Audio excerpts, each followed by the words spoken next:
Orphaned and left at the mercy of others, Yu toiled tirelessly from dawn till dusk, bearing both labor and grievances. One fateful day, she fell into the water and glimpsed her tragic future.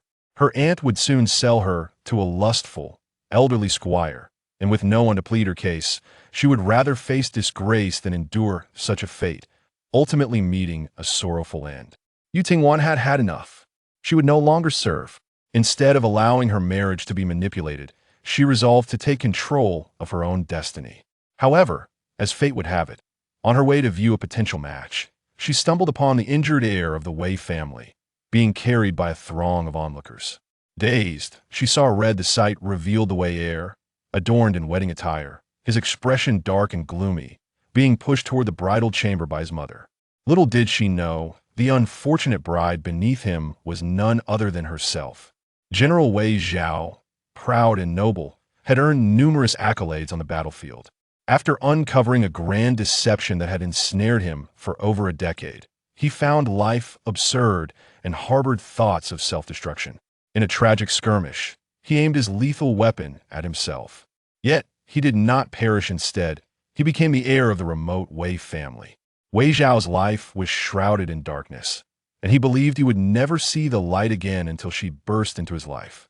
With a fierce grip on his collar, she rose on tiptoe to plant a kiss on his lips. "Don't be ungrateful, you should secretly rejoice at marrying me."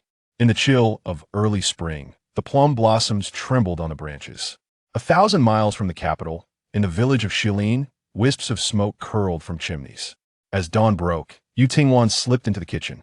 With a fair complexion, she dressed as a country girl, her head wrapped in a triangular scarf, deliberately lowering her gaze to conceal her beauty and avoid the outside world. Yet, her striking appearance was unparalleled in the surrounding villages.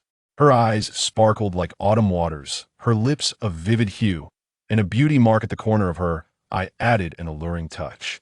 During these times of scarcity, she dared not waste food, carefully washing a few handfuls of broken rice to cook porridge. Behind her, her aunt, Wang, wore a stern expression, her gaze critical, and she was particularly harsh towards her niece. "The Hu family took you in, not to have you entangle with Erlang. If you wish to marry him, you should consider whether you are worthy." Yu paused, filled with incredulity. "What do you mean, aunt?" Wang straightened her back with pride. "My Erlang is a distinguished scholar, esteemed by his teacher, destined to achieve greatness. It's not surprising you wish to climb the social ladder." She shot a scornful glance at Yu spitting disdainfully. "Just give up on that notion. What use is beauty? It only brings trouble." She resembled her late mother, who was no virtuous woman. A chill crept through Yu clothes, causing her to shiver. Had her parents not died early, she would not have sought refuge with her uncle, enduring Wang's disdain, especially in a world rife with chaos and wickedness, where she possessed neither wealth nor protection and was burdened with overwhelming beauty. With a light laugh, she recounted, "Last time, my cousin said he had chosen me."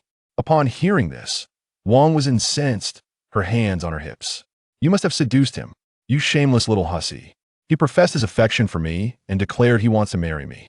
Wang's eyes widened in fury, her heart constricted with indignation. "I will never agree to that." Fuming, she seized a broom from the kitchen, ready to strike. Yu did not flinch, showing no signs of panic. She concealed the compassion in her eyes, her lips parting to utter 4 words. "I rejected him." Wang's ferocious expression faltered, the broom halting midair. "What?" But he remains undeterred. "Ignore him." Yu doe-like eyes gazed earnestly at Wang. "This truly bothers me." Wang felt a wave of bitterness rise in her throat, nearly choking on her rage. She understood every word Yu said, yet it seemed incomprehensible how could she not desire Erlang? Breathless with anger, Wang let out a derisive laugh. "You can keep pretending." "Mother!" The pregnant Xiao Su rushed in, her face flushed. "I heard from a neighbor's wife that heavy snow has blocked the roads. It seems Delang, Erlang, and father might not return for days." Wang was frantic. "What shall we do? It's freezing, it will be worse at night. The fields might suffer, and how many have died from the cold? The head of the household and Delang are hardy, a bit of frost won't hurt them. But Erlang is delicate, how can he endure it? That old witch." Xiao Su was furious, as if Erlang were a precious gem, while everyone else was mere grass. If the scholar returned from town, Wang would not let him walk, but insisted that her husband and a Lang fetch him in a cart, as if he could endure such hardship. Yet, she dared not reveal her true feelings, for who wouldn't want to bask in the scholar's glory? Father will have a plan if the situation worsens. He wouldn't stay overnight, likely returning to town for news. Wang felt somewhat reassured. Yes, you make a good point. She paced, furrowing her brow. But town expenses are high, lodging and meals are costly. They did not bring extra money. With the new year approaching, the school was closed and they could not enter. If they had to endure the wind and cold, how could her Erlang bear such suffering? Xiao Zu's eyes flickered, falling silent. The cold had already begun to chafe at her skin. As the men prepared to leave, Xiao Su gritted her teeth, secretly giving her husband the savings she had hoarded for half a year to buy facial cream. That foolish Delang better not offer it to father for lodging. Just as the two women wallowed in despair, Yu Tingwan's calm voice broke through. I have brought some. Wang turned abruptly. How do you know? Because she had forewarned them. Yu Tingwan had anticipated the mountain would be closed off for a month. Before her uncle departed, she had suggested he carry more silver, fearing unforeseen circumstances in the absence of relatives in town. She also knew. Yu Tingwan slowly raised her gaze, her eyes penetrating as they focused on Wang. She knew that Wang, driven by greed, would seize the opportunity in her uncle's absence to force her into marriage with the elderly Dong squire. To call a marriage was more akin to selling her. Nestled in a remote village, Shilin was a place of extreme poverty, where rules were scarce. Once the bride price was paid and a few banquets held, the groom could claim his bride. As expected, Wang's eyes glimmered with avarice. She had grown weary of her husband's defense of Yu Tingwan. Why not? Wang restrained her wildly racing heart, biting her lip as she retrieved 2 eggs from a locked cabinet, pushing past Yu Tingwan with disdain. Little did she know, Yu Tingwan had sensed her intentions and sidestepped, causing Wang to nearly twist her waist in her failed attempt. Yu Tingwan replied, Oh, I apologize. Her tone was dismissive yet oddly apologetic. Wang, flustered, struggled to swallow her frustration, her face flushed with embarrassment.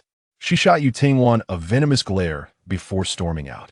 Once she left, the kitchen was left with only Yu Tingwan and Xiao Su.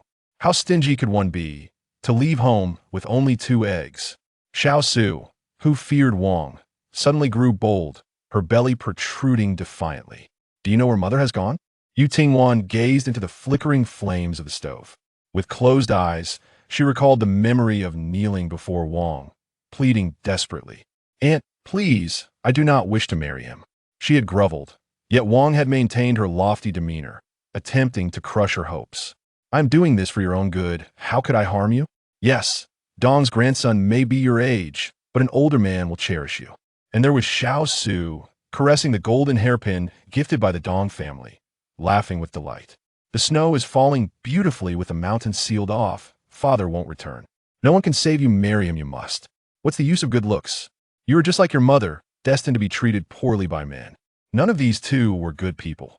She seemed as though she had stepped into an ice cellar, her entire body rendered numb and rigid by the frigid air. With her arm seized by another, the sparse-haired Dong Xiangshan tossed a bag of silver to Wang and dragged her away. She thrashed wildly, resisting fiercely, yet her defiance only incited the ire of Dong Xiangshan, who raised his hand and struck her with great force. Do you believe I can deal with you right here? Chapter 2. Threat. The flames in the hearth blazed ever more fiercely, as if they could roast her alive, causing her to feel a searing pain throughout her body. Yu Tingwan slowly uttered, to the matchmaker. Xiao Su raised her head abruptly. The matchmaker? The glee in her eyes was unmistakable. Mother cannot tolerate you any longer. She intends to marry you off?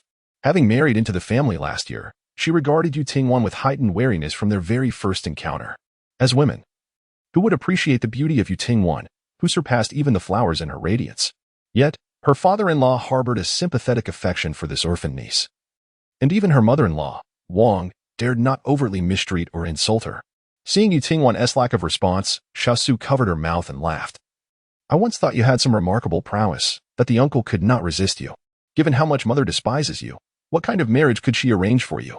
The heavy snow had blocked the roads for a day or two, but what if it extended to 10 days or half a month? By the time one accepted the betrothal gifts and cast Yu Tingwan aside, it would be too late for her father to deny her. Yu Tingwan remained unresponsive.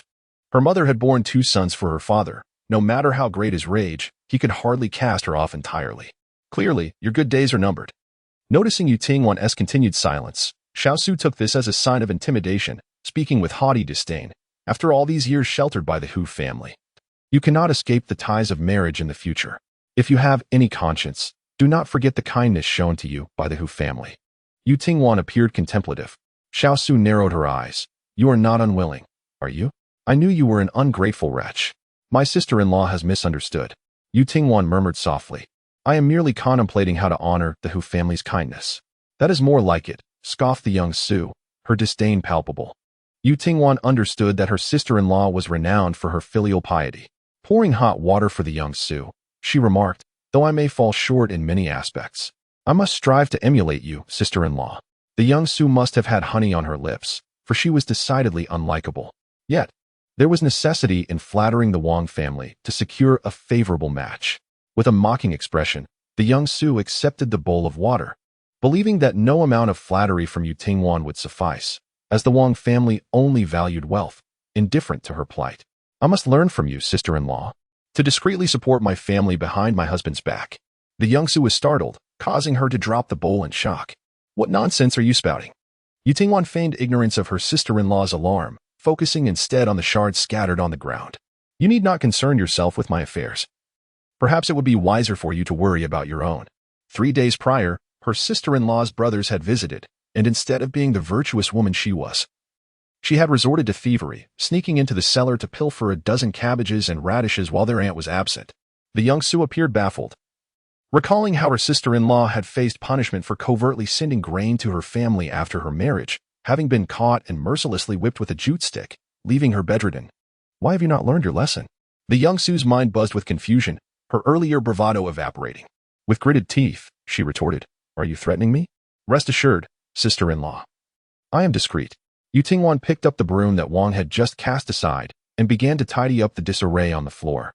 I have not uttered a single word about your private insults directed at Aunt, calling her an old shrew, she remarked, her gaze gently lifting, her doe-like eyes meeting those of the young Su.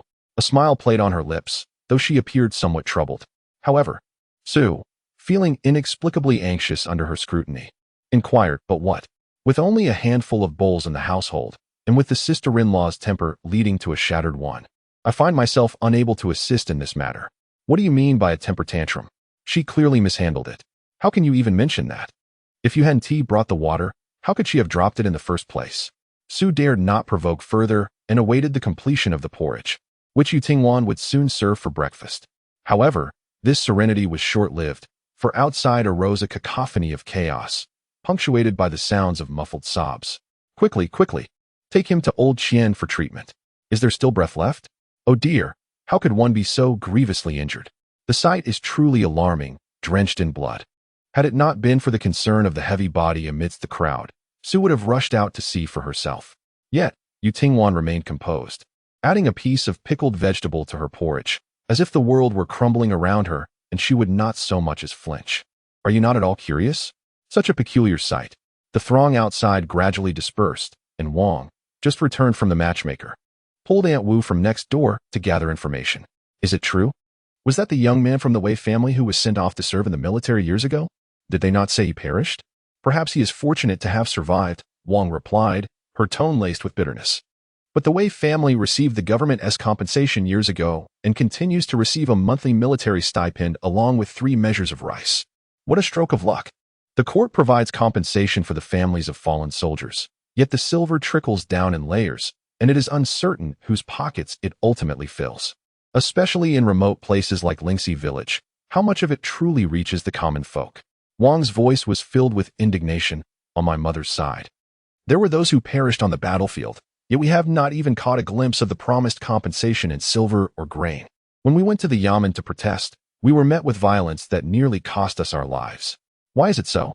Everyone has lost someone. Why is there such a disparity in treatment? Those fortunate enough to serve in the Wei family army stationed at the northwestern border, do they not receive different treatment? The Wei family army has a long history of meritorious service. Wang scoffed. What is so remarkable about that? They speak of General Wei's prowess. Yet he too met his end on the battlefield, becoming just another fleeting ghost. Aunt Wu's expression darkened.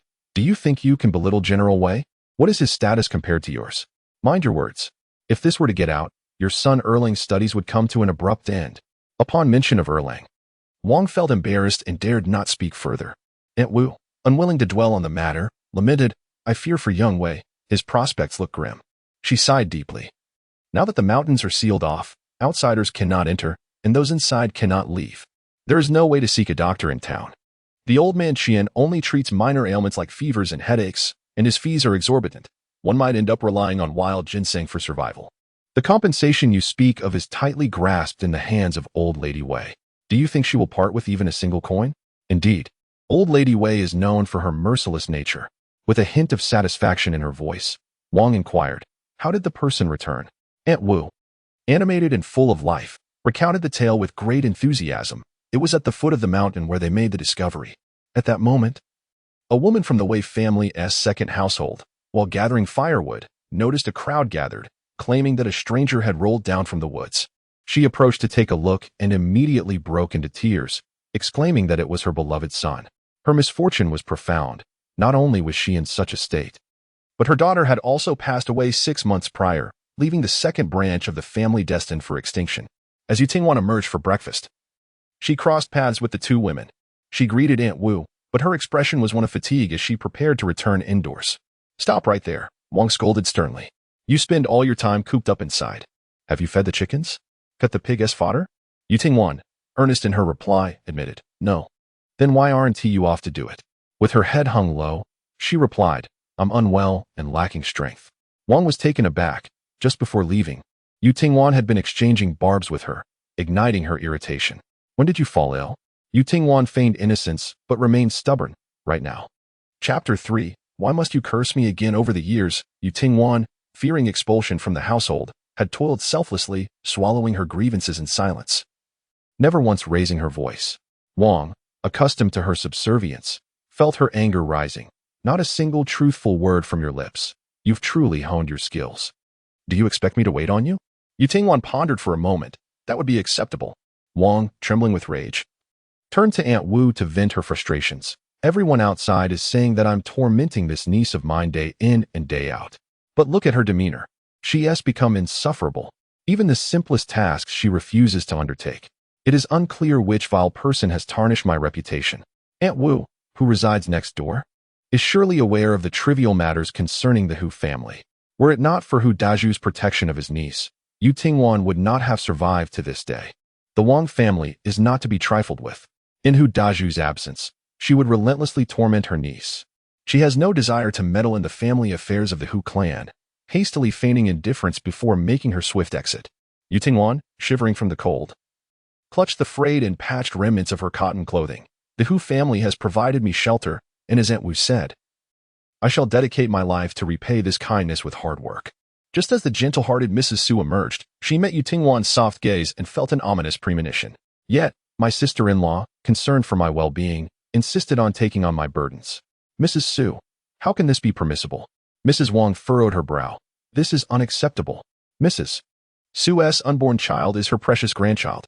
Yutingwan replied, my sister-in-law, emboldened by her pregnancy, constantly provokes me, yet she claims she will reflect on her actions. Mrs. Su, does she dare accuse Yutingwan of fabricating tales?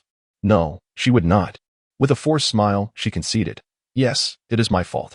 This daughter-in-law of hers is a master of deceit, and Mrs. Wang was taken aback. This should not be the case. Such words from Aunt Wu.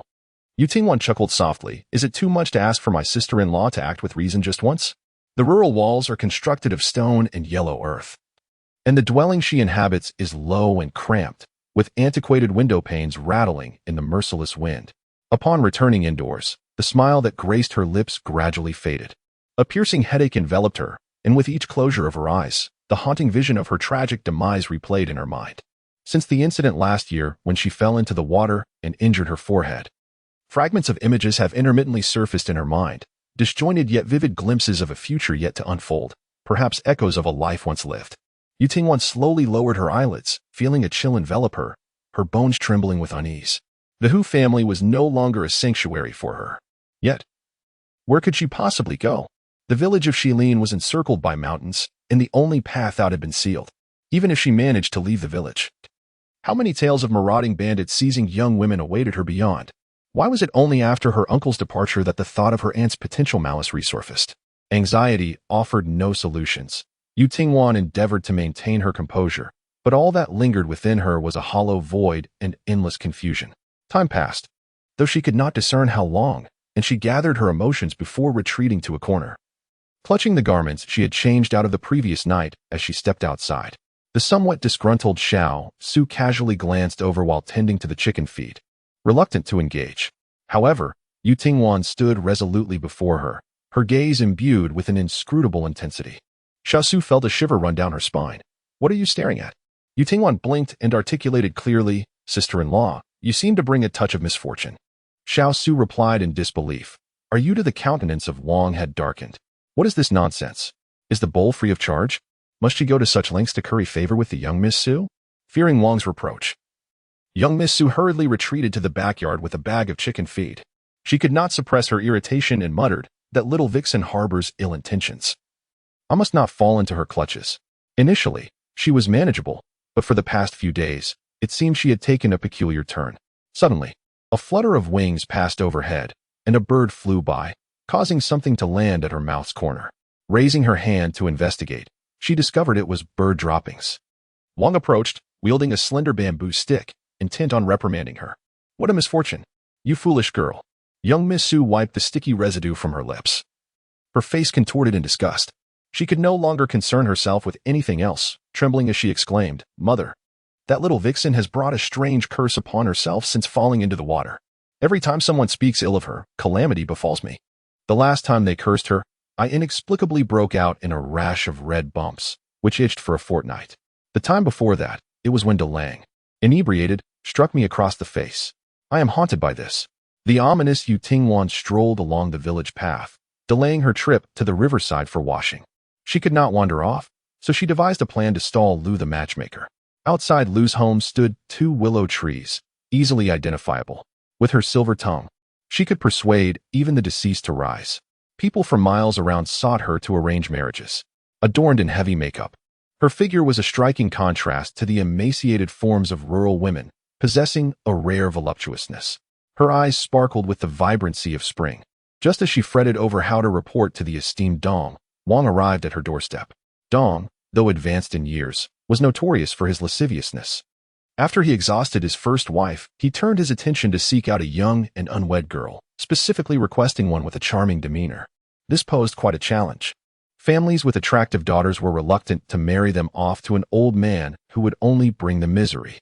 Those willing to ally with the Dong family were scrutinized by the patriarch, who found fault with their appearances. If it weren't for the generous dowry offered by the Dong family, she would have severed ties long ago. Fortunately, there was no need for distress at the moment. The face of Yu Tingwan would surely captivate the gentlemen of the family. The matchmaker Lu walked with an air of confidence, eager to expedite the arrangement. Along the route to the Dong residence, someone had already been waiting for quite some time. In the light, the woman's long, delicate eyelashes, rosy lips, and porcelain-like skin appeared translucent and exquisite. Such beauty caught Lu's eye, prompting her to approach with haste. "Ah, isn't this one Yang? You have blossomed even more beautifully," she exclaimed. Yu Tingwan gazed steadily at her and suddenly smiled. "Aunt, you have truly kept me waiting." Lu paused, momentarily taken aback. "You were looking for me?" She had not pondered deeply. "Did your aunt send you to convey a message? Is she still visiting the Dong family?" "Of course." Lu hesitated, astonished. "How did you know I was going to the Dong family?" She cautiously inquired. "Did your aunt mention it to you?" Yu Tingwan's eyes revealed no emotion. "What did she say?" "That after countless reminders, there was only one condition. As long as someone is willing to offer 20 taels of betrothal money, it matters not whether they are human or ghost. They can take me away?" Her words were devoid of any hint of compassion. Or did she imply that she and you are in cahoots, sharing the same fate? Chapter 4. The scorn of the multitude. Lu matchmaker was momentarily taken aback, her heart inexplicably racing. "Your words are truly unpalatable. Wang wishes for your latter years to be filled with prosperity. It is for your benefit. Don't forget, the local gentry is older than you," she added dismissively. Lu matchmaker remained unfazed. What of it? Men can still be vigorous as a tiger even after indulging in such vices. Once you enter the household, you will become a stepmother. Should you conceive, all will be well. If not, you might still find a ready-made child to claim. Yu Tingwan retorted coldly. Let us not forget that the original wife passed away less than a month ago. The white lantern of the Dong family has yet to be taken down. What became of those concubines he took in years past? Each one was left a mere shadow of herself, tortured to the point of being unrecognizable. Cast aside like refuse into the mountains to become prey for wild beasts. She inquired with a calm demeanor, I harbor no enmity towards you. Why would you wish me harm? Lu Matchmaker maintained her smile. Look at how you speak. Their demise was merely a consequence of their unfortunate fate. Unable to enjoy their blessings. What does that have to do with the gentry? Unwilling to engage further in this fruitless debate, Yu Tingwan remarked. You have played matchmaker for many over the years, have you not? Your kind, with your silver tongue and shamelessness, have led many innocent girls into peril. That young man from the Wei family has blood on his hands from the battlefield. Should he awaken to learn that his younger sister perished after marrying, what fate awaits you? Lu Matchmaker fumed. Are you insulting me? Others say that the Hu family's niece is full of flaws. I initially did not believe it. Who do you think I toil for? Do not be so ungrateful. At last, she understood why Wang harbored disdain for Yu Tingwan. This girl was indeed far from endearing. She was so enraged that she was about to leave. In matters of marriage, the orders of parents and the matchmaking of intermediaries are paramount. With her parents gone, it is her aunt from the Wang family who holds the power. Matchmaker Lu, incensed, was determined to see this marriage come to fruition. If memory serves, her aunt has been widowed for 3 years now. As Yu Tingwan gazed at the matchmaker's flustered retreat, her eyes glimmered with an oddity. Who could have foreseen that the very Lu matchmaker would soon be caught in the act of infidelity, becoming the object of public scorn, with no offspring and no ties? Why should the aunt endure such a fate? Merely to earn the village's praise for her fidelity and virtue, claiming that she would not remarry even after her husband's death? Matchmaker Lu halted, suspicion flickering in her eyes, sensing the hidden implications in Yu Tingwan's words. Indeed, Yu's revelation sent ripples through the air. Little did they know. The aunt had been secretly entangled with her father-in-law. Matchmaker Lu froze in shock. The aunt's sordid affairs could very well escape into the world by mere accident. Despite the biting cold, a sheen of sweat broke out on her back, and she vehemently denied it, her voice shrill. You speak nonsense. Yu Tingwan, curious, prodded further. Does your father-in-law indulge in substances? He does fiercely so, came the reply. You pressed on, at her age. Why does your aunt still have mandarin ducks embroidered on her undergarments? What business is it of yours? Tilting her head playfully, you shyly inquired. I wonder how the birthmark on your aunt's backside resembles a butterfly? It's not just your father-in-law who finds it appealing. I do as well. How could she know such intimate details? Matchmaker Lu nearly fainted, suppressing her tremors. Frantically glancing around, she stammered, her voice quivering. Stop speaking. The latter, however, wore a gentle smile, betraying no hint of menace. Lu the matchmaker felt a chill coursing through her body, her scalp prickling with sudden terror. How could she dare to play tricks any longer? She stammered out a trembling sentence. Your aunt's heart is wicked and cannot tolerate you, seeking to ruin your future. But I am not like that. That Dong gentleman has already stepped into his grave, and you, a blossoming maiden, deserve a match of equal merit. Yu Tingwan glanced at the sky, pleased to have resolved one matter, her spirits brightening. The faint smile at the corners of her lips remained as she methodically straightened her disheveled garments, causing Lu the matchmaker to tremble thrice. Though her aunt's character was lacking, she ought to consider the dire consequences of being scorned by the masses, should she not? The matchmaker was adept at reading expressions. How could she not perceive Yu's intent? Suppressing the creeping dread that was inching its way from her heart, she inquired, What do you wish for me to do? The chill of winter was palpable. The river's surface thickly coated with ice. The sky loomed dark and foreboding, having unleashed snow for 3 consecutive days, blanketing the land in an oppressive white that swallowed one's feet whole, soaking shoes and socks alike. Following her fallout with the Wang family, Yu Tingwan harbored no inclination to reconcile. Since her resignation, the Wang household had been utterly beleaguered, overwhelmed with the demands of both inside and out. Reluctant to burden the delicate Xiaosu, fearing for the well-being of the precious grandchild she carried, the matriarch found herself exhausted. As mealtime approached, Yu Tingwan once more appeared, eagerly clutching her bowl. This incited a surge of fury within Wang, who wished nothing more than to devour this little wretch alive. Endure, just endure a little longer. The Dong family will soon respond. The meal consisted of bean rice, with scarcely a grain of rice in sight, primarily composed of beans.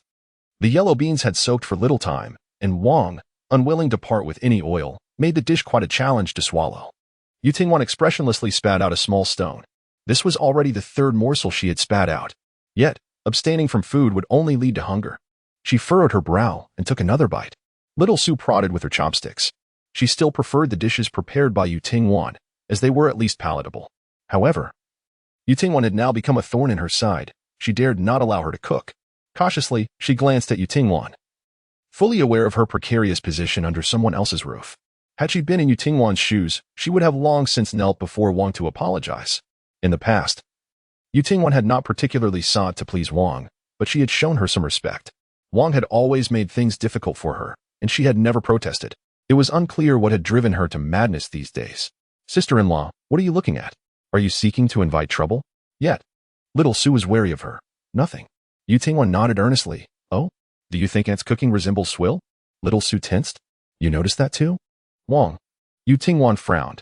Indeed, Aunt's culinary skills are lacking. But sister-in-law, why not ask around?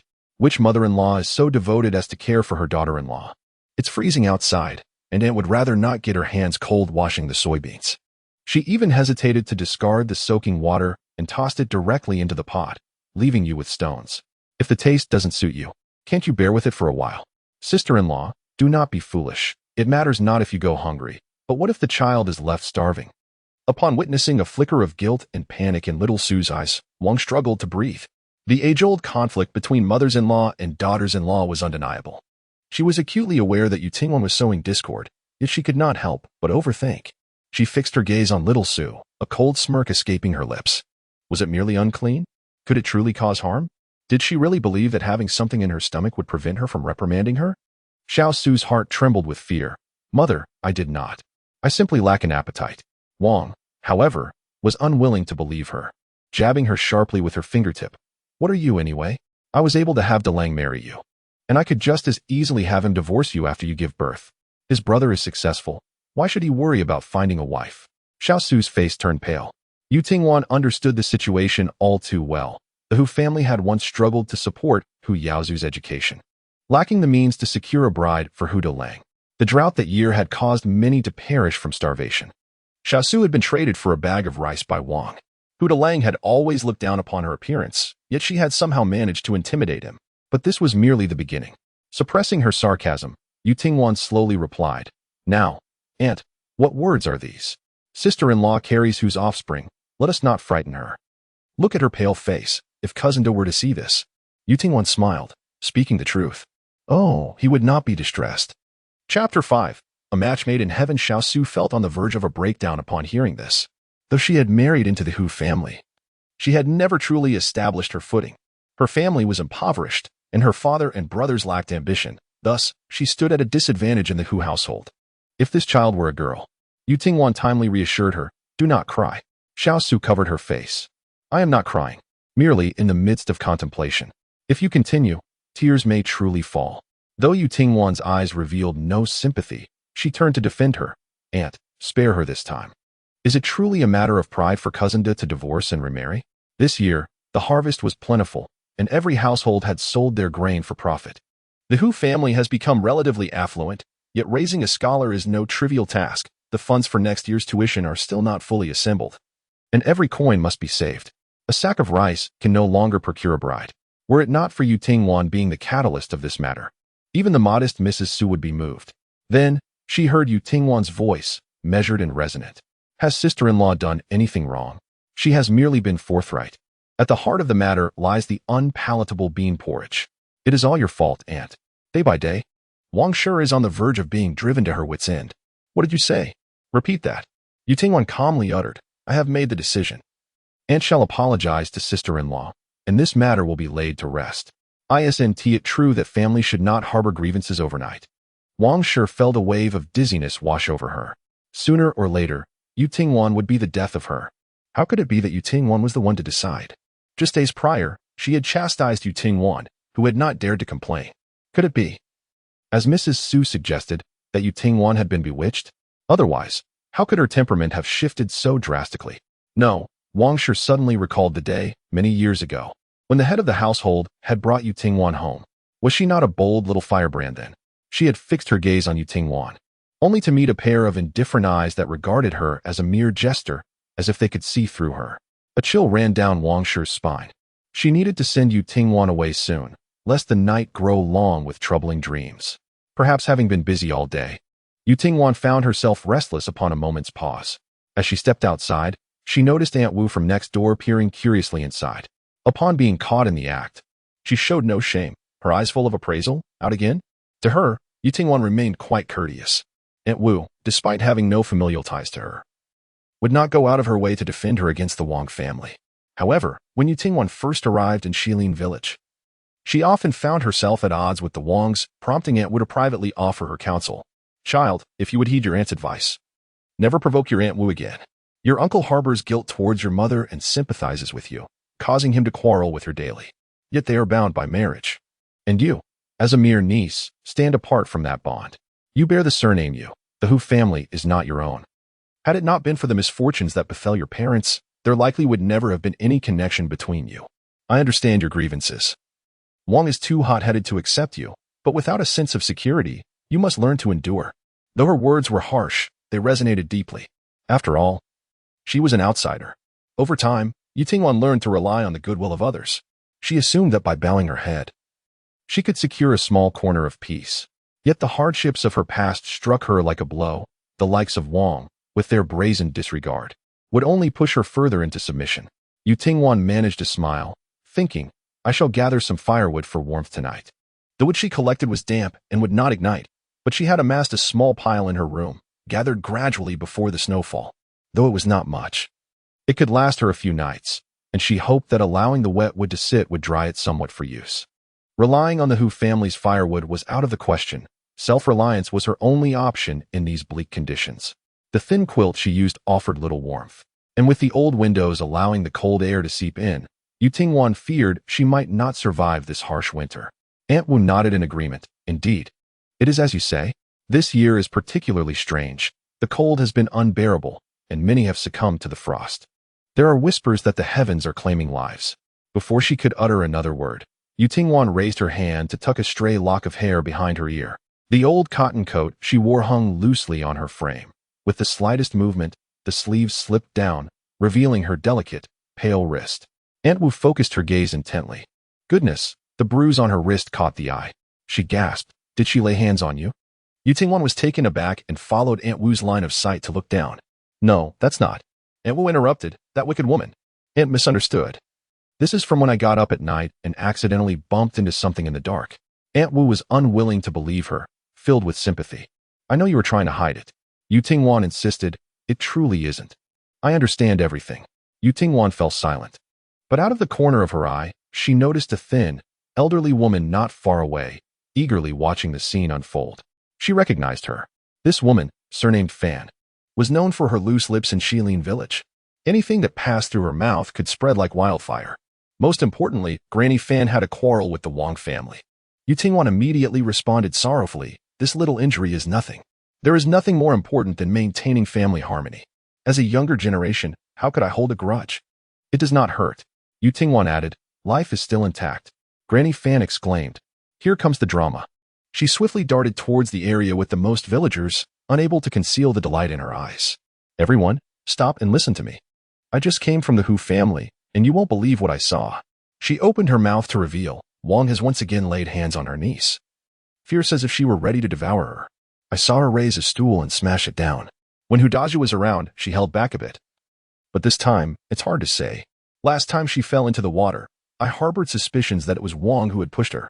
Some were skeptical and spoke in her defense, asserting, the Wang has a temper that does not warrant such slander. Fan Posey scoffed, do I need to slander her? She is, by nature, a vile and malicious person. She narrowed her eyes, understanding all too well. Why do you defend her? Are you hoping to marry your daughter to her family's second son? Spare yourself the delusion. Her aspirations have soared too high to consider such a union. Last time, she even insulted your granddaughter, claiming that a toad wished to eat swan meat. A young daughter-in-law interjected, what if one raises a niece right under their nose? And she is not a biological child? What harm is there in being a little harsh? Her words were coarse yet resonated with reason, causing the crowd to nod in agreement. Fan Posey, now agitated, retorted, you, a new bride, know nothing. Go and ask your mother-in-law what unspeakable deeds the Hu family committed in the past. Hudachu had but one sister, and given his guilt, it is only right for him to care for his niece. The older villagers, aware of the ancient tales, exchanged glances filled with nostalgia. Is that girl all right? They wondered.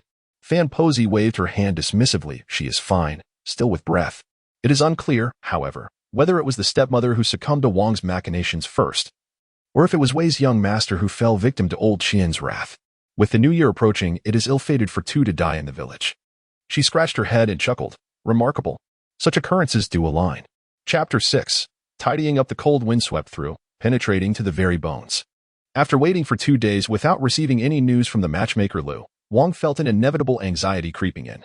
The whispers of the villagers, spurred by Fan's words, further fueled her irritation. Unable to endure the suspense any longer, she rapped sharply on Lu's door. From within, the sound of footsteps crunching on snow drew nearer. Lu appeared, her eyes weary and haunted by nightmares, fearing the exposure of her secrets.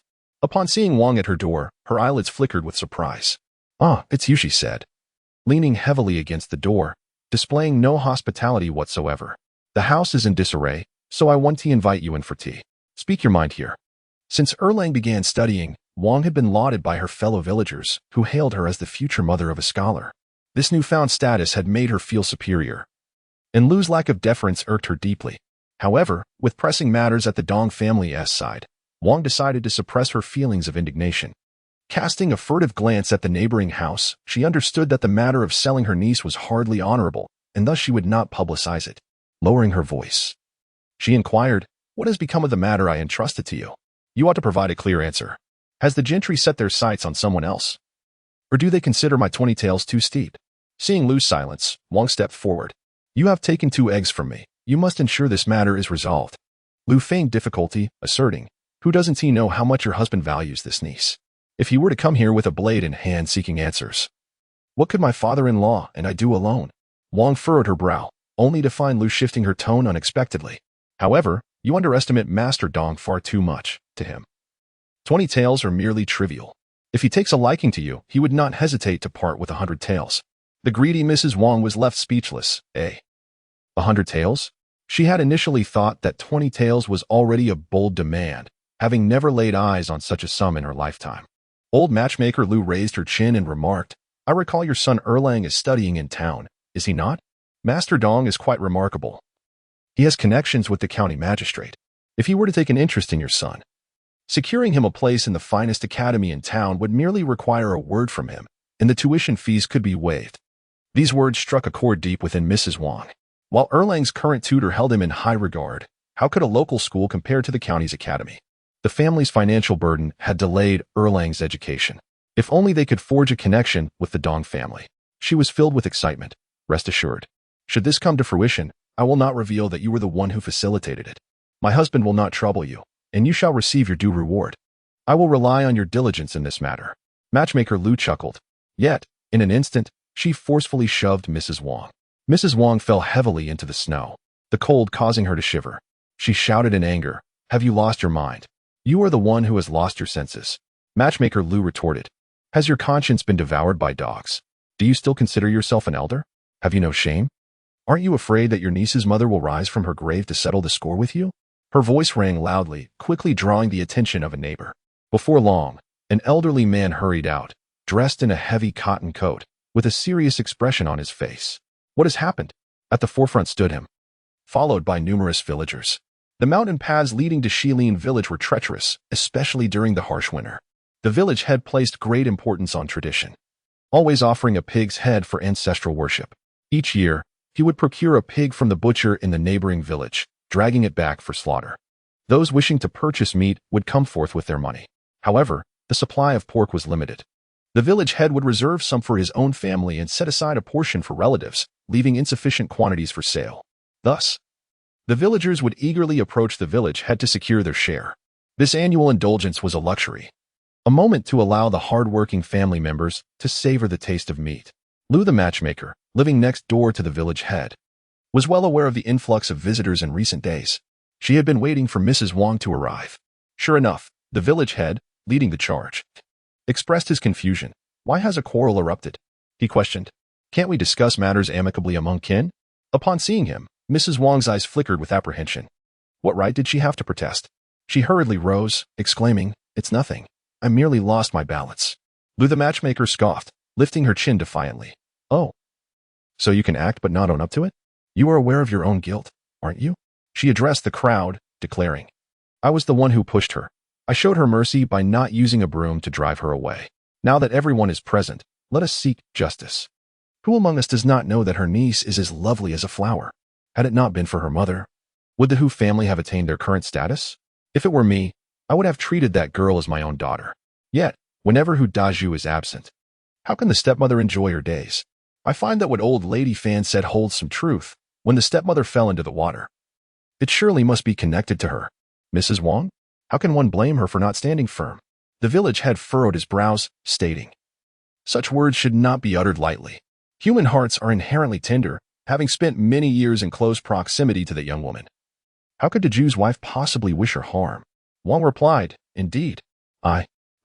Lu, the matchmaker, sneered, she is blinded by greed. Intent on selling her niece to the local gentry, insisting that I make the introductions. The crowd exchanged glances, recognizing the unfolding drama. One could not help but remark. On one occasion, when I visited the Hu family, Wan Young was utterly exhausted and drenched in sweat. Yet, Wang scolded her for being clumsy rather than allowing her a moment's respite. What does that signify? After all, when misfortune befell Wan Yang's family, it was a miracle that the young girl managed to escape with her life. Just a few days after her arrival in Shilin village, Wang cursed her for not dying alongside her parents. It is not just Wan Yang. She treats that daughter-in-law with nothing but scolding and blows. That little Sue is no better. At my family's banquet, she shamelessly partook in both food and drink. Wang was taken aback, genuinely perplexed as to why Lu had turned against her. It was clear that she had initiated the conversation. Lu's voice rose above hers. I am a matchmaker, not a trafficker. That girl is far too young for me to push her into the Dong household. The gentry is of advanced age and possesses peculiar private habits. The girls carried out from his abode are often left in a bloody state. Should I facilitate such a union, what would become of my reputation? Who in this village would dare seek my assistance again? With a solemn expression, the village head interjected, enough? Wang, your son Yaozu is the most promising young man in the village. Do not hinder his prospects. Use your intellect in these matters. Selling your niece? Is this foolish idea truly yours? If word of this gets out, your family's reputation will be irreparably tarnished. Wang's eyes flickered with fear. Yet her tongue remained defiant. Is it really that severe? How could the Dong family possibly be affected? The village chief retorted sternly. Would you dare speak such words to Hu Daju? Do you truly believe I wish to meddle in your family's affairs? I advise you to gather your thoughts in the coming days. Once everyone is assembled, if Hu Daju consents, I shall not stand in your way. But should you dare to act in secrecy, you shall witness my wrath. Chapter 7. Resilience. The sky loomed ominously, as if rain were imminent. In the depths of the mountains, where fierce beasts roamed, Yutingwan only ventured to the foothills. The ground was blanketed with a thick layer of snow. She toiled for the better part of the day, collecting numerous dry branches. Her hands were frostbitten and turned a deep shade of purple. She stamped her feet and retrieved the water gourd hanging at her waist, taking a few sips that left her teeth chattering. Despite her slender frame, she possessed considerable strength. How far she had come from the delicate Yu Xiaonyang, who would tire after but a moment's exertion. Yu Tingwan tightly bound the branches with rope, dragging them back home. After walking a short distance, she paused to rest. From afar, she could hear a commotion, accompanied by veiled accusations. Yu Tingwan remained indifferent, her thoughts undisturbed. She wondered how things were faring with Lu Meipa. Wang should have sought her out by now. Just then, a piercing scream shattered the air, causing her eardrums to throb painfully. Get lost, you scoundrel. Others honor their mothers, yet you dare to demand money from me. Old Lady Wei, her hair turned white, leaned on a cane, her form hunched and fierce as she glared with defiance. I have no money, not a single copper coin will I give you. Mother, this is a matter of life and death. I implore you. Wei Shouzhong's eyes were filled with desperation. I do not ask for much, only my son as compensation. Wei Laodai, infuriated, struck him with her cane. Even if he were to be treated, survival is not guaranteed. Why waste money? Your wife has lost her senses. Must you follow suit? Can you not pretend he has already perished outside? Wei Shouzhong, disregarding his pain, could hardly believe. He is my flesh and blood. He was clearly not of the conscription age when he was sent off. Does mother truly lack any sense of shame? Wei Shouzai, standing nearby, hurriedly approached to soothe his mother, casting a glance at Wei Shouzhong. Speak less, please. Mother only wishes the best for you. if it were merely minor injuries. Not only mother, but I, as your elder, would willingly part with my silver. However, he has already caught the attention of the king of hell. The compensation was initially coaxed from Wei Laotai by him. What she holds in her hands is, after all, his, and cannot be taken by Wei Shouzhong. Wei Shouzhong gazed intently. In the dead of night, how could his elder brother and mother be so at ease with themselves? Previously, he bore it without complaint, merely exhausted, feigning ignorance. Yet now, having regained what was lost, this was clearly a sign of divine mercy. Wei Laotai had little regard for her second daughter-in-law and looked down upon the offspring of the second branch. What nonsense is this? She smiled shrewdly. After all, your elder brother has many sons, and it is a strain to provide for them. You could adopt one of them, and they would still care for you in your old age. Wei Shouzhong affirmed, this matter has already been discussed with your elder sister-in-law, and there are no objections. Wei Shouzhong felt as though he had fallen into an icy abyss, shivering with cold. The one who had never resisted suddenly let out a cold laugh. If they do not give it to me, I shall take it myself.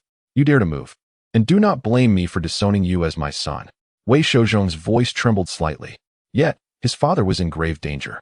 The memory of that day, when his father lay bloodied and mangled, haunted him. The tattered garments barely clung to his flesh, and the layers of fresh and old wounds were a sight to behold, instilling terror. He could scarcely fathom how much suffering had been endured over the years. The most agonizing of all were the gaping wounds inflicted by sharp instruments, piercing through from the chest to the back, creating gory holes larger than a fist. With the cost of merely staunching the bleeding consuming more than half of the medicinal herbs in the old man's home, Wei Young stood by, weeping day and night. If she were to endure the pain of losing a child once more, it would drive not only her mad, but him as well.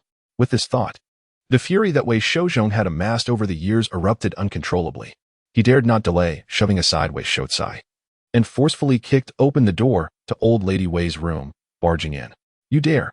Old Lady Wei, despite her fierce demeanor, was advanced in years and could hardly impede a robust farmer. She watched in exasperation as Wei Shouzhong rummaged for the money pouch, clutching her chest in distress. Are you trying to kill me? Yu Tingwan lowered her eyes. Ah, how envious she was of Wei Shan. The wind howled fiercely as the delicate figure of the girl struggled to forge ahead, her silhouette appearing exceptionally diminutive amidst the vast expanse of nature. Her face was devoid of color from the cold, save for the tear mole at the corner of her eye, shimmering with a subtle brilliance. Her footprints were obscured by the winding traces left behind by the withered branches. Time seemed to stretch endlessly, and amidst the howling, icy wind, her voice faintly mingled, a stark contrast to her usual aloofness, fragile and laden with grievance. Yet, her father was indeed the best.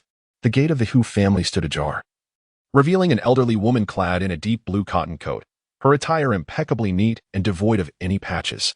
Adorning her hair, which was meticulously arranged, was a slender silver hairpin, and her white locks gleamed with dignity. This was Li Lian, the village matriarch. Beside her sat Wang, who appeared as wilted as a frost-bitten eggplant, along with the younger Su. Snowflakes accumulated on the branches, cascading down like whispers, catching Yu Tingwan unawares, landing squarely upon her. In the gaze of onlookers, she instinctively tightened her coat, sneezing as her nose turned a vivid shade of crimson. Shivering in the cold, she looked particularly pitiable. After calling for assistance, Yu dragged a large bundle of withered branches into the house. The sound of approaching footsteps resonated behind her, and without needing to guess, she knew who it was. In a hushed tone, she inquired, "Is there something you wish to discuss, mother-in-law?" Observing her trembling speech, Li Lian swiftly closed the door, shielding her from Wang's prying eyes and the relentless cold wind. "I have come to speak with you," she replied. The village head reprimanded Wang, not out of concern for Yu Tingwan, but rather for Hu Yuzu. Having a scholar emerge from the village would bring honor to his name. With so many witnesses present, Wang's intentions to marry off her niece could not remain concealed for long, and it was only a matter of time before the news reached Yu Tingwan's ears. In a sense, the village head had done a good deed, deciding to see the matter through to calm Yu's heart. Li Lian scrutinized the young girl before her with a keen eye. Yu was strikingly beautiful, and it was no wonder that Wang had entertained thoughts of sending her to the Dong family. A smile blossomed on Li Lian's face. "You are a considerate child. You have endured much over the years. Your aunt's heart is not truly unkind. If there is anything amiss, do speak to me. By blood, you should call me aunt. So I am well within my rights to offer some guidance. Your uncle may very well be unable to return home for the new year. leaving the household without a man to take charge. Should you require assistance with anything, do not hesitate to ask. Yutingwan feigned ignorance of her intentions, merely gazing at her in astonishment. Li Lian patted her hand and casually inquired, "Good child, how old are you now?" 17, she replied. "Then it is time for you to be betrothed." Li Lian shook her head. "Dezhu is an incompetent uncle, and your aunt is equally muddled." Yutingwan appeared contemplative. Li Lian indeed provided her with insight. The Hu family was merely a temporary refuge for her. She had no true home and would eventually marry. Rather than live in fear of being ensnared or manipulated by Wang, it would be better for her to seek a match herself. Yutingwan's gaze towards Li Lian grew noticeably warmer. She was quite forthright. "Are you attempting to assist in matchmaking for me? How delightful it would be." Li Lian retorted. "With your background, how many respectable families would consider you?" Yet, Li Lian, valuing her dignity, found herself somewhat overwhelmed by Yutingwan's fervent gaze. "Well, perhaps," she conceded. "Why not tell me what sort of conditions you desire? I could keep an eye out for you. Perhaps find someone like your cousin. A gentle and reasonable scholar? What good is a scholar?" Yutingwan replied, "They cannot lift or carry a thing." While a cultured mind may enhance one's stature among the elite, for ordinary folk, a few verses of ineffectual poetry will not protect her. My father is different. He is robust and strong, and not even the ruffians dare to lay a finger on either me or my mother. Yutingwan stated earnestly, "I need someone with a strong fist." Li Lian was taken aback. "Are you particularly resilient to blows?" As Li Lian's expression turned peculiar, Yutingwan slowly added more. "One must possess a sense of responsibility rather than being a mere idler loitering on the streets. At home, one must be earnest and refrain from inflicting harm." Li Lian, lost in thought, reflected upon Yutingwan's experiences, her heart tinged with a measure of compassion as she weighed the pros and cons. She did not dismiss the matter lightly, but pondered it carefully. The Hu family, it seemed, was likely to produce a scholar. Those wishing to forge a connection with the Hu family would naturally soften their prejudice against Yutingwan, especially considering the girl's striking beauty. In our village, the Zhu family boasts 4 generations living together, thriving with robust descendants. Their 4 sons, all diligent laborers, have not yet taken wives, but they are fine young men. The Zhu sons are all exceptionally filial. However, the illness of their matriarch has burdened them, delaying any marriage arrangements until now. Yet, the family possesses a sound understanding of matters. Marrying the eldest son may entail a few years of hardship, but one might anticipate a more prosperous future thereafter. Alas, she could not endure such suffering. With Zhu's mother ailing, as a daughter-in-law, she would be required to tend to her bedside. She would have to shoulder the household duties, managing both inside and out, not to mention the preparation of medicine and meals. As a younger member of the family and the eldest sister-in-law, she would not only wash the clothes of the 4 brothers, but also those of the elders. It would be far more arduous than her circumstances with the Hu family. What, then, would be her gain? She sought marriage, not a life of servitude. Without hesitation, Yutingwan inquired, "Are there any other suitable candidates for a mother-in-law?" Li Lian responded amicably, "What do you think of the son of the widow from the Shi family? Their household is modest, and that young man works as an accountant in town. The Shi family is among the best in Shilin village." Yutingwan shook her head, saying, "The widow regards her son as her treasure. With her pride, she would likely look down upon me. What I seek is not much, at the very least. My mother-in-law should possess a sense of reason." This has left Li Lian in a quandary. After all, who has not transitioned from being a daughter-in-law to a mother-in-law? If it were not for the fact that the sons of the Shi family only sought brides based on looks, numerous young women from the village would eagerly line up for marriage. Li Lian found herself in a dilemma. Yet, I do have a candidate in mind. You know that every New Year, my family purchases pigs from the neighboring Gao family village, and through this, we have established a rapport with the butcher, Wu. He is a solitary man, 5 years my senior, and has no family left, as his elders have long since passed. After a moment of contemplation, she mused, "While marrying him would guarantee a plentiful supply of meat, I cannot, in good conscience, introduce you to him. He is indeed a decent fellow, generous in nature, but he is reclusive and reticent. Physically imposing, with a robust build, he may appear intimidating. However, he was born with a missing finger on his left hand, which is considered quite inauspicious. Who would dare become his bride?" Yet, at that moment, Yutingwan's eyes sparkled with intrigue, such a unique individual. So what if he has 4 fingers? One can sustain oneself through their own hands, regardless of any perceived shortcomings. Years ago, my father worked at a security company and bears an unsightly scar on his right cheek, resembling a centipede. He often imparts a particular wisdom. Your mother endured hardships in her early life. With me, she shall have the best food, the finest garments, and the most splendid abode. In her eyes, her father is the most handsome man. Yu Tingwan boldly volunteered, it shall be me. No need to attend to in-laws. And there shall be no rivalry with sisters-in-law. What if his temperament is peculiar? I can handle it. Li Lian was taken aback. Are you serious? But you and Wu the butcher are hardly a match. Observing Yu Tingwan's expression, she sensed no pretense. Though Li Lian could not comprehend her choice, she respected her decision. With a smile, Yu Tingwan appeared unperturbed, suggesting that perhaps when he has a moment of leisure, the matron might arrange for us to meet. The rustic folk are not bound by such stringent customs, and given the recent commotion involving the Wang family, Li Shi found no cause for surprise in her words.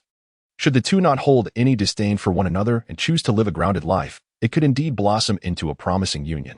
Upon reflection, it seemed quite feasible. Li Lian clapped her thigh in affirmation. It will happen. Just you wait for my word. No sooner had Li Lian departed than Wan'er barged in, her expression dark as she scrutinized Yu Tingwan. What have you been discussing with Li Lian for so long? I hope you weren't speaking ill of her, for why else would she cast such a glare your way before leaving? Recalling the villagers' recent whispers, Wan'er felt a mix of shame and indignation. Yu Tingwan suppressed her laughter, her demeanor turning subdued. Curious to know? Wan'er replied, what? Yu Tingwan spoke gently. Feel free to guess. Wan'er retorted. Now that someone supports you, you feel emboldened. Old man Qian has been striding around with a newfound confidence these days. Though his medical skills may be lacking, he is certainly aware of Wei Shun's condition. Initially, when the villagers brought him in, he merely glanced at him and instructed Matron Shouzhong to prepare for the worst. However, unable to resist the heartfelt pleas, he reluctantly decided to keep him. With no other option, old man Qian has taken to stuffing a slice of aged ginseng into his mouth daily. Remarkably, Wei Shun has yet to breathe his last. Thus, a glimmer of hope has emerged. Wei Shouzhong hastened back to find old lady Wei, while Huinyang returned to her family to borrow money. All in anticipation of the day when the roads are unblocked, so they can take their son to the town's clinic. As noon approached, old man Qian lifted his medicine box to the adjacent room to change the dressings. The light within was dim, and the man upon the couch lay pallid as parchment. Having opened his eyes at some indeterminate moment, he leaned against the wall, the corners of his mouth turned downwards, slowly raising his eyes, which were vacant yet seemed to churn with tumultuous waves. At that glance, an icy chill coursed down the spine of old man Qian. The snow fell more heavily, as if intent on obliterating something. As Wei Shouzhong approached with a pouch of money, he saw old man Qian hurriedly emerge from the house. Quick, fetch the ceramic jar from the table next door. With this urgent command, old man Qian turned back. Heart racing, Wei Shouzhong dashed to the adjacent room, seized the jar, and rushed inside. His vision was awash in crimson, blood gushing from Ulung's chest, staining half of his body. Old man Qian's expression turned grave as he attempted to apply pressure to the wound, yet the warm liquid continued to seep through his fingers in a frantic escape. Hadn't this wound been staunched days prior? Wei Shouzhong's legs turned to jelly, and with a thud, he collapsed to the ground. Dr. Qian, please save Ulung. I implore you to prescribe the finest medicine. If funds run short, my wife and I will find a way to make up the difference. Old man Qian, known for his short temper, understood the gravity of the situation and did not dare to be dismissive. Enough. Your pleas are futile. If this bleeding does not cease, there is little I can do. With a serious countenance, beads of sweat forming on his brow, Dr. Qian seized the ceramic jar and poured the hemostatic powder onto the wound. Fetch several basins of water. It must be boiled. Wei Shouzhong, his eyes red-rimmed, set down the cloth pouch filled with silver and dashed outside. The moments dragged on agonizingly. After what felt like an eternity, old man Qian finally exhaled a deep sigh of relief. Wei Shouzhong, filled with trepidation, inquired, Dr. Qian, how is Ulung? Your son is unwell. Yes. We are in the process of treating him. Old man Qian did not rush to wash his hands. He just regained consciousness. He was overjoyed. Really? But do not rejoice too soon. Old man Qian remarked, he just asked me if I had a knife. I said no, but I do have scissors. When he took them, he was quite polite. Wei Shouzhong felt a sense of relief, but was puzzled. What does he want the scissors for? Old man Qian's expression turned peculiar. To stab a wound. It was remarkably swift and decisive. Wei Shouzhong was taken aback. Old man Qian continued. After he stabbed it, he pulled it out again, lying flat with his eyes closed, and even complained that my scissors were rather dull. Do you think he has a screw loose? Chapter 9. Is it just you who possesses intellect? If he weren't so weak and powerless, he would have long since met the king of hell. Old man Qian was still in shock as he tidied his medical kit. He glanced at Wei Shun, who was breathing feebly on the couch, and then at the honest and upright Wei Shouzhong, feeling that something was amiss. Shouzhong, is this truly your son? Without hesitation, Wei Shouzhong affirmed, yes. Who could mistake my own child with Huin Yang? But you two are of one appearance, and he looks entirely different. Old man Qian frowned. I remember when your lad left, he was both thin and short, and his looks were unremarkable, much like his parents. Such words were indeed unflattering. Wei Shouzhong, proud and steadfast, replied, my son being handsome is not his fault. Since he joined the Wei family army, he has had enough to eat every meal. He is well fed. And how could he not be tall and robust? He sighed, but don't think, uncle, that he seems unfamiliar. If I encountered him on the road, I would not dare to recognize him. It was only because Huin Yang had sharp eyes that she noticed the protective talisman he was tightly clutching. Years ago, it was indeed Huin Yang who ventured to the temple to beseech for this, fearing that the child might be lost. She meticulously sewed it with a thread, ensuring it was securely fastened, meant to be worn around the neck. It was often said that one should never perish away from home. This child, it seems, is destined to return, to find solace in familiar grounds. As he mentioned this, old man Qian recalled the memory. Indeed, during Wei Shen's grave state of unconsciousness, he clung to it resolutely, indicating how deeply he cherished this talisman of safety. The doubts that had arisen out of place dissipated with these words. Like mist before the dawn, as evening approached, the sky grew dark and heavy, seemingly brewing a tempest. Wang was in a foul mood, neglecting to prepare the evening meal for Yu Tingwan, and instead, heated up some rice to share with Xiao Su, remaining in the kitchen. They had consumed nothing but bean rice for several days, and the scent made Xiao Su feel nauseous. Mother, please don't make her eat this. Wang retorted coldly. Will missing one meal kill her? In front of the villagers, the headman had scolded me, leaving me utterly humiliated. Xiao Su replied. But isn't this your own doing? Wang felt a lump in her throat, increasingly agitated that Lu Matchmaker is also to blame for daring to offend me. She once referred to me as the scholar's wife, only to turn her back on me later. How many young women has she harmed over the years? What of that wretched girl next door? Indeed, Xiao Su wholeheartedly agreed, yet she could do nothing to harm Yu Tingwan. Suddenly, there was a thud sound at the door. Xiao Su panicked and turned to look outside, where she saw Yu Tingwan standing at the threshold, unaware of how long she had been there. The horizon trembled ominously. And soon after, thunder rumbled like a war drum, with silver snakes of lightning wildly dancing, as if exploding behind Yu Tingwan. The blinding light tore through the layers of dark clouds, illuminating the scene with a sudden brilliance. At a glance, the young girl's hair cascaded down like a captivating specter. Yu Tingwan, with a gentle demeanor, spoke softly, why can't you refrain from speaking ill of others? Wang Shi retorted, I am directing my ire at you, and you must endure it. Yu Tingwan blinked innocently. Wang Shi added, do not get too pleased with yourself. Sooner or later, I will make you regret this. Yu Tingwan smiled sweetly, very well. Wang Shi sensed a hint of provocation in her tone. Yu Tingwan appeared unfazed, then, Aunt, please continue. With that, she turned to leave, but paused after a few steps. How does one feel when their scheming falls flat? She had no intention of waiting for Wang Shi's response, merely chuckling softly. What is it to irritate others without cause? Do you think you possess the intellect? Wang Shi, both furious and amused, exclaimed, is this how you speak to your elders? Initially, I thought to endure patiently, to humble myself until I gained the means to stand tall. But why should I? I have come to understand that retreating step by step only emboldens individuals like you. Yu Tingwan's expression suddenly turned icy. She glanced at the sky, her voice chillingly clear. How thick-skinned must my aunt be to act so domineering in my presence? If you insist on tearing off the facade, the one who should feel shame is not me. If I were you, I would at least possess a modicum of decency and refrain from displaying such a repugnant visage. Xiao Su dared not breathe a word. Have you consumed explosives these past few days? She found herself caught between two fires, shifting uncomfortably and wishing to avoid this conflict. Wang Shi shouted, get out. I command you to leave at once. It would be best to perish outside. Without the Hu family, where would you be now? Others claim your understanding, but it is all merely pretense. I wish to see if the headman still stands by your side. Her tone dripped with disdain. Yes, I have treated you poorly. But what of it? Even a beast would wag its tail at me. What about you? In stark contrast to her hysteria, Yu Tingwan appeared eerily lifeless. The soles of her shoes were already soaked with snow, and the chill crept upwards. Her voice was barely audible, nearly drowned out by the thunder. All these years, I have been perplexed. When my parents perished in the fire, the Yu family was reduced to ashes. The constable from the yamen took pity on me.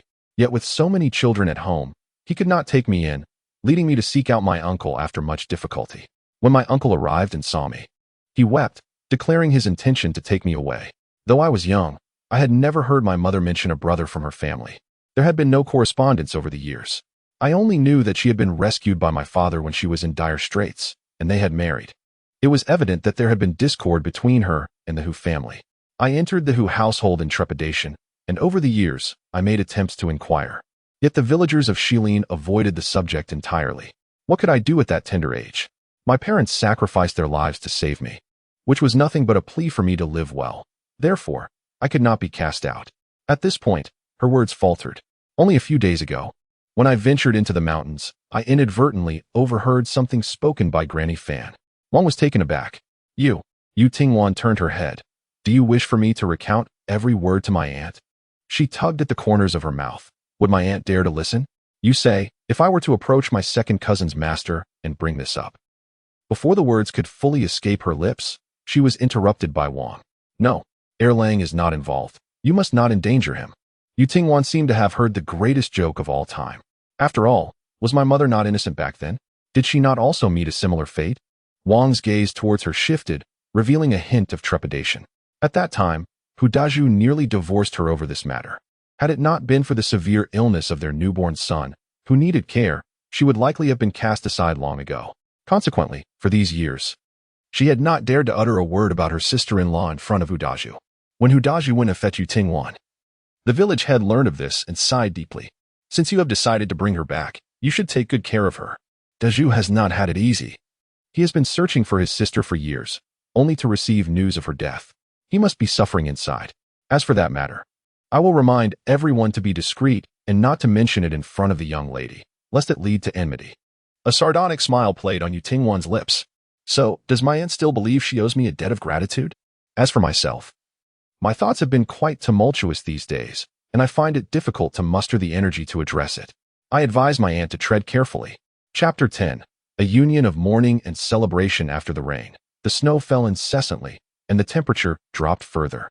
Yu Tingwan ascended the mountain daily, but, in a moment of carelessness, misstepped and tumbled down. She ultimately landed heavily against the roots of a tree, the pain in her body rendering her immobile for a time. Yet, it was here that she unearthed a yam as thick as her arm. Remember, the herbs I require appear like this. They possess the ability to staunch bleeding and reduce swelling, which would be beneficial for your deer along. Nearby, voices can be heard. Old Qian casually tossed the freshly picked herbs to Huanyang, who hurriedly received them with both hands, fearful of offending him. Ever since the man reclaimed his money, the old woman has been a source of disturbance, intruding both day and night, rendering old Qian restless. The elderly Wei, shameless as she is, sprawls before old Qian's door, lamenting her desire to end her life and repeatedly throwing herself against the door, proving to be a nuisance even for the village chief to dislodge. What can be done about her? Observing old Qian's face grow increasingly dark, Huanyang feared he might refuse to treat Alung any further. As a widower without children, old Qian's home is chaotic and filthy, lacking the care of a woman. Huanyang diligently tidied up the household and even prepared meals for old Qian. Wei Shouzhong assisted with fetching water and chopping firewood. In recent days, old Qian has been living quite comfortably, to the extent that every time he considers sending her away, he finds it difficult to voice his thoughts. All right, let us search separately. Though they parted ways, the distance between them was not considerable. Old Qian struck the thick layer of snow with a wooden stick. His hands clasped behind him, suppressing his temper as he exclaimed, "That old hag's mouth is filthy and odious. It's utterly repulsive." Huanyang's expression darkened as she bit her lip in silence. It's one thing for her to insult you, but she dares to insult me as well. What of the heartbreak grass? Is it to poison Alung in return? Huanyang hesitated, contemplating. Should we give it to your mother-in-law? He relished the thought. It won't kill her. Yu Tingwan thought to herself. She should have left. Yet, the allure was undeniable. Yu Tingwan cleared her throat and limped through from one side. Could you spare me a sprig? Old man Qian remarked in surprise. What? How can there be someone here? The mountain was abundant with trees. Had Yutingwan remained silent, one could hardly discern her presence. Yutingwan replied, "My aunt is in dire need of it." Wen Yang, perplexed, urged her, "What sort of person are you? This is not permissible. Consuming the could be fatal." Yutingwan retorted, "I'm merely trying to frighten her." After that night, Wang Shi had settled down considerably. Yet, such individuals seldom learn from experience. Just yesterday, Yutingwan had gathered 3 bird eggs, which she had boiled. She consumed 2 during the night, saving 1 for the morning, only to have it pilfered by Wang Shi. With anticipation, she looked at Old Man Qian, "But I have no money. Could I possibly buy it on credit?" Old Man Qian queried, "Do you even know my surname?" Ultimately, Yutingwan left without the, disheartened as she clutched her large yam, preparing to depart. The yam was medicinal, and Old Man Qian's keen eyes caught sight of it. "Wait a moment. Are you selling that yam?" Yutingwan, in dire financial straits, inquired, "How much will you offer?" Old Man Qian replied, 10 won. Such a paltry sum could hardly satisfy anyone. She could easily fetch at least 20 when in town. Yet, the road remained blocked. Yutingwan truly possessed not a single one. She was impoverished, her frostbite cracked, and ached from incessant scratching. The ointment used by the daughter-in-law of Aunt Wu next door had proven remarkably effective when applied once. A whole bottle cost 12 won, purchased in town, but now unattainable. However, she could offer a few coins to the Wu family's daughter-in-law for half a bottle. Otherwise, her hands would surely suffer irreparable damage. Having received her payment, Yutingwan handed over the yam to the Old Man Qian and prepared to descend the mountain. She walked slowly, wary of another potential fall. Behind her, Huan Yang sighed, remarking, "That girl is truly beautiful. Once Ailang has recovered, I shall find him a lovely bride," hoping for a harmonious union. Yet, a cloud of worry loomed over her. Their family's circumstances were dire, compounded by the relentless meddling of old Madame Wei. She feared no one would be willing to become her in-law. Old Man Qian, silent, refrained from mocking her long-term aspirations. However, he furrowed his brow, pondering, perhaps it would be best to reconsider. With a son like yours, as ferocious as a wolf cub, the new bride might well find herself in peril upon entering your home. Joyous and sorrowful occasions could easily converge. Yutingwan, typically calm and collected, found herself momentarily bewildered. It was evident that one must tread carefully when contemplating marriage. Wasn't Wei Shen a soldier? Why did he resemble a brutish bandit? Being particularly cautious about her own life, she felt relieved that the Wei family resided at the village's end, while the Wang family was at the front. Once she married the butcher Wu, any connections would be severed. This small episode did not weigh heavily on her mind. Upon learning of Yutingwan's intentions, the young wife of Wu initially harbored discontent. But her demeanor shifted upon seeing Yu produce 6 coins. The medicinal ointment had been purchased before her marriage, with more than half remaining, after becoming pregnant. It had merely sat unused. Seeing Yutingwan's interest, she was eager to part with it, offering not only the ointment, but the small ceramic jar as well. She whispered, covering her mouth, "Your cousin-in-law is visiting. Do come and sit for a while at my home before you return." Yutingwan was not surprised. With her impending delivery, it was hardly unusual for her family to come visit. Though she spoke lightly, she understood all too well the true reason for the Su family's visit. In recent days, the snowstorm has been relentless, and the humble abode of the Su family has suffered greatly, with its roof torn asunder. How can they find refuge from the biting cold? Constructing a new home cannot be accomplished in a single day, leaving them with no choice but to humbly seek shelter elsewhere. In a previous life, they arrived bearing provisions, even sacrificing a portion of meat, yet Wang refused their pleas and cast them out. With nowhere else to turn, the Su family wept outside the Hu residence, drawing the curiosity of the villagers. Concerned for her reputation, Wang reluctantly opened the door. Yet, this time, circumstances may have shifted. After all, the household's water tank has run shallow, and no one is available to fetch more. The firewood remains unchopped, and Wang finds herself without anyone to command. With the Su family arriving, she would surely hesitate to send them away. Yutingwan's gaze gradually descended to the burgeoning belly of Wu's young wife. Returning to her maternal home in 2 days, Wu's young wife was taken aback. "Indeed, my younger brother is about to wed, and I must return to assist. Sister-in-law, it is best if you refrain from venturing out." Wu's young wife responded with confusion. Why? Yutingwan was aware that her husband had injured his leg a fortnight prior and required ample time to recuperate. After a moment of contemplation, she suggested, "If you are in such a hurry to return, perhaps Aunt Wu could accompany you." Wu's young wife hesitated. I dare not. My mother-in-law has been quite critical of my desire to visit my family, often chiding me for being preoccupied with them. Yu Tingwan replied, our households are in close proximity, and given the treacherous, slippery roads in this weather, I worry that my sister-in-law might encounter some misfortune. Upon realizing the concern behind her words, Wu's young wife waved her hand dismissively. You worry too much. What misfortune could befall me? If I am careful on my journey home, surely nothing will go awry. Yu Tingwan, however, spoke candidly, and then a miscarriage. I would never jest about such matters. The mention of a fetus cast a pall over Wu's young wife's expression. Do not speak such nonsense. Are you cursing me? She exclaimed. The fortune teller assured me that this pregnancy would be stable. Yu Tingwan gazed earnestly at her, her eyes fixed intently, the tear mole at the corner of her eye appearing somewhat enchantingly alluring. Perhaps he lacks my spiritual insight. Unable to suppress her curiosity, she inquired. How much does it cost for a reading? 30 won. What? I've nearly sacrificed half my life for just 12 won, and that was under fortunate circumstances. Yu Tingwan lapsed into silence. At that moment, Aunt Wu approached, observing her daughter-in-law's grim expression and Yu Tingwan's vacant stare. What troubles you? I was contemplating. What are you contemplating? Yu Tingwan replied softly, whether I should set up a fortune-telling booth to earn some money. Chapter 11. An escape from marriage. The gates of the Hu family stood ajar, with Wang's voice laced with displeasure as she arranged accommodations. Su's father and the two younger brothers of Su's family were crammed into the kitchen, laying their bedding on the floor. She was reluctant to associate with impoverished relatives and thus instructed Su's mother, the daughter-in-law of the Su family, to stay with the younger Su. The only room left vacant was Erlang's, but it was filled with precious items such as ink and writing materials, and I seldom entered except to clean. It was inconvenient to host relatives there, so they would have to endure some discomfort. The Su family wore patched cotton clothing. The children, filthy and rambunctious, ran amok in the Hu family's courtyard until the eldest daughter-in-law of the Su family subdued them for tidying. Su's father sat on the steps, his back hunched. No. Su's mother harbored resentment in her gaze. Having a scholarly son is quite impressive, isn't it? Yet, she dared not offend him and forced a smile, saying, we are merely rustic folk, clumsy and without finesse. What if we were to soil or damage something?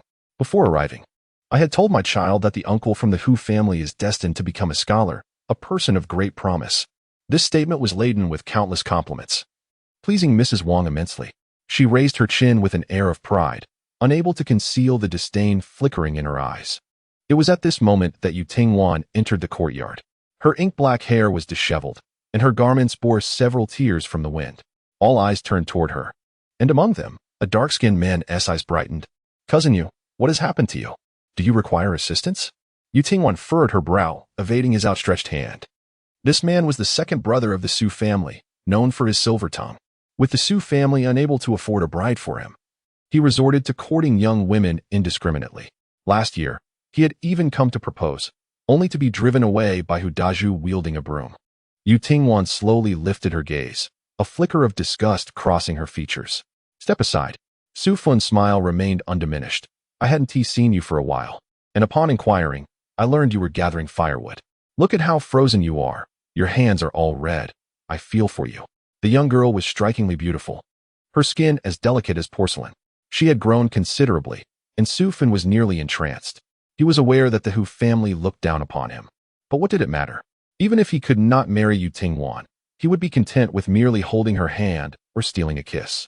Yet, Yu Tingwan treated him as if he were a venomous snake. She scoffed coldly.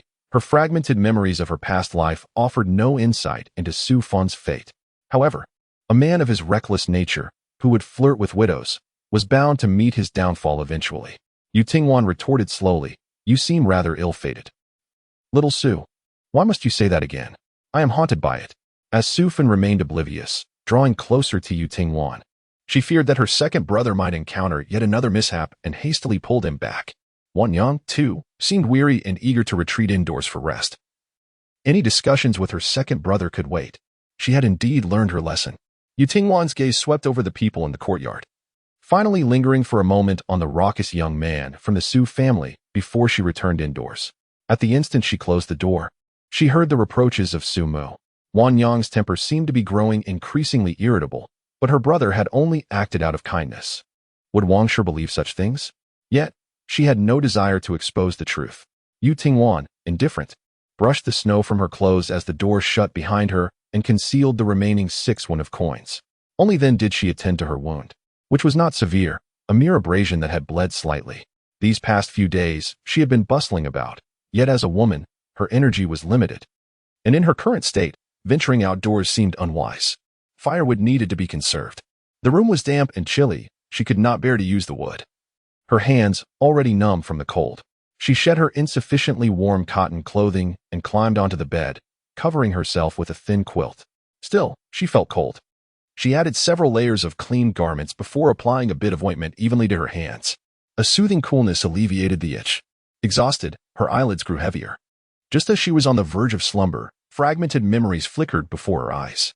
The sound of drums and gongs filled the air, and firecrackers went off incessantly. Passers-by from the Dong family in the county would stop to observe. A crowd gathered, engaged in conversation. Old Master Dong, though aged, retained a youthful spirit. His wife's remains were scarcely cold, and he had already taken another bride. It was Lu Meipa who had brokered the match, though the identity of the young woman remained unknown. The Dong and Lu families behaved furtively, their lips sealed tight, revealing not a whisper of their secrets. Have you heard? The niece of the Hu family has vanished. Which Hu family, you inquire? The one whose youngest son excels in his studies at our county. He is the top scorer in every exam. It is said that he could not return home for the new year. And even Master Chu invited him for the New Year's Eve dinner. There is a sense of lament among the people. As a resident of the neighboring village, I too have heard the whispers. After the new year, the road back to the county was finally reopened. Hu Daju returned home, burdened with packages, only to learn of his niece's disappearance.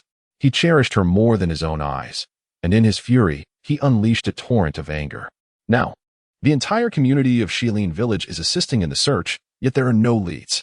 Privately, they speculate that she must have ventured deep into the mountains, likely devoured by wild beasts. A perceptive individual interjects, "Wait, something feels amiss. Could it be mere coincidence that the bride from the Dong family is?" Before the thought is fully articulated, they are interrupted. Impossible. Wang Shi would never dare. If Hu Daju finds out, he would surely kill her. Besides, there is a scholar in the family. If she were to commit such an act, it would tarnish her son's reputation and jeopardize his future. Surely, she cannot be that foolish. While the outside world buzzes with fervent speculation, chaos reigns within the Dong household. The bride has fled. Yu Tingwan, unfamiliar with the county, finds herself disoriented, careening forward in a blind rush. She is in a state of panic, lost and terrified. Yet, no one comes to her aid. In stark contrast to the Dong family's festive decorations, another street is draped in white silk from door to door. This is the inevitable route for General Wei Zhao's coffin to return to the capital. The road has been cleared, and amidst profound sorrow, the common folk on both sides weep while covering their faces. These citizens have followed the funeral procession from the borders, accompanying it step by step, their shoes worn thin. In this vast world, all lands belong to the sovereign. The populace reveres the emperor seated on the dragon throne in the capital. Yet, after years of relentless warfare, the only hope for the people lies in the Wei family army, their lives safeguarded by the valiant General Wei Zhao, who risked everything in battle. The soldiers of the Wei family army don plain garments, their waists adorned with white sashes, bearing the coffin with unbearable grief, moving forward in a daze. Halt! Do not flee. Advise the new mistress against provoking the master's wrath. Ultimately, it is you who will suffer. The country folk lack decorum. The ones pursuing Yu Tingwan are the servants of the Dong family. Tears brim in her eyes as she exerts every ounce of strength to flee towards the throngs. Too fearful to pause, perceiving her pursuers as wild beasts. In the air, a whirlwind scatters paper offerings, and the streets are lined with mourning banners, everywhere resonating with grief. Until a vivid splash of red stumbles forth amidst the despair. Help!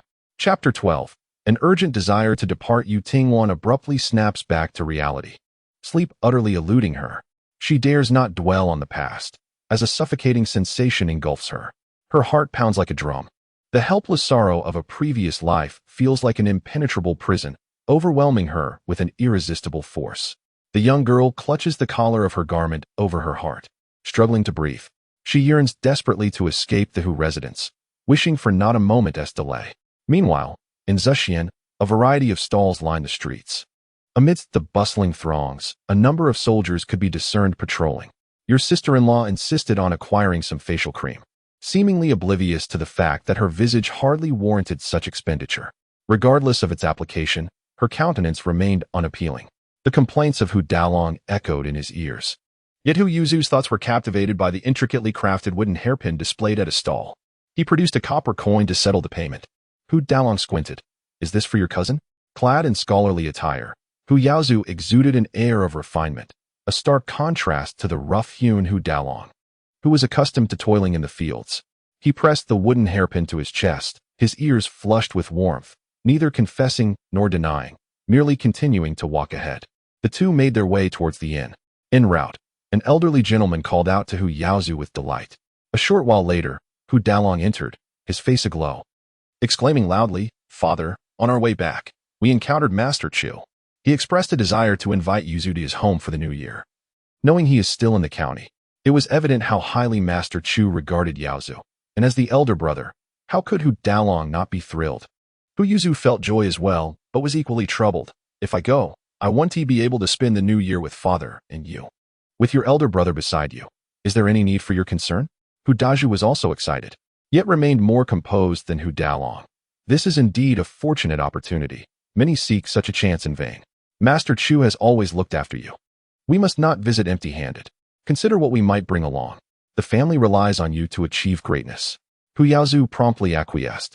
Hu Dalong then revealed the information he had gathered. As the new year approaches, many are coming to the county to purchase festive goods. This route is blocked, and there are quite a few like us who cannot return.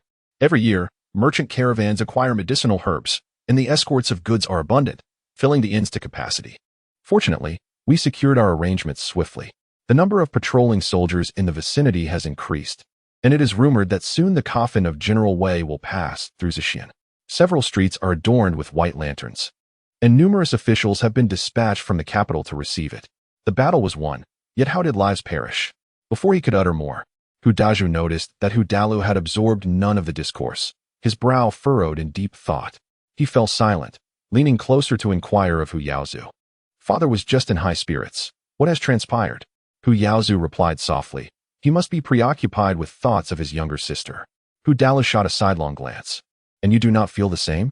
The former's face flushed crimson. Hu Daju, unable to comprehend their exchange, sighed heavily. I am concerned that your mother may neglect her. Hu Dalu choked momentarily, struck by a realization, and rubbed his nose anxiously. One might think that cousin is your father's own daughter. Your little aunt departed early. Is it wrong for me to cherish her? He added, furthermore, your wife is quite cunning. Once she gives birth, you ought to keep a watchful eye. Meanwhile, Yu Tingwan remained oblivious to the unfolding matters. She leaned against the window, engrossed in a performance. She observed Mrs. Wang chasing the young lad from the Su family with a wrought tin stick, causing a ruckus throughout the courtyard. He dashed into her room, rummaging about. At such a tender age, he already knows the ways of thievery. Is that something you can consume? Mrs. Wang exclaimed. The Su lad, pinned to the ground, still bore remnants of pastry crumbs in his mouth. Though he grimaced in pain, he remained audaciously defiant, declaring, I want to eat it. I want to eat it. What I see is mine. Last time, he pilfered rice from the neighbor, and his parents and grandparents praised him for his cleverness. Before Wang could unleash her fury, Su's daughter-in-law rushed forward. Aunt, this child is merely inexperienced. His greed has squandered food, but he is still young. Surely, you cannot hold it against a child. Wang's face darkened. If you cannot rear a child properly, then perhaps you shouldn't bear one. Who are you to speak here? This egg cake was brought back by Erlang from the county. I have cherished it dearly. Today he steals food, and tomorrow will it be money? Am I to allow you to reside in my home? Su's mother awkwardly stepped forward, shielding her grandson. Oh dear, he has eaten it. And we cannot expect him to regurgitate it. Mother-in-law, please calm your anger. She urged her grandson to apologize to Wang, quickly. Tell her you will never dare to do it again. Yu Tingwan witnessed the Su boy rolling his eyes, yet he exhibited no sign of remorse. She quietly closed the window, choosing to ignore the commotion outside. The Hu family was quite lively this evening. Later, the neighbor's young wife, restless in the night, nudged her slumbering husband. I feel uneasy. Soon, whispers filled the room between the couple. The young wife remarked, before darkness fell, there was a ruckus next door. That Su boy sneaked into Aunt Wang's house and devoured the egg cake. As she spoke, she swallowed hard. It must have been delicious. Such a significant matter. And that Su boy showed not a shred of contrition, turning around to frolic outside. I pondered over Lady Wan's words, feeling they held a peculiar significance. She casually remarked about the proximity of the two households. Not long after, Wu's daughter-in-law, holding a candle, knocked on Aunt Wu's door. She harbored a certain trepidation towards her mother-in-law. "Mother, could you please accompany me back to my parental home tomorrow? Should I carry you?" What kind of daughter-in-law commands her mother-in-law like this? Aunt Wu's expression darkened, and just as she was about to scold, she heard her son's voice from the adjacent room. "Mother, ordinarily, it would be my duty to accompany her back, but given my current state, I cannot venture outside, especially with the snow falling. I truly cannot rest easy." In the neighboring Hu household, Wan was unable to sleep, sitting by the fire and occasionally poking it with a stick. The flickering flames cast a melancholic and sorrowful expression upon her features. She remained oblivious to whether the servants of the Dong family had ever captured her in a past life. At that moment, outside, there arose the sound of soft footsteps. With her keen sense of vigilance, Wan swiftly glanced over. Someone was stealthily approaching her door, ultimately halting before it. It was Su Fun. Under the moonlight, Su Fun was surreptitiously attempting to pry open the door, having long forgotten the warning from the young Su family during the day. How could Wan, who was in the opposite room, remain indifferent? This was indeed a fortuitous opportunity. If he merely covered Wan's mouth to stifle her cries for help, he could indulge in his nefarious intentions. Those young women whom he had taken advantage of, despite their deep-seated hatred for him, still dared not reveal a whisper of it to the outside world for the sake of their honor. The avarice in Su Fin's eyes was unmistakable. The mere thought of Wan's face ignited a fervent heat within him. With a click, the bolt of the locked door was disengaged by him. Su Fun's eyes gleamed with anticipation as he pushed the door open. Just then, the burning firewood inside leaped towards his face. Instinctively, he raised his hand to shield himself, causing sparks to fly in all directions. Hair and cotton garments were ignited, and a searing sensation pierced through, accompanied by his anguished screams that shattered the stillness of the night. Chapter 13. The fault is not mine, nor should shame be mine. The courtyard was in utter disarray, with Su Fun's hair singed and his face bearing distinct burn marks. The flames that engulfed him were extinguished only after he rolled in the snow. Now, he lay on the ground, gasping for breath, having narrowly escaped a disaster. The members of the Su family wore expressions filled with fury. Su's mother rushed forward, spitting her words. "Is there nothing that can be discussed reasonably? We reside in the Hu family, yet we are not to be trifled with." Wan stood alone, draped in an outer garment. He intended to take liberties with me. Wang, taken aback by Su Fun's audacity, felt both astonished and regretful that he had not succeeded. What a useless fellow. She scolded Wan alongside the Su family. "Regardless of the circumstances, your actions in harming others are inexcusable. If anything were to happen to your second brother, how could I explain that?" This incident was indeed a misstep on the part of the Su family, who lacked a firm ground to stand on. However, with Wang's involvement, Su's mother grew increasingly indignant, pointing her finger at Wan as she berated her. "You entered his room with the intention of causing trouble? Did my son tear your clothes or touch you? What pretense is this? If you had not tempted him, if you had acted with propriety, would my son have sought you out in such a manner?" Such crude words would have sent any other young lady into a fit of humiliation and anger, yet Wan remained unfazed. The wind tousled her hair as she tucked a strand behind her ear, choosing to remain silent. Young Su, forgetting her own earlier trepidation in the presence of Wan, exclaimed, "Wan, what enmity do you harbor against my second brother to wish him such harm?" Su's mother, with a shrewd glint in her eyes, pondered the situation. She imperiously declared, "In any case, if this matter does not reach a conclusion, do not expect to have it easy." The commotion had attracted considerable attention, even rousing the village head. Upon his arrival, he found a throng of villagers outside the Hu residence, engaged in hushed whispers. Before he could enter, he discerned the situation. Su Fin had previously sought to propose marriage, but Hu Dazhu had refused. To everyone's astonishment, he had not given up under the cover of night. He attempted to sneak into the stepmother's quarters. Meanwhile, his mother was creating quite a scene inside, insisting that Su Fan's injuries were inextricably linked to the stepmother. The door had been forced open, and the stepmother's reputation was in tatters. If she wished to preserve her honor, she ought to accept Su Fin as her son-in-law. How shameless.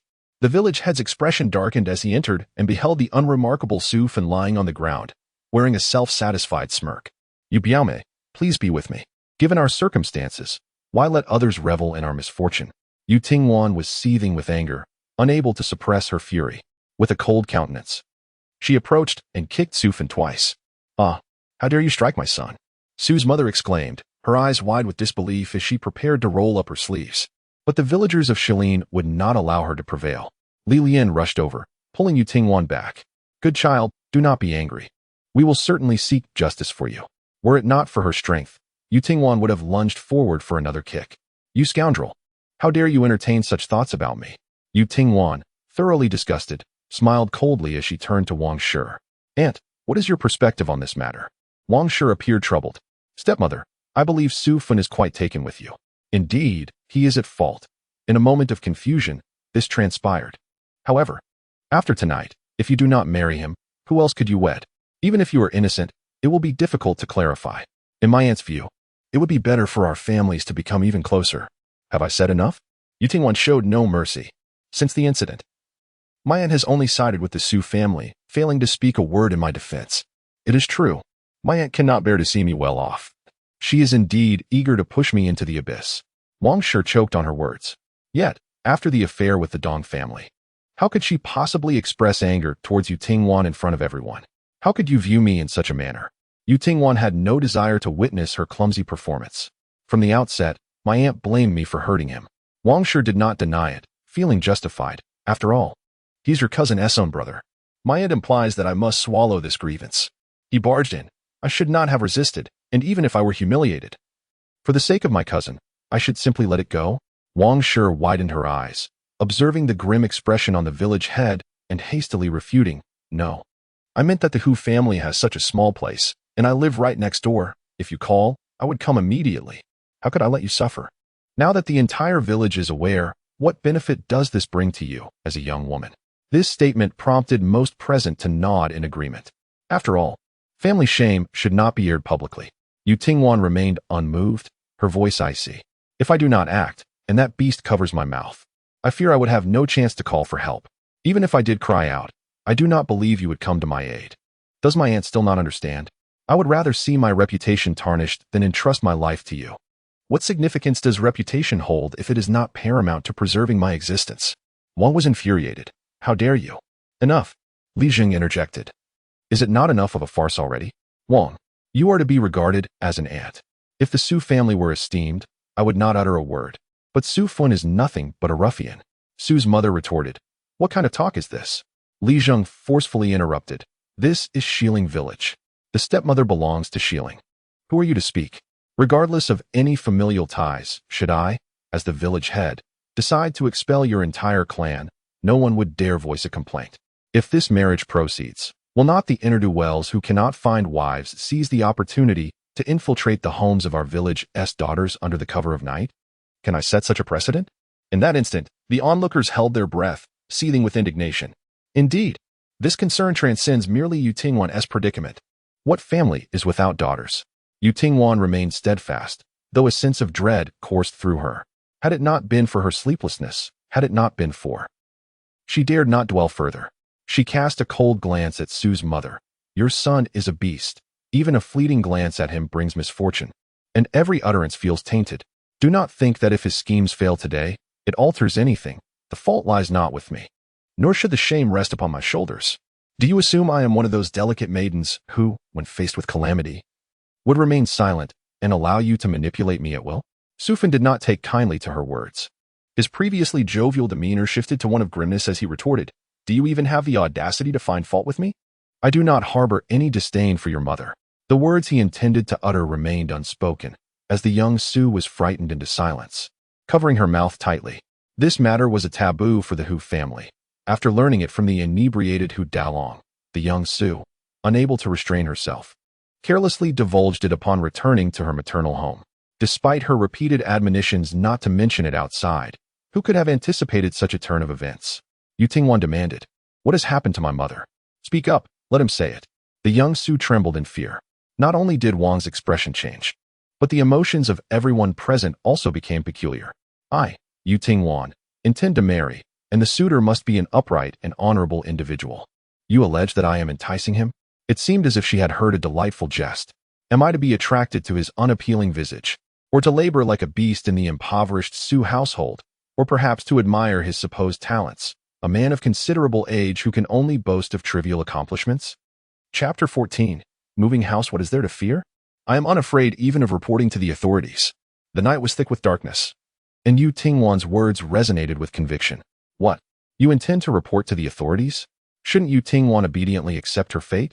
Su's mother rushed forward, threatening. If you dare to harm my second son, I will flay you alive. However, before she could reach Yu Tingwan, she was intercepted by Li Lian, who stood closest. Li Lian pushed her away, scolding, if you wish to go mad, do so in your own village. This is not your home. How dare she act so brazenly under our very noses, truly believing that the girls of Shilin village are easy prey. With that declaration, the villagers collectively armed themselves with tools from their yards, surrounding the Su family. Su's father, in a panic, exclaimed, "Are you intending to harm us?" He had grown older and was rather shallow. When Su Fan quietly left the kitchen, he awoke, yet he did not attempt to stop him.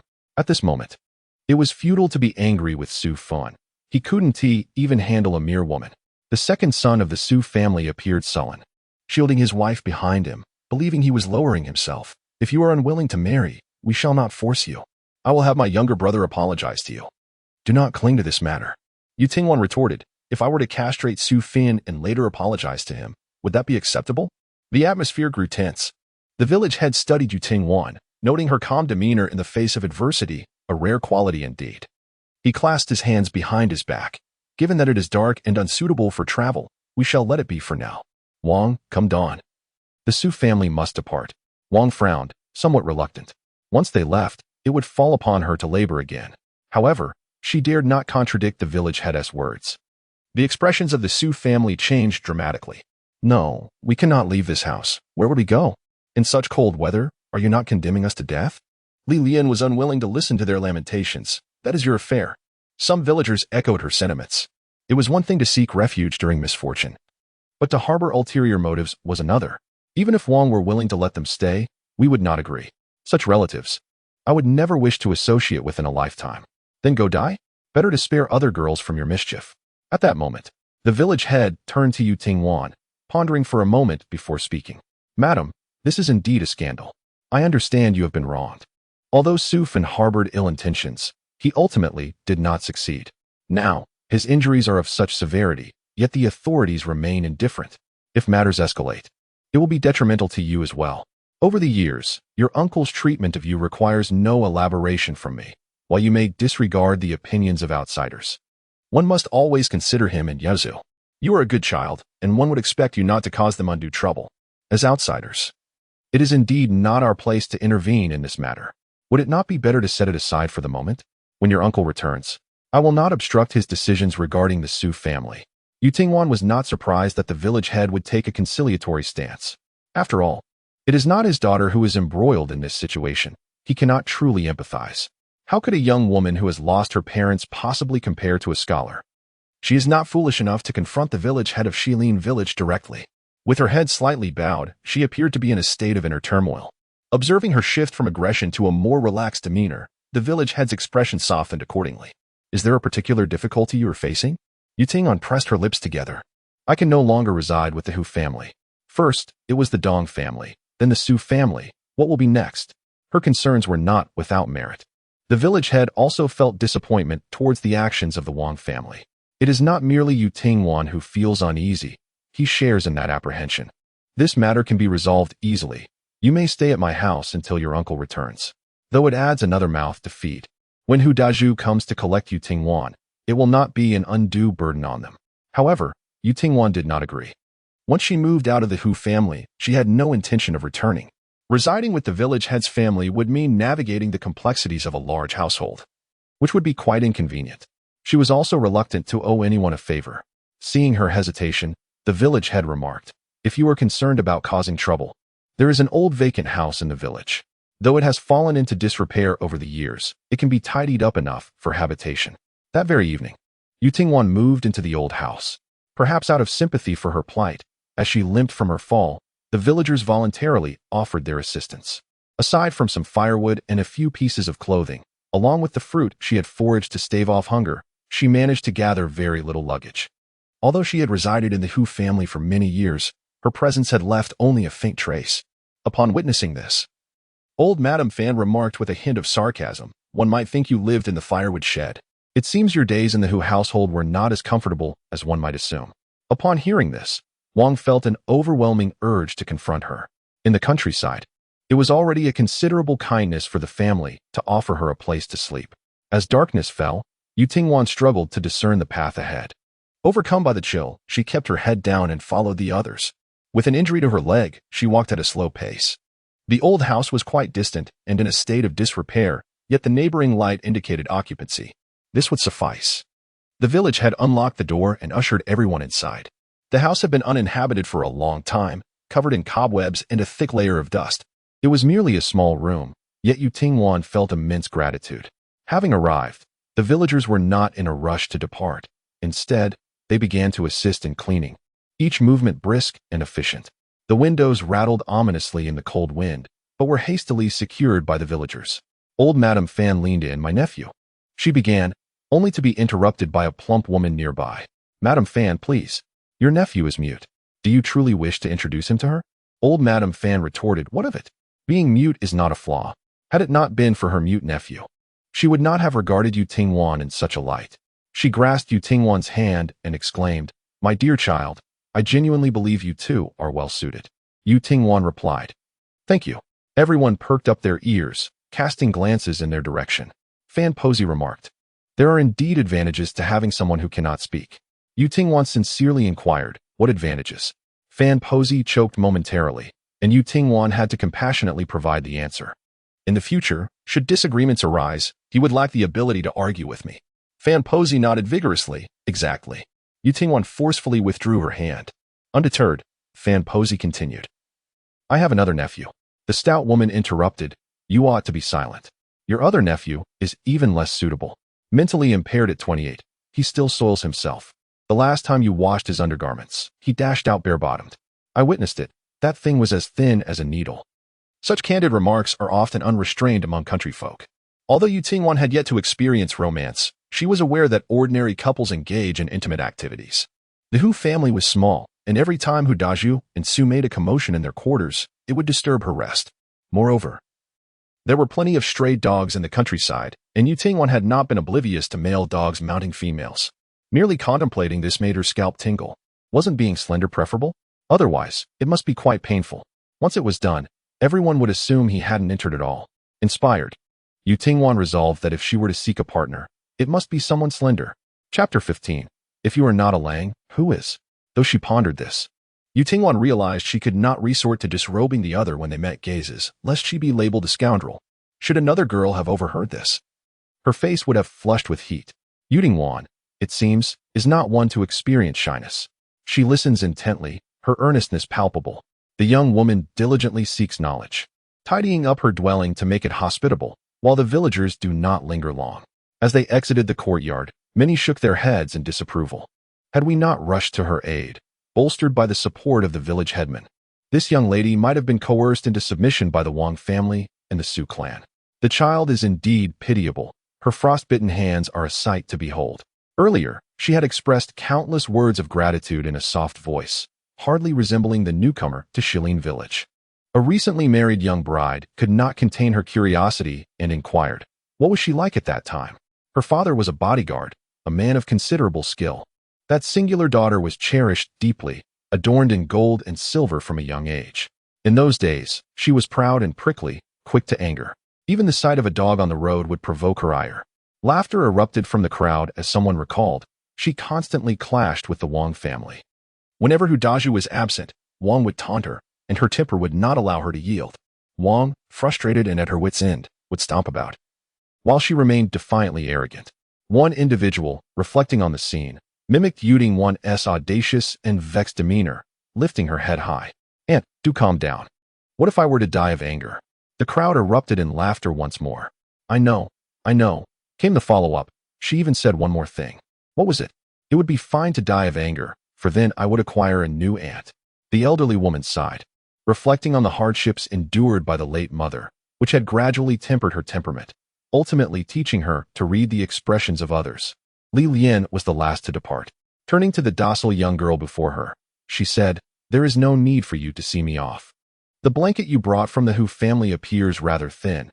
It will be cold at night, so make sure to burn more firewood.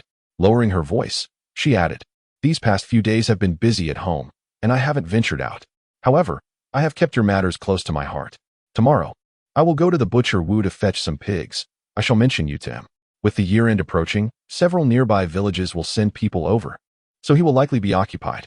If he is amenable, I will persuade him to carve out some time to meet you. Upon hearing this, Yu Tingwan felt a wave of relief wash over her. After bidding farewell to Li Lian, she returned to her room and secured the door latch, finally affording herself the opportunity to thoroughly examine the old dwelling. After all the recent events, Yu Tingwan felt weary. The night had been fraught with anxiety, and having relocated once more, she anticipated a restless night. Yet, as soon as she lay down, she swiftly sank into a deep slumber. As time slipped away, the light began to creep up the walls, heralding the arrival of daybreak. Realizing that she would be residing in the old house for some time, Yu Tingwan took it upon herself to clean both inside and out. Her legs bore fresh scrapes, still unhealed, and she had to be cautious not to aggravate them. She moved slowly, but fortunately, there was no urgency. This place had once been inhabited, although it lacked a proper kitchen. She discovered a rudimentary pot tucked away in a corner. Though worn, its base remained intact, making it serviceable enough.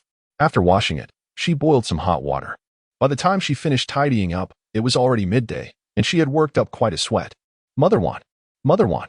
A voice called from outside. Aunt Wu stood at the threshold, holding a basket. Why has Aunt Wu come? I brought you some food. Aunt Wu lifted the cloth covering the basket to reveal several whole grain buns. Yu Tingwan quickly discerned her intention. Indeed, Aunt Wu anxiously grasped her hand, exclaiming, thanks to your warning about my daughter-in-law. Otherwise, there would have been trouble. Without needing to ask, she vented her frustration. That CF family boy is truly troublesome. Yu Tingwan was taken aback. Didn't the village head drive them away? How could there still be an issue? Yes, he did, but they lingered, reluctant to leave. They even sought to make your uncle pay for repairing the roof, Aunt Wu replied. Yu Tingwan remarked, how could that miserly Wang be willing? I was in a hurry and didn't pay much attention. Everything was fine until we left the village, when suddenly someone dashed out from Widow Shi's home and collided with Xiaofan. Yu Tingwan gasped. If she had been hit, it would have been disastrous. Indeed, fortunately, she was there, if it weren't for her strength and quick reflexes. Aunt Wu spat in disdain. Those wretched scoundrels.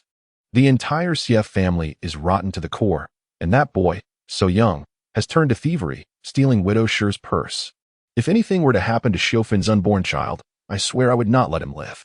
Following this incident, the village head lost his temper and promptly expelled the CF family from the village. She handed several coarse buns to Yu Tingwan, saying, don't be polite with me. You're living outside now. What will you eat without food? I make the best buns, so do try some. Once Xiaofan gives birth, you must come over for a meal. Yu Tingwan smiled. At that time, she had long since married off. Indeed, she was quite hungry. After expressing her gratitude, she was just about to take a bite when she heard some commotion next door. A woman clad in coarse cloth emerged, carrying a food container. Upon recognizing the visitor, Yu Tingwan felt an immediate sense of unease. Wasn't this Wei Shen's mother? To think she had moved to the end of the village? Aunt Wu greeted her with a smile. Huinyang, are you delivering food again? She inquired with concern. How is your son doing?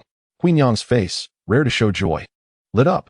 Dr. Qian said that after some more time, he should be stable enough to return home. Living with the Qian family was indeed inconvenient. Old man Qian had limited medical skills, and all he could do each day was prescribe medicine and apply treatments. This was certainly good news. It were remarked. If he can endure this, once he is sent to the town clinic, if he recovers, you will have hope. She introduced, this is Wan Yang, the niece of Hu Daju, who just moved in yesterday.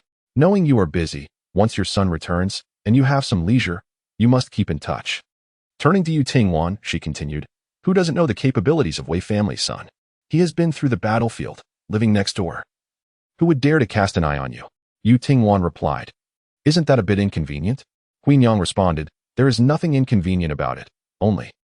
Her face clouded with worry. Only this child insists that he is not my son. Aunt Wu was taken aback. Ah? I asked him. If you are not my son, then who are you? He remained silent. Aunt Wu slapped her thigh. See, he couldn't answer. He doesn't even recognize us. Aunt Wu sympathized with the plight of the couple. Yet, he turned around and hung the talisman of peace around his neck. Subsequently, no matter how one tried to amuse him, his face remained devoid of a smile. The most pressing matter, however, was his desire to leave. Yet, before he could rise from the bed, old man Qian pressed him back down. Huinyang felt a profound sadness, believing it must have been the fall from the mountain that had damaged his mind. Chapter 16. We are incompatible. The atmosphere around Wei Xiao, whose mind was injured, was heavy with frustration. He was genuinely vexed. Yet, Wei Shouzhong lingered nearby, incessantly chattering away. Do you remember when you were 6 and you fought with your peers? You lost and ended up shattering a tooth, returning home in tears. Wei Xiao replied. That was indeed a cowardly act. He fixated his gaze on the ceiling. Wei Shouzhong continued. You were always the one to cry. Wei Xiao responded. Since my father's passing, I have forgotten what tears are. No matter what Wei Shouzhong said, he remained indifferent. Old man Qian entered with a bowl of medicine. Drink up. Aren't you a member of the Wei family army? Once you're well, you can pay your respects when General Wei's coffin passes through Zixian. Indeed, he will pay his respects to himself. Old man Qian frequently sold herbs he collected from the mountains in the county and town, thus gathered much news. The late General Wei was the sole heir of the Shun National Duke's residence, and upon hearing of his demise, it was said that the Duke's wife fell ill immediately. Wei Xiao's eyes were vacant. The emperor mourned the loss of his beloved general, suspending court for several days. Wei Xiao remained in his daze. The heir of the Duke of Loyalty and Valor refused to believe the news, reddening his eyes and assaulting the soldier who delivered the tidings, claiming that the money borrowed from him by General Wei had yet to be repaid. Wei Xiao continued to gaze vacantly, his eyes shifting slightly. What nonsense! Wei Shouzhong exclaimed in astonishment. Could General Wei truly be so destitute as to seek loans from outside, with no evidence to substantiate such claims? It is merely the idle gossip of that young heir. Old man Qian remarked that, following the spread of the news, numerous prominent figures who held General Wei in high esteem approached the heir of the loyal and brave marquis, demanding justice and denouncing any slander. Yet, the heir maintained that the funds were allocated to improve the provisions for the Wei family's army. Those who pursued him were moved, proclaiming that General Wei was indeed selfless, capable of such an act. Before long, several households, leveraging General Wei's name, came forth offering assistance and repaying the debts. Wei Xiao mused silently. It is clear what is transpiring. Xiao Huayan welcomed all, eager to profit, even from the fortunes of the deceased. A trace of cold laughter finally escaped Wei Xiao's lips. After settling into the old residence, Yu Tingwan had not regained any memories from her past life. Once the wounds on her legs had healed, Li Lian brought forth good news. Madam, prepare yourself to accompany me. The butcher Wu is presently at my home. Yu Tingwan's eyes brightened, and with little to prepare, she merely tidied her hair slightly. I am ready, mother. Noticing her shivering, Li Lian helped her don all the clothing she could wear, making her appear somewhat bulky and adorned with patches. She frowned slightly, yet understood that it was not Yu Tingwan's lack of seriousness. The outermost garment was indeed her best. Nonetheless, the young girl possessed such beauty that even draped in rags, her charm could not be diminished. The village chief's residence was not far from there, and as they walked, Li Lian engaged her in conversation. Why are you trembling? Are you still cold? Yu Tingwan replied softly, I am merely nervous. Li Lian remarked, I perceive he is quite attentive. He readily agreed when I mentioned it before. Your matter is likely to succeed. He would not look down upon you. Yu Tingwan nodded, then turned serious. What if I find him unworthy? The thought of having to search anew filled her with dismay. Li Lian was momentarily at a loss for words. Just then, a woman heading to the vegetable garden encountered them and cheerfully inquired, Where are you off to? Li Lian refrained from mentioning the meeting and smiled. I'm taking Wan'er to my home for a visit. The headman's residence was the most impressive in Lingxi village, with numerous chickens pecking in the yard. The family had been dispatched by Li Lian to avoid discomfort from too many people. The butcher, Wu, appeared restless, frequently glancing outside. Initially, the headman considered this match quite favorable.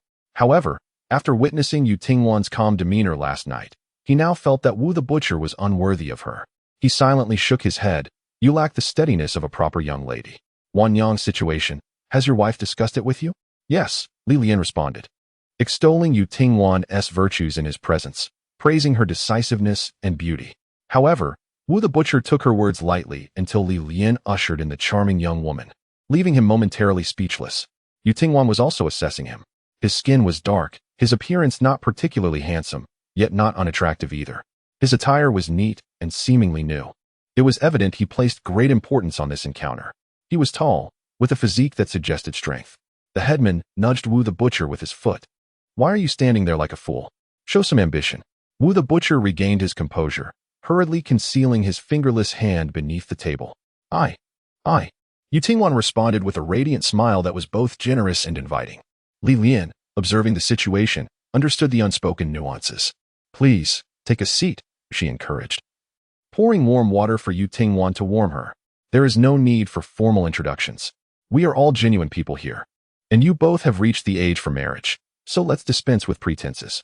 Intent on fostering conversation between the two, she added, Old man. The laundry outside hasn't tea-dried yet. Come help me. She harbored no apprehension about leaving the two alone in the room, as the door remained open, and she could keep an eye on them from the courtyard. Her arrangements seemed prudent. Before stepping out, she left them with a parting remark. Young Wu, many villagers saw you come over. Given the events of last night, I cannot keep one too long. Her words were unmistakably clear, urging them to speak freely. Li Lian could easily hear their conversation within. Ideally, such matters would be initiated by the man, yet it was Yu Tingwan's voice, unreserved and confident. That broke the silence. Can you cook? Wu the butcher eagerly nodded. Yu Tingwan delicately added, I'm not particularly skilled at cooking. Prior to approaching her, Wu had thought the girl was somewhat adequate, and he intended to settle matters, believing they would not mind each other's imperfections. With a wife at home, daily meals would be assured. However, now, he dared not gaze too long at Yu Tingwan, his delight evident and impossible to mask. He confessed, My parents passed away early. I am accustomed to handling these things. Yu Tingwan then inquired, How much bride price do you intend to offer? How much do you require? Wu responded, I brought 3 taels of silver with me this time. Do you think that will suffice? In Shilin village, a mere few taels of silver suffices for a respectable living. However, he found himself regretting not having taken more. I possess no relatives and seldom interact with my neighbors. My household consists of 3 rooms and a kitchen, complemented by a well in the courtyard for convenient water access. I make my living through pig slaughtering, lacking any farmland, thus requiring no labor in the fields. Over the years, I have managed to save some silver, and after deducting the betrothal gifts, I estimate I still have around 6 taels, which I shall hand over to you later. He spoke with parched lips, divulging everything. Finally, he cautiously inquired, What do you think of me? Yu Tingwan took a sip of water and replied, Let us select a date before the new year to settle this matter. The butcher, Wu, was elated and attempted to ask, Shall I go to your aunt's house now? Yu Tingwan paused. I have since moved to an empty house in the village. I have heard, Wu responded. The betrothal gifts should be given to the elders. Just give them to me. Wang will not prepare my dowry. It matters not. Harmony in the household is of utmost importance. Consider it a small sacrifice, he said. I am aware she does not treat you well. But one must not be excessively particular about certain matters concerning the elders. We cannot completely sever ties. Your family is your support. His words were heartfelt. Yet Yu Tingwan's expression grew completely indifferent. She has never been one to wade through murky waters. Standing up, she declared, I believe we are not suited for each other. Chapter 17. The first meeting Yu Tingwan stepped outside. Li Lian, sensing something amiss, hurriedly followed her. She refrained from pulling her back immediately, waiting until they were both outside the courtyard to ask, What happened? Did you not just have a pleasant conversation? How did the conversation fall apart? Yu Tingwan did not conceal her thoughts. The young girl kicked at the pebbles beneath her feet, feeling particularly melancholic. I am a person of straightforward disposition. When I dislike someone, it is a genuine aversion. If I could move away, I would not even consider seeking reconciliation with the Wang family. Li Lian spoke in defense of Wu the butcher. He is a man of singular focus, placing great value on familial bonds. Yet, he is not entirely mistaken. If you communicate with him sincerely, he will still stand by your side. She was unaware that Yu Tingwan had already learned of the long-buried past. Moreover, are you truly resolved to sever ties with the Hu family? You are rather headstrong, my dear. If your aunt is unsuitable, shall we cast aside your uncle as well? Yu Tingwan pressed her lips together, choosing not to respond. She blinked and softly murmured, But, dear grandmother, I have been compromising for nearly a decade. That is long enough. Wu the butcher is a good man, genuinely considering my well-being, yet that is not what I desire. Li Lian replied this. Your perspective is unyielding. I shall not change it, nor is it necessary for him to accommodate me. It is merely a matter of observation, if it feels amiss. It is better to part ways sooner rather than later. It is not of great significance. Li Lian was momentarily stunned. This notion seemed somehow off. yet also felt quite right. She wished to remedy the situation, but then she saw Wu the butcher rushing out, his face suddenly drained of color and filled with disarray. Yu Tingwan noticed as well, yet her expression remained unchanged, even serious. "Grandmother, please assist me in finding more prospects." Yu Tingwan's demeanor was earnest. "The more, the better. Do you treat men as if they are mere cabbages on the street?" Li Lian exclaimed. "I understand now. Once Yu Tingwan makes a decision, she will not waver. However, as a young lady, how can you be so unashamed? At the very least, such words should bring a hint of color to one's cheeks." Li Lian had never encountered an oddity like Yu Tingwan, who seemed blissfully unaware of love at a tender age, merely eager to secure a marriage. After bidding farewell to Li Lian, Yu Tingwan felt relieved that Wu the butcher had not pursued her. The wind howled fiercely, stinging her face, prompting her to lower her head. The snowy path was treacherous, and she treaded carefully. In the vast expanse of the world, a profound solitude enveloped her. "Be steady, dear, for Ah Lang still bears wounds," she thought to herself. Yu Tingwan furrowed her brows and glanced toward the source of a sound, spotting Wei Shouzhong approaching with a donkey cart from a distance. Wei Shouzhong moved slowly. As both he and the donkey had aged, the uneven, snowy terrain caused the cart to jolt. Huinyang smiled gently, saying, "Ah Lang, our village has changed little over the years. Perhaps a closer look will jog your memory." Wei Zhao's gaze darkened. The patience he had once possessed had been thoroughly depleted by this couple. They had mistaken him for someone else and were willing to go to great lengths, even selling their possessions, to gather enough money to take him to the county town. Did they not fear that their funds would be squandered without yielding any return? If he wished to survive, he would not have found himself in such dire straits. Likewise, if he desired to perish, no one could deter him. Huinyang continued. "We now reside at the village's edge, separate from your grandmother and the others." She had observed his restlessness during their time with Dr. Qian, and she knew he was eager to return home. Wei Zhao had no such desire. His only wish was for this couple to leave him be. Listening to his wife's words, a glimmer of joy appeared in Wei Shouzhong's eyes. He had once despaired at the thought of his son perishing in battle and his daughter encountering misfortune. However, now that Ah Lang had returned, there was a glimmer of hope for the days ahead. Wei Shou's gaze settled on a certain spot before him. His eyesight was rather poor, prompting him to squint. It bore a resemblance to the woman living next door to them. At that moment, turning away seemed excessively deliberate. The rural path was narrow, and Yu Tingwan made a point to sidestep to the side. She heard Huinyang speaking unilaterally. "We have raised a few chickens that lay eggs. I will cook one for you each day." Wei Zhao remained unresponsive. Huinyang, anxious about her son's well-being, exerted herself to provide. "Would you like some fish, dear? I will ask your father to see if he can catch some from the river, and I will make a soup for you with tofu." Wei Zhao's gaze remained vacant. Huinyang sighed. "Our household has not accumulated much savings over the years, but your father and I have discussed it. Once the spring plowing is complete, your father will go to the wharf to transport goods, and I will weave some baskets to sell at the county market. If no young lady shows interest in you, we shall save more for your betrothal gifts." Huinyang continued. "They will surely be inclined to live well with you for the sake of money. Do you wish to hear what you are saying?" Yet, Wei Zhao remained unresponsive, as if he were devoid of concerns. Even if someone were to scold him directly, he would not react. Oh, he might even drag that person down with him. In that fleeting moment as they drew closer, the young girl's gaze uncontrollably fell upon the figure on the donkey cart. From this angle, she could only see half of Wei Shen's profile. Nevertheless, it was enough to leave her utterly stunned. He appeared pale, more sickly than anything else. His face bore multiple abrasions, the forehead seemingly the most severe. Wrapped in white bandages, he looked so frail that even his eyelids lacked the strength to lift. The hand exposed to the air showed signs of redness and bruising. Huinyang, filled with concern, occasionally raised her hand to check his breath. It was evident that the injuries sustained from the fall down the mountain were severe. How tragic it was to behold him in such a pitiful state, his body marred with wounds, appearing exceedingly frail. He could hardly walk, and it dawned on Yu Tingwan that her apprehension had been unwarranted. Even in his weakened condition, Wei Shun was capable of overpowering others. Before she could retract her gaze, Wei Zhao, perceiving her scrutiny, cast a sharp glance in her direction. His eyes, tranquil yet profound, seemed to penetrate the very depths of the soul. The moment their eyes met, an overwhelming pressure enveloped her. Yu Tingwan's heart raced, and instinctively, she took a few steps back. Yet, her legs inexplicably weakened, causing her to stumble. A wave of discomfort washed over her. Her head throbbed painfully, and she felt an unaccountable dizziness. Suddenly, darkness engulfed her vision, and fleeting images flashed before her eyes. Accompanied by the sound of gongs and drums, her surroundings were suffused with a celebratory red. A tightness gripped her heart as she beheld a bride seated upon the wedding bed, her face veiled. Confusion swirled within her. She mistakenly believed she was once again at the Dong family's residence.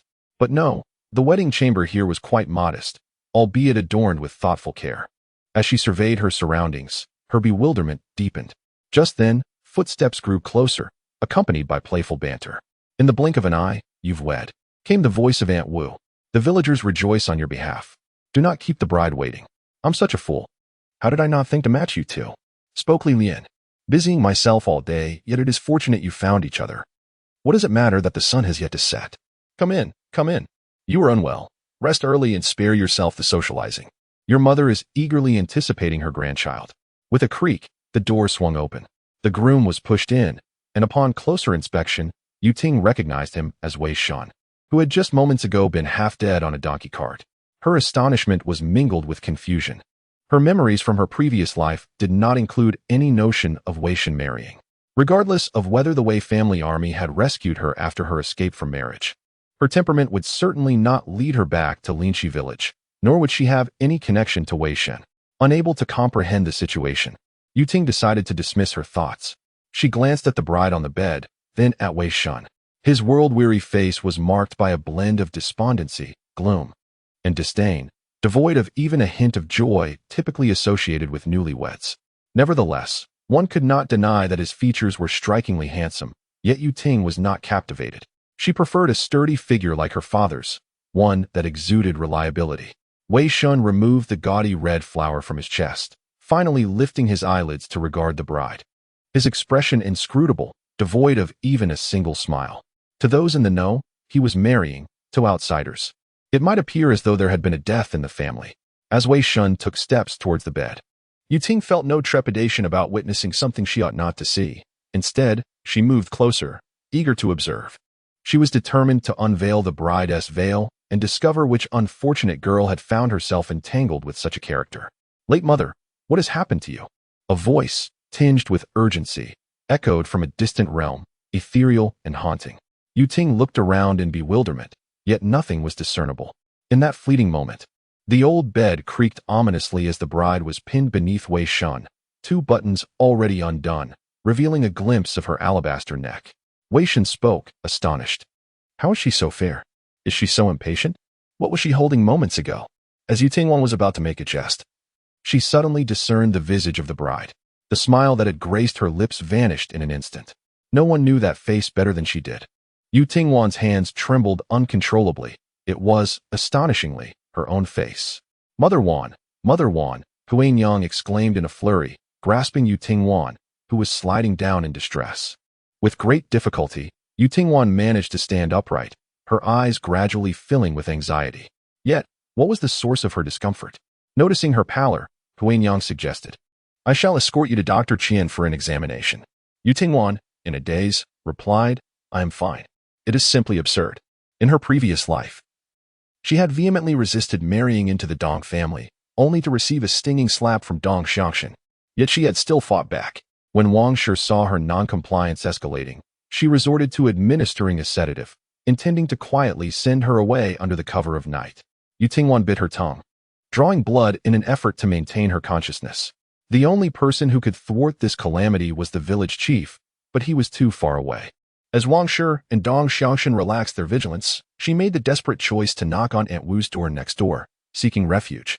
However, the Wu household was empty, and Wang Shi soon pursued her. With no time to choose her path, she fled blindly, but the potency of the drug rendered her limbs weak. Her foot slipped, and she fell, striking her forehead against the stone slab at the entrance of the Wu household, which resulted in a gaping wound. Moments ago, she had glimpsed a memory from her past life. When she had fled the Dong family in bridal attire, a faint scar adorned her forehead. Yet, as the wife of Wei Shan, she bore none. Yu Ting's breath quickened. The answer was singular. What she had just witnessed was not a recollection of her past, but rather, a glimpse of what was yet to come. Huang Yang's voice echoed in her ears, but she could no longer hear it. The young girl displayed an unusual expression, unable to process the matter at hand. Noticing her unwavering gaze, Huinong softly inquired, Wanyang, why do you keep staring at my brother? If it were any other gentleman, who wouldn't be captivated? Yet, her brother remained indifferent. Yu Tingwan could not possibly admit that she was merely observing the person who would one day be atop her. Her response was feeble and vague. I just think the amulet he wears around his neck is rather beautiful. Huinong, unsuspecting, believed her. It was then that she noticed Wei Zhao exhibiting a significant reaction. At first, Wei Zhao furrowed his brows, tucking the amulet into his clothing, wearing it close to his heart. Having done so, he disregarded his injury and turned away from Yu Tingwan, resuming his daydreaming. Yu Tingwan. She was not coveting it. Anyone acquainted with Wei Zhao understood his nature. He appeared disinterested in everything, yet whether it be a person or an object, if it belonged to him, he would not allow anyone to covet or taint it in the slightest. Though inkstone gifted by his father during his lifetime had been provocatively touched by the son of the Duke of Loyalty and Valor, Xiao Huayin, and afterward, Wei Zhao had wiped it no less than 10 times with a handkerchief. That very night, Xiao Huayin mysteriously dislocated his arm. It was well known that Wei Zhao was favored at court, and the palace physicians dared not attend to Xiao Huayin's injury. Wei Zhao's actions left the Wei couple greatly alarmed. Although he had not disturbed his wound, they remained apprehensive. The couple, unwilling to linger, saw that Yu Tingwan was truly unharmed and, fearing Wei Zhao might cause further trouble, hurried home. Yu Tingwan watched the donkey cart recede into the distance, contemplating Wei Shen's unwilling demeanor when he married her. She decided to set aside her concerns for the moment. They still needed to continue observing one another. The trajectory of her past life had already shifted, and who could predict what the future held? She turned and ventured into the mountains. The harvest this time was scant, and the yam was not easily unearthed. Lingxi village is impoverished, yet it nestles against the Grand Mountains. She foraged for wild vegetables and, on her descent, plucked a few fruits, ultimately discovering a bounty of mushrooms beneath a tree. Yu Tingwan was uncertain of the mushrooms' edibility, so she gathered them to inquire later. If they were consumable, that would be ideal. If not, they would simply be discarded. On her way back to the old house, Yu Tingwan observed a group of women engaged in conversation. Have you seen Silly Gu? Her mother is searching for her again. The notorious gossip, Fan Posey, was among them. With a sidelong glance and a tone of certainty, she declared she must have been lured away by some scoundrel with a piece of candy to roll in the hay. No shame whatsoever. She was not particularly bright to begin with, and now she seems even more foolish, returning from outside all dirty, her clothes in disarray, and marks on her neck, all while grinning like an idiot. If I were her mother, I would have strangled her long ago. What a disgrace. Yu Tingwan was reluctant to listen to such talk, and even less inclined to partake in the gossip of others. Noticing her indifference, Fan Posey merely scoffed and continued on her way, casting a disdainful glance. Unable to restrain herself, she turned back. She used to shy away from the public eye and seldom ventured out. Now, it seems she is eager to run up the mountain every day. Those who can read are often wise. Fan Posey still harbored resentment towards Yu Tingwan for looking down on her 2 nephews. Who can say for certain? She was just beginning to speak when Yu Tingwan suddenly halted, her expression devoid of emotion as she turned around. If you have nothing of value to say, then remain silent, she remarked icily. You spend your days gossiping about others. Do you not realize how utterly tiresome you are? Upon hearing this, Fan Posey was incensed. Never have I encountered someone so ungrateful. When you left the Wang family, I stood up for you and lent you my support. Support? Yu Tingwan dismissed her words entirely. I remember those who assist me, but I am not oblivious to your ulterior motives. Your discord with my aunt stems from your inability to tolerate her happiness, which is why you wish for us to quarrel. If she were to get along harmoniously with the Wang family, you would still regard her as a thorn in your side. Yu Tingwan curled her lips slightly. Though she considered herself an easygoing person, uninclined to hold grudges, once provoked, she could retort with tenfold words for every single one thrown at her. The foolish aunt, having endured torment and unable to withstand further distress, had succumbed to madness. If memory serves, before her misfortune, many sought her hand in marriage, and you two had attempted to play matchmaker for her with those 2 nephews of yours. Her mother scolded you for being so foolish and drove you away. Surely, you have harbored resentment for quite some time. The bond between mother and daughter is already fraught with difficulty. I do not expect you to empathize, but at the very least, strive to maintain some dignity. Do you take pleasure in rubbing salt into others' wounds, believing yourself to be clever? The simple-minded girl, often the target of deception by unscrupulous individuals, remained oblivious to the scornful whispers behind her back. With a few dismissive remarks, she paid no heed to the disapproving countenance of the old woman, intending instead to return home. The other women exchanged glances, genuinely intimidated by her formidable presence. Yet, they couldn't help but acknowledge the truth in what Yutingwan had said. After all, the words of the old woman, tainted by self-interest, were indeed harsh. At that moment, Yutingwan paused, seemingly ready to respond further. Taking a deep breath, she calmly raised her mushroom and inquired about its toxicity. Upon receiving a definitive answer, she returned to her old house, where she prepared warm water to soak her numbed hands, followed by meticulous application of ointment. Her diligent efforts over the past few days had notably improved her frostbite, which had ceased to ooze. Yutingwan had long since acclimatized to the rural custom of skipping lunch. Recently, she had been plagued by drowsiness. As if attempting to compensate for the rest she had missed over the years, she nestled into her bed, wrapping herself tightly in her blanket, dreaming of the day when she could afford a thick cotton comforter, as substantial as the one Wei Shun had today, so that she would not be awakened by the chill in the middle of the night. The Wei family's second branch was impoverished, yet they spared no expense on their son. If only her parents were present, they too would undoubtedly. Yutingwan exhaled heavily, realizing she needed to contemplate ways to earn money. As she pondered, her breathing gradually became steady, and she slipped into a deep slumber without realizing it. Yutingwan was roused by an enticing aroma wafting from next door, nearly at dusk. Taking a deep breath, she discerned the rich scent of stewed chicken, a fragrant allure pervading the air and tantalizing her senses. Queen Yang possesses remarkable culinary skills. Previously, when the village head's grandson was to marry, she was commissioned to prepare the feast and earned a modest sum for her efforts, which constituted a welcome source of income. However, this place is fraught with poverty, and few would part with their money to hire a cook.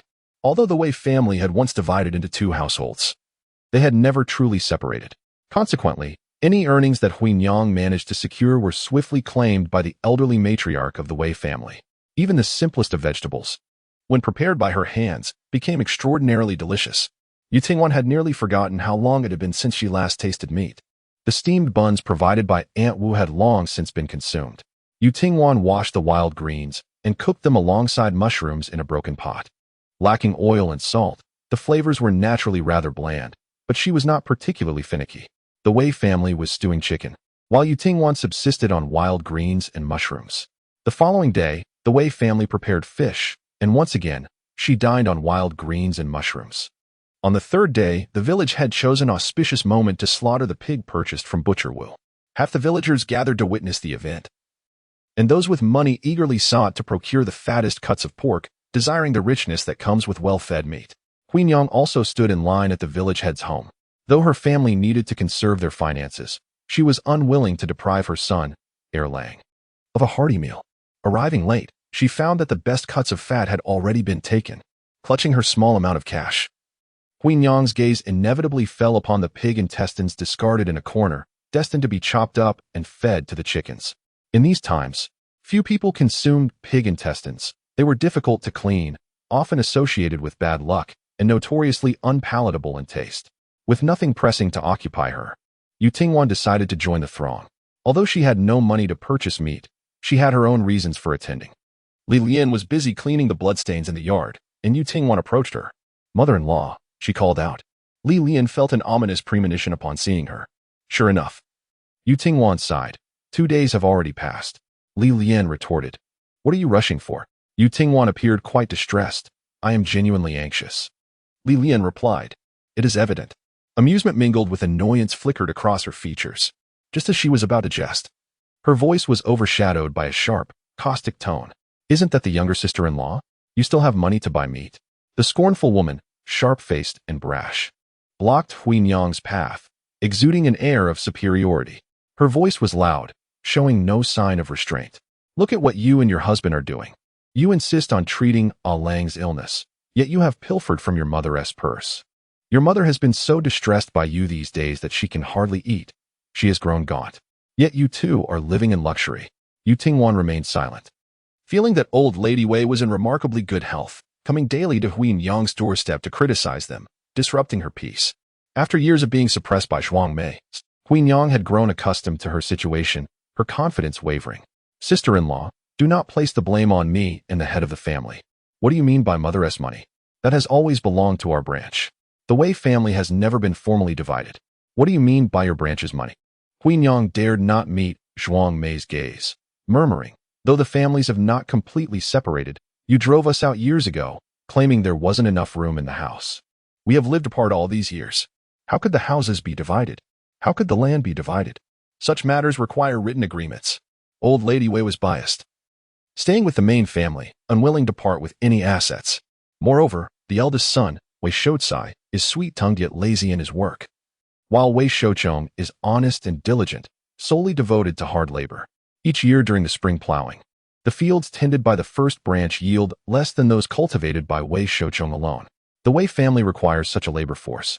Over the years, the harvest has been converted into money, which the matriarch of the Wei family tightly clutches, discreetly subsidizing the first branch, while the second branch receives only the grain from their fields. Although the grain has not been excessively withheld, one must remember that even a cornered rabbit will bite. Consequently, the first branch has taken full advantage, and Zhuang Mei enjoys a comfortable life. Yet, the second branch has surprisingly begun to resist. When Zhuang Mei noticed her daring to retort, her anger flared uncontrollably. How remarkable! Her son has returned, standing tall and audacious enough to argue. Huinyang pressed her lips together, deliberately avoiding eye contact, and attempted to leave. Would Zhuang Mei allow her to do so? She forcefully shoved her, exclaiming, "Did I permit you to leave? What of Wei Shen's return? What are you so proud of? Can that wretched creature rise again to speak for you?" Huinyang stumbled back, nearly losing her balance. The term wretched creature ignited a fierce anger within her, causing her fingers to tremble. She could not bear to hear a single word of insult directed at Wei Shen from Zhuang Mei's lips. Do not push your luck. Following Zhuang Mei's commotion, all eyes turned towards them. Yet, Zhuang Mei, far from feeling shame, held her head high in pride. Mother lives with us, yet we seldom see your offerings of respect. How do you show your face? Mother does not have only Shoucai as her son. With that, Zhuang Mei dashed forward and flung aside the cloth covering Huinyang's basket. Upon seeing just a few bare bones and some meager pig intestines within, disdain filled her eyes, and she recoiled in disgust. What a peculiar thing to consume. Something no one desires. Have you exhausted your funds? Are you preparing to lament your poverty once more? Allow me to inform you. Do not come to the grand house seeking financial aid. We shall not indulge your insatiable abyss. She deliberately intimidated Huinyang, stating, I initially considered your plight and was willing to endure a slight loss. However, now that everyone is present, let me make this clear. Once Wei Shen has departed from this world, should you kneel before me in supplication for the adoption of a son, I shall not acquiesce. Her words pierced deeply into the hearts of those gathered. Huinyang's complexion turned ashen. At that moment, a melodious and delightful laughter rang out, causing all to turn in confusion. Yu Tingwan feigned indifference, offering an insincere apology. Witnessing such audacity, Zhuang Mei could no longer contain herself. She glared at Yu Tingwan, fully aware of the sharpness of her tongue. Just as she was about to reprimand her, Mrs. Wang, who had come to purchase pig's blood, intervened, advising her not to stoop to Yu Tingwan's level. Mrs. Wang scoffed. She hasn't even targeted you specifically. If you take offense, she might casually remark that you shouldn't take it personally, and you would merely appear foolish. She was quite astute regarding Yu Tingwan's cunning tactics. Upon hearing this, Zhuang Mei found it quite reasonable. Yet, Yu Tingwan sluggishly responded, I was indeed referring to her. Mrs. Wang. Zhuang Mei. She rolled up her sleeves, muttering, You little wretch. At that moment, the village chief emerged from the house, questioning the commotion. In this place, the only individuals who need not show Zhuang Mei any deference, apart from Yu Tingwan, were the village chief himself. Yu Tingwan was unyielding.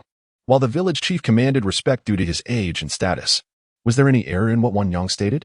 Have you forgotten how you once knelt on the ground pleading with Huinyang? Are you not the least bit ashamed?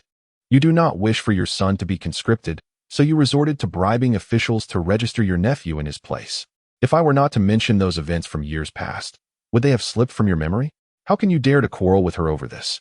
As he brought it up, the older women recalled the past. It was also a snowy day back then. Zhuang Mei was far from the domineering figure she is today. She had humbly knelt before the nearly distraught Huinyang, nearly at her wit's end. I was wrong in this matter, but I had no choice.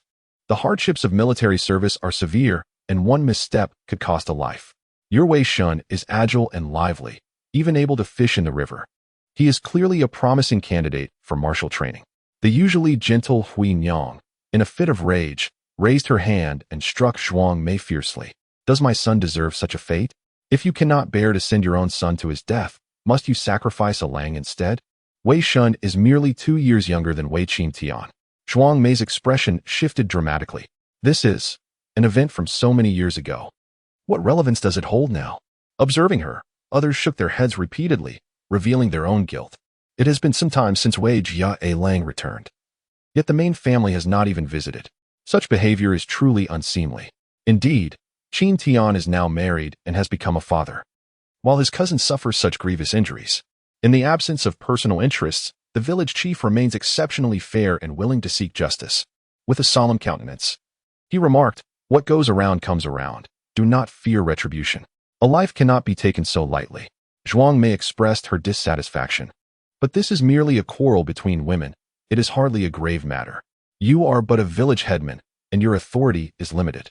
The village headman remains unperturbed, unwilling to engage with such obstinate individuals. If you find this unacceptable, let your husband come and contest with me. Your mother-in-law is no exception. The young man from the Wei family requires tranquility.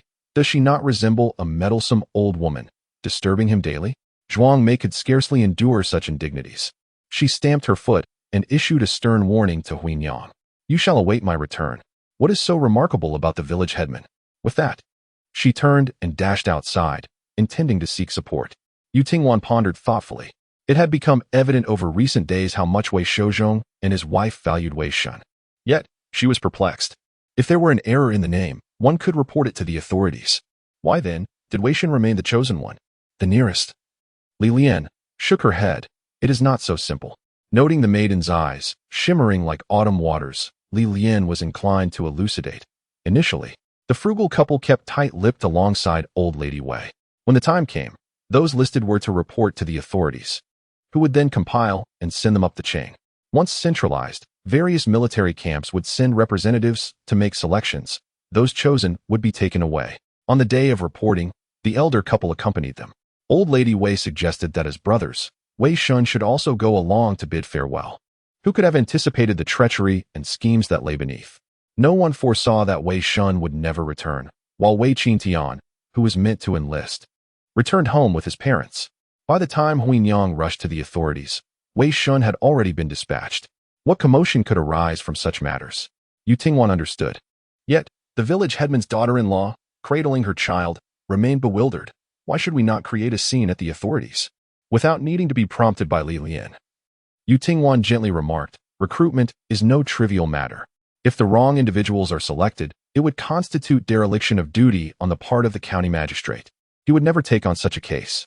If Aunt Hui and the others were to disregard this, they might stir up trouble at the military camp, and the Wei family would likely face grave consequences as well. Furthermore, the Wei family remains undivided. This matter would not benefit the second branch either. Wei Shun's departure to the military has become an irreversible decision. Aunt Hui has a daughter as well. It is precisely because the elder Wei has factored in these points that she dares to act so boldly. Li Lian was astonished by Yu Tingwan's perceptiveness. Realizing she grasped the situation entirely, she sighed. If you were a man, you would surely rival Yozu. Yu Tingwan smiled, seemingly deep in thought. On the third day, the neighbors prepared pickled pork intestines. It was unclear how Aunt Hui achieved such a feat, as there was not a trace of unpleasant odor. The aroma was overwhelmingly enticing, invading Yu Tingwan's senses and awakening her appetite. Having finished the mushrooms, her household was left with only boiled wild greens, which had wilted from prolonged storage and lacked flavor. Clutching her small, battered pot, she seated herself in the courtyard and gazed toward the neighboring direction, but could only see a tall wall separating them.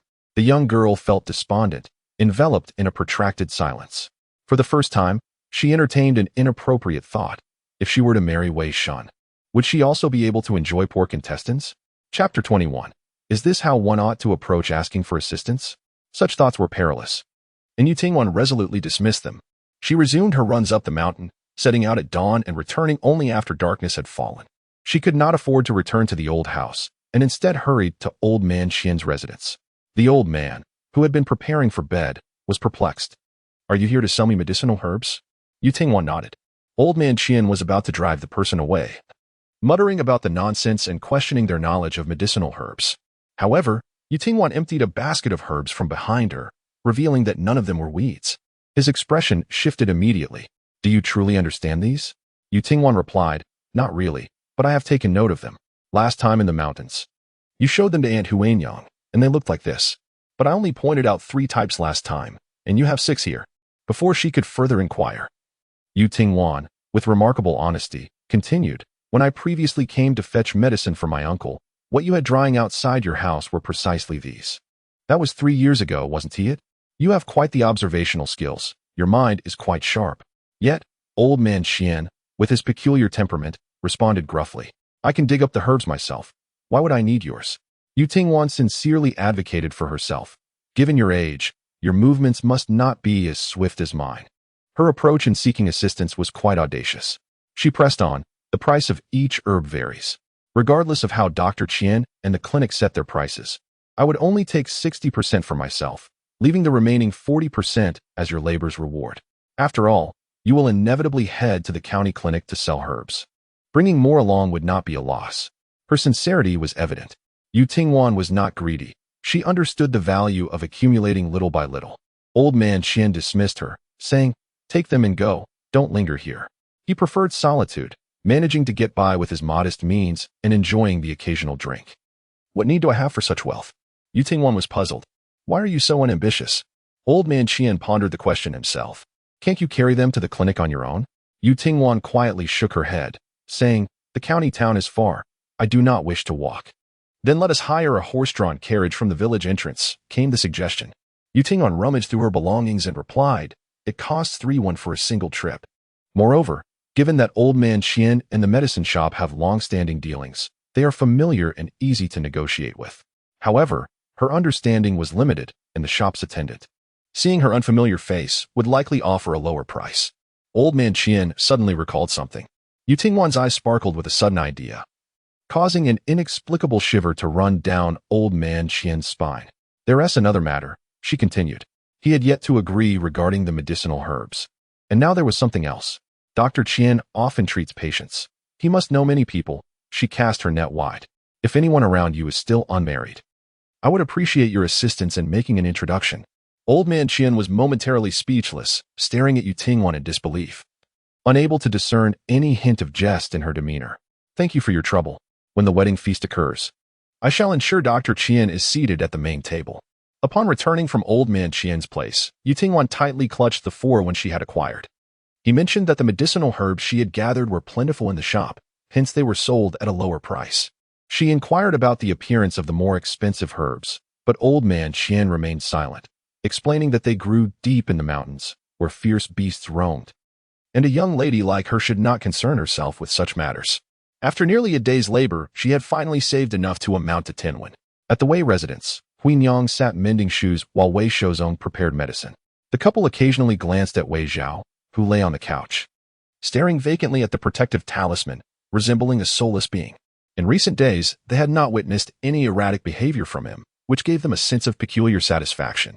Huanyang, tomorrow, I shall prepare a stew of bones with radishes. A lang must have several bowls. Wei Zhao remained silent. Wei Shozhong, he will.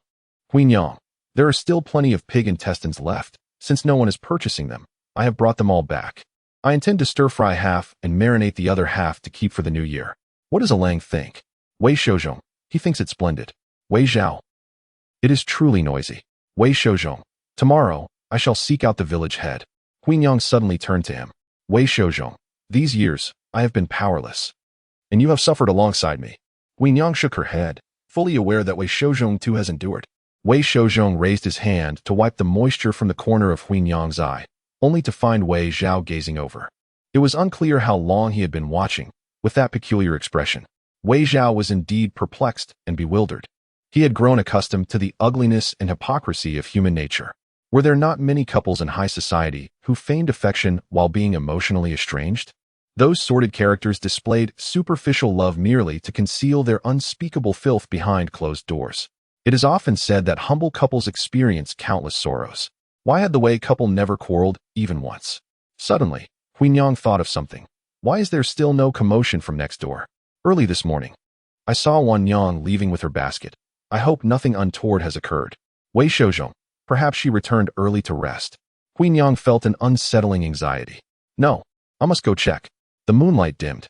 Yu Tingwan was treading carefully through the darkened path. The snow was thick, and her shoes had long since soaked through, leaving her shivering from the cold. Yu Tingwan was both hungry and exhausted, taking one laborious step after another. In the distance, she heard someone calling her. Huin Yang, lantern in hand, knocked on the old house's door.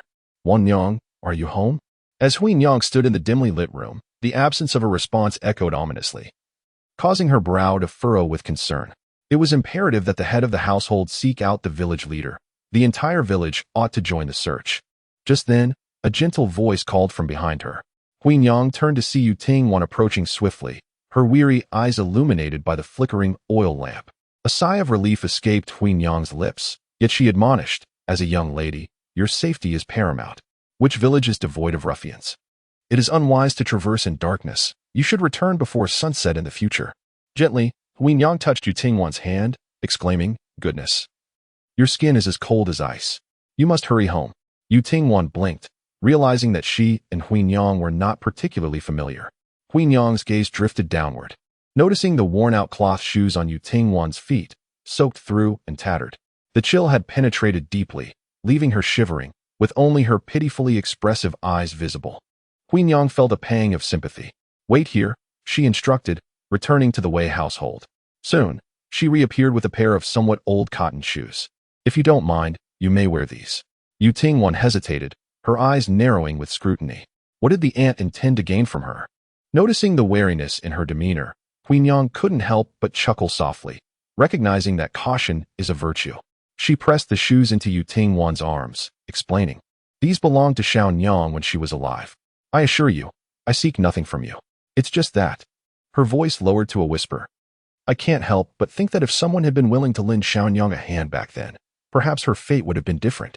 She paused, allowing her thoughts to linger unspoken, then added, the cold will seep into your bones, and you will suffer for it later. You are still young. There are many days ahead of you. We reside in close proximity, so should any matters arise in the future, do not hesitate to bring them forth. My dear aunt is aware of the modesty often shown by young ladies. Yu Tingwan remained silent, clutching her cloth shoes tightly, her head bowed. The last time someone had whispered in her ear in such a manner was her mother. Chapter 22. Wei Zhao's indifference as dusk settled. Yu Tingwan returned to the old house. She hastily prepared a modest meal, attended to her personal hygiene, and lay down on the couch. Despite her evident fatigue, sleep eluded her. Yu Tingwan pressed her lips together and turned to gaze at the pair of cotton shoes. Stuffed with cotton, their meticulous stitching promised warmth. Though Huin Yang was typically frugal, she spared no expense for her children. Compelled by an inexplicable urge, Yu Tingwan rose from the couch and donned the shoes. She walked about the room for a few moments. They felt warm and comfortable, fitting her perfectly. The following day brought forth a rare sunny sky. The gentle light seemed capable of dispelling the chill of winter. Villagers hurried about, their spirits high as they spoke of the imminent reopening of the road to the county town. Yet, Yu Tingwan knew otherwise. As evening approached, the biting wind grew bolder, and large snowflakes began to fall in a flurry, soon followed by a torrential downpour. It seemed unlikely that she would be able to venture into the mountains again. With this thought weighing on her, Yu Tingwan felt a twinge of unease. After much contemplation, she retrieved the money she had received from old man Qian the previous day. The door to the Wei household was ajar. In the courtyard, Wei Zhao was seated in a rocking chair, basking in the sunlight, his eyes closed and expression uninspired. Huin Yang sat nearby, weaving a basket. It was at this moment that Yu Tingwan arrived. Standing at the entrance, the young girl awkwardly remarked to Huin Yang, I cannot finish these wild fruits, so I brought some for you.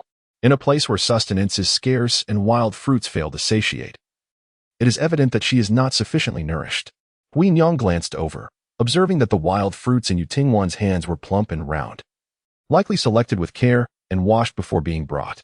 Yu Tingwan remarked, these wild fruits hold little value. Should I gather better ones later, I shall bring them to you. She pressed her lips together, adding, I cannot accept your shoes for free. Before Huin Yang could decline, she pressed them into her embrace. Recognizing the young woman's resolute demeanor, Huin Yang understood that this girl possessed a proud spirit, unwilling to take advantage, and thus refrained from further niceties. Yu Tingwan then gently inquired, May I purchase some vegetables from you, aunt? The villagers of Shilin relied on agriculture, their cellars stocked with grains. Cabbages, sweet potatoes, and radishes, which can be stored for long periods, are commonplace in every household. Yu Tingwan presented a few coins before Huin Yang's eyes. "It will accept your offer," she insisted. "But I cannot take your money," Huin Yang urged. "Come in and let us converse," as she ushered Yu Tingwan inside. Remembering the prevalence of wild dogs in the village and the potential disturbance to a lang, she hastily closed the door behind them. "Please wait, I shall fetch it immediately," she said, hurriedly making her way to the cellar in the backyard. Midway, she paused, a thought striking her, and quickly returned to adjust the heat on the simmering medicinal pot. Once she departed, Yu Tingwan began to observe the Wei family's courtyard. It was not large, yet it was impeccably tidy. As she surveyed her surroundings, her gaze fell upon Wei Zhao, who was clad in a coarse cotton garment, not festive attire.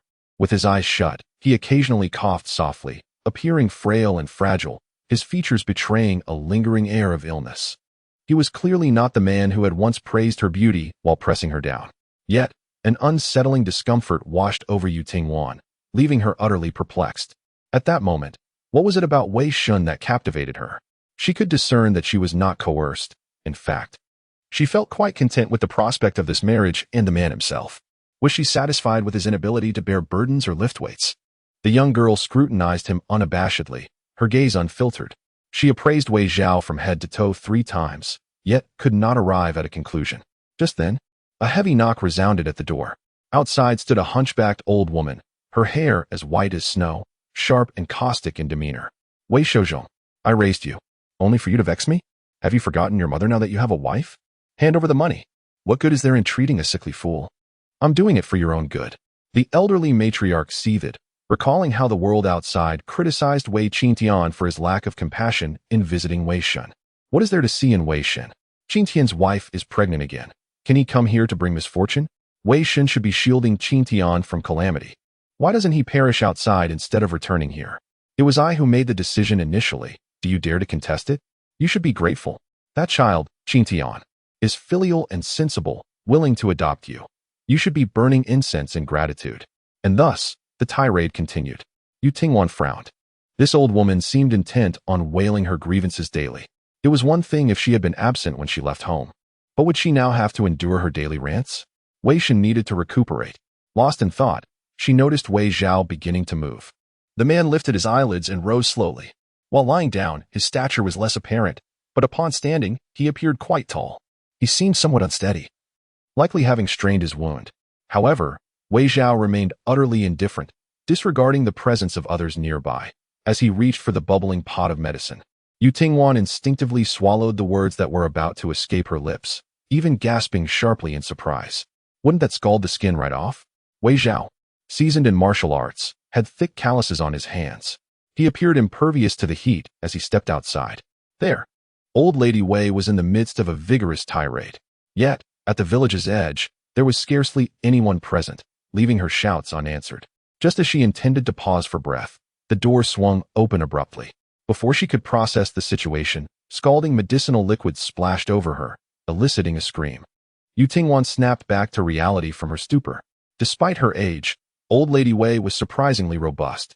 If she were to go berserk and confront Wei Shun, it would spell disaster. Wei Shun swayed unsteadily with every few steps he took. He might as well be on the brink of the grave. The thought sent shivers down her spine. Though the astonishment lingered in her eyes, her body reacted instinctively.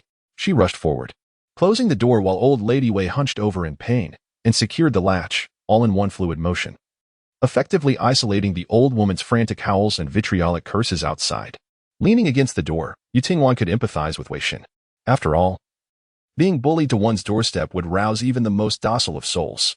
If she were in his position, regardless of her frail state, she would rise from the earth itself to confront old Lady Wei.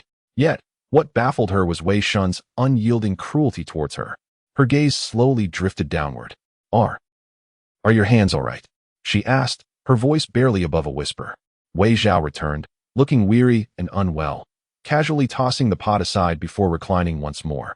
The frustrations of recent days seemed to have found an outlet, for he had endured the old woman's torment for far too long. The gloom in Wei Zhao's eyes had dissipated significantly, replaced by a hint of joy between his brows. As he closed his eyes, a thought crossed his mind, prompting him to glance at Yu Tingwan. What had she just asked? Wei Zhao pondered for a moment, uncharacteristically inclined to respond to her. After a prolonged silence, his voice emerged, slightly hoarse. "Oh, I do not know. Old Madame Wei comes every day to curse you to death. How could you not know who she is?" Yu Tingwan responded, perplexed. Caught in confusion, she quickly regained her composure. "That is not what I asked you. Why are you more evasive than she is? I inquired about your hand, and you tell me you do not recognize people from the outside." She observed Wei Zhao's expression, noting his apparent satisfaction with that answer. Chapter 23. How to Extort Someone. In the cellar, Huinyang felt a jolt in her heart upon faintly hearing old Madame Wei's voice. The door was closed, so she was not worried about anyone intruding. However, how distressing it must be for Ah Lang to call her nurse. She could not afford to dwell on it too long and hurriedly grabbed a few vegetables to chase after. What she witnessed was a composed Wei Zhao, a silent Yu Tingwan, and a medicine jar rolling on the ground. The air was filled with old Madame Wei's frenzied and increasingly filthy tirade from outside. "You wretched spawn of a dog, you will face divine retribution. Show yourself if you have the guts. When your mother gave birth to you, I should have suffocated you. You disrespectful wretch, I will expel you from the family tree." Huinyang's expression darkened. She set down the vegetables and quickly stepped outside. Old Madame Wei was seething with rage, her anger swelling within her. She was covered in medicinal juices and residues, dripping and creating a disheveled appearance. The cold weather soon caused the liquid to freeze. The door was flung open by Huinyang. She was momentarily taken aback by the sight of Old Lady Wei. Turning her gaze towards the unmoving Wei Zhao, she pondered the current state of affairs, with A Lang now estranged from all kin. Delivering a lesson to Old Lady Wei seemed justifiable. Yet, a sense of guilt gnawed at her, particularly upon witnessing the flushed redness on Old Lady Wei's face. In that moment of distraction, Old Lady Wei lunged forward, seizing her hair and yanking it down fiercely, demanding to know if it was she who had instigated this. Huinyang winced in pain, struggling as her hairdo fell into disarray, and a considerable amount of hair was forcibly pulled from her scalp. Ignoring the throbbing ache, she suppressed her anger. "I do not concern myself with how much you dote on Wei Qingtian. It is evident that in your eyes, only the eldest son matters, while A Lang and Xiaonyang are disregarded. Now that A Lang has returned, if you find our mother-son relationship unsatisfactory, then perhaps you should refrain from visiting us. If you find peace in your heart, I too shall find solace. But what has mother done? She comes daily to berate us, wishing for nothing more than A Lang's absence. Is this the conduct befitting a grandmother?" Yu Tingwan remained still, her gaze drifting past the two to the rear. There, she spotted Wei Shouzhong, who had summoned numerous individuals, including the village chief and several elders from the Wei family. Upon hearing the commotion, his pupils dilated, and he abandoned his companions, hastening over to grasp Old Lady Wei's arm, urging her to release her grip. "Mother, what are you doing? I have told you, if you have grievances, direct them towards me. You can strike or scold me, but I will not retaliate." His voice was stern. "Why are you unleashing your fury on Huinyang?" With a forceful grip, Old Lady Wei was compelled to relent, redirecting her ire towards Wei Shouzhong. "All you see is your wife," she shrieked, her voice piercing. "I have been humiliated to this extent. Do you not have any sense?" Wei Shouzhong remarked. Indeed, his focus lies solely on his wife and son, completely oblivious to the peculiarities surrounding Old Lady Wei. Old Lady Wei, having noticed the arrival of the village chief and others, called out, "You arrived just in time. Please help me settle this matter. Look, all of you, the people from the second house are plotting rebellion." These individuals had been summoned by Wei Shouzhong early that morning. Some lived far away, while others resided in the neighboring village, causing him to spend considerable time in gathering them. The village chief and the elders of the Wei family exchanged glances, their expressions a mix of curiosity and confusion. Aside from the village chief, who harbored some suspicions, the others remained unaware of Wei Shouzhong's true intentions for their gathering. "What is going on?" Uncle Wei furrowed his brow and stated, "Shouzhong, your mother gave you life." Wei Shouzhong gently interjected, "Uncle, did you not express a desire to see Alung? Please, come inside and have a seat." Huinyang, pour tea for the elders. Huinyang complied, personally assisting the elderly uncle into the courtyard, then fetched a long bench for everyone to sit. It was inappropriate for Yu Tingwan to linger any longer. She adjusted the medicine jar, placed the money she was holding down, and picked up the vegetables that Huinyang had inadvertently left behind. Meanwhile, Wei Zhao found himself encircled by the gathering crowd. "It is good that Alung has returned. He must take care of his health. Shouzhong, if finances are tight at home, I still have some funds available. Healing Ulung is of utmost importance. Wei Zhao remained unresponsive. Ulung, speak, Wei Shouzhong urged. Wei Zhao, rarely inclined to offer a response, weakly replied, no need. Let him die. Ulung has endured much hardship these past years, has he? I cannot fathom how you managed to survive. You, my child, are not fit to wield a blade in battle. Wei Zhao remained silent. Wei Shouzhong, Alang, speak. Wei Zhao, I seldom wield a knife. His tone was unremarkable, yet he uttered words that astonished. The Wei family army stationed at the border rarely encounters reckless foes who willingly march to their demise. However, in my leisure, I may venture to the enemy's encampment, sever a few heads, and present them, bloodied and gore-splattered, as gifts to their emperor. It is indeed a gift, but also a provocation. Wei Zhao possessed the audacity to be arrogant. Thus, I share a certain closeness with the barbarian emperor. How could we not be close? Our hatred for him runs deep. Yu Tingwan. This Wei Shun, for the sake of pride, is quite the braggart. It was not just her thought. All present shared the same sentiment. Noticing the disbelief among everyone, Wei Zhao remained unfazed. Wei Shouzhong smiled benignly. Alang, I am your great uncle. Wei Shouzhong, quickly summon someone. Wei Zhao turned to the elderly man. You certainly know how to survive. Yu Tingwan. He truly speaks only what he wishes to convey. As for what others have said, he may have keen ears, but he chooses not to listen. Yu Tingwan, clutching her vegetables, silently slipped away. Lady Wei was unwilling to witness this scene. She slammed the table heavily. I have been bullied to this extent, and you all fail to see it, do you? Wei Shouzhong finally realized. Right? What is the matter with you? His gaze suspiciously fell upon Huinyang. Huinyang, being an honest person, was just about to take the blame for Wei Zhao's actions. Then, Wei Shouzhong solemnly remarked, Great uncle, you are well aware of my mother's temperament, are you not? She has made quite a few slanderous claims against Huinyang. Could Huinyang, being so gentle, even lay a hand on her? This statement elicited nods of agreement from all present. It is not her. Madame Wei pointed at Wei Zhao, exclaiming, It is this scoundrel. The crowd fell silent. Wei Shouzhong remained mute. Huinyang would refrain from taking action, yet Alang's intentions were uncertain. The village head, however, found the situation amusing. Shouzhong's mother. If you were to fabricate a tale, at least make it plausible. How could Alang, in such a state, possibly splash water on you? Madame Wei retorted. He stood up to do it. The elders shook their heads in disapproval. Do you think this is a joke? Given Alang's condition, how could you still wish to tarnish his reputation? Look at him. He can barely muster the strength to speak. Now look at you. Your voice is so loud it could echo to the village entrance. Do you truly believe he would lay a hand on you? Even if he were to stand and strike, could you evade it? Madame Wei's eyes widened in disbelief. Why won't you believe me? Am I to harm myself in my illness?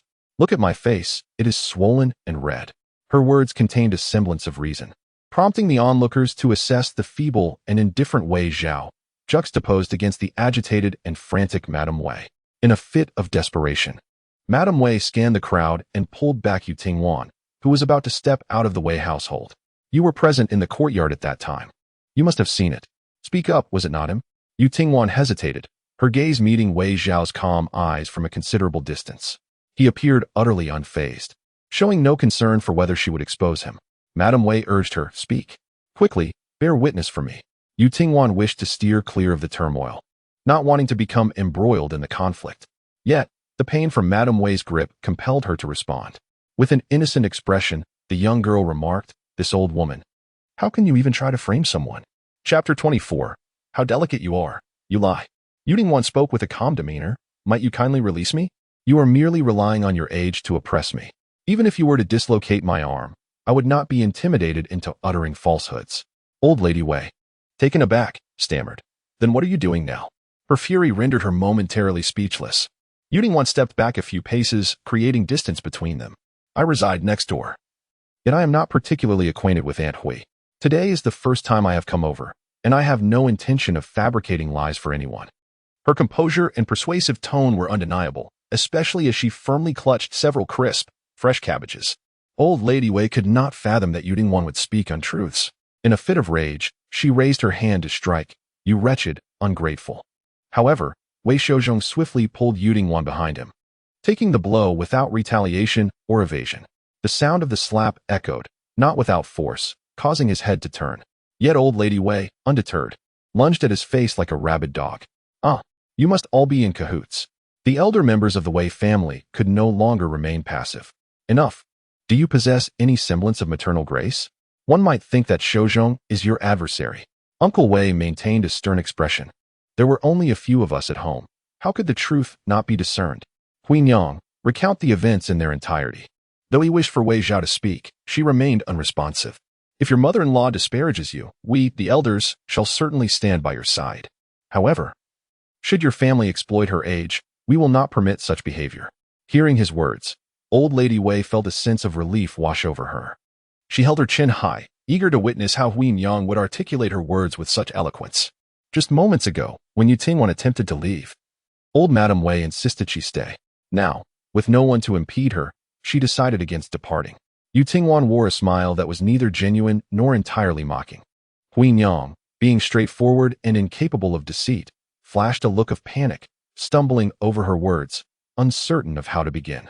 Allow me to speak, Tingwan interjected, willingly wading into murky waters. At that time, Aunt Hui had gone to the cellar to fetch vegetables for me. She was not present. Uncle Shouzhong and several elders were together, and he certainly would not have been the one to instigate any trouble. Noticing that the onlookers did not intend to interrupt her, Tingwan continued her narrative with clarity. It was not I who had any grievances against her. I had no enmity towards her. Given her questionable character, I would have avoided her at all costs. Why would I deliberately provoke a confrontation? Surely, I would not seek discomfort in an otherwise peaceful existence. This reasoning prompted the village chief to nod in agreement. He turned to the elders of the Wei family, stating, "This young lady is not one to engage in disputes. She has always possessed a gentle temperament." In his view, the escalating conflict between Tingwan and Wang Shi was entirely due to Wang Shi's excessive behavior. However, he was unaware that Tingwan's amiable demeanor stemmed from her tendency to overlook others, seldom caring to engage in petty disputes. Yet, should anyone strike a nerve with her, Tingwan would undoubtedly retaliate. The village chief's words were believed by the Wei elders. Yet, as each possibility was dismissed, only one remained. Could it be possible that there were others present at that moment? I too find this rather peculiar. Tingwan spoke softly. At that time, this old lady came over and began to shout and scold us. When she saw that we did not respond, her discomfort grew.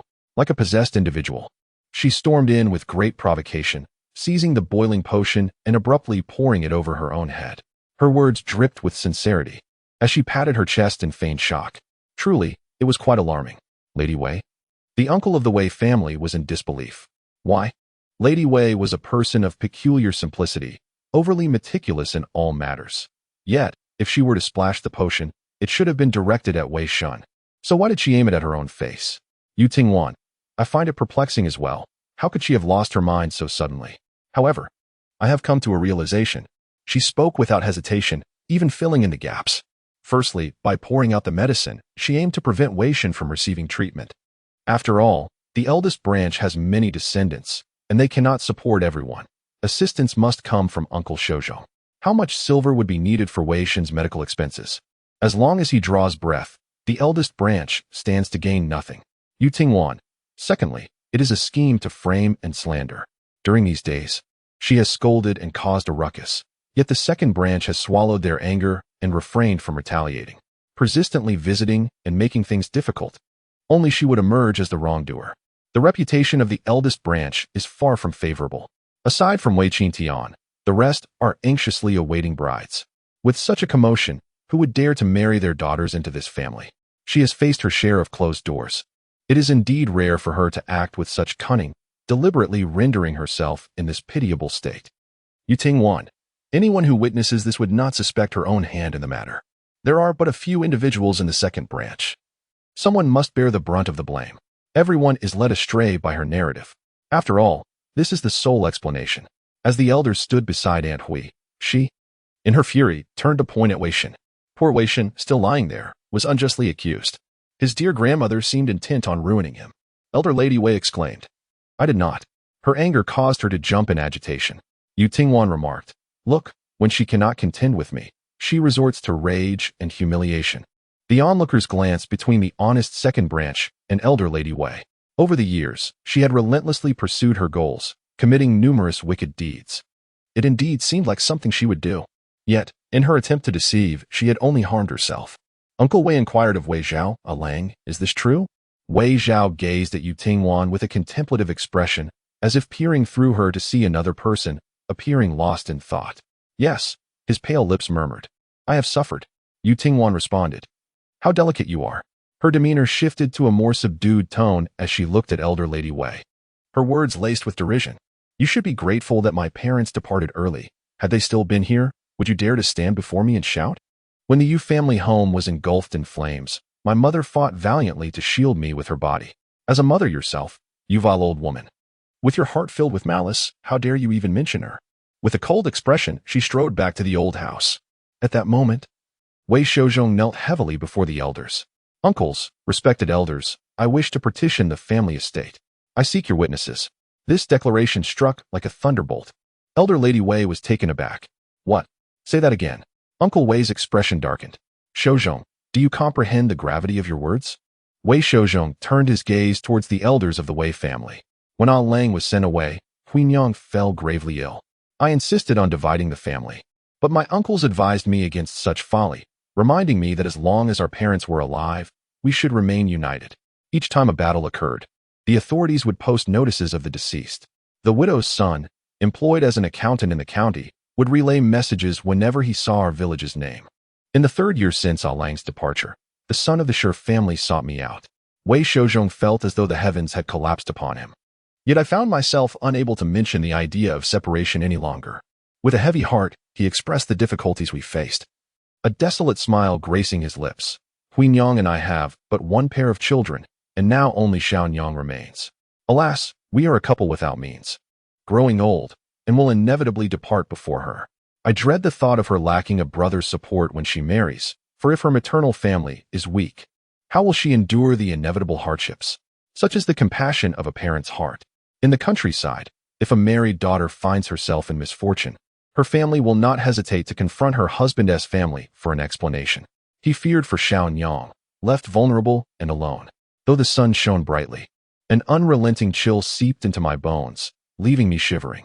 Wei Shouzhong's voice trembled, thick with emotion. I could only watch helplessly as Wei Qingtian took a wife. The main house celebrated with fanfare and lavish banquets, funded by Ah Lang's compensation. How could I not feel resentment? Yet I still could not protect Xiaonyang. Yet, the heavens chose to return Ah Lang to us. Wei Shouzhong paused. Huinyang married me, and never enjoyed a moment of happiness. Ah Lang also suffered greatly. Is that not enough? Must we continue to toil like beasts to fill the void of their household? This indignation I could endure no longer. The elders of the Wei family remained silent, well aware of the excesses committed by old Lady Wei. Once again, gazing at Alung, the sight of his injuries brings discomfort to all who behold him. As fellow parents, who can truly manage to harbor no resentment, to relinquish their own flesh and blood in favor of raising the bones of a brother? Huinyang turned her face aside, desperately attempting to wipe away the tears at the corners of her eyes, but the flow seemed inexhaustible. Old Lady Wei struck Wei Shouzhong's back fiercely with her cane. Do not be foolish. She gestured towards Wei Zhao. How long can he survive in such a feeble state? If you persist in your obstinacy and anger both me and Shou Kai, you shall never hope for the offspring of the first family to care for you in your old age. Even in death, there will be no one to bury you. In the countryside, dying without an heir is an exceedingly disgraceful affair, a fate that one cannot lift their head from. Yet Wei Shouzhong smiled bleakly. Mother, do you truly believe I care? Let us not speak of adopting Wei Qingtian under my name. It is utterly repugnant. The uncle of the Wei family, fearing that Wei Shun might not survive the harsh winter, changed countenance. Shouzhong, such words should not be uttered lightly. Today, no matter who offers counsel, before all the elders present, I shall make this declaration. Even if we must beg for our sustenance, we will see to Alung's treatment. If he should truly, we shall accept it. What of dying without an heir? Do I care? My Alung has fought valiantly alongside General Wei on the borders. He is far more accomplished than anyone else. The crowd exchanged glances, ultimately turning to the village chief. What is your perspective on this? The chief looked at Shouzhong. Have you made a firm decision? Indeed, I have. And you do not regret it? Wei Shouzhong replied resolutely, absolutely not. Huinyang knelt by his side, her eyes brimming with tears. I implore the uncles and elders to grant their blessing. Li Zheng exhaled deeply and said, Shouzhong, summon your brother. This signified consent, for the presence of the eldest branch was essential in the matter of division. Old Madam Wei, you are not to go. She trembled with indignation, exclaiming, "I do not agree." Yet, Wei Shouzhong did not cast a glance in her direction and strode out of the courtyard.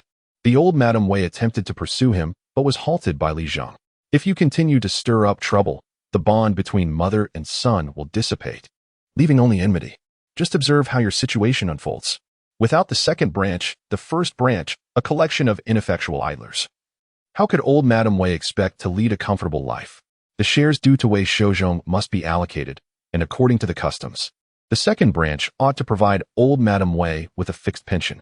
Should the second couple be driven to desperation, it would not matter if they ceased to provide that support. Li Zhang would not intervene. Leave. All of you, depart. As long as I do not consent. None shall meddle in my family's affairs." Her assertion held validity, for the discord within the household rendered any intervention futile. However, her demeanor thoroughly incensed Uncle Wei. He trembled as he pointed at old Madame Wei, recalling how, when her husband was gravely ill, he had lamented the sacrifices made for the sake of their eldest grandson, stating that he felt guilty towards the second branch. He was acutely aware of her and the eldest son's scheming nature, and though he regarded Shouzhong as honest, he recognized his resolve. The affair concerning Alung had already alienated him. In the future, should they require assistance, it would be contingent upon their willingness to cooperate. Should Shouzhong wish to divide the family, let him do so. He believed that only upon our approval would he be willing to close his eyes to the matter. Did you truly think that Shouzhong summoned us merely as witnesses? He was present then, extending you a courtesy. The division of the family proceeded remarkably smoothly.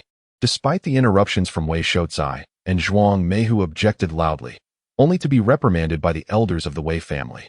Old Lady Wei was well aware that she could not prevent the inevitable, and thus decided to allocate the barren land to the second branch of the family, retaining the fertile land for Wei Shouzai. However, how could the village head agree to such an arrangement? He ensured that Wei Shouzhong did not suffer any loss in the process. A written agreement was established in duplicate, with both Wei Shouzai and Wei Shouzhong affixing their fingerprints. Wei Shouzai never anticipated that matters would escalate in this manner. He sneered coldly, "You will surely regret this." "You need not concern yourself with that," replied Uncle Wei with a sigh. "What is all this fuss about?" Even after the quarrel and division, the bonds of brotherhood remained unbroken. Once the formalities were concluded, they made no prolonged stay. Uncle Wei took the opportunity to remind Wei Shouzai, "How much is your father's compensation? The authorities have it documented.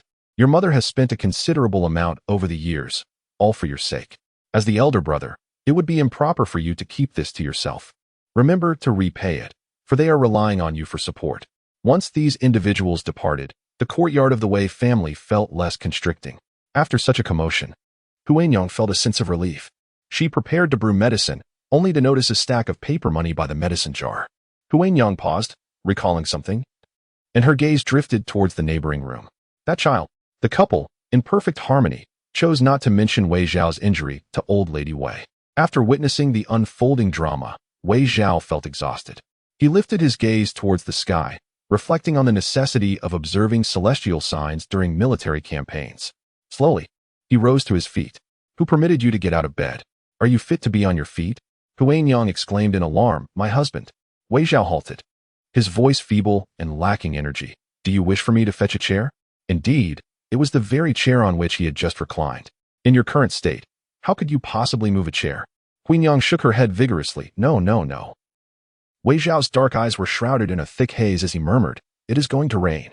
Wei Shouzhong remarked, "Why are you being so superstitious?" Concerned for his son's disturbed state of mind, Wei Shouzhong comforted him. "In the future, aside from visiting the old residents during festivals to deliver the elderly's allowance, I shall refrain from associating with those who have harmed you." Wei Zhao had no recollection of Wei Shun. The Wei family was rife with soldiers, making it impossible for him to remember each one. Yet, Wei Shun had indeed served under him, ultimately perishing in battle. "Do you require assistance?" Wei Zhao inquired. "What?" Wei Shouzhong responded. "If you wish for those individuals to meet their demise, simply inform me," Wei Zhao stated. After a moment of contemplation, he realized his current frailty rendered the act of snapping another's neck with bare hands a formidable challenge. Nevertheless, he turned to Wei Shouzhong and insisted, "You must provide me with a knife." Wei Shouzhong, still reeling from Wei Zhao's shocking words, grew anxious upon hearing his request for a knife. "Do not even think about it. Are you seeking to harm yourself again?" he shouted. "If you want to give it to me, then just don't. Why raise your voice?" The last person who shouted at him now lay beneath a mound of grass taller than Wei Shoujo. However, the current Wei Zhao was devoid of anger. His tone was dismissive. Ah, what a pity. Chapter 26. Administering medicine. The heavy rain arrived as anticipated. The sky darkened ominously, and the thunder roared deafeningly as though intent on obliterating all creation. A fierce wind howled and wreaked havoc, rendering the old house as frigid as an ice cellar. Withered branches were ignited, and Yutingwan added a few more pieces of firewood. The flickering flames expelled the chill from her body. In a pot, radishes brought from the Wei household were simmering, chopped into pieces and generously sprinkled with wild scallions harvested from the mountains. The flavor was not particularly delightful. Yet as the steaming soup was consumed, the young woman's pallid complexion improved significantly. A dull ache in her lower abdomen signified that her monthly cycle was approaching. Yutingwan's menstruation was notoriously irregular, yet each occurrence seemed to drain her vitality. She reclined upon the couch, carefully wrapping herself in the quilt, her eyes wide open, straining to hear the howling winds outside. In her previous life, it was during this very period that the little Sue had encountered her misfortune. Though the time had yet to arrive, a rainy day had rendered the ground slippery, causing her to lose her footing and fall. With an already precarious fetal position, the shock had indicated signs of a difficult labor. Blood pooled beneath her. Hearing the commotion, Wang rushed out, alarmed and commanding Yutingwan to fetch the village midwife. The snow outside was deep, each step sinking up to her calves. The oil lamp Yutingwan held was swiftly extinguished by the icy gusts. In that moment, how could she have known that Wang had already negotiated a price with the Dong family, merely awaiting a propitious moment to send her away? Grateful for the Hu family's kindness, she stumbled forward, disregarding the biting cold. By the time she returned with the midwife to the Hu residence, she was drenched, her abdomen aching so profoundly that she could hardly stand. Yet, the agonized cries and wails of little Sue echoed in her ears, accompanied by Wang's scolding. "Stop your wailing. Why are you crying? Just walking can lead to a fall, and if anything were to happen to my precious grandson, you shall see how I deal with you." Little Sue, racked with pain, struggled to catch her breath, beads of sweat forming on her brow, her hands gripping the quilt tightly, veins bulging. "But mother, it hurts. Which woman does not bear a child? Are you the only one who knows how to complain?" Wang, observing her daughter's ashen face, furrowed her brow and turned directly to the midwife, stating, "If anything goes awry, ensure the child is safeguarded." With the promise of silver from the Dong family, Mrs. Wang was filled with joy, entirely disregarding the laboring Mrs. Sue, and boastfully declared, "I shall find a new bride for my eldest son." What sort of utterance is that? She is the mother of a scholar. The midwife, finding her presence obstructive, promptly expelled Mrs. Wang. "What chaos are you adding to the situation? Is the child not to be born?" She retorted. "If you have nothing to do, go to the kitchen and boil some water." Mrs. Wang, discontented with the ominous atmosphere in the room, reluctantly exited. Her gaze swept over Yutingwan, who leaned against the wall, biting her lip and struggling to remain upright. "Have you not heard? What are you doing here? Do not you go boil the water?" Yutingwan spoke softly, nearly drowned out by the pained groans of Mrs. Sue. "Aunt, I am unwell, perhaps." Yet Mrs. Wang looked down upon her condescendingly. "Is it truly that painful? How come it hasn't he killed you? Surely you are not feigning it, merely hoping to shirk your duties? You think I cannot compel you?" Yutingwan wished to avert her mind from such memories. However, those images relentlessly invaded her thoughts, inch by inch embedding themselves in her recollection. She turned over, a cold smile escaping her lips. She was curious to see how chaotic the Hu family would become in her absence. After all, Mrs. Sue was giving birth to a daughter. Suddenly, Yutingwan recalled something of greater significance. The eve of the new year was but a few days away, and she had yet to secure a marriage. Would her New Year's Eve dinner consist solely of vegetables and radishes? Unable to lie still any longer, she was enveloped in sorrow. The rain continued to pour, threatening to breach the roof. Next door, Wei Zhao was also awake, his eyelids heavy. He remained indifferent to the news of casualties reaching the capital, as chaos reigned both within the court and beyond. The Wei family army stands as the most formidable force of the Great Jin, a reputation forged through genuine prowess. Who does not harbor a modicum of trepidation towards the barbaric foes? Yet, with Wei Zhao's misfortune, who shall assume command of the Wei family army? Those soldiers are loyal solely to him. Wei Zhao remains unconcerned about foreign invasions amid chaos. The Great Jin is not beholden to his lineage. What relevance does it hold for him? By what right does he offer protection to the emperor of the Great Jin? A glint of cold disdain flickers in his eyes. accompanied by a hint of derision at the corners of his mouth. At this moment, Huinyang approaches with medicine in hand. With an abundance of beans at home and the rain outside appearing quite menacing, she resolves that neither she nor your father shall venture out tomorrow. Instead, she will remain at home to prepare tofu for you. As she speaks, she adds, I shall also send some to your stepmother and procure additional vegetables. The countryside is not lacking in such provisions. When she initially moved out, her uncle's family offered nothing. The items she carries today are hardly worth 4 coins, and she cannot allow a young lady to be at a disadvantage.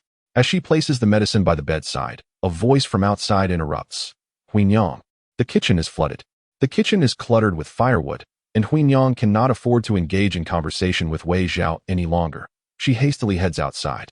Yet, as she exits, she calls back, the medicine is on the bedside. Do not forget to take it once it cools. Wei Zhao, with an indifferent expression, glances at the bowl of medicine on the bedside. The pungent aroma of the concoction is bitter to the senses. He lifts it slowly and walks to the window. Opening it wide, a fierce wind rushes in, drenching him with torrential raindrops. The last time such a deluge occurred, he was still in the capital, 2 years prior. At that time, the atmosphere in the residence of the Duke of Shun was solemn, with servants daring not to speak above a whisper, each proceeding with utmost caution. Wei Zhao served dutifully at the bedside of the Lady of Shun State, who was afflicted with a chill. The atmosphere was one of profound respect. Guizhi, she murmured. I dreamed of your father again. Guizhi, the name he bore. The Lady of Shun State continued softly. He has been gone for 3 years now. What weighed most heavily on his heart at the end was you. Tell me, why must you venture to the borders to engage in conflict? Would it not be better to remain in the capital? You are the sole heir of the Duke's household. If anything were to happen to you, how could I explain it to your father? I shall go to the palace to beseech the emperor to summon you back to the capital. These words echoed vividly in Wei Zhao's mind, yet he could not discern when the lady's visage had begun to blur and feel foreign. He felt utterly despondent. Yet, amidst his reverie, the voice of Huinyang pierced through, drawing him back to reality. Master, quickly bring the firewood into our room. If it gets drenched, it will be troublesome. How could the roof be leaking? Once the rain ceases, we must retile and repair it. Wei Shouzhong donned a raincoat and cradled the firewood, determined to salvage whatever he could. As he rushed out of the kitchen, he noticed Wei Zhao standing in a daze, medicine in hand, a foreboding feeling creeping over him. Wei Zhao, too, had spotted him. His gaze drifted lazily before returning indifferently. Remembering the purpose of opening the window, Wei Zhao twisted his wrist and poured out the medicine. Wei Shouzhong exclaimed, I was watching you. He hesitated to scold, reluctant to reprimand his son, who was clearly troubled. That foolish nephew of Aunt Fan, who was of the same age as a Lang but incapable of self-care and still soiling himself, was truly a source of distress. Wei Zhao felt no shame, nor did he perceive any wrongdoing in his actions. Having discarded the medicine, he intended to leave. Oh, he brazenly did not forget to close the window behind him. Wei Shouzhong, I find solace in the fact that at least I Haven Tea caught a chill. Chapter 27. Am I to be treated as mere refuse? When Yu Tingwan finally awakens, the day has brightened considerably. She harbors a deep aversion to rainy days. The dampness is chilling, clinging to the skin and impossible to shake off, making one susceptible to colds. With her eyes half closed, her expression grows increasingly listless. She wonders when this harsh winter will finally pass. Mother Wan. Someone calls from outside. The old house lacks a raincoat to shield her from the downpour. Yu Tingwan glances around, realizing there is no alternative but to lower her head and rush to the door. The distance may not be great, yet the relentless rain makes it a challenging endeavor. Upon seeing her, Huinyang promptly extends the umbrella over Yu Tingwan's head. I brought you some vegetables. Noticing Yu Tingwan's furrowed brow, she chuckles. The crops are inexpensive. If you refuse, I shall have to return 2 coins to you. But considering this strange weather, which is colder than in previous years, you cannot possibly keep climbing the mountain every day. By the way, we've made some tofu and prepared a bit of tofu pudding. It's just come out of the pot and is still warm. I wasn't certain whether you prefer it sweet or savory, so I didn't bring it over. Yu Tingwan, accustomed to a diet of boiled vegetables, swallows hard. Living next door to the Wei family, she knows better than anyone the culinary prowess of Huinyang. Surely, her tofu pudding must be delightful. Huinyang continues. The savory version has been garnished with scallions and drizzled with the sauce I prepared earlier, along with chopped wood ear mushrooms and pickled vegetables. The sweet version is sprinkled with osmanthus honey, which was procured by DeLange's father half a year ago on the mountain. Since Wei Zhao doesn't tea consume much, I've been experimenting with different recipes. Yu Tingwan finds it increasingly difficult to resist. Yet, she cannot simply indulge in the Wei family's hospitality. The mere 6 copper coins she possesses are too precious to spend frivolously. She suppressed her cravings and spoke in a muffled tone. No. Perhaps anticipating her refusal. Huanyang was not surprised. There is another matter I wish to discuss with you. Huanyang continued. You have seen how frail Alung is. He cannot be without medicine. In a few days, his father will need to go out to earn money, but Alung requires constant companionship. I have heard from Dr. Qian that you can gather herbs. Wanjia, what do you think? I am willing to purchase any herbs that Alung can benefit from. Dr. Qian's medicine is expensive, and it will be even pricier in the county town. Regardless, this expenditure is unavoidable. Huanyang wished to assist her. Yu Tingwan understood her intentions and was well aware that the Wei family had numerous financial obligations. Thus, she did not decline. I will give you a discount, aunt. This way, they could mutually benefit from one another. Huanyang then broached the subject of tofu pudding, to which Yu Tingwan no longer objected. The tofu was made in the kitchen, where the roof leaked, and a basin was placed beneath to catch the water. Once it neared overflowing, it was emptied outside. Wei Shouzhong glanced at the basin, and in a fleeting moment, he turned to find the chair behind him empty. Wei Zhao had gone out into the rain. Noticing something amiss, Wei Shouzhong pursued him and, seeing that his persuasion was futile, held up an umbrella to shield him. It was at this moment that Yu Tingwan entered with Huanyang. The rain poured heavily. He stood there, doing nothing, in the courtyard, his expression indifferent, his gaze cold and distant, yet his figure appeared strikingly solitary. His long hair, like ink, hung loosely, dripping water onto his clothes. He looked disheveled, yet exuded an undeniable air of nobility. He seemed out of place in this remote countryside. The fierce wind sent large raindrops crashing against him, pelting his face. The sky was dark, with flashes of lightning illuminating the scene. Yet, Wei Zhao let out a low chuckle, his voice gravelly.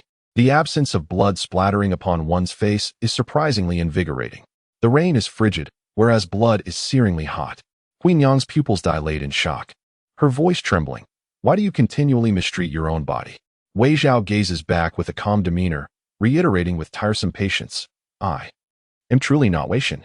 A frigid detachment emanates from his very being. There is no need for you to squander your energy on me. After all, no matter the sacrifice, nothing will be gained. At present, he exists merely as a shell, barely managing to draw breath, drenched in blood and riddled with wounds. What can Wei Shouzhong do? Wei Zhao acknowledges him as his father. Very well, you are not. Wei Zhao shows no inclination to return, nor does he mind the presence of Wei Shouzhong shielding him from the rain. A hint of confusion flickers across Wei Zhao's expression as he queries. Word by word, if one bears immense grievances, carrying the weight of blood-soaked enmity, yet unable to exact revenge, will the heavens bleed? His voice is barely above a whisper, as if he is posing the question solely to himself, never expecting an answer from anyone. Yet, unexpectedly, someone ahead breaks the silence. No. Yu Tingwan's tone is devoid of any emotion. In the 12th year of the Great Jin, recurrent droughts devastated the fields. Whatever was sown met its demise. The relief funds from the court were long overdue, leaving the common folk unable to afford food, their bodies emaciated, countless perishing from starvation. Even if deities resided in the heavens, compassion was hardly to be expected. Eventually, Yu Tingwan was taken to the kitchen to warm herself by the fire. As she sipped on soy milk pudding, a fleeting moment of sorrow washed over her. This is the true sustenance of humanity. Yu Tingwan consumed her meal with utmost seriousness, bringing spoonful after spoonful to her lips. Despite her hunger, she ate swiftly, yet maintained an air of grace. Wei Zhao was pressed down to roast by the fire across from him. He had changed into dry clothes, yet his demeanor remained listless. Huanyang remarked, "This time we have made plenty of tofu. Go and deliver some to Dr. Qian. He has worked hard for us recently." Wei Shouzhong acquiesced, donned his raincoat, and set off with several pieces of tofu in hand. Every day, Huanyang would prepare boiled eggs for Wei Zhao, and today was no exception as she handed one to him.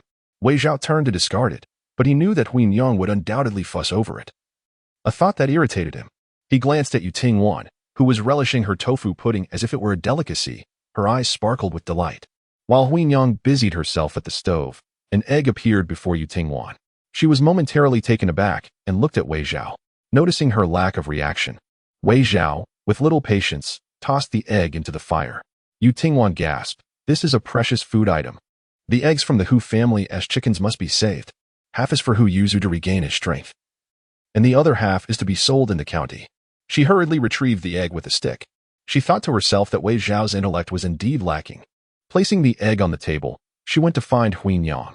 Huinyang asked, "Would you like another bowl?" "No, I am already quite full," she replied. "Remember to take the basket on the table when you leave." Turning to the droopy-eyed Wei Zhao, she admonished once more, "Alang, quickly eat the egg. You still need to take your medicine." She added for Yu Tingwan's benefit, "There's nothing much in there, just some tofu and my homemade pickles." Wei Zhao, expressionless, tossed the egg into the basket covered with cloth without a second thought. After a moment's contemplation, he also discarded the sweet candy that Wei Shouzhong had insisted upon him. Yu Tingwan felt an overwhelming weight in the basket. Upon returning to the old house, she rummaged through its contents. She discovered tender tofu, a clay pot filled with pickled vegetables, shattered eggshells, sugar tucked away in a corner, a few stones, fallen tiles from the roof, and the young girl halted her breath. Why was there a bowl of medicine in the basket? It was obvious who had prepared it. Had Wei Shin truly regarded her as a rag picker? Chapter 28. You see? He has died. Yu Tingwan arrived during the midday hours of her monthly cycle. The discomfort in her lower abdomen intensified. She curled up on the aged wooden table, her dark hair obscuring her delicate features. Time seemed to stretch indefinitely until she slightly lifted her gaze, revealing a pale face, drenched in sweat. She reached out for a small piece of red sugar, barely the size of her palm. Yu Tingwan understood that the pain of her cycle warranted a warm bowl of red sugar and egg soup. On this particular day, she chose not to venture outside. The rain had persisted for 2 consecutive days, prompting the villagers of Linxi to lament their plight. The mountain paths were muddy and treacherous, and Yu Tingwan had no intention of risking a dangerous ascent. Finally, as the sun broke through the clouds, she stepped outside to retrieve a somewhat worn broom from the corner to clear the snow from the yard. With the houses so close together, she could hear the voice of Wei Shouzhong from next door. Where did these jujubes come from? Huinyang, holding a needle and thread, did not look up as she replied, "I went to the river to wash clothes early this morning and ran into Widow Sher. She gave them to me." Widow Sher's son worked as an accountant in the county town, and their family was among the wealthiest in Shilling village. Having lost her husband at a young age, she had faced considerable hardship raising her son. While she had finally attained wealth, the frugality instilled by her years of poverty remained deeply ingrained in her character. Even when relatives come to visit, they often leave with nothing but disappointment. Huinyang, she wishes for my assistance in preparing some meat sauce. Previously, during a banquet at the village head's house, her son developed a fondness for it, and ever since, she has lamented her inability to replicate that flavor. With a twinkle in her eye, she shared that Widow Sher offered me 8 coins, to which I gladly agreed. This indeed represents some income for the household. The jujubes, though only 5, are large and round, appearing quite delectable, likely purchased by Widow Sher's son from the county town. As Huinyang busily mends clothes, she instructs the head of the household to wash the jujubes and send them to Alang. However, Wei Shouzhong disregards her request, washing them instead and placing 2 in her embrace before delivering the remainder to Wei Zhao, who reclines in a chair, feigning slumber. Observing the handsome Wei Zhao, a softness flickers in his gaze. "Eat up. You have always adored jujubes since childhood, often sneaking into the mountains for them. Yet, those wild jujubes from years past were lacking in moisture, small in size and sour in taste. Nowhere near as sweet and crisp as those given by Widow Sher." Wei Zhao does not even raise his eyelids, his expression void of emotion. "I do not like them." Wei Shouzhong, what do you enjoy eating these days? Wei Zhao, enveloped in disillusionment, reveals no cravings. Wei Shouzhong, then what does Ailing eat in the army? Wei Zhao glances at him. Initially expecting no reply, he surprises with his response. His voice devoid of inflection, as if recounting someone else's tale. "During festivals, they send me some tributes from the capital." Wei Shouzhong, why are you boasting again? However, he refrains from exposing the pretense and instead encourages him. "It seems our Ailang is particularly esteemed. Tributes are reserved for royalty and nobility." Uncertain of which words had struck a nerve, Wei Zhao's expression turned somber. "They offer trifling favors, hoping to compel my loyalty." How deeply imbued with resentment and malice those words seemed. Wei Shouzhong sighed. "In recent years, I have often inquired, and the external reputation of the Wei family army is exceedingly high. It is said that the great general treats his subordinates well, ensuring they are well fed at every meal, often even reaching into his own pockets to provide meat for them. What kind of place is the border? It is rife with dust storms and hardship. The soldiers in other camps do not enjoy such privileges. Their duty is to protect the common people, willing to sacrifice their lives without hesitation. Yet the Wei family army is different. That young General Wei once uttered a phrase. Here, we have no rule that exchanges flesh and blood for a peaceful land. The lives of the common people are precious, and so are yours. Your parents and siblings await your return. You must fight and return alive, Wei Zhao stated matter-of-factly. The cooks often prepare special meals for me. As long as there is no battle, every 3 months, the Wei family army ventures into the deep mountains for hunting. Those who excel are generously rewarded, and in the evenings, bonfire gatherings are held. When he spoke, Queen Yang paused her work. The couple listened intently, as if they could glimpse the life of their beloved in the borderlands through his words. Wei Shouzhong asked, "What has your beloved hunted?" Wei Zhao glanced at him. "A tiger." Wei Shouzhong was taken aback. "Really? He is so formidable." Wei Zhao replied, "I raised it." Wei Shouzhong. Wei Zhao continued, "I rewarded him extra meals for capturing spies from enemy nations."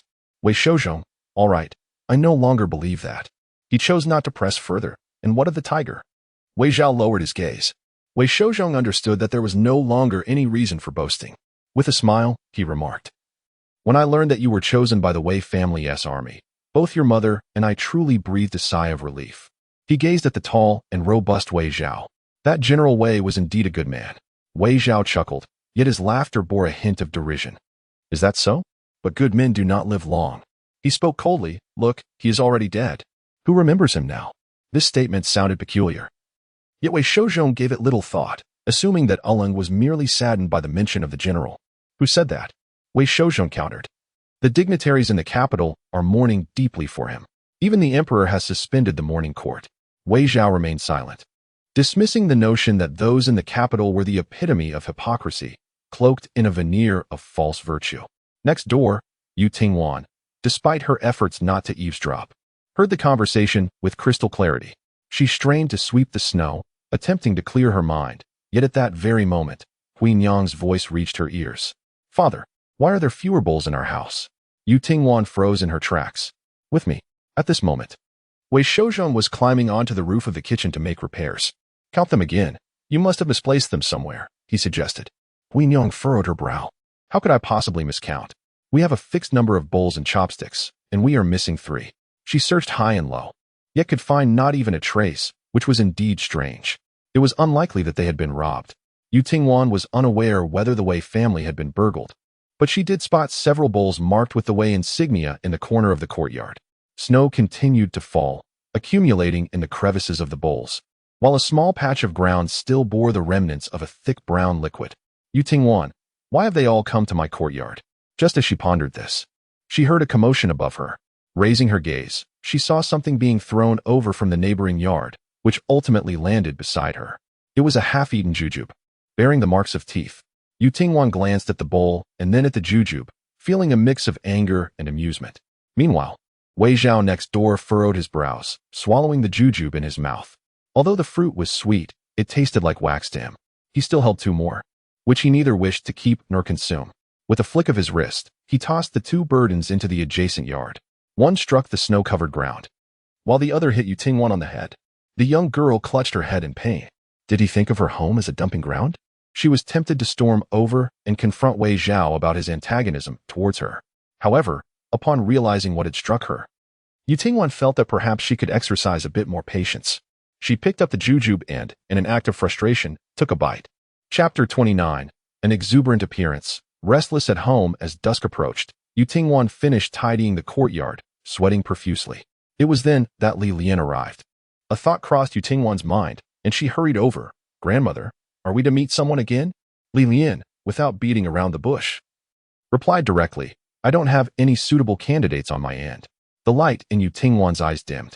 She replied dryly, "Then you should hurry." "Li Lian, how can such matters be rushed? The neighbor next door is eager to find a match, but their previous wife has passed, leaving 2 children behind. Am I to introduce you to them?" Yu Tingwan, that is true. She had no spirit of sacrifice and did not wish to assume the role of a stepmother. Li Lian remarked that there was indeed a young man who had not yet wed, despite having courted several young women previously, all of which did not culminate in marriage. Yu Tingwan, intrigued, inquired whether the fault lay with the young man. Li Lian shook her head, indicating that it was not entirely so. The lad was quite commendable, diligent and earnest, with only a widowed mother at home. His mother was renowned for her understanding nature. The two of them were amicable and generous towards others. During my last visit to their home, they even offered me a generous handful of sunflower seeds. Yu Tingwan felt a stirring in her heart. In that case. Yet before she could finish her thought, Li Lian sighed. It is simply a matter of ill fate. The first young woman he courted tragically drowned. The second fell ill and passed away, and the last one had even progressed to discussing marriage, with a date set, yet calamity struck once more. Yu Tingwan pondered slowly. So, he is unfortunate, and I too am ill-fated. It seems that destiny is at play. Li Lian interjected. I knew you would think that. Yu Tingwan smiled at Li Lian, declaring, I do not believe in such superstitions. If fate has something in store, I am unafraid. She exuded confidence. Who can truly say who brings misfortune upon whom? Li Lian widened her eyes in concern. What are you saying? He is reputed to have a history of ill fortune with his wives. After those incidents, the young women around here fear to engage with him. I know you are resolute and might dismiss these occurrences as mere coincidences, believing that as long as he is a good person, it matters not to you. However, I would never dare to introduce him to you. Li Lian was cautious of Yu Tingwan's reputation and deliberately lowered her voice as soon as she entered the courtyard. The neighbor, Hui Nyang, could not hear them, but Wei Zhao, being adept in martial arts, possessed sharper hearing than most. Yet, he remained indifferent to the affairs of others. Wei Zhao turned over and settled down, his expression lethargic. Hui Nyang observed this and felt a twinge of sorrow. Over the days they spent together, it seemed that Wei Zhao had resigned himself to despair. He displayed no interest in anything, as if nothing could capture his attention. When urged to eat, he would take a few perfunctory bites. If left unprodded, he would hardly open his mouth. With Xiaonyang gone, she feared that Alang would also abandon her. Next door, Yu Tingwan understood that Li Lian was considering her well-being. Seeing her resolute demeanor, Yu Tingwan felt a profound sense of grievance. Is it truly impossible? It is indeed impossible. Yu Tingwan felt disheartened. Yet, were her expectations too lofty? Li Lian replied, No, your demands are already quite modest. The crux of the matter lay in Yu Tingwan's background. Li Lian had exerted considerable effort on her behalf in recent days. Given her status and her reputation for integrity, the villagers from the nearby hamlets were inclined to heed her recommendations. She vouched for this girl, asserting that she was capable of leading a stable life. With her endorsement, they were willing to trust. Initially, everything seemed to be progressing smoothly. However, upon hearing that Yu Tingwan had fallen out with the Wang family, their enthusiasm waned. Who wouldn't wish to forge a connection with a family of scholars? As Yu Tingwan appeared unwilling to reconcile, and Hu Dazhu had not returned to take his niece back, it seemed a rift had formed, and no one was eager to wade into murky waters. Li Lian found it difficult to express her thoughts too bluntly, merely stating, Your appearance is rather striking.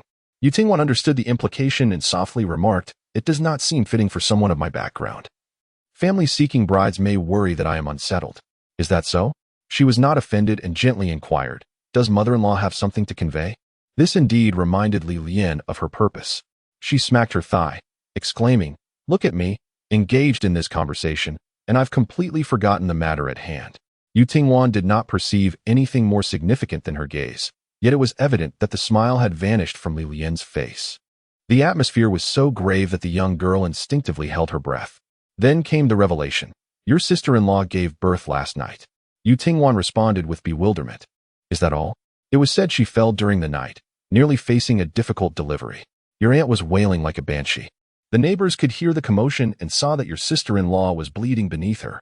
They dared not delay and rushed to find a midwife. Yu Tingwan shook her head repeatedly. It was pouring rain last night. The roads outside were treacherous. Your Aunt Wu, being of an impatient nature, ended up slipping on the way. By the time they brought the midwife to the Hu residence, Aunt Wu was completely soaked. Your aunt did not express gratitude. Rather, she blamed her for being slow, even threatening that if anything happened to the child, she would hold Aunt Wu accountable. Yu Tingwan mused, such behavior is typical of Wang. Li Lian continued, and sighed, chaos reigned as she was giving birth. Even though your Aunt Wu was seething with anger, she could not afford to argue. But she did not stay to help either. That was a predicament of Wang's own making, with Yu Tingwan unavailable to delegate tasks. The duties of boiling water and preparing eggs for the weary sister-in-law fell solely upon Wang. Li Lian spoke of this matter with evident disdain for Wang's character. It is only by fortune that Wang is capable of bearing children, having produced a scholarly son. Otherwise, what merit would she possess to garner respect from others? I heard that there were complications during the delivery, and the midwife was at a loss for solutions. Your aunt insisted on safeguarding the child. Fortunately, your sister-in-law managed to pull through in the end. Wan.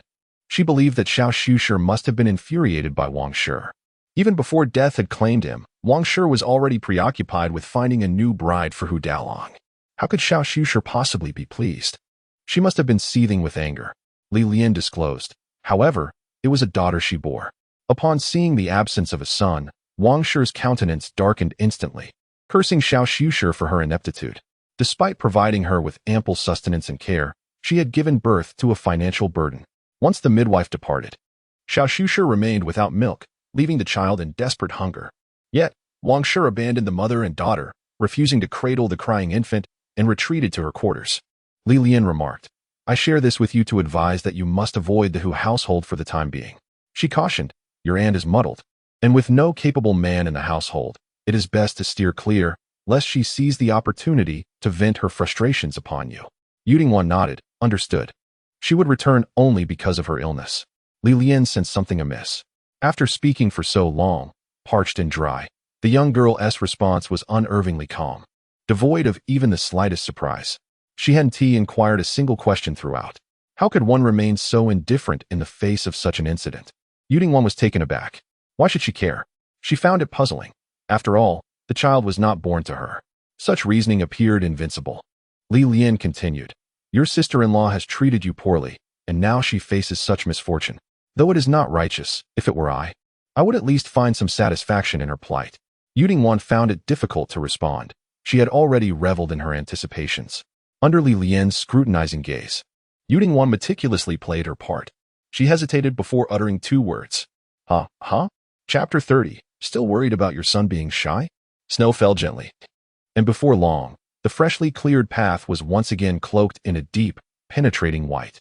After bidding farewell to Li Lian, Wan returned indoors. She walked slowly, yet each step felt heavy with both burden and liberation. The sharp voice of the Wang matriarch echoed incessantly in her ears. Your sister-in-law scarcely has any flesh on her chest, no milk to offer, and the child cries incessantly. Are you deaf? Why don't you step outside and see whose family has sheep, so we can procure some milk? Though the Wang matriarch harbored disdain for the infant girl, she could not allow her to perish from hunger, for she was still of the Hu family bloodline. Why hasn't the rice been cooked yet? Are you trying to starve me? Hurry and shovel the snow from the courtyard. Must I remind you to do everything? How can you be so lazy? Are you tired? What have you to be tired of? Do you expect to be waited upon hand and foot while the entire family supports you? You only know how to complain. Have I truly been so harsh on you? Go, wash the diapers. And then there was the young Su. After giving birth to a daughter, she could scarcely lift her head before the Wang matriarch. Yes, she was submissive in front of Wang, yet turned to vent her frustrations entirely upon Su. You must feel quite pleased to see me like this, but I am not incapable of conceiving again. Sooner or later, I shall bear a robust son.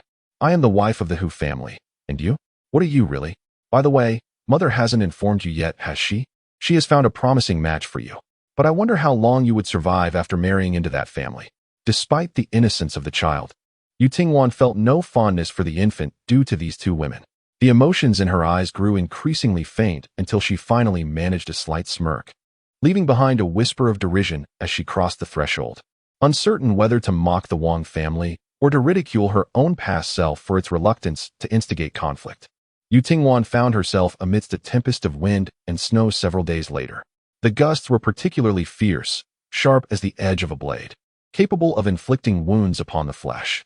They tore branches from trees and flung them from great heights, sending them crashing down with great force. Although she remained indoors, Wan often ventured to the corner of the courtyard to reap the rewards of chance. Occasionally, she would discover an egg, at other times, a piece of bread. To her, all were delectable treasures, a testament to Wei Shun's discerning palate. Today marked her 4th visit to the corner, yet she found nothing. Could it be that Wei Shun's health was failing? The last time she had seen him, he appeared almost lifeless. Thus, Wan once more crossed the threshold of the Wei residence, the basket she had borrowed on her previous visit in hand. It was Huinyang who answered the door. greeting her with a smile. Why has Wan'er come to visit? Clearly, Wei Shen was well. Yu Tingwan retreated slightly, her head lowered in a chilly demeanor. The basket I took from Aunt's home has yet to be returned. That basket was woven by me. We have plenty at home, so there is no rush to reclaim it. Noticing her shivering from the cold, Huinyang invited her inside. You arrived just in time. If you are not too busy, could you help me stoke the fire? We could also engage in conversation. I was about to prepare some meat sauce for your aunt, but due to an incident in the village, your uncle went to assist, leaving me short-handed. Upon hearing this, Yu Tingwan found herself at a loss for reasons to decline.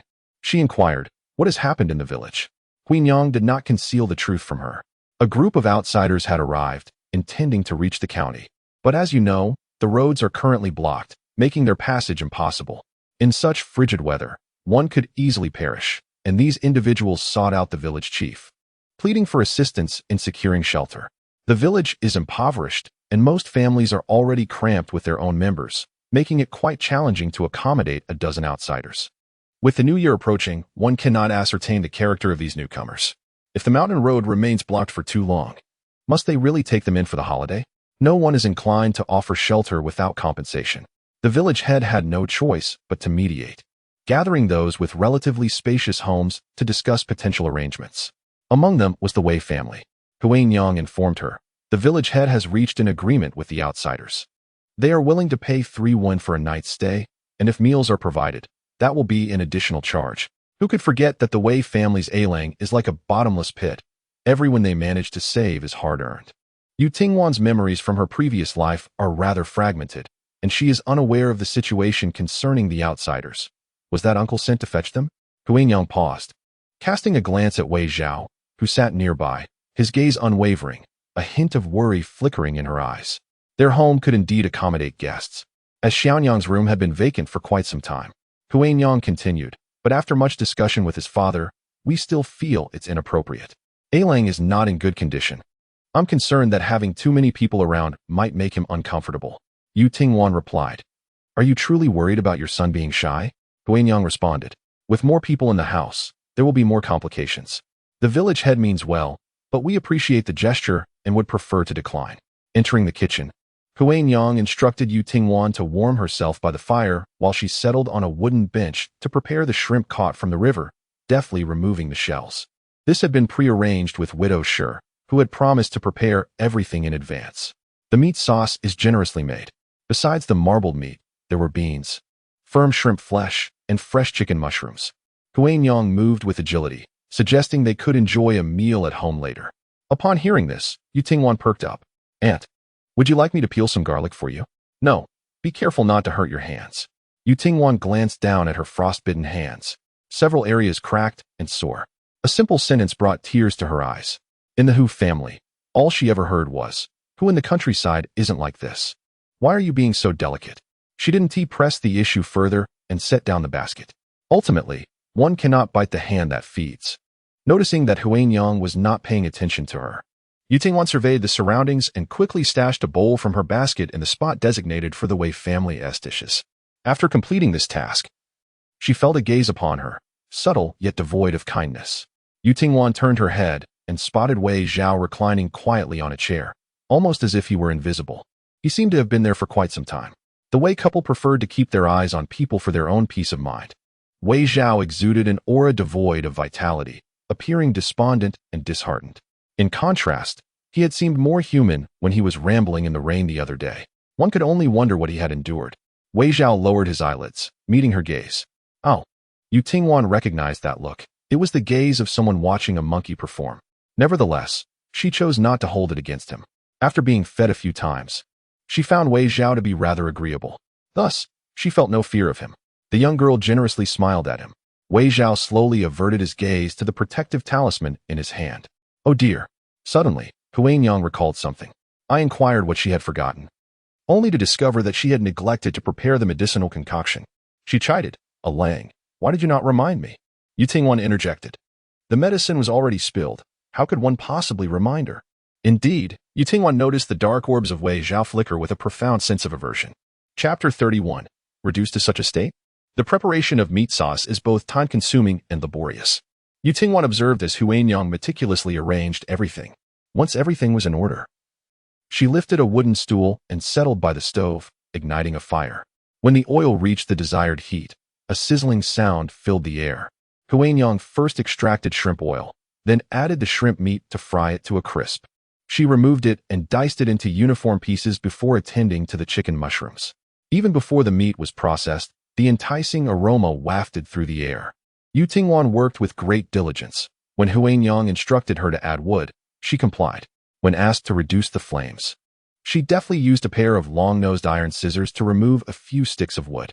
The flickering flames cast a glow upon the tear mole at the corner of her eye, accentuating the sparkle in her youthful features. As Huanyang stirred with her spatula, she engaged Yu Tingwan in conversation. "How old are you now, Wan'er? I shall turn 18 after the new year." "Oh dear, at this age, one ought to consider suitors." This remark resonated with Yu Tingwan, who nodded emphatically in agreement. Huanyang, having posed the question casually, soon shifted the conversation to other matters. "This meat sauce is a recipe I learned from my mother before I was wed. Regrettably, she departed too soon, and I could only grasp the basics of her exquisite craft." "Is it merely the basics?" Yu Tingwan, upon hearing this, could not suppress her sadness. She murmured, "My mother also left early. She was skilled in embroidery and could sing beautifully. I learned from her as well." Yu Tingwan seldom confided in others, for the villagers refrained from mentioning her mother, and when they did, it was rarely in a favorable light. Yet, she harbored a conviction that Huanyang was unlike anyone else. She fixed her gaze on Huanyang, her fingers unconsciously gripping the hem of her garment. Huanyang paused in her actions, her tone laced with surprise as she smiled at her. "You can embroider, Wan'er? Not many of us in the countryside possess such skills. We are only adept at basic mending. With your talent, you need not worry about the future." A spark ignited in Yu Tingwan's eyes. "If you embroider handkerchiefs, you can earn some money from the embroidery house. When you marry, your husband's family will regard you more highly," Huanyang continued. "But my skills are still lacking." Yu Tingwan replied. "Do not be modest," Huanyang urged. In truth, Yu Tingwan was not being modest at all. "I lack patience, and my mother, being tender-hearted, was reluctant to teach me." How could she not be tender-hearted? The young girl is inherently delicate, having endured little hardship. She stretched on tiptoe, lifting her hand to place it beneath her mother-esque gaze. Fearful of being overlooked, her fingertip pricked and bleeding from the needle. She boldly inquired, "Mother, will you stew a chicken today for Yao Yao's nourishment?" Alas, she was no longer the innocent little girl she once was, and there was no one willing to indulge her whims. "But I can sing," Yu Tingwan stated calmly, though a hint of concealed pride lingered in her voice. "Whenever I sing, my father immediately produces silver, praising my voice and urging me to cease." Wei Zhao remarked, "Can you not discern the irony in that?" The aroma of meat sauce wafted through the air, causing Huanyang to break into a sweat. Yu Tingwan washed her hands and assisted in packing the ingredients into a clay jar. It was at this moment that Wei Shouzhong returned. Snow had accumulated on his body, enveloping him in a layer of chill. He shook himself off before stepping inside. "Ailang," he called, but received no reply. Wei Shouzhong was accustomed to this silence. Huanyang inquired, "Have the outsiders been arranged?" Wei Shouzhong hastened forward. "I was just about to discuss this matter with you. The village head initially intended to accommodate 3 individuals at our home, 5 at Dr. Qian's, and the rest at the home of the simple-minded aunt. But could old man Qian possibly agree? He immediately became irate, declaring that he had no need for money. The village head maintained a cordial tone, saying, "Please, lend a hand. It's freezing out there. We ought to assist those in need." Yet old man Qian remained obstinate, issuing a blunt ultimatum. "Very well.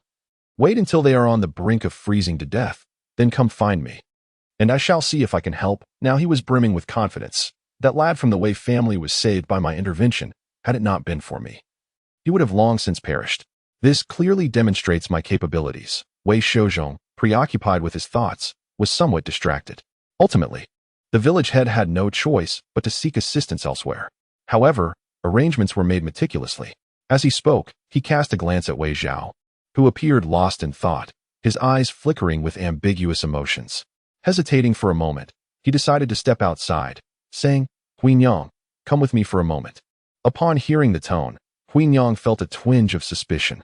She requested Wei Shouzhong to wait while she and Yu Tingwan worked together to prepare the meat sauce.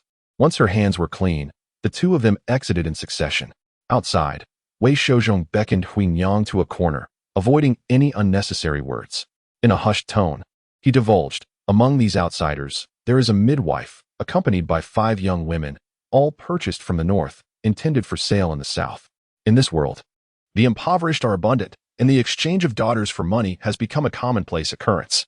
Upon arriving in Linchi village, bandits set their sights on these travelers, leaving the money held by the matchmaker completely plundered.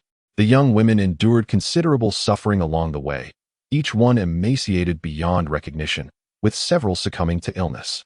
She contemplated the urgency of selling them off, believing that every sale counted. Upon hearing this, Huanyang held her breath, comprehending Wei Shouzhong's implication as she grasped his arm tightly. How much silver? Wei Shouzhong replied. 1 tael. Huanyang's expression darkened. Over the years, her family had managed to save 5 taels in total, including the sum received from the big house that year. And she still needed to visit the county for medical care. Huanyang's mind was in turmoil. Allow me a moment to ponder. Meanwhile, outside, as the two conversed, in the kitchen, Yu Tingwan paced towards Wei Zhao. A shadow loomed overhead, yet Wei Zhao remained unresponsive.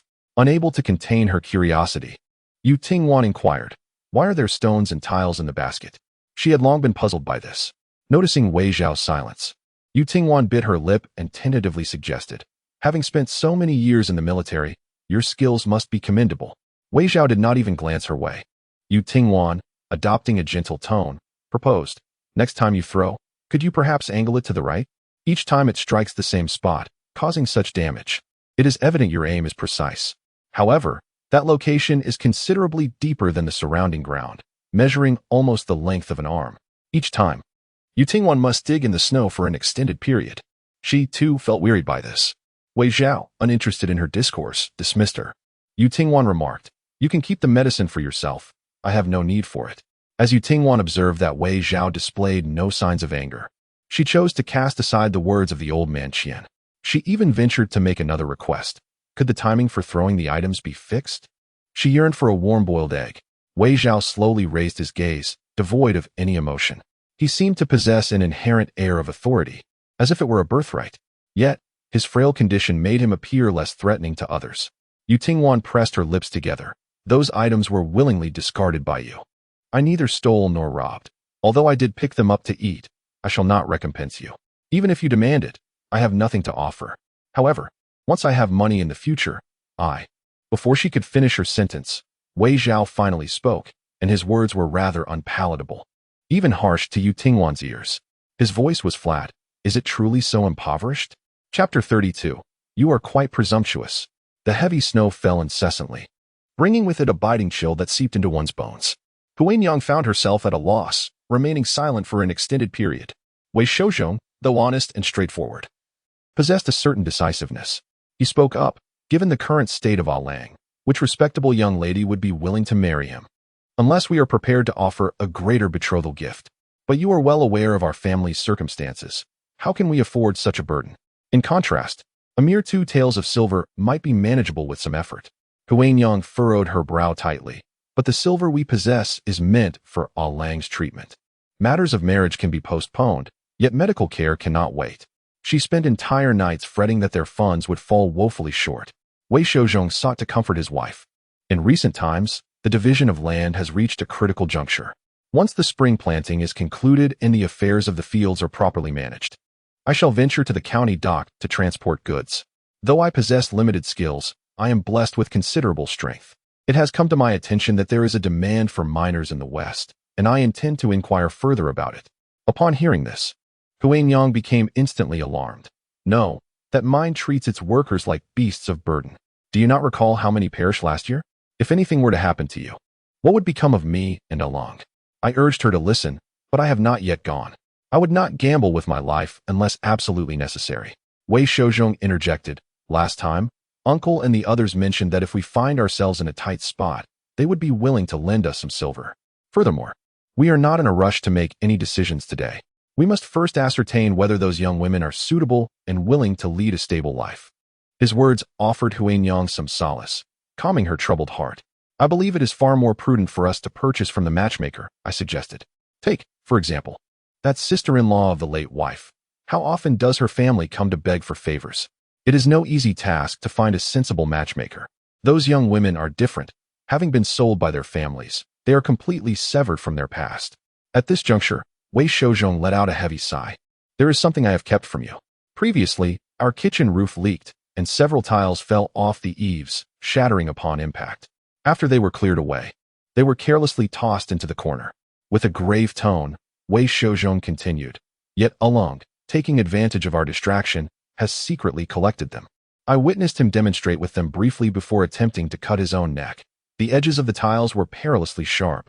Had he not intervened in time, the consequences could have been dire." Wei Shouzhong felt a surge of fear.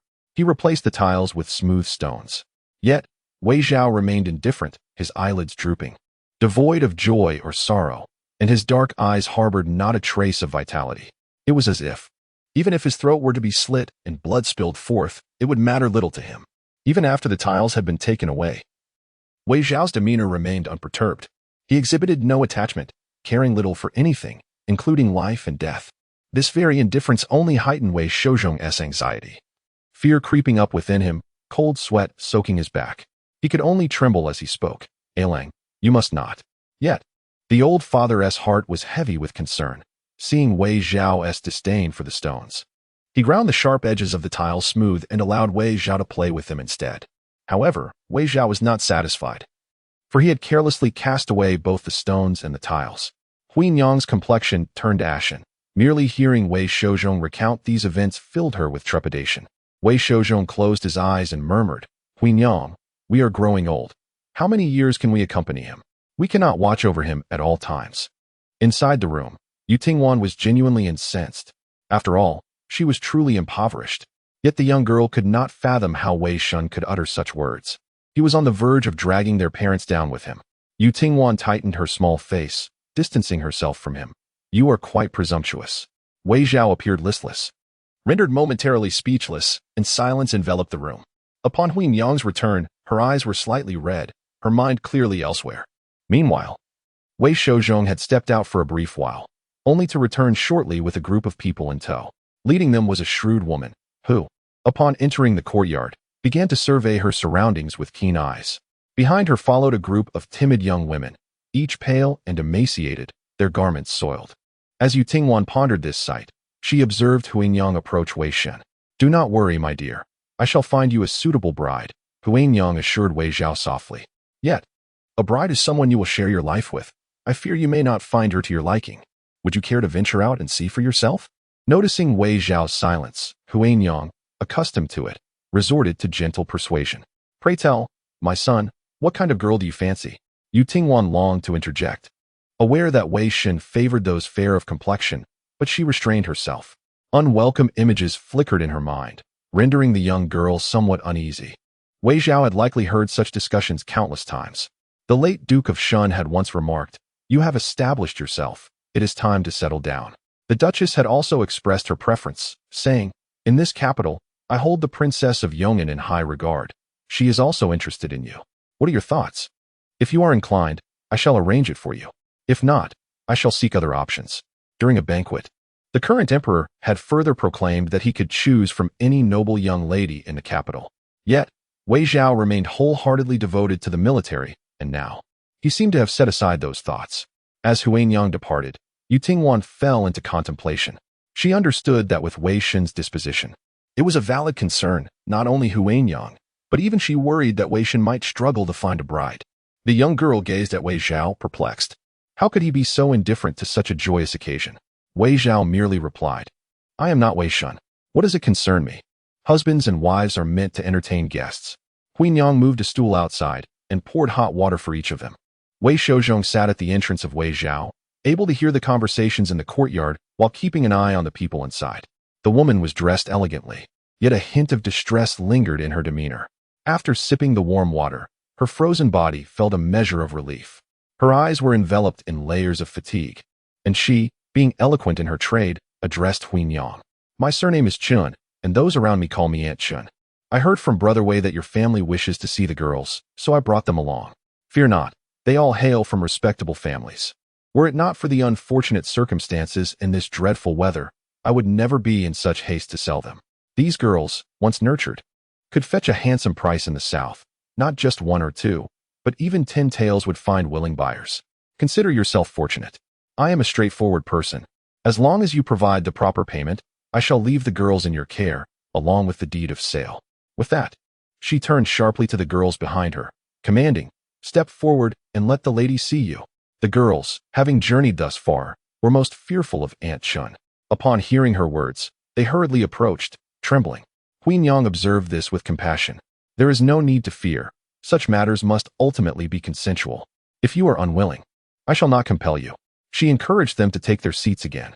There are no strict protocols. Do not feel constrained. This is the best I can offer. As you can see, parents invariably have their own interests at heart. My son is in poor health, and I simply wish to find someone with a gentle temperament to care for him. Queen Yang continued to appraise the 5 young women.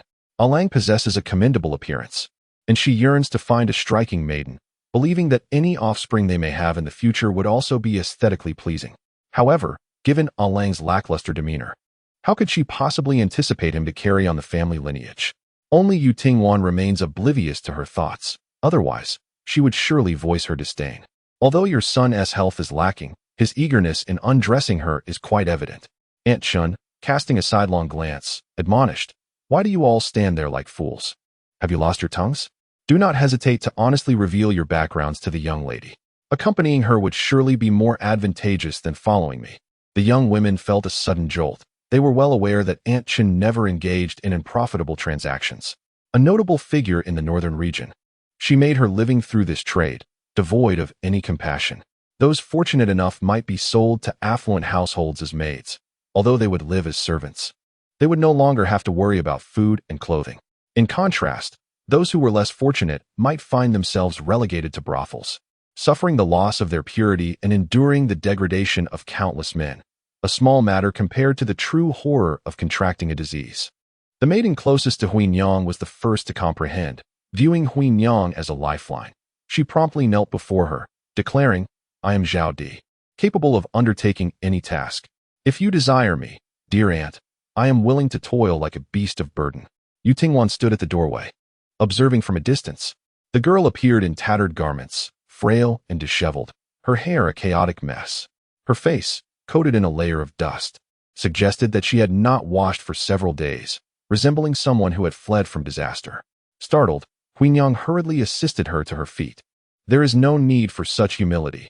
We are all born of parents," she began, but her words were swiftly interrupted by the girl's sobs. "My brother is to marry, yet we simply cannot gather enough silver." Initially, the thought was to arrange a marriage exchange between the two families. Yet my sister-in-law's brother found my appearance unsatisfactory. My mother scolded me for being a burden to my brother and decided to sell me off, showing no concern for my well-being. As she wept, the nearby maidens regained their composure, eager to approach Huin Yang. With a pained expression, one girl implored, "Aunt, look at me. I consume little and can save on provisions. I am willing to serve as your daughter-in-law." Yu Tingwan surveyed the maidens before turning her gaze back to the person lying within the room. Wei Shen must have heard all this, however. He seemed indifferent to whether his future partner was pleasing or otherwise. Emotions surged within Huin Yang's eyes. Before one possesses the means, even compassion holds little value. Who is not suffering in this world? Is she free from hardship? Is the woman next door, Wan Yang, untouched by sorrow? The misfortunes of these individuals are not of Huin Yang's making. She cannot possibly exhaust her savings to redeem them. With a sigh, Huin Yang confessed, "But I have but one son, and can only purchase one person." She laid bare her circumstances, allowing the maidens to comprehend the reality of the situation. "Your father should have informed you of my son's condition. He is currently inside, reluctant to engage and stubborn against medical advice. His health is frail, requiring constant companionship. As long as my husband and I draw breath, the medicine will not cease. With a patient in the household, you must understand how arduous life can be. Yet, who can predict how my son will fare in the future? If I were to select someone from among you, that individual would become my family's daughter-in-law. Though purchased, there is no distinction of status or worth. I am not a cruel mother-in-law. There are no burdens in the household.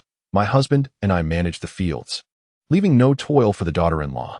In the village of Shilin, which newlywed does not promptly take up a hoe and toil in the fields upon entering her new home. Huin Yang, as the mother-in-law, could easily indulge in leisure, remaining at home to care for Wei Zhao while allowing her daughter-in-law to work. Yet, she does not. Typically, I prepare the meals, and whatever we eat, the daughter-in-law partakes in as well, ensuring she is not left hungry. However, During the busy spring plowing season, it becomes necessary for the daughter-in-law to assist with the cooking. The young women are taken aback. Which family treats their daughter-in-law in such a manner? Could Huanyang be deceiving them? Yet, that does not seem plausible, as the decisions regarding the household are ultimately dictated by Aunt Chun, leaving no room for their input. Huanyang has no need to utter such things merely to mislead. Yu Tingwan stands to the side, her brow furrowed in envy. For the moment Wei Shun's wife entered the household, she was greeted with the delightful aroma of braised pig intestines, a dish Yu had never tasted. Huanyang continues unabated. Being a daughter-in-law in the Wei family is no easy task. I must be frank. Should you neglect Ah Lang and something unfortunate befall him, I shall not show mercy. Upon hearing Huanyang's words, Yu Tingwan realizes that upon marrying, her primary duty will be to care for Ah Lang. He may be reserved, but it is crucial to engage him in conversation. After preparing his medicine, one must ensure he consumes it. On sunny days, it is imperative to take him outside to bask in the sunlight. Moreover, any knives or scissors in the house should be kept away from him.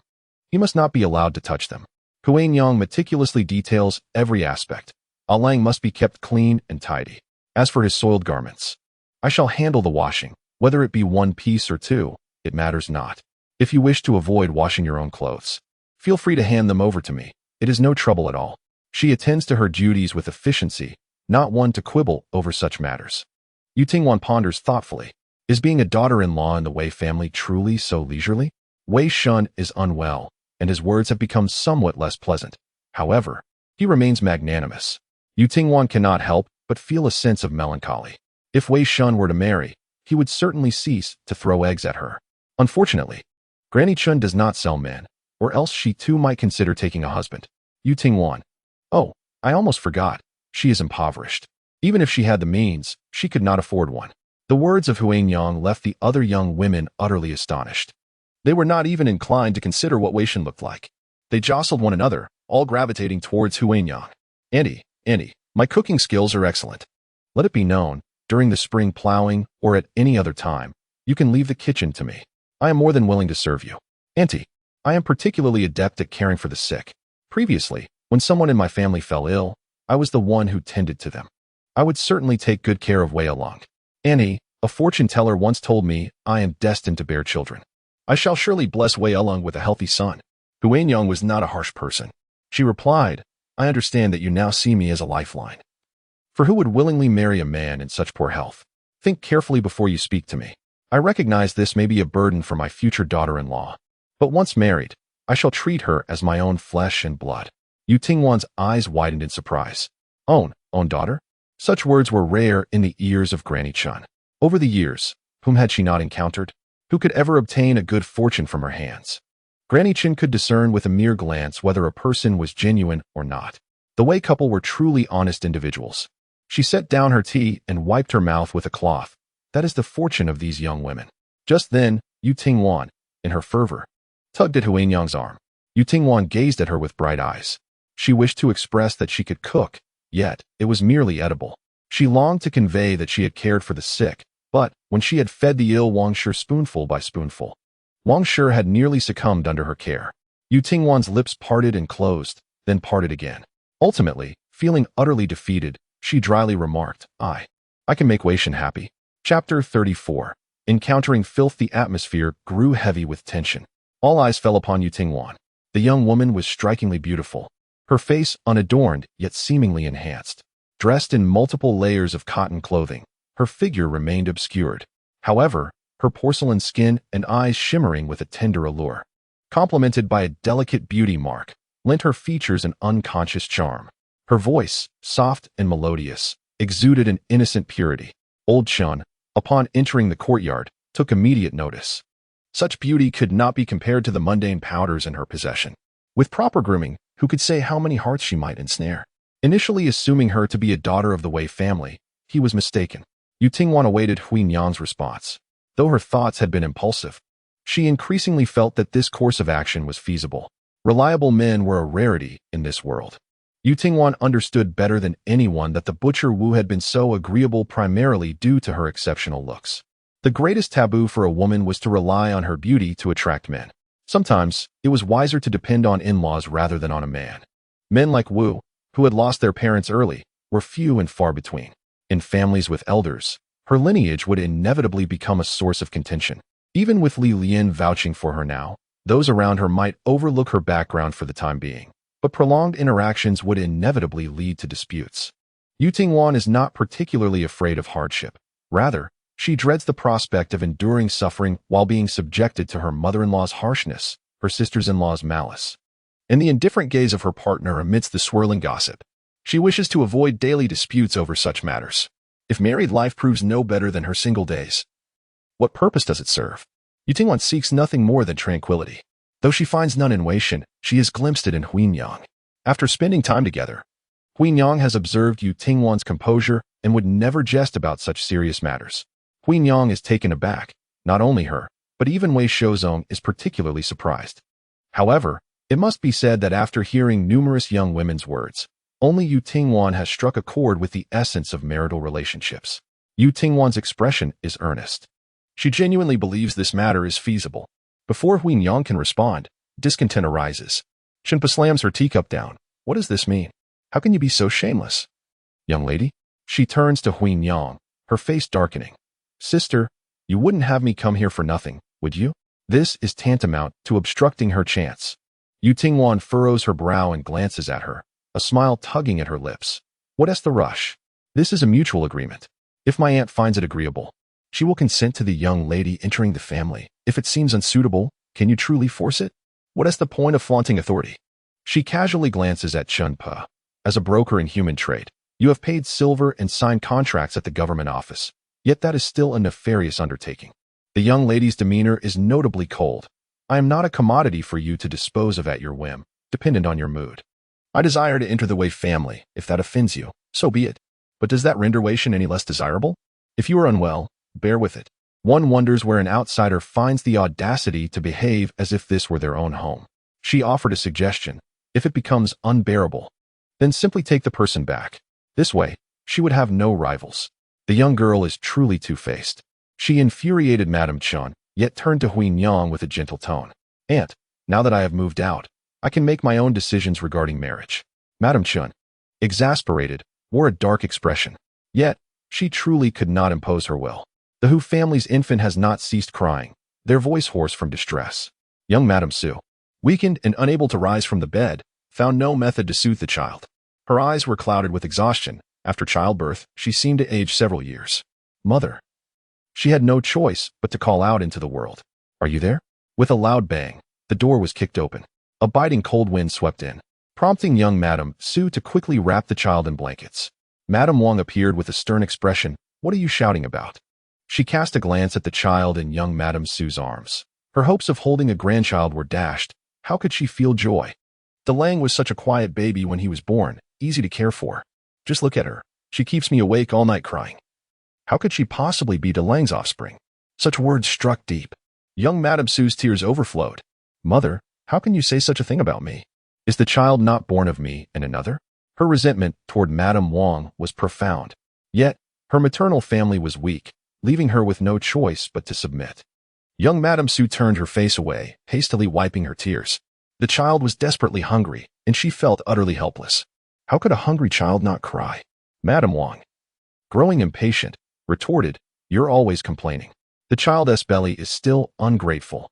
Am I lacking in sustenance or drink, unable to nourish even a child? She scolded as she prepared to venture out in search of goat's milk. Mother, little Su timidly called out to her. I have not closed my eyes in days. It is indeed challenging to manage alone. Could you possibly? Wang glared at her. Do you still wish for me to assist you? She had no inclination to concern herself with someone else's child. What could little Su do but grit her teeth? Mother, let us invite Wang back. She cautiously observed Wang's expression, fearful of provoking her ire.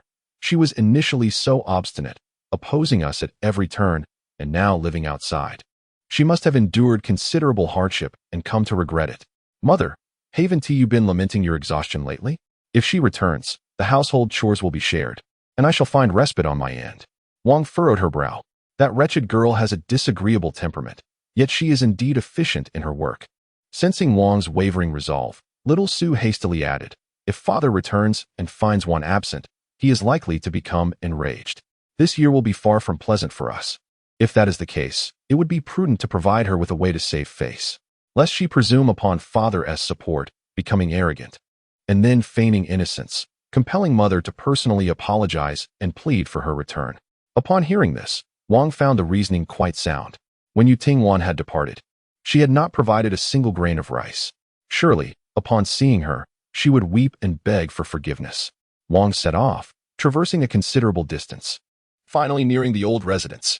From afar, she spotted Granny Chen leading 5 young women out from the neighboring Wei family. Wang did not recognize them. However, she did recognize Yu-Tingwan, who emerged slowly, trailing a few steps behind the others. Sensing something amiss, Yu-Tingwan lifted her gaze in this direction. Wang Shi raised her head high. Wan? Just as she uttered a single word, Yu-Tingwan's expression turned frigid. She disdainfully walked towards the old house. Wang Shi hurriedly followed. Well, I've come to fetch you, which should count as a gesture of respect. Why are you still throwing a tantrum? Yu-Tingwan stepped over the threshold. Wang Shi closely trailed her, but before she could enter the courtyard, a loud bang echoed. Yu-Tingwan forcefully slammed the door shut. Had it not been for Wang Shi's quick reflexes, she would have likely collided with her face. Anger and fear surged within her. You. Just as she began to speak, a cold voice emanated from within. Get lost. Next door, Huin Yang heard the commotion and rushed out, only to find Wang Shi at the old house, frantically banging on the door. She feared that Yu-Tingwan was being bullied. Wan Yang, are you all right? Soon. A response came from inside. I'm fine, just encountered some filthy beings. Chapter 35. I am willing to fill this pit for you. As the night deepened, the moonlight poured down coldly. This evening, Wei Shouzhong was stationed in Wei Zhao's room. After a long day of labor, his body ached for rest. Yet Huin Yang found herself unable to sleep. The events of the day had been utterly unexpected. Time passed, and she eventually rose, donned her cotton clothing, and stepped outside. Wei Shouzhong, also unable to sleep, quietly pushed open the door and joined her. The two conversed in hushed tones at the entrance. Huin Yang asked, what are your thoughts? Wei Shouzhong replied, I knew you wouldn't be able to sit still. As I've said before, the girls in the hands of the toothless old lady need not concern themselves with the in-laws. You should be well aware of your aunt's character. Without mentioning the Wang family, let's consider the matter of Wan Yang and her uncle. In the future, if they come to our door accusing us of deceiving their daughter, what trouble will it bring? Their son is a scholar, respected in the village, and with a mere call, he could rally many to his side, causing untold chaos. Huin Yang's eyes dimmed slightly as she whispered, Yet, I find myself more fond of Wan Yang. From the very first glance, I was taken by her charm. Those other girls are indeed fine, but when compared to Wan Yang, they simply cannot hold a candle to her. As a mother, she clearly has better choices. How could she wish to burden a Lang? I am acutely aware that, in this regard, I may be causing Wan Yang some distress. Logically, her beauty and character are beyond what our family deserves. If a Lang had not encountered misfortune, I would have shamelessly sought her hand in marriage. But with our family's current turmoil, I dare not entertain such thoughts. I must not delay her. Yet, Wan Yang has expressed her desire to join our family. She claims to have chosen me as her future mother-in-law, and she asserts that she fears not the prospect of widowhood, even if a Lang were to. She would have no regrets. What immense determination that reflects. Huin Yang felt both moved and struck by this revelation. The yard was shrouded in darkness, devoid of any light. Suddenly, Wei Shouzhong inquired, Why do you think Wan Yang has decided to leave the Hu family? Huin Yang affirmed, It is undoubtedly due to Wang's excessive behavior. However, she endured it for over a decade, and now that she is of marrying age, a few more days should not matter. Wei Shouzhong remarked, I was just pondering. Wan Yang's certainty in being able to decide her own marriage indicates that she does not care whether Hu Daju will agree. Or rather, it signifies an unwillingness to acquiesce. The late mother would remain indifferent. She even contemplated living out her days in complete estrangement. Previously, all had been well, and the late mother had shown particular deference to this uncle. Wei Shouzhong cast a glance at his wife, pondering, could it be that she has become aware of the events from years past? The following day, Yu-Tingwan remained oblivious to her own self-recommendation, leaving the couple restless throughout the night. Regardless, she slept soundly. Yu-Tingwan, with a sense of impatience, prepared to inquire next door whether they had reached a decision. Just as she opened the door, she spotted old Madame Chun standing outside, poised to knock. Yu-Tingwan furrowed her brow. Is there something you need? Old Madame Chun, shedding the sour demeanor of the previous day, wore a cheerful smile. I have matters concerning the young lady. Might you allow me to enter and discuss them? Yu Tingwan remained skeptical. The reluctance was evident on her face, utterly unmasked. Even if you have come to beseech me to relinquish my stance, I shall not acquiesce. I have made my decision, and I intend to uphold it. Unless the Wei family declines, I shall not yield to another. She positioned herself to block the entrance. I advise you to spare yourself the embarrassment. Old Madam Chen quickly replied, it is not about that matter. Yu Tingwan exhaled in relief, her expression lightening. Then I have even less to discuss with you. At that moment, her arm was seized by old Madam Chen. The latter discreetly scrutinized Yu Tingwan from head to toe, finding everything satisfactory save for her frostbitten hands. A glimmer of excitement shone in her eyes. Since returning home yesterday, she had inquired about Yu Tingwan, understanding that the young lady could no longer manage on her own, which led her to contemplate marrying into the Wei family. Old Madam Chen, brimming with confidence, regarded Yu Tingwan as a veritable treasure trove. My dear young lady, with such beauty, why confine yourself to a desolate mountain village? It is indeed a pity, for that young Master Wei is in such poor health. Even if he were to recover, one doubts he could endure for long. You must not be foolish. Yu Tingwan's expression remained impassive, revealing her shrewd nature, as it became evident that she was the target of their schemes. Seeing her silence, Chen Po assumed her words had taken root. I know you look down upon me and suspect I would sell a lady to a brothel, yet that is their fate, delivered unto me by their own parents. Chen Po added, but you are different. I cannot bear to part with you. I also feel compassion for you, and would never send you to those disreputable places. If you are willing to accompany me, a future of immense wealth awaits you. I shall refine your appearance and present you to the world. Those affluent young gentlemen will surely vie for your attention. She awaited Yu Tingwan's acquiescence, believing such fortune to be a stroke of luck for her. To marry into the Wei family would mean a life of frugality, where even a single coin would be stretched thin and meals would be scarce, with only a few occasions to savor meat throughout the year. Yet, to be a favored concubine in a wealthy household would mean daily feasts and the adornment of gold and silver. It is evident to anyone how to make a wise choice. Suddenly, someone burst forth from next door. It was Huin Yang. With a composed demeanor, she wielded her broom and directed it at Chen Po. You heartless woman, how dare you deceive a fine young lady into becoming another's concubine? What are your true intentions? Being a concubine is no easy fate. How many concubines from the gentry, like the Dong family, have met unfortunate ends? If one falls out of favor, life becomes as insignificant as grass, and even death goes unnoticed, with no one to claim the body. Chen Po endured the blow, gasping in pain. Huin Yang grasped Yu Tingwan's hand, guiding her back. Come, let us sit at your aunt's house. You must be wary of her. If you truly follow her, in this unfamiliar place, you would be at the mercy of others. What would become of you, a young lady?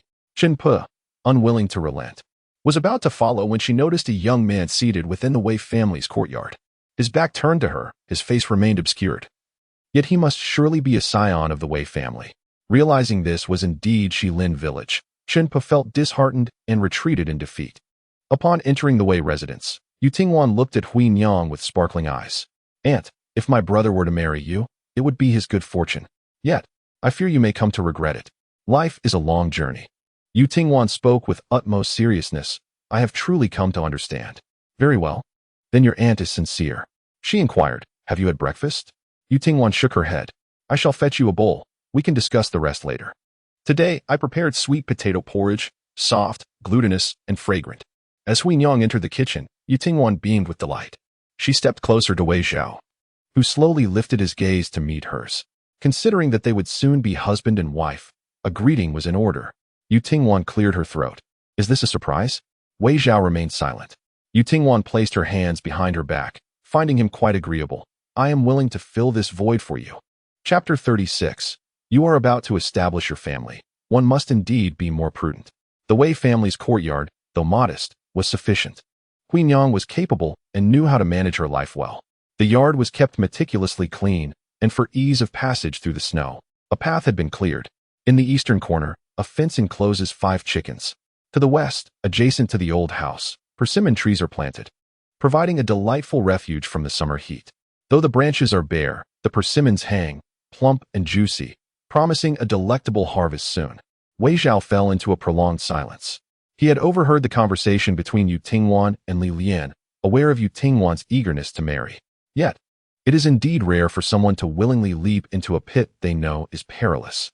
His face remained pallid, while a medicinal pot nearby bubbled away, the bitter aroma wrapping around his senses. From the kitchen, the voice of Huangyang could be heard, conversing with Youthful. This morning, Dr. Qian had arrived with his medical kit and re-examined Alung's pulse. He noted that Alung's pulse had stabilized somewhat over the past few days and adjusted the usual prescription accordingly. This was indeed a positive development.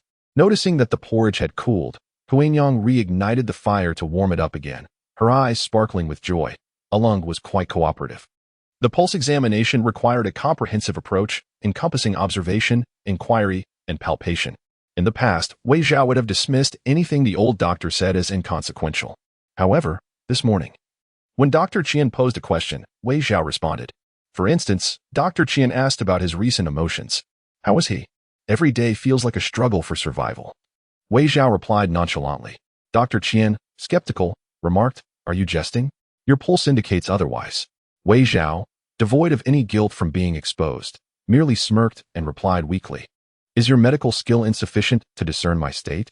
And again, Dr. Qian inquired about any physical discomfort. Wei Zhao felt as if his internal organs were being relentlessly stirred by a sharp instrument, causing severe pain, and he had coughed up blood multiple times through the night. Wei Zhao, feeling weak, discreetly pressed down on an acupoint, conjuring a false pulse. Very well. Each response was met with a semblance of sincerity, yet regrettably, all were devoid of honesty. But Huangyang remained oblivious. While she prepared the warm porridge, she also steamed a coarse bread roll. Smiling as she spoke to Youthful in the courtyard, I merely hope that one day he will recover fully, so that you both may live harmoniously. Youthful lowered her gaze to the dazed Wei Zhao, unembarrassed, and gently nudged the tip of his shoe. Did you hear that? Wei Zhao furrowed his brow and withdrew his foot. Youthful, not taking offense, casually picked up a recipe from the table, glancing at it. She did not comprehend the contents, and, unable to discern its significance, set it back down. Yet, there were those who could understand. Wei Zhao, having often been wounded in battle, had studied some rudiments of military medicine alongside his comrades. In truth, he possessed a grasp of medical principles. He could even prescribe medicine for himself, yet he refrained from doing so. Wei Zhao was acutely aware that his body was rapidly deteriorating, yet he allowed it to happen, even eagerly awaiting that day. Unexpectedly, he encountered the return of the Wei couple, and unexpectedly, Youthful declared her intention to marry him. He simply could not fathom it. Wei Zhao's voice was, What is it about me that you find appealing? Had he been the man he once was, noble in status, renowned for his achievements, a favored figure at court, many young women would have vied for his hand. Yet now, aside from his appearance, what remained of him? To his surprise, Youthful remained silent for an even longer duration. She sensed that he would not wish to know. However, the honest young lady, recognizing that Wei Zhao had rarely asked, felt it would be improper to withhold anything from him. After all, they were to be husband and wife. Thus, she decided to be forthright. To be truthful, Youthful confessed, I do not find you appealing. Wei Zhao heard her soft voice say, But I have taken a liking to your mother. Wei Zhao, that's a bit absurd. Youthful leaned closer. Why aren't you speaking? Even if there are underlying circumstances, I am destined to become your wife. And I will surely care for you. He was reluctant to respond. It was rather trivial for him to engage in such conversations with her. Wei Zhao raised his hand, bringing the prepared medicine to his lips, slowly sipping it. The dark, viscous liquid glided over his tongue, yet he seemed oblivious to its bitterness. Youthful was taken aback. Why are you drinking medicine? She felt a sense of relief. It is indeed necessary. This medicine costs money, and only by taking it can you recover. You are about to start a family. You must be more prudent and cannot afford to be as willful as before. She hoped Wei Zhao would maintain this resolve. However, Wei Zhao let his eyelids droop, lethargically stating, The new prescription contains several herbs that do not correspond to the ailment, and the dosage is excessive. Taking it will only exacerbate your injuries. Indeed, it was old Qian's prescription, one he had guided all along. Wei Zhao felt quite satisfied about that. Youthful. She was somewhat skeptical. Yet, it was true that old Qian's medical skills were not particularly commendable. Previously, Daju had caught a chill, and after taking medicine for half a month without improvement, he ultimately sought the help of a doctor in the county. Youthful hesitated. What will happen if it worsens? Wei Zhao rose to his feet, wishing to retreat to his room, wanting to disengage from Youthful. However, he intended for her to feel disheartened and cease her attempts to bother him. The inflammation and swelling of his chest wound throbbed painfully with each step, accompanied by an unbearable itch. He coughed softly, the taste of blood rising in his throat, and the vibrations in his chest revealed his suffering. Wei Zhao halted before Yu Tingwan, his complexion ashen, blood trickling from the corner of his mouth, stark against his pallor, ticking down, staining the snow crimson. He merely curled his lips. So it is. The young girl's pupils constricted, panic setting in. How could this be? Is the medicine truly flawed? How did you come to know? She hastily moved to assist Wei Zhao in sitting down. Is there any discomfort? Please do not frighten me. I shall fetch old man Qin at once. You must not come to harm. However, Wei Zhao sidestepped, creating distance from Yu Tingwan. He cast her a faint glance. His tone devoid of any fluctuation. It is uncommon to be so alarmed. Yu Tingwan? You are quite infuriating. Do you know that? If the medicine were sound, Wei Zhao would not partake. Regrettably, old man Qin would not concoct poison for him. He felt despondent, a faint smile tugging at his lips. His eyes devoid of vitality. Do you see? I could perish at any moment. Why would you jeopardize the latter half of your life? Yu Tingwan furrowed her brow, soon coming to a realization. It is inconsequential. She patiently replied in a gentle tone, rest assured. As long as you live, I am willing to attend to you. Serving tea and water is within my capabilities. I shall do so with utmost sincerity. With another man in the household, even if his health is poor, there is still hope, albeit costly. Yu Tingwan truly wished for his safety. Should you ever fail to endure, under Wei Zhao's profound dark gaze, Yu Tingwan spoke slowly. You may rest assured, I shall dutifully honor your parents. I shall never remarry, thus honoring Wei Shun as well. Wei Zhao. He was genuinely amused by his anger. Yu Tingwan continued unabated. Is it not delightful for us to share our lives together? Wei Zhao. In a weary tone, it is not. Yu Tingwan. She pressed her lips together, a hint of discontent evident. Yet, it was unseemly to hold a grievance against one who was ailing. Thus, Yu Tingwan could only softly address him. I can pretend I did not hear. Chapter 37. You are my little girl, with a striking appearance, yet a small beauty mark at the corner of your eye and a nose tip reddened by the cold, which together create an alluring charm. However, she remains blissfully unaware of her beauty, her watery eyes pure and clear. Were it anyone else, they would have long since regretted and felt pity. But Wei Zhao was different. His heart was as unyielding as stone. Even a casual glance was all he afforded her before turning away. Yu Tingwan, with a hint of determination, declared, I understand you do not wish to burden or delay me, but the path I choose to tread is mine alone, even if it means I may stumble and fall. There is no need for you to dissuade me.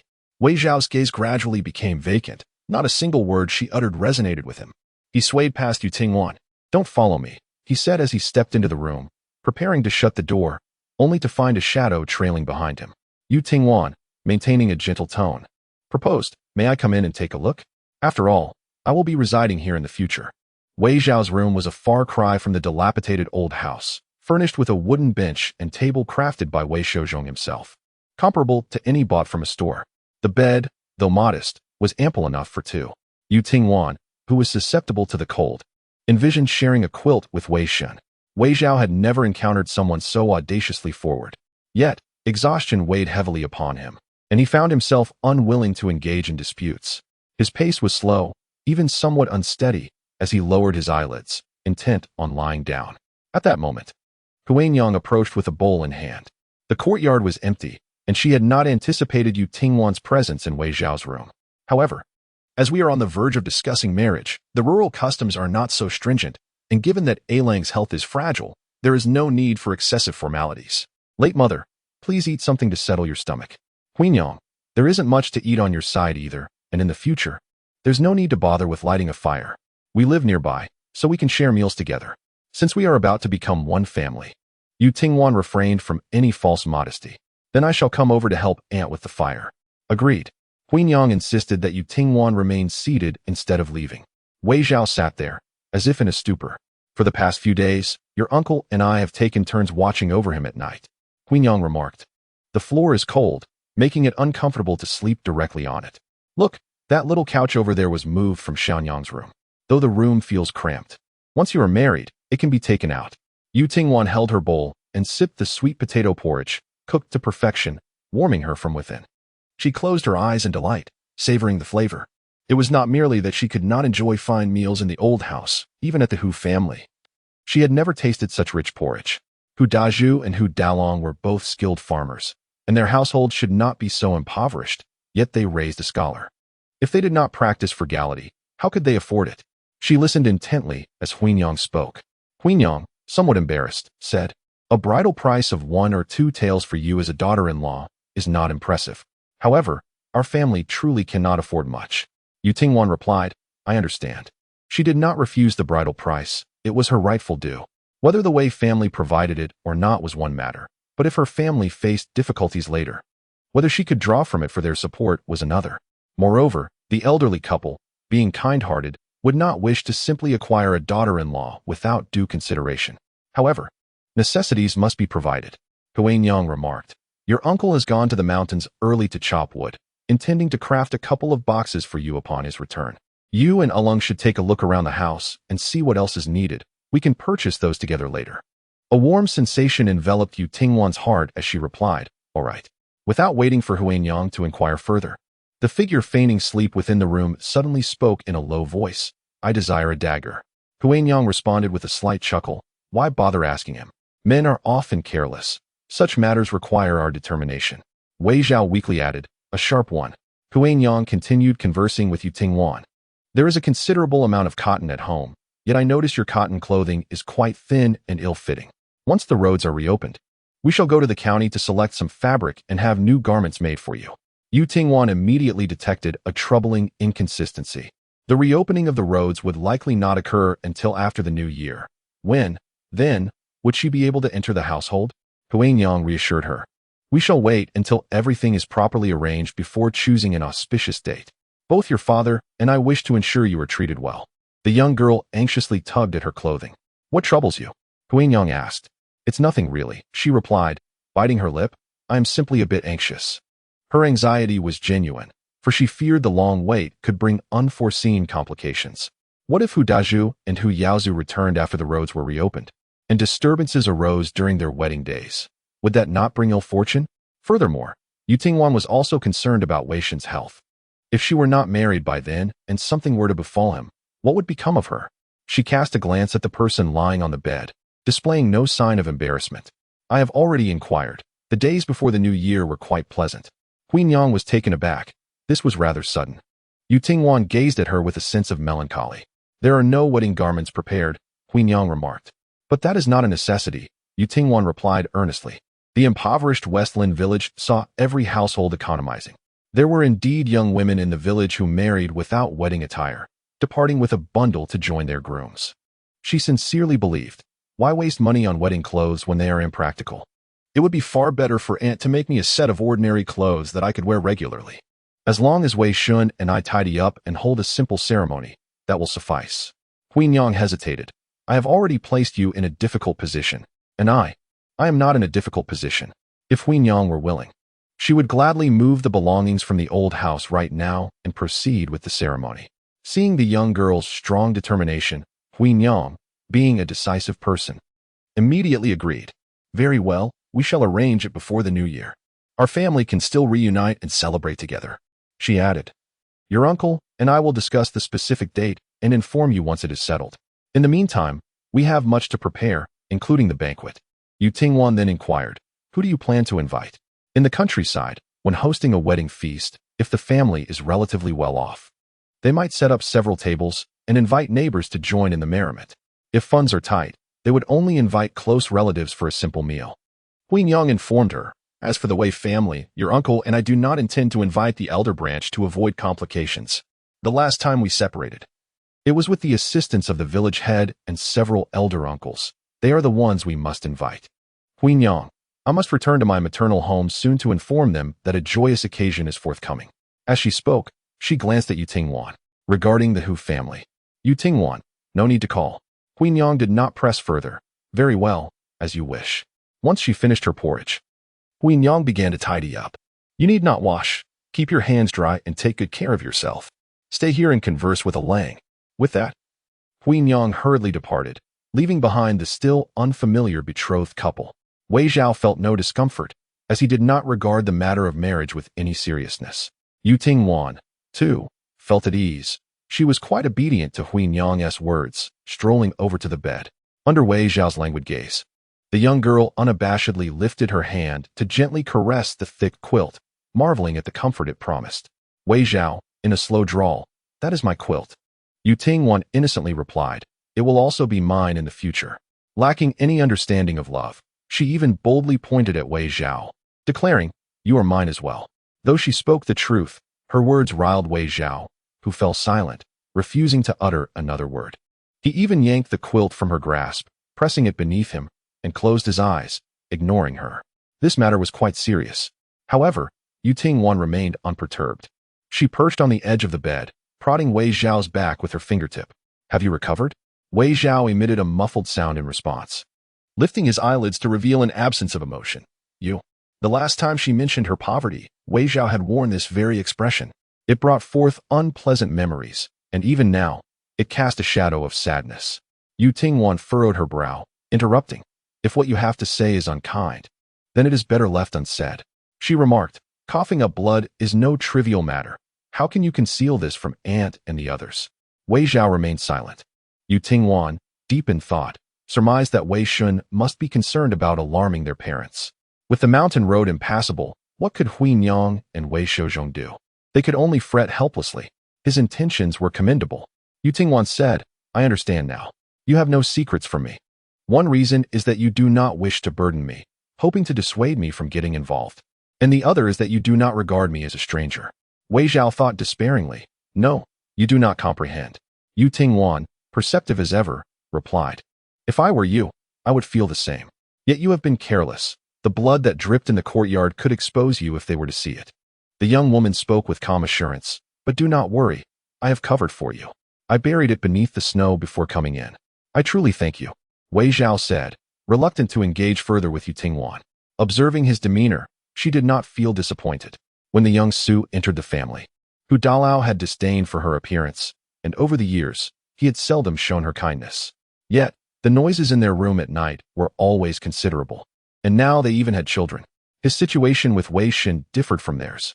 She was quite presentable, and in truth, Wei Shun had made a fortunate choice.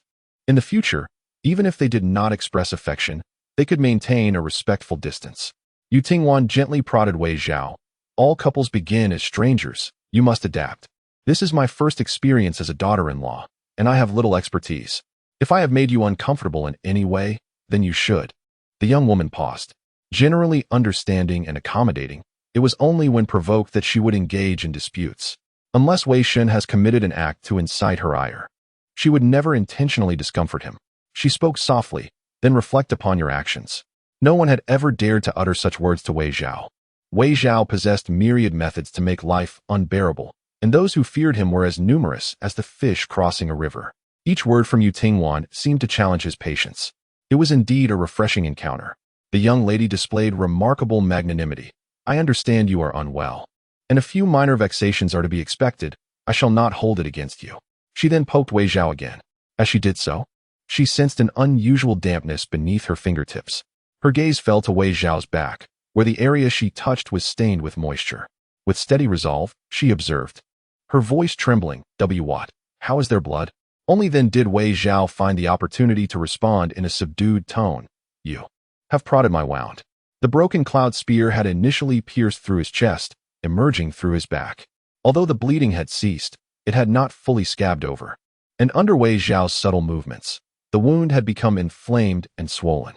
Yu Tingwan's eyes widened in alarm, a flicker of panic crossing her features. "Why did you not mention this sooner?" Wei Zhao replied listlessly, "I intended to. My apologies. But how could you be so fragile?" Wei Zhao's tone remained flat. "Are you not aware of your own strength?" Yu Tingwan felt an overwhelming guilt wash over her. "I shall apply medicine to your wound." "No need," Wei Zhao interjected. "I won't perish just yet." Hui Nyang had already intended for them to become more acquainted, and with Yu Tingwan present, she felt at ease. After a moment of contemplation, she bid them farewell and exited. The snow lay thick on the ground, crunching beneath her steps. As Hui Nyang emerged from her home, she made her way westward. As the chill of winter enveloped the surroundings, she encountered not a single soul on her journey. Upon reaching the door of the village head's residence, she knocked. It was Li Lian who answered, her eyes widening in surprise upon recognizing Hui Nyang. "What brings you here? Is there something amiss?" "Unfortunately, Your uncle is not at home at the moment. Allow me to fetch him. Queen Yang quickly intervened. I am not seeking your uncle. I wish to speak with you, Aunt. Li Lian, taken aback, invited her inside to converse. Speak your mind. I shall assist in any way I can. She speculated. I heard about yesterday's events. You and your husband intend to arrange a marriage for a Lang, but are facing financial constraints? It is not a matter of borrowing money, Queen Yang replied, somewhat flustered. Half a year ago, wasn't he your family's third daughter preparing for her wedding? However, the elder from the groom's side has passed away, necessitating a period of mourning, thus postponing the marriage. I recall you mentioning that you had purchased red fabric to fashion a wedding gown for her. Yet, given the circumstances and the concern for the girl's figure changing, you thought it prudent to delay its creation, fearing it might not fit her later on. I came to inquire if you might be willing to sell it to me. Li Lian was momentarily stunned. Your Lang is to be wed. Queen Yang smiled. The date is set for the coming days. You must certainly join us for a celebratory drink. Li Lian comprehended the urgency behind this. It was clear that the couple was eager to bring good fortune to Wei Shen. I can certainly take charge of this matter. It would only gather dust otherwise. Please wait here. I shall fetch it immediately. She accepted the money Queen Yang offered, prepared some hot water, and made her way to her granddaughter's room. In no time, she returned, cradling the crimson fabric. The vibrant hue of the material would beautifully complement her fair complexion, ensuring she would look splendid in it. Queen Yang accepted the item and prepared to take her leave. Li Lian remarked, I too shall step out and accompany you. They walked together towards the exit, unable to contain her excitement. Indeed, joyful events abound. Your beloved is to be wed, and I have been assisting the young lady in her courtship. I dare say it shall come to fruition. My confidence is particularly buoyant. After much effort, I have managed to find a fine young man, one from the Chu family of Sandun village. Queen Yang was taken aback. The Chu family? Their young man is certainly commendable. But does your aunt not know that his mother is notoriously difficult? Indeed, I am aware. Li Lian waved her hand dismissively. However, that Chu matriarch has recently fallen ill and is not long for this world. I must inform the young lady post-haste should she find it agreeable. I shall make a trip to Sandun. Better to act swiftly while the opportunity still exists.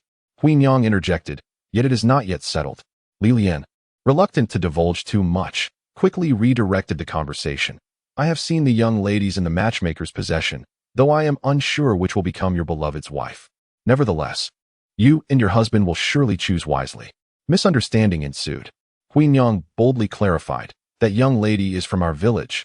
You should be familiar with her. Li Lian replied, puzzled, who in the village would be so foolish as to seek entry into the Wei family? I suspect I know the answer. It cannot be the foolish girl. Can it? Li Lian was astonished, while a glimmer of amusement sparkled in Queen Yang's eyes. It is Wan Yang. Upon hearing it was not the foolish girl, Li Lian exhaled in relief. That is splendid news. I was afraid. Her words abruptly ceased as she narrowed her eyes. Who is there? Chapter 39. You forced my hand outside. The snow fell intermittently, creating a standoff between Yu Tingwan and Wei Zhao that had lasted for quite some time. Despite all her persuasion, Wei Zhao resolutely refused to let her approach. Without further discussion, Yu Tingwan took matters into her own hands, removing his garments to apply medicine. The astonishment in Wei Zhao's eyes transformed into anger, eventually settling into a familiar desolation, as though his heart had turned to ash. It was of little consequence. He was but a dying man, so he allowed her to proceed. Yu Tingwan possessed an extraordinary strength, one that he could not counteract at this moment. He remained still, surrendering himself to her ministrations. His upper body was bare, with broad shoulders and a narrow waist, the contours of his physique flowing elegantly. He neither cooperated nor resisted, nor struggled. This was Yu Tingwan's first encounter with a man's body, yet she felt no embarrassment, focusing solely on the task at hand. How wonderful this is. Why did you refuse me earlier? I am not doing anything untoward, nor am I taking advantage of you. Wei Zhao's expression remained devoid of warmth. You immediately tugged at my belt. Indeed, this was her action, yet Yu Tingwan felt no remorse. She skillfully applied the medicine before awkwardly helping him into his clothing to prevent him from catching cold. If the blood were to stain the garments and dry, it would be too late once he decided to remove them, resulting in a painful peeling away of skin. Was Wei Zhao someone who feared pain? He was not. He was utterly weak, unwilling even to raise a finger. I do not wish to. Yu Tingwan replied, I am not afraid to see you bare-chested. Can't you be a bit more generous?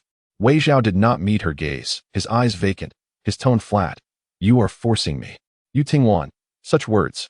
Am I to hold you down upon the bed? When Huinyang returned, she set down a piece of red fabric and entered Wei Zhao's room. Unaware of the unusual circumstances between the two, Wei Zhao still bore that lifeless demeanor. Yu Tingwan remained unfazed, and Huinyang greeted her. Wanyang, come here. Let me take your measurements. Yu Tingwan recalled Huinyang mentioning she would make her a cotton outfit, not giving it much thought at the time. The wedding date was swiftly set for just 5 days later. The Wei family was bustling with activity, except for Wei Zhao, who seemed to be half alive. Days passed, and the mountain path became increasingly difficult to traverse, prompting Yu Tingwan to refrain from visiting the mountain again. On the 3rd day of her visit to the Wei household, Huinyang presented the wedding attire she had painstakingly crafted over the past 3 days. The villagers may lack the skill to embroider, yet they could still manage to sew simple garments. While the wedding dress could not compare to those purchased from outside, the meticulous stitching revealed the care invested in it. Huinyang smiled, saying, What girl wouldn't wish to don a wedding dress on her big day? If your mother were still here, she would surely feel a pang of sorrow. Although her aunt could not embroider, her efforts were commendable, and Yu Tingwan should make do with it. Yu Tingwan clutched the wedding dress tightly, unsure whether it was the mention of her mother that stirred her emotions or the lingering warmth of Huinyang's touch that made her yearn for it even more. In that moment, her eyes grew misty, leaving her at a loss for words. Huinyang then remarked, Oh, and there's also your brothers. She glanced at the dazed Wei Zhao. Your cousin just got married 6 months ago. I borrowed this from him. Brother, try it on and see if it fits. If it doesn't, your mother can adjust it for you. Wei Zhao gazed over with an expressionless face, making no move to take it. What? Am I supposed to wear something secondhand? He slowly questioned. Yu Tingwan would be wearing something new while he was expected to settle for a garment worn by another. Huinyang responded. You usually don't care about such matters, yet you wish to argue over this with your wife? Her tone was a mix of exasperation and amusement. That dress is meant for a girl. If you truly fancy it, why not ask Wanyang if she would consider a swap? She spoke in jest. But Wei Zhao fell silent, refusing to engage further. He had an unusual penchant for not donning women's attire, yet someone took it seriously. Yu Tingwan was reluctant to part with her cherished garments, so she silently concealed her wedding dress behind her. Wei Zhao sighed, expressing a sentiment that existence had indeed become monotonous. After breakfast, Yu Tingwan remained industrious, seated at the head of Wei Zhao's bed, meticulously cutting various sizes of auspicious characters from red paper. She intended to adorn the windows, doors, and cabinets with them, ensuring a festive atmosphere for the morrow. Moreover, Huinyang mentioned that 2 red lanterns should be hung at the entrance of their home. With nimble fingers, she snipped away, creating the initial forms of her decorations. The sound of her crafting filled the room, overshadowing the girl's gentle breaths.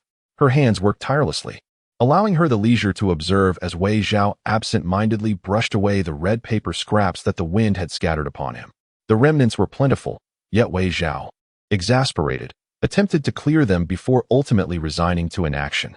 He gazed up at the ceiling, his pupils unfocused, betraying none of the formidable presence one would expect from a general of the Wei army.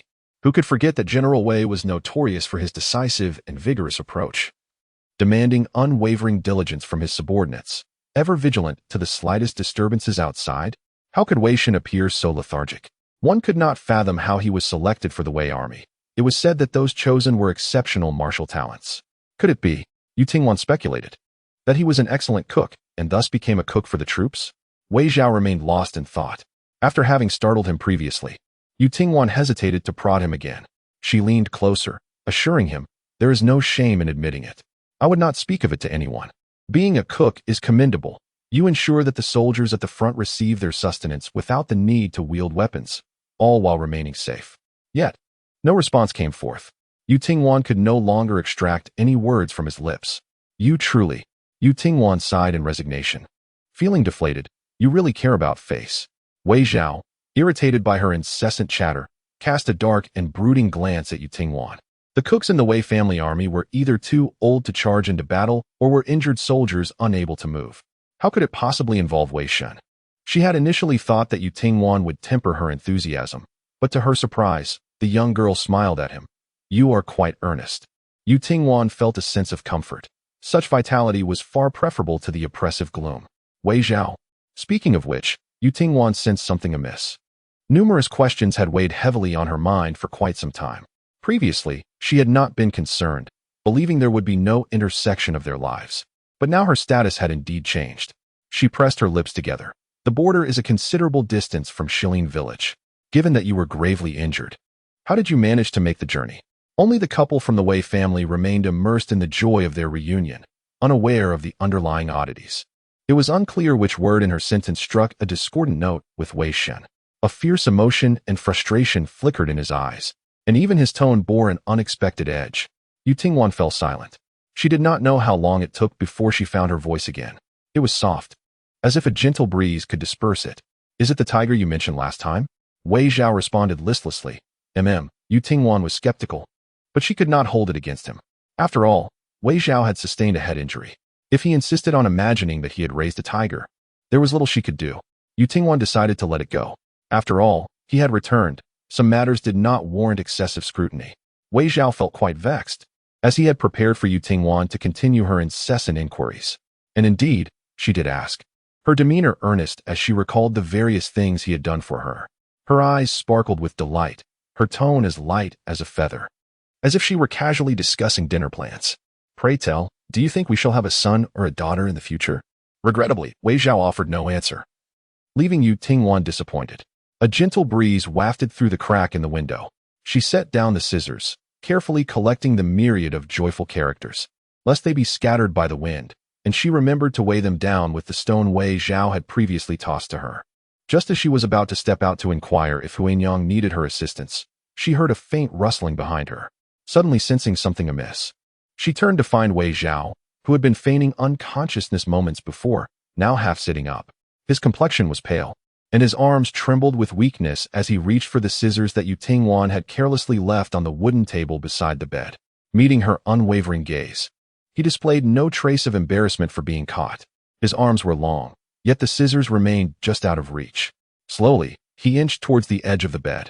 But before he could grasp the scissors, Yu Tingwan simply moved the table away. Indeed, she did not merely take the scissors. She relocated the entire table. Wei Zhao, not overly persistent, slowly withdrew his hand. Yu Tingwan returned to the bedside, her emotions inscrutable, her tone indifferent. I know you have been away from home for far too long, and the villagers have likely forgotten you entirely, even the Li family at the village's end. Yet, I have heard from Aunt Hui that you were once quite close with their son during your youth. Last year, the young scion of the Li family succumbed to a peculiar ailment that plagued him relentlessly as he clutched his head in agony. The county physician could discern no identifiable malady, yet he was unable to retain any sustenance, regurgitating whatever he consumed. In less than 6 months, he departed from this world. Prior to his burial, villagers ventured to behold his frail form and were struck with terror. Some recoiled in fright, collapsing to the ground. They remarked upon his ghastly appearance, reduced to little more than skin stretched over bones, each rib discernible to the naked eye. He fought valiantly for survival, enduring untold suffering for half a year. Yet he never encountered the glimmer of hope for life. And you, on the other hand, seem reluctant to embrace existence. Yu Tingwan replied coolly, I am aware of the severity of your injuries, and I am powerless to share in your pain. I cannot lightly reproach you for your choices. However, Wei Shun, should misfortune befall you. She pressed her lips together. What am I to do? Wei Zhao gazed out the window, where an expanse of white loomed. The world enveloped in a blanket of desolate gloom. His once exuberant spirit, marked by bravado and pride, had been hollowed out, leaving nothing in its wake.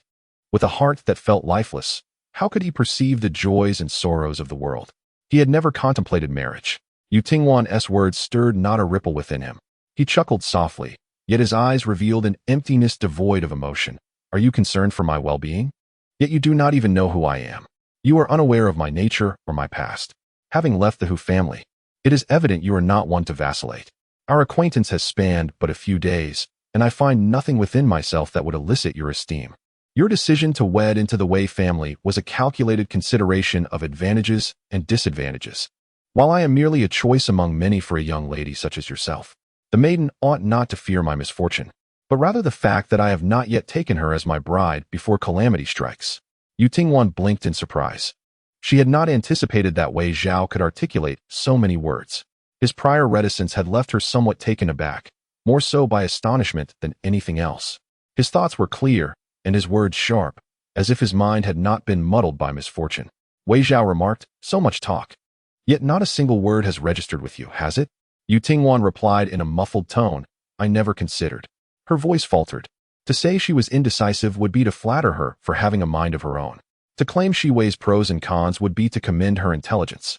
She had never imagined that in your eyes, I am perceived as so remarkable. Wei Zhao, taken aback, felt a mix of exasperation and amusement. He was on the verge of laughter, yet his temper was rising. It is said that spouses share the same bed in life and the same grave in death. He found himself wishing to take Yu Tingwan with him into the abyss. His expression darkened. If his trusted aides were to witness this, they would surely kneel in fear, pondering who had provoked the general's ire. Not only his aides, but the young gentleman in the capital who admired him would feel indignant, eager to unearth the instigator and seek retribution on his behalf. However, the instigator, witnessing Wei Zhao's emotional shift, remained undaunted. The young maiden approached and gently pushed him down, her movements careful enough not to aggravate his wounds. "I know not what trials you have faced, and if you do not speak of them, I shall not inquire. Yet, bearing such heavy thoughts cannot be beneficial." Wei Zhao harbored no inclination to resist. He gazed with a placid expression as Yu Tingwan smoothed the creases of his sleeves, then watched her as she fiddled with the bedding. Even after these days of applying ointments and avoiding cold water, the frostbite had improved considerably. In Wei Zhao's eyes, it was particularly striking. Wei Zhao, a person of integrity, had never indulged in the pleasures of the world. He had encountered few women, however, those around him, like the wife of the Duke of Shun and the imperial concubines, were all delicate and well-kept. Even the older matrons in the Duke's household appeared more graceful than Yu Tingwan. Yet, none of this concerned him. Wei Zhao found it rather uninteresting. Just then, he felt a sudden chill around his neck, as something was forcibly taken away. It was his talisman of safety. Wei Zhao turned his gaze towards her, icy and sharp. Yu Tingwan clenched the talisman tightly in her palm. "I must hold you accountable for the matter involving the scissors. Your unwillingness to hear even the slightest reproach indicates you have yet to learn your lesson. Fortunately, there are things that matter to you. Once you truly repent and cease to harm yourself, I shall return it to you. For now," Yu Tingwan stated firmly, "it is confiscated." Wei Zhao narrowed his eyes, incredulous. "How dare you?" The young girl, however, paid no heed to his expression and walked straight towards the exit. Yet, at the threshold, she paused and turned. Her voice was calm as she confessed, "I admit, my intentions in marrying into the Wei family are not entirely pure. I seek a measure of stability. I am indeed concerned for your well-being. Just a few days ago, the fate of Wei Shun was of no consequence to me. However, since we are to be wed, our fates are now intertwined. Even in death, we cannot be separated. You claim to understand not my nature. Yet how well do you know my preferences?" Her tone softened. "I am prepared to cherish you and have resolved to endure hardships. In the future, we shall be the closest of companions, and I shall bear your children. How could there be any ulterior motives in this? My desire to treat you well is sincere and heartfelt. How could you wish to see me in trouble?" As the last word fell, her figure vanished at the doorway, leaving Wei Zhao in a state of perplexing emotion. He had initially thought that Yu Tingwan was evading his words, but it turned out she was feigning ignorance while fully aware. She claimed they would be the closest individuals in the world. Indeed, it is customary for a husband and wife to engage in the rites of marriage. She expressed her desire to bear children for him. Wei Zhao's emotions were tumultuous. Why would Yu Tingwan believe that he would ever touch her? At present, he felt utterly devoid of strength. So what grounds did she have to think he possessed the capability to approach her? Wei Zhao harbored no such confidence. She professed a desire to treat him well. Yet it is often those who vocalize their goodwill who inflict the deepest wounds. He even forgot to retrieve his talisman of safety. He remained in a daze for an extended period. After an indeterminate amount of time, Wei Zhao furrowed his brow, realizing that the young girl had been calling out for Wei Shun, not for him, Wei Zhao. Chapter 41. Lacking strength, must proceed slowly in the courtyard. Wei Shouzhong was diligently pulling at a handsaw, with wood shavings flying about. The box was nearly complete, yet a considerable amount of wood remained.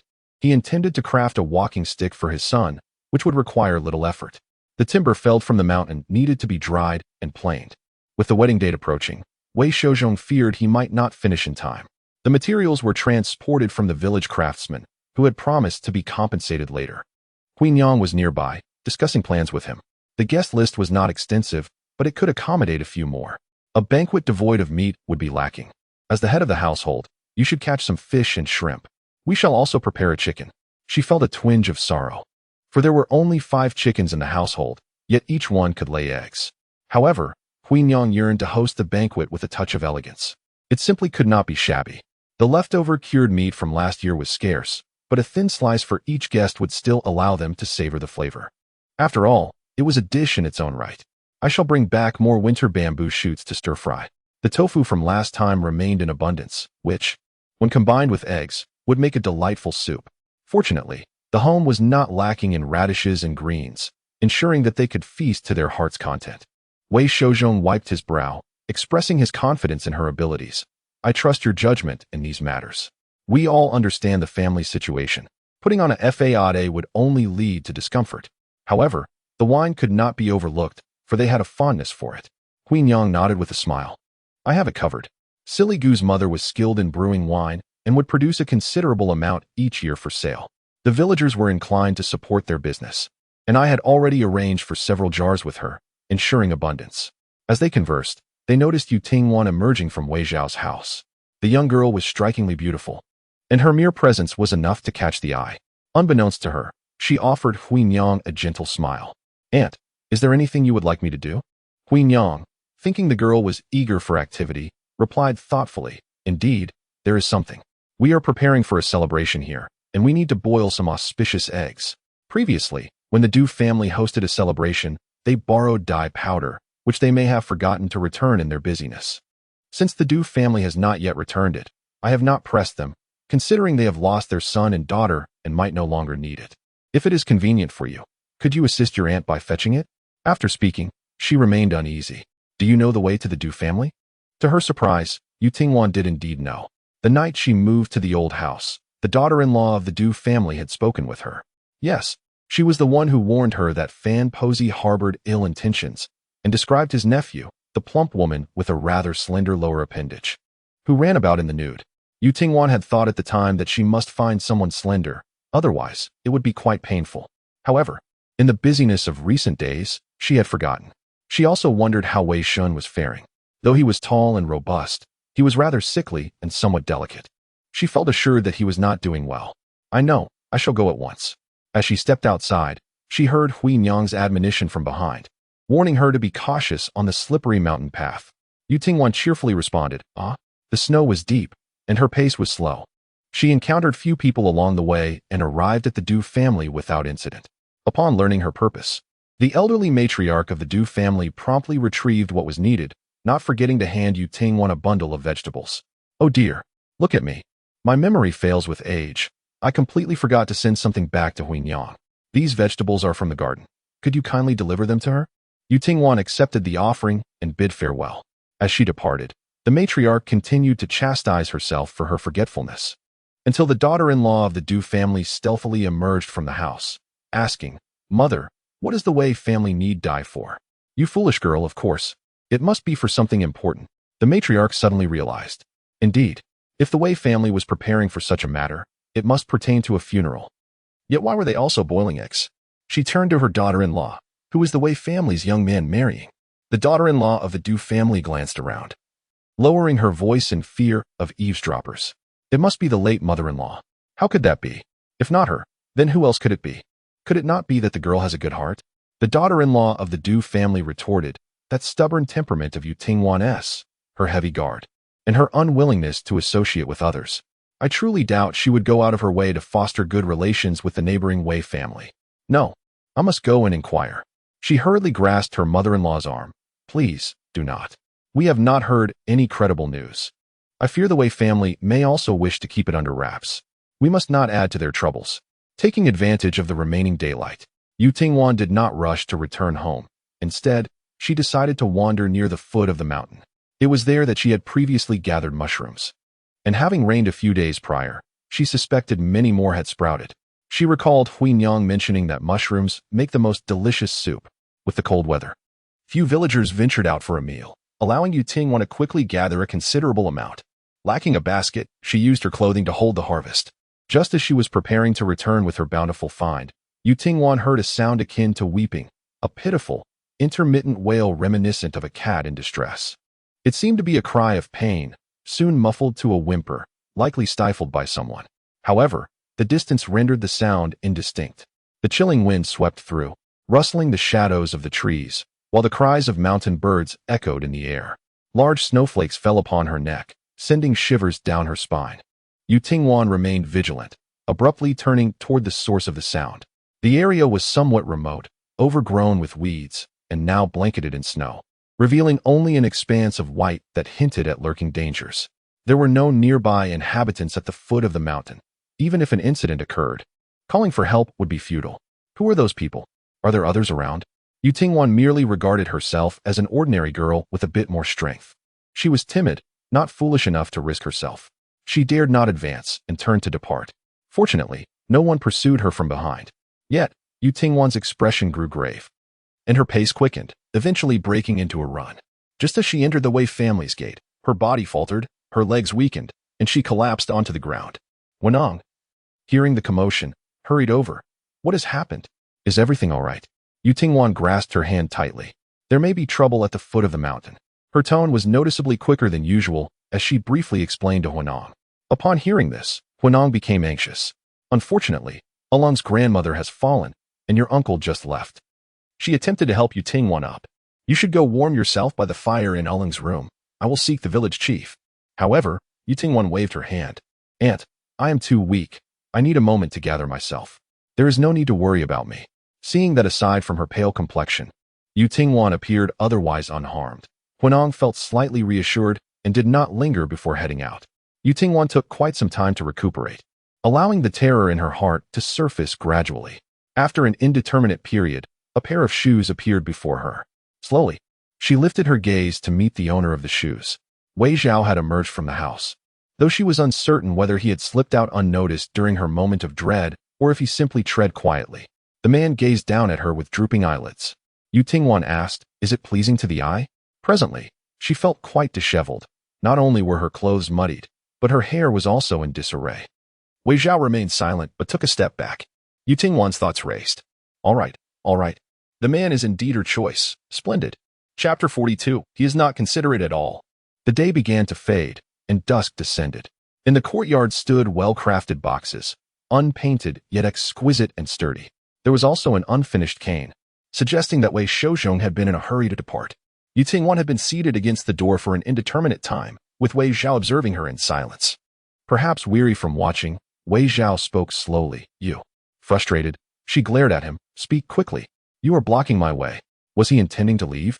Initially, Yu-Tingwan had thought Wei Zhao merely came out to investigate the noise, and felt a flicker of relief.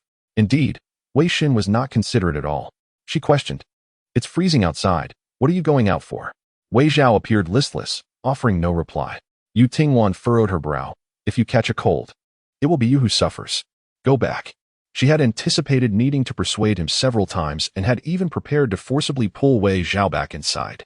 However, after hearing her words, the man paused momentarily, devoid of emotion, before turning around to return.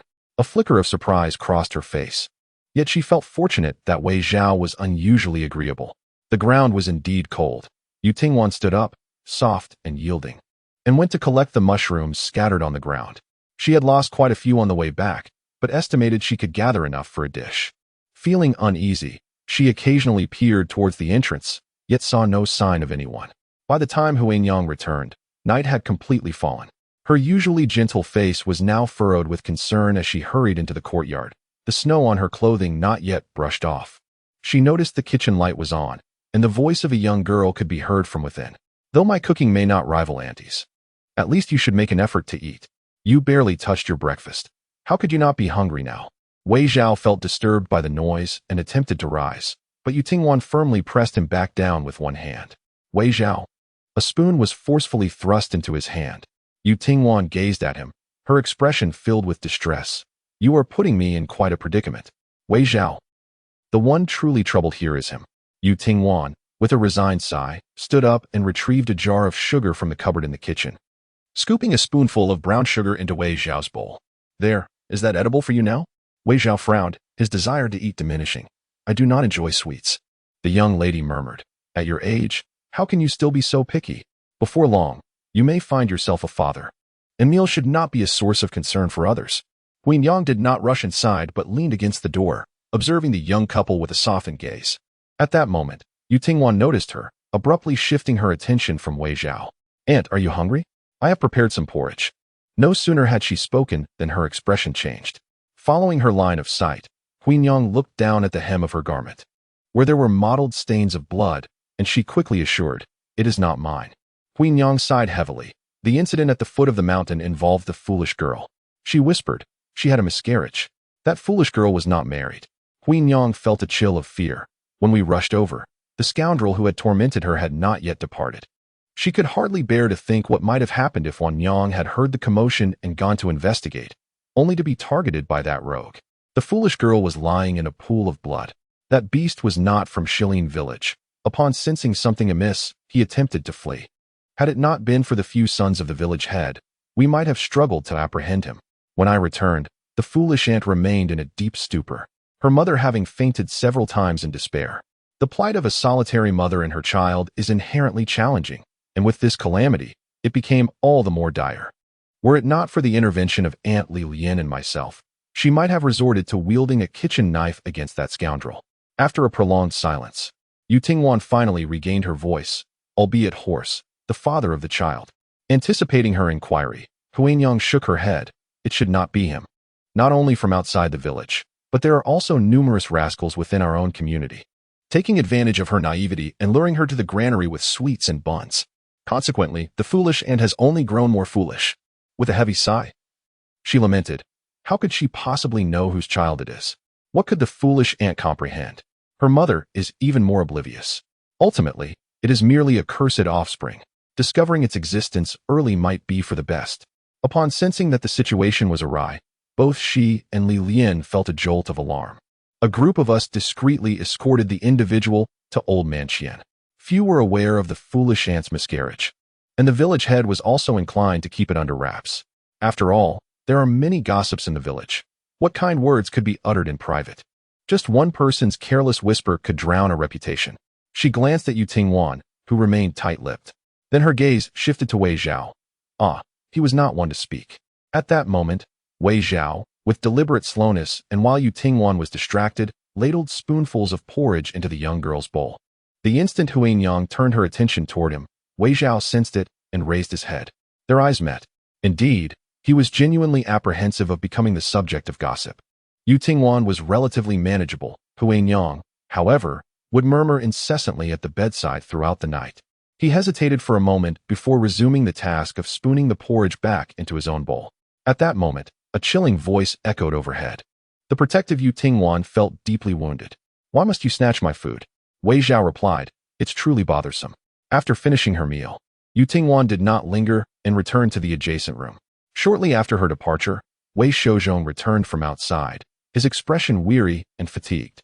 Before Huanyang could inquire further, he explained that there was nothing serious with the person in question, yet she needed to lie down and recuperate for a few days. He referred to the elderly Lady Wei, who had fallen. It would be unthinkable for a son not to pay her a visit. However, Wei Shouzhong had no inkling that upon his arrival, Lady Wei lay in bed, unable to move, yet her mouth was unceasing in its tirade, berating him for being unfilial and heartless while instructing him to chop wood from outside and refill the water tank. These tasks had previously been his responsibility. With so many people in the main house, each lazier than the last, Wei Shouzhong did not comply. Lady Wei's scolding grew louder. Even Wei Shouzai, nearby, chimed in mockingly. "How remarkable! Now that the family has been divided, you can no longer be commanded. Second brother, why are you so calculative now? What? Does this water and would only belong to us, and not to mother?" After Huanyang heard this, she hurriedly asked, "Did the head of the family go over there and work all afternoon?" "Not quite," he replied. "He merely sat by the bedside, enduring Lady Wei's scolding for the entire afternoon." Wei Shouzhong's expression darkened. A few scoldings were inconsequential as long as one remained indifferent. However, the cost of the medicine needed to be shared between the two households. Huanyang's gaze dimmed. She managed the household finances, yet what was owed must be paid. "How much is required?" Wei Shouzhong provided a figure. "I shall retrieve it at once." Wei Shouzhong called after her. This, in truth, is a positive development. On the way back, I pondered the years during which my elder brother and sister-in-law respected our mother. likely motivated by the compensation for ulung and the monthly rations received from the authorities. Yet, with these gone, they have been compelled to reveal their true sentiments. Now that our mother is unable to rise from her bed, how devoted can they truly be as a couple, and to what extent can they provide care? Wei Shouzhong remarked, "Mother is destined to endure hardships." Chapter 43. It is well that you are unscathed as the night deepened, perhaps still shaken from the day's fright. Yu Tingwan found her sleep restless, haunted by nightmares. Sweat beaded on her forehead, and her breaths quickened. She jolted awake, clutching her bedding, curled up in a corner, her eyes flickering with fear. Fragments of images danced before her vision, paper money fluttering, the sound of weeping echoing. The wind and snow swirled around her, piercingly cold. She saw herself in a wedding gown, stumbling toward the street, seeking help from the Wei family soldiers who bore the coffin. The vice captain unsheathed his sword, its blade gleaming with a chilling light, aimed directly at her. Disturbing the general's procession is punishable by death. Yet, Yu Tingwan did not retreat in panic. Behind her, the servants of the Dong family were the true predators. However, they hesitated, daunted by the Wei family soldiers, and dared not advance. The group before her was, after all, her last hope. Tears welled in her eyes, her voice trembling as she knelt before the coffin, tears cascading down her cheeks. A common girl, forced by her aunt to marry a septuagenarian local gentry of the Dong family, should not disturb the general's peace, yet she found herself utterly cornered. With the general's demise, the emperor could not eat nor sleep, disregarding the minister's counsel, and exceptionally arranged for a princely burial. It is said that the citizens of the capital have spontaneously affixed white couplets and hung mourning banners, collectively grieving for the loss. Yet, on the other side of a street in Zhe County, the Dong family celebrates with drums and gongs, hosting a grand banquet. The people of Zhe County ought to be in mourning, yet they appear indifferent to the general's plight, an act that could hardly be deemed anything less than provocative. The expressions of the Wei family soldiers turned dark in unison. What audacity the Dong family possesses. Not only they, but even the officials dispatched to escort Wei Zhao's coffin wore increasingly grim visages. The county magistrate was drenched in sweat, yet there was no time to wipe it away. "Come, seize this mysterious woman." Yet, Yu Tingwan cast a cold glance in response. Was the magistrate shielding the Dong family? Or was he merely fearful that news of Zhe County's disgrace would reach the emperor's ears, jeopardizing his position? Without needing to utter another word, the fury in the deputy's eyes could no longer be concealed. He swung his sword towards the magistrate's shoulder. This sword, granted by the general during his lifetime, demanded blood upon being unsheathed. Zhe County, so minuscule in size, how could the magistrate remain oblivious to the slightest stir? Why did he not take action? Had he accepted bribes, or did he presume that they would not linger, dismissing the general's significance as one would an extinguished flame? The Dong family deserved death, and so did he. The Dong family's servants recoiled in terror at this sight. Yu Tingwan realized she had won her gamble. Then, she heard someone calling from behind. "Wan'er." A glimmer sparked in her eyes, and she turned sharply to see Hu Dazhu rushing towards her. His eyes were bloodshot, and he appeared utterly haggard, likely having gone without sleep for days. Trembling, Hu Dazhu pulled her up from the ground. "As long as you are unharmed, that is all that matters. They all say you were taken away by a beast, yet I have always remained unconvinced. Surely, your life cannot be as fragile as your mother's." Behind him was Hu Yaozu, who pursued closely. His concerned gaze never left Yu Tingwan, unwavering in its intensity. He seemed on the verge of speaking, yet ultimately uttered nothing. Having endured considerable grievances these past few days, Yu Tingwan felt an overwhelming sense of relief upon seeing Hu Dazhu. She rushed into his embrace, tears streaming down like a torrential flood. Hu Dazhu gently patted her back, saying, "Cry it out. Your uncle is here, and no one can harm you now. Once you have wept enough, we shall return home." Yu Tingwan's body stiffened as she gradually withdrew from Hu Dazhu's arms. "How does uncle know I am in the county?" Hu Dazhu dared not meet her reddened eyes. "Your aunt told me." He refrained from elaborating on the intricacies of the matter or how he had uncovered the truth, prying open Wang's lips. Observing this, Hu Yaozu quickly interjected, "Sister Wan, this time it was my mother who erred. Father has scolded and chastised her, and she is aware of her wrongdoing." Yu Tingwan appeared not to hear his words, fixedly gazing at Hu Dazhu. Deep down, she understood that Hu Dazhu had treated her as his own daughter over the years, which was no exaggeration. Yet, she was acutely aware of how much Hu Dazhu valued Hu Yaozu. No matter how angered Hudaju might be with Wang, he would not cast her aside. Nor would he allow this incident to escalate. How could she possibly compare to Hu Yaozu's promising future and reputation? Yu Tingwan felt no sense of disappointment, only a sense of the absurd. She heard her own voice, soft and delicate, asking, "Given how things are, does Uncle truly believe I can return with you without a single grievance?" The scene abruptly halted, yet the sorrow and helplessness gradually spread within her heart. Yu Tingwan exhaled heavily. Time passes swiftly, and before one realizes, the day of marriage has arrived. Yu Tingwan rose early, intending to visit the Wei family first to affix various auspicious characters. On this joyous occasion, her eyes brimmed with delight. Huan Yang was busy preparing the banquet, and managing it alone was quite a challenge. Yu Tingwan thought that after she had decorated with the joyous characters, she would head to the kitchen. Fearing that her wedding attire might become soiled, she planned to change into it just before the evening ceremony. However, as she stepped outside, she unexpectedly encountered Aunt Wu, who was searching for her. Aunt Wu was puzzled by the red couplets adorning the Wei family's entrance and had intended to inquire about it. But upon seeing Yu Tingwan emerge, she quickly set her curiosity aside. She pulled her into a corner, speaking in hushed tones. "Tingwan, can you truly predict fortunes?" Yu Tingwan hesitated, pondering what she could claim. The last time she had cautioned the young daughter-in-law of the Wu family against being overly hasty. It was due to fragmented memories of her past life. Yet, facing Aunt Wu's eager gaze, she hesitated for a moment before responding. "It's hard to say." Aunt Wu continued, "I am asking on behalf of another. If your predictions are accurate, she is willing to pay 51. Upon hearing this, Yu Tingwan declared without hesitation, "I am quite adept." Aunt Wu beamed with joy. With a glance around, still feeling uneasy, she led Yu Tingwan into the old house.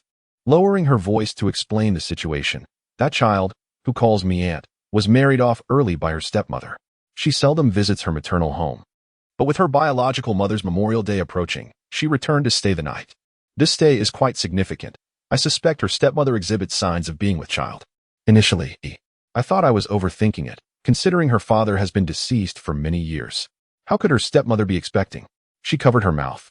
For her stepmother had stealthily gone to Sandun village to consult a midwife known for her expertise in childbirth, returning with a few packets of medicine. Sensing something amiss, she discreetly gathered some and hurried to inquire with old man Qian, only to discover that the medicine was intended for abortion. "Late miss, you were able to predict that the young scion of the Su family would harm our Shofan, which demonstrates your remarkable abilities.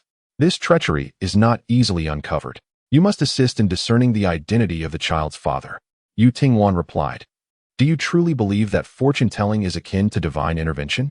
Wait. It seems I may have deduced the identity of this stepmother.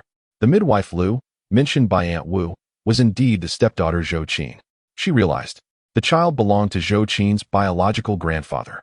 Upon birth, it was uncertain whether the child would address Zhou Qin as sister or if she would call them little uncle aunt. In any case, it was undoubtedly of the Zhou lineage. Noticing the peculiar expression on Yu Tingwan's face, Aunt Wu urged, "What is it? Hurry and deduce." To which Yu Tingwan replied, "I dare to divine, but you may not wish to hear it. It is rather sordid." Chapter 44. A Day of Great Joy. Unperturbed as her words lingered in the air, the atmosphere around them grew thin. Yet, Yu Tingwan preferred to refrain from elaborating further, lest unforeseen complications arise, tainting her with the foulness of the situation. If the Zhou family could disregard familial ethics, what was it that they were incapable of? Should the truth surface and they harbor resentment, taking advantage of Wei Shouzhong's absence to create a ruckus at the Wei residence? How could two mere women like herself and Huinong withstand it? It truly was unnecessary to jeopardize herself for a mere 50 coins. Better to avoid trouble than to invite it. Nevertheless, she gently and subtly suggested, "This matter cannot remain concealed. I estimate that in a few days, it will." She paused, catching the drift of their conversation, and simply stated, "Aunt, there is no need to rush." Indeed, Lu the matchmaker was caught in the act by Li Lian. Observing her unwavering tone, Aunt Wu was convinced to a substantial degree. Zhou Qin had grown under her watchful eye, having endured countless hardships at the hands of her stepmother, Lu the matchmaker, in her formative years. Regrettably, her short-lived father and her cruel grandfather scorned her for being a girl, neglecting her plight and allowing her stepmother to mistreat her. At that time, Lu the matchmaker even contemplated marrying her stepdaughter off to a distant place. With her silver tongue, she extolled the vices of a debauched suitor, portraying him as an exceptionally rare catch. Had it not been for Zhou Qin's maternal grandmother, who arrived in a flurry of indignation backed by several unyielding uncles wielding hoes, the child might have been tragically misled. Although this scandal brought shame upon the family, Aunt Wu smacked her thigh and declared, "Very well. I shall have her return and await her fate." She and Zhou Qin were eager to see Lu the matchmaker meet her comeuppance. With a sense of relief washing over her, Aunt Wu no longer felt the bitterness that had once consumed her. She gazed at Yutingwan with a smile, sensing, perhaps erroneously, that the young woman's complexion had brightened, her pallor replaced with a healthy flush. Even her chin appeared less sharp than before. "I came to see you for another matter," Aunt Wu continued. "My son Erlang has caught a plump rabbit, quite succulent, which we intend to stew for dinner later. You must come to our home for a meal. Were it not for Yutingwan, Xiufan's unborn child would likely have been lost." Aunt Wu cherished Yutingwan and was more than willing to be generous. Just then, voices from next door interrupted the conversation. "Dear, where has the everlasting green been placed? I distinctly left it in the house yesterday, yet now it has vanished. Have all the couplets been posted inside and out? Aren't there still a few prosperous livestock couplets? Don't forget to paste them on the chicken coop." Uncle, despite his advanced age, remains sprightly, and the head of the household has personally gone to fetch him. Over the years, he has treated us with kindness, and we must not neglect our manners. This is the voice of Huanyang. Aunt Wu, intrigued by the gossip, noted that in the countryside, there are few distractions.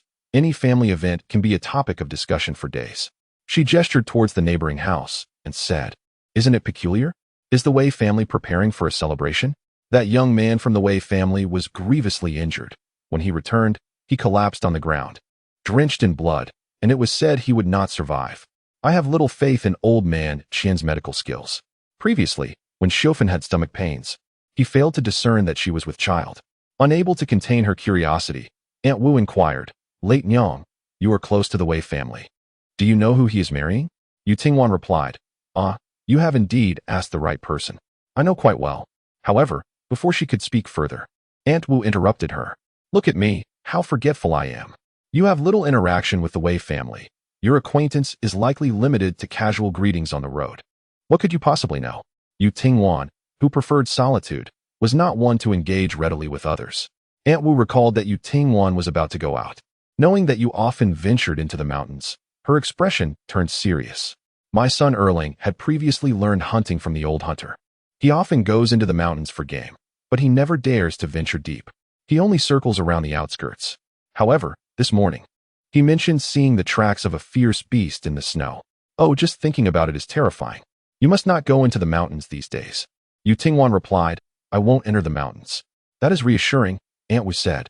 Aunt Wu once again reminded, "Do remember to come over for a meal.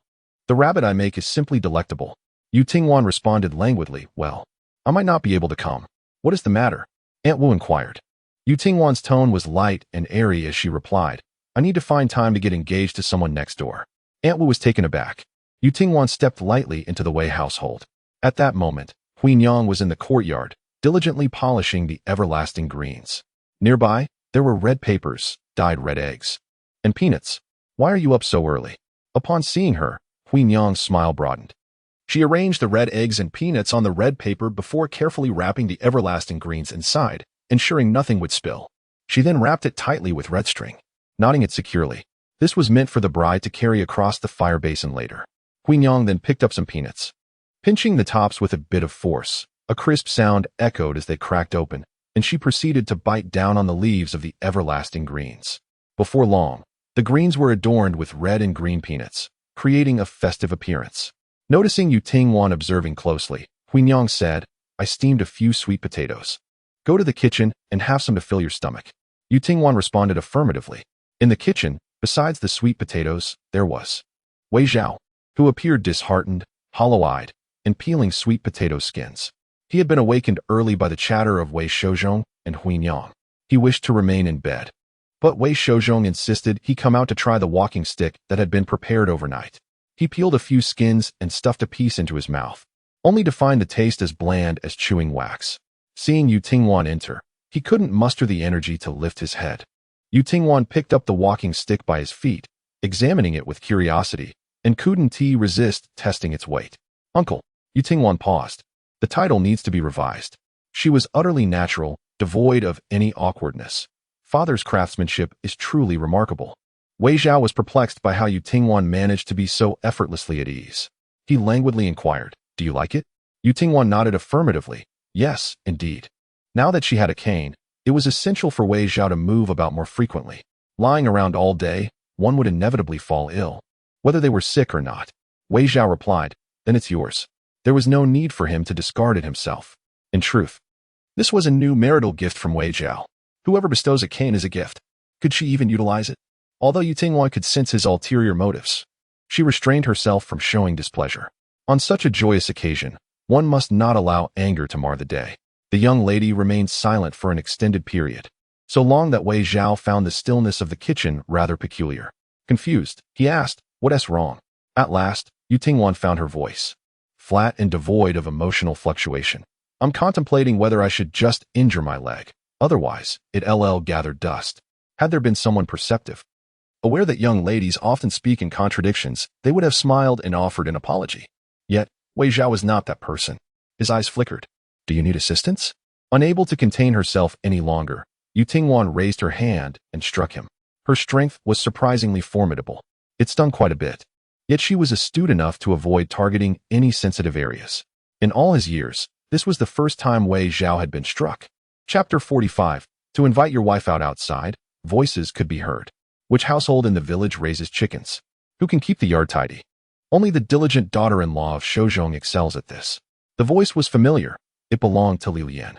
Queen Yang had not anticipated her arrival so soon and hurriedly wiped her hands, preparing to serve tea. However, Li Lian stopped her. "Understanding that you are busy with family matters, I have come to lend a hand since I find myself with some spare time. In our village, it is customary for us to assist one another during joyous occasions." She surveyed her surroundings, nodding to herself. The snow from earlier had been cleared to the corners, and even the benches prepared for guests had been polished to a shine, gleaming as if they could emit light. New red lanterns hung at the entrance, a clear testament to the craftsmanship of Huanyang, indicative of the Wei family's regard for Tingwan. "How many tables are we setting up?" Huanyang inquired. "We haven't invited many people. If one table is insufficient, we shall prepare two." Li Lian nodded and rolled up her sleeves, heading toward the water basin. "Aunt, the water is cold. Allow me to handle it," Huanyang quickly interjected. "Continue with your tasks. My hands are calloused enough to wash some vegetables. Do not be polite. I have long coveted your culinary skills." With Huanyang's insistence, she relented and said no more. In the kitchen, Tingwan chose not to observe the shifting emotions in Wei Zhao's eyes as she munched on sweet potatoes, freshly harvested from her family's fields. She approached Li Lian and called out, "Mother." Li Lian was decidedly unresponsive. Tingwan stood beside her, intent on washing vegetables. "Step aside, you shall not work today." Tingwan was aware of the local superstition that newlywed brides should refrain from labor in the first few days to avoid a lifetime of toil. With this in mind, she withdrew her hands, preparing to leave. "Come back," Li Lian commanded. Tingwan hesitated. "What is it?" Li Lian maintained her stern expression. "Do you not have anything to say to me?" "Not really." Tingwan pondered for a moment, noticing the displeasure etched on Li Lian's face, and finally spoke up. "Then thank you for your hard work." Li Lian pondered. So, she has been tossing and turning these past few days over Tingwan's matters. Yet she herself harbors no fear of becoming a widow. She lowered her voice, speaking with a degree of tact. "Some words are not suitable to voice. Yet today, as it has become a ceremony, there is no room for regret." Out of the corner of her eye, she noticed another figure in the kitchen. Instinctively, Li Lian turned her gaze to see Wei Zhao, tall and elegant. The light fell upon his pallid face, illuminating a sense of fragility.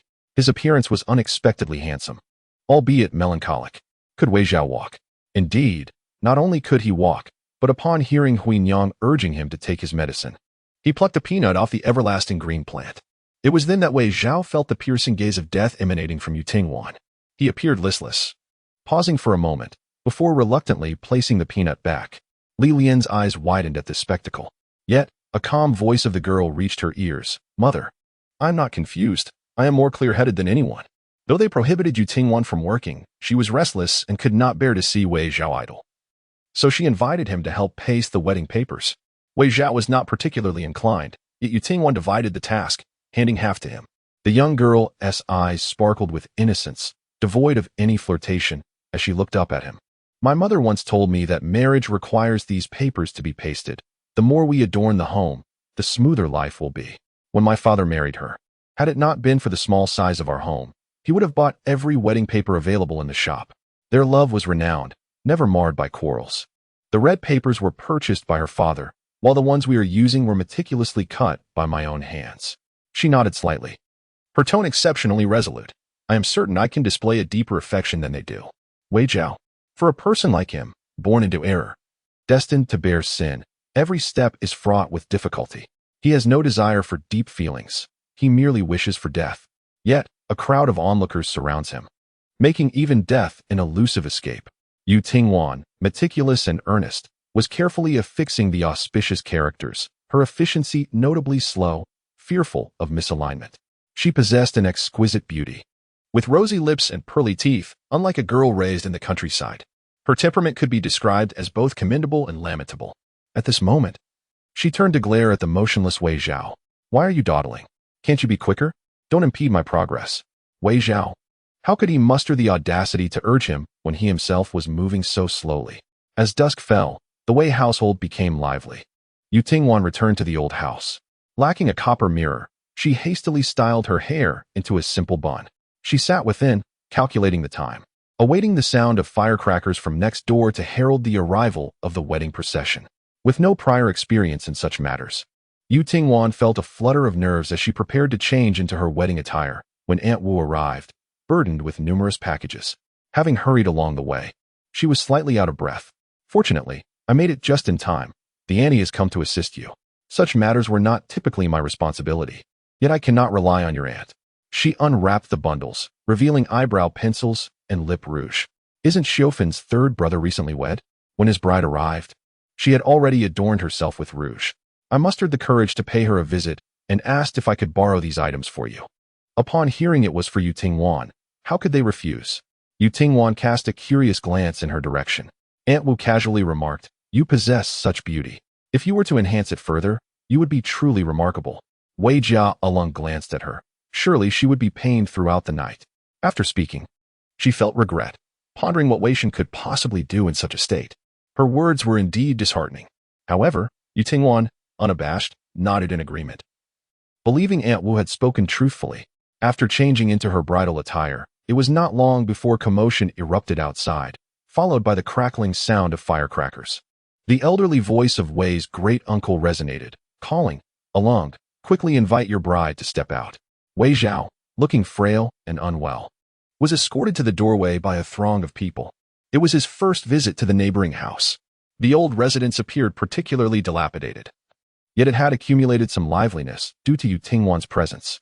Wei Zhao tugged at the somewhat worn bridal garment, seemingly oblivious to his surroundings, as he lowered his head to fasten the buttons. This was the result of Wei Shouzhong's insistence, despite his cold demeanor, to have him don the attire. Wei Zhao was quite dissatisfied. Previously, Huinyang had suggested alterations for a better fit, yet the sleeves and pant legs were still significantly short, irreparable. Observing his plight, Wei's great-uncle felt a headache coming on. On such a joyous occasion, reprimands were out of the question, especially with the groom in such a sickly state. Hearing the noise, Yu Tingwan hurried to open the door, too swift for Aunt Wu to restrain her. Panic set in. Hey, the bridal veil. I almost forgot the veil. No matter what, the groom must invite the bride ceremoniously, ensuring she embodies the elegance and shyness of a new bride. With a creak, the door was opened from within. The adorned young woman appeared, radiant as blooming flowers, captivating the attention of all present.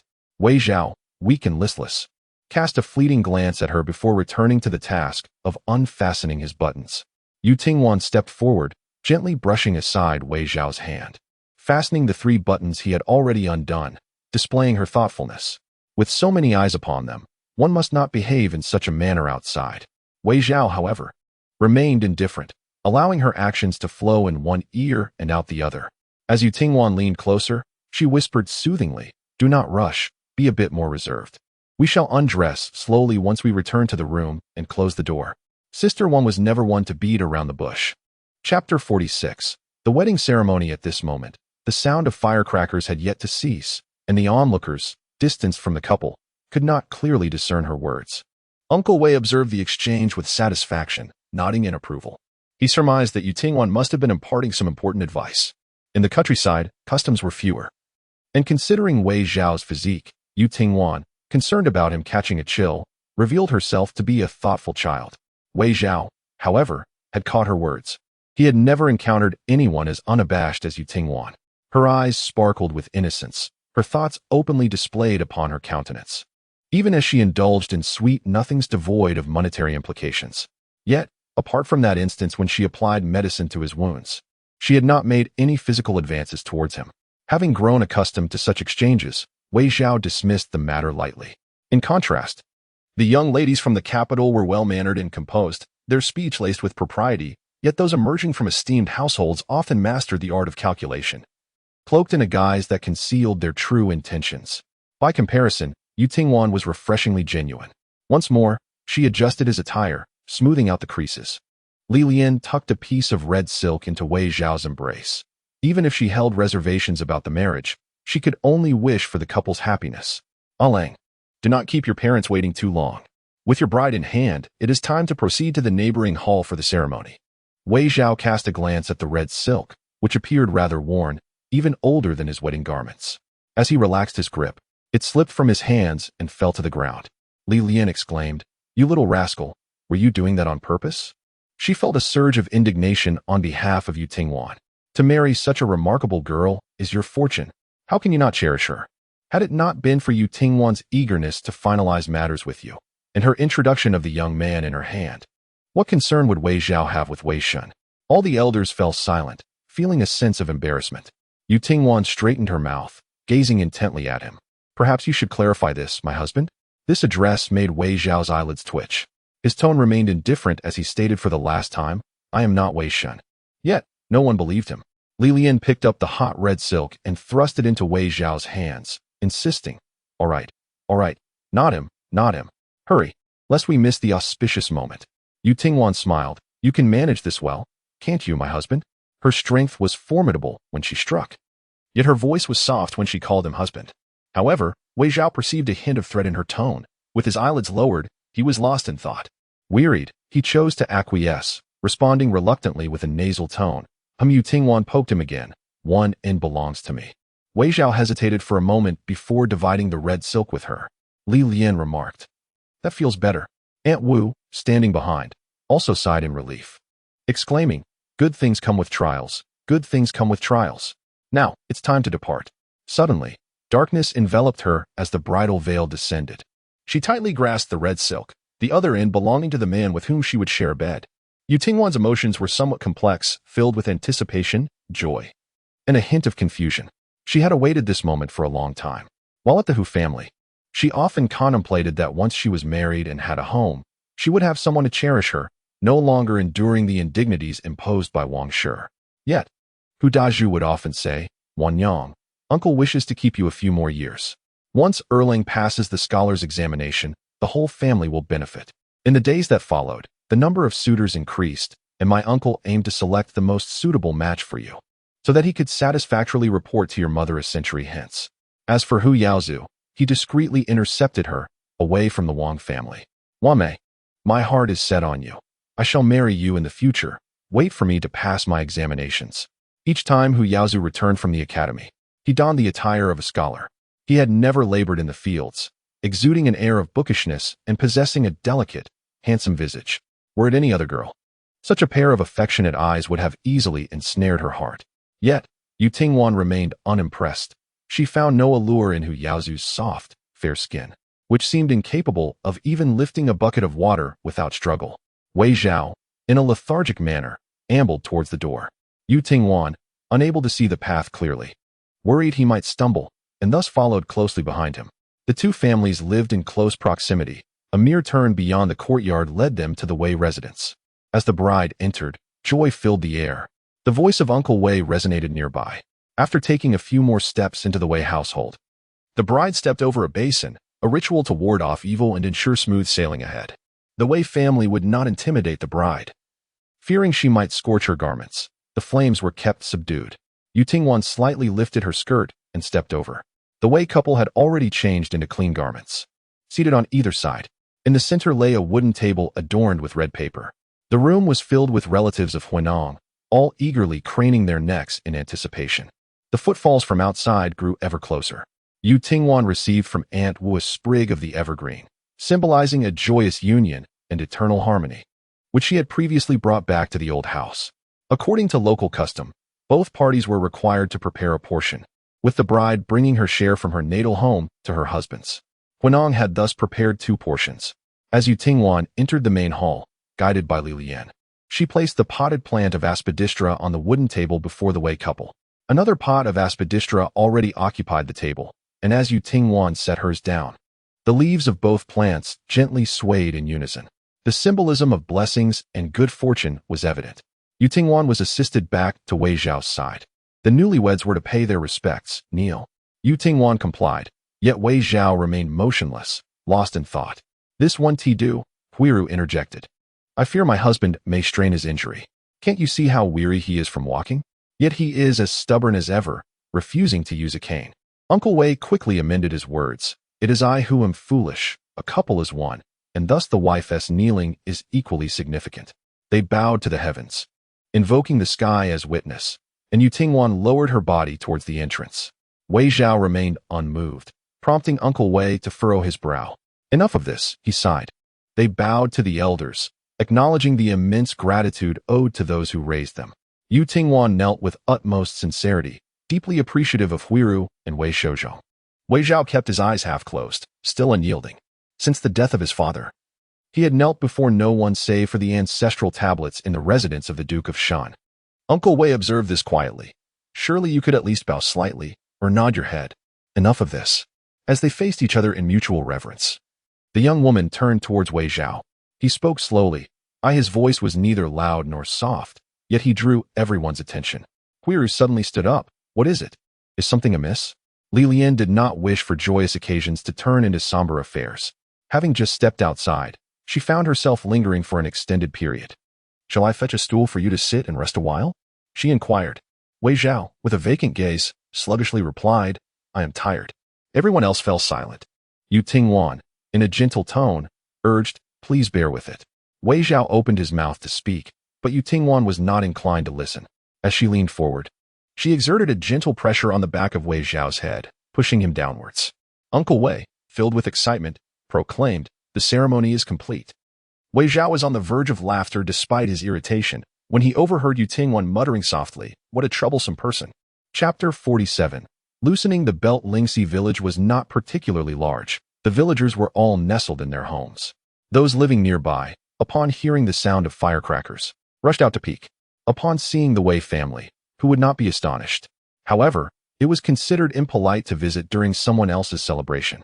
If they went, the host would feel obliged to entertain them with a feast, but every household was currently tight on resources, with meals rationed. It was hardly feasible to partake in a free meal. The Hu family, though distant, also caught wind of the commotion. Wang Shi, burdened with children who cried incessantly, found it difficult to eat or sleep, and her appearance had grown noticeably haggard. She cast a disapproving glance at the young Su Shi, who was boiling water in the kitchen. "How can you waste firewood in such a manner? Must you use hot water even to wash a diaper?" A flicker of resentment flashed in Su Shi's eyes. "I have yet to complete my month of confinement.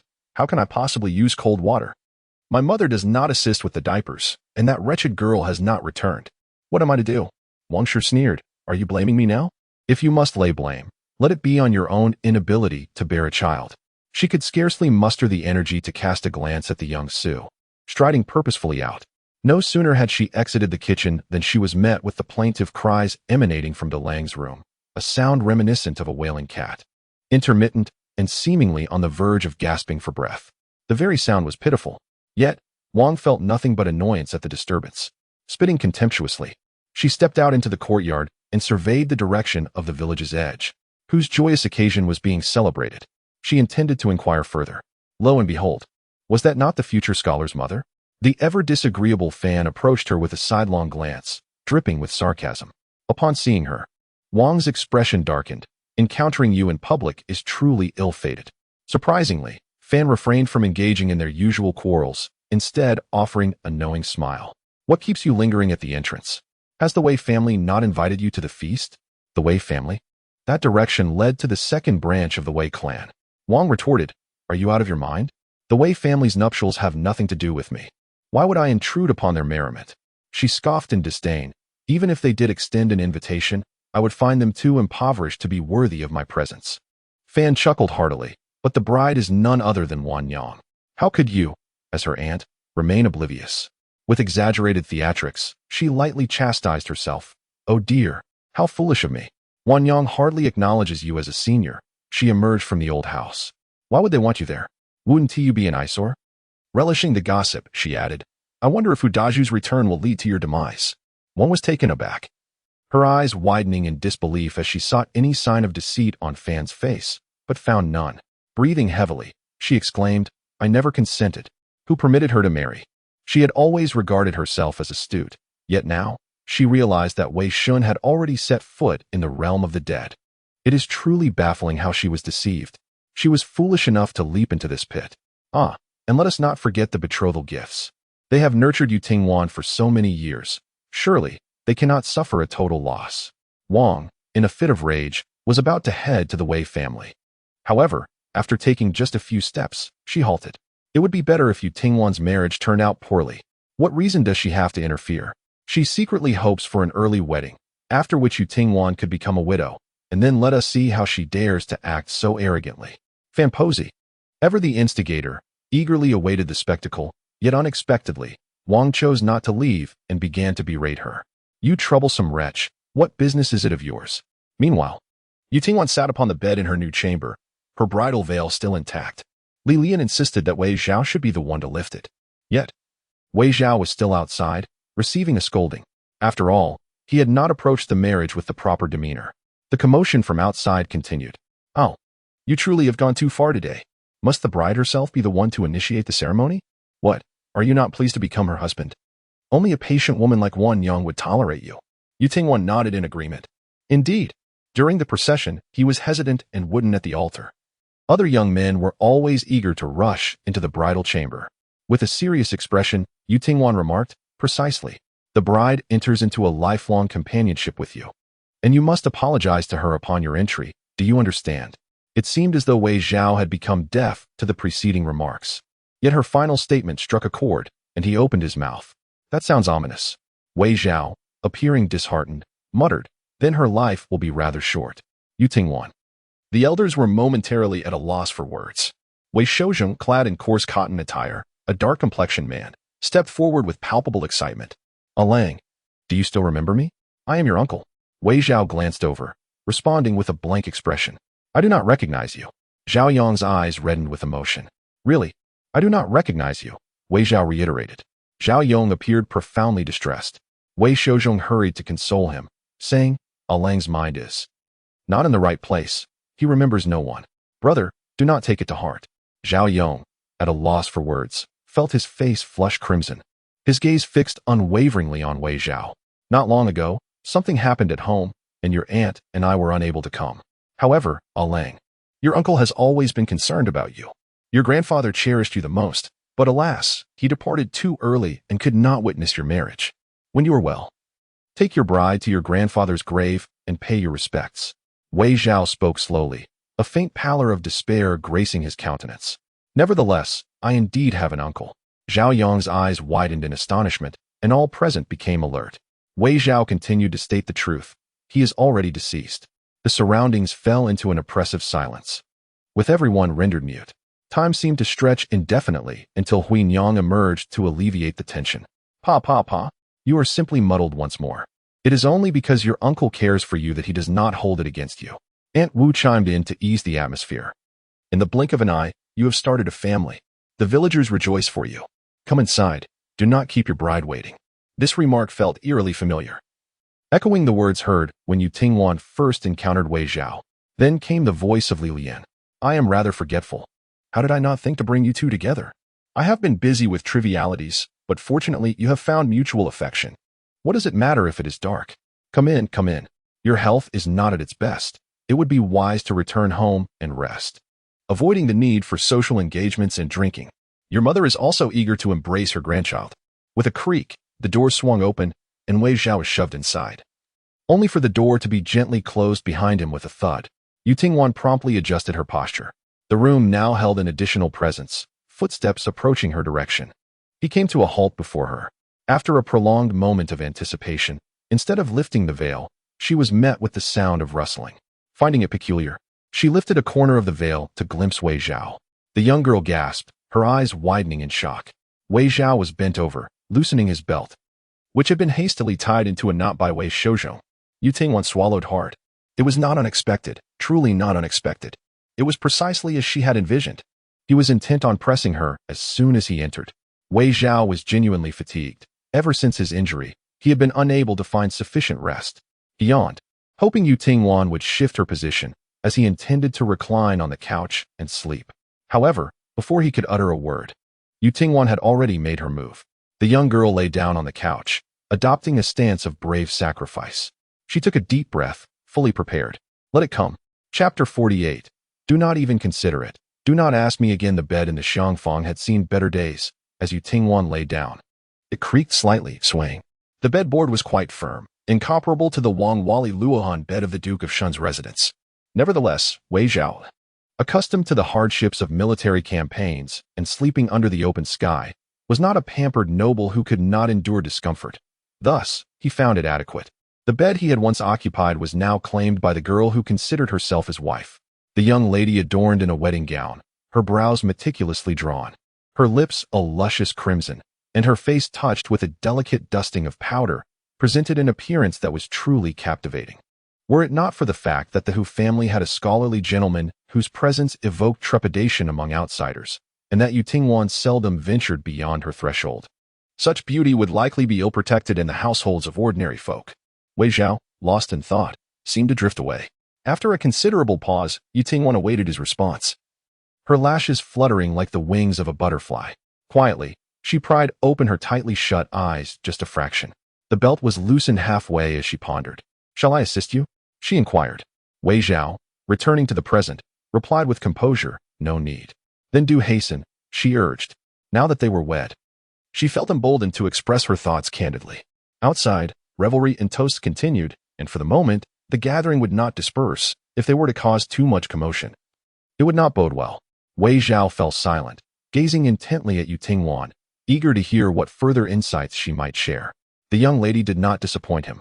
Previously, when Hu Dawang had wed the young Miss Su, their bed had been constructed 2 years prior, and it ought to have been particularly sturdy. Yet, throughout the night, it creaked incessantly. Miss Su, it seemed, was unrestrained in her valk after the busy farming season. My uncle began to wander through the streets and alleys alongside the grocer to supplement the household income, occasionally venturing into the city, seldom remaining at home. Hu Yaozu, even more so, stayed at the academy, rarely returning. Yutingwan spoke with conviction. Wang is not deaf. She must have heard. Yet, she was eager to embrace her grandson. However, she feared that Hu Daolong might be led astray by his infatuation with women, often casting disapproving glances at Xiao Su, certainly wishing to label her a seductress. Wei Zhao, perplexed, could not fathom why he should listen to such matters. Yet, since the young lady had spoken at length, he felt compelled to offer some form of response. Why had he not scolded her? Yutingwan regarded him with an odd expression. She asserted confidently. But the true seductress in our household is I. Wei Zhao, you seem quite pleased with yourself. Yutingwan. Subsequently, Hu Daju returned home early one night, catching them in the act. After all, his niece was still a young lady. How could she be subjected to such discussions? Hu Daju felt embarrassed just listening to it. Unable to reprimand his daughter-in-law, he darkened his face and summoned Hu Daolong outside with a firm knock on the door. After that night, a slap mark appeared on Hu Daolong's face. For the following month, he could hardly bring himself to speak to Yutingwan. It was also from that point onward that the commotion next door diminished considerably. After finishing her story, Yutingwan returned to her earlier concern. Our bed won't collapse. Will it? She fretted. If it does, we'll have to sleep on the floor at night. Yutingwan cast a sidelong glance at Wei Zhao, whose expression had turned grave. Indeed, what results could I expect from you? Wei Shen was a novice too. Although she possessed a thicker skin than the average girl, she could still feel bashful. Yutingwan was attentive, reminding, you still have injuries, so please be gentle in your movements. Her demeanor remained composed, as if she were merely fulfilling an obligatory task. The longing glances that the noble ladies of the capital cast upon Wei Zhao had never been directed at Yutingwan. Focused on completing the task promptly, she exhibited no signs of hesitation or delay. Finding a comfortable position, she continued to lie down and reached to unfasten the buttons. Unlike Wei Zhao's languid pace, her actions were swift. Wei Zhao's eyelids twitched as he observed the girl's collar parting, revealing skin as luminous as freshly fallen snow. It was uncertain whether all women possessed such radiance or if she was uniquely fair. How could one be so exceptionally pale? As he contemplated retreating, Wei Zhao's gaze deepened. Yet he remained transfixed for a moment before seating himself on the couch, prepared to lean forward and touch her. However, the girl found his movements too slow. She grasped him, mindful of his wounds, drawing him closer to her. Wei Zhao yielded, allowing himself to fall back. Beneath him were the girl's vibrant eyes and soft form, her chest rising and falling with each breath, as if she would not push him away, permitting him to take whatever he desired. Wei Zhao had never been this intimate with a woman before. In his youth, the wife of the Duke of Shun had arranged a concubine for him, but he had dismissed her without a glance. He had no inclination toward feminine allure, and even at night, he rarely sought release. Yet at this moment, Yutingwan whispered softly in his ear, "You are rather heavy." The speaker was oblivious, while the listener was acutely aware. Had he not known who Yutingwan was, Wei Zhao might have thought her words a deliberate provocation. After all, he was a man. Yet, fortunate for him, all he desired at present was to escape. Although Yutingwan appeared knowledgeable, she lacked practical experience. The man, Wei Zhao, stood there like a statue, seemingly unresponsive. The two exchanged glances, locked in a standoff for what felt like an eternity. Outside, the sounds of laughter and the cheerful clamor of others drinking and playing games filled the air, creating a lively atmosphere, while inside, there was an eerie silence. After a prolonged pause, Yutingwan hesitantly broke the stillness, asking, "You can't?"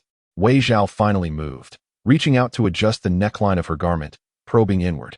Whether it was due to his frail condition or the chill of the wind outside, his fingertips felt unusually cold against her skin. Yutingwan shivered involuntarily, her body tensing as she instinctively held her breath, acutely aware of Wei Zhao's hand gliding towards the nape of her neck. In the next moment, something was extracted, her protective talisman she had been wearing for the past few days. Wei Zhao held it in his palm, akin to a fragmented heart, temporarily pieced together. His mood lifted significantly as he turned to regard the astonished Yutingwan, mimicking her tone. Then, "Will you teach me?" Yutingwan's reaction was one of disbelief. "Is this how you behave? After making advances multiple times, you're now feigning ignorance." Frustrated, she declared, "If you don't want it, then don't ask me in the future." Wei Zhao, however, did not believe that such a day would come. She maintained a stern expression and commanded, "Move aside." Yet, Wei Zhao remained unmoved, responding, "You should have anticipated this when you pulled me down." What was he implying? That her sitting beside him was not intended for him? Wei Zhao replied slowly, "I can't get up." What could Yutingwan do? Despite her anger, she had to shift Wei Zhao to the side. The dutiful Yutingwan contemplated for a moment before covering him with a blanket. She grasped her collar and strode toward the exit. Just as Wei Zhao was about to close his eyes, he heard her footsteps retreating and then returning. Yutingwan quickened her pace, halted at the foot of the bed, and, in a fit of frustration, struck him once more. "Wei Zhao, forget it. It's not the first time I've been beaten." The sky has darkened, and the glow of twilight is about to fade. Yutingwan stepped out of the room, where the clinking of glasses and the chatter of guests continued unabated. Aunt Wu praised the exquisite presentation of the dishes, claiming their flavors were even more delightful. Upon seeing her emerge, the crowd was not surprised, who genuinely expected Wei Shen to consummate his marriage. Huang Yang had initially prepared to serve the food inside, but she cheerfully beckoned to the young lady. "You've worked hard all day. Come and have a meal." Indeed, just moments ago, she thought she might share a bed. Yet now the prospect of dining filled her with greater anticipation. A delicate dimple appeared at the corner of the young girl's mouth as she walked over to take a seat. Huang Yang pointed to the two individuals nearby and introduced them. "This is your uncle, and this is your aunt." Yutingwan warmly greeted them. "Uncle, aunt." Zhao Yong, who was not particularly loquacious, nodded busily, while the woman beside him, "You sure," affectionately took Yutingwan's hand. "A few days ago, your grandmother returned and mentioned that your brother was to be married, saying the chosen bride was exceptionally beautiful, a rare find in the surrounding villages. At first, I didn't believe it, thinking she was merely praising you as a daughter-in-law, but upon seeing you today, it is indeed true. Yu Tingwan was taken aback. This Youthful was quite astute. In just a few words, she conveyed how much Huanyang valued her, while also expressing her own admiration. Yu Tingwan was more aware than any one of Youthful's good intentions. The death of Xiaonyang had stirred quite the commotion. Wei Shouzhong and his wife were overwhelmed by the shock and fell ill, while Zhao Yong found himself without recourse, seeking help everywhere. It was Youthful who pursued Xiaonyang's family, confronting them with fervor, her face flushed and her voice raised. Ultimately returning with her niece's body to assist in the burial. At that time, many whispered about Youthful's audacity. The Yu family could indeed choose to remain in the shadows. After all, Xiaonyang is merely her niece. At that moment, Yu Tingwan felt that the Wang family was hardly worth a finger of the Yu family. After a hearty meal, the guests gradually departed. Wei Shouzhong escorted Uncle Wei back home.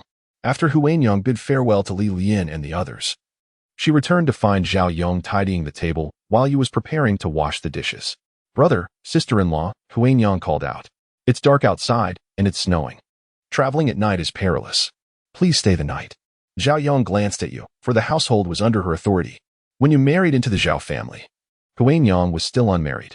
With her mother-in-law having passed away early and her father-in-law in poor health, she took charge of the household as soon as she arrived. The younger sister-in-law was quick and considerate, treating Huanyang as if she were her own sister. No, I shall tidy up and return home. I cannot rest easy otherwise.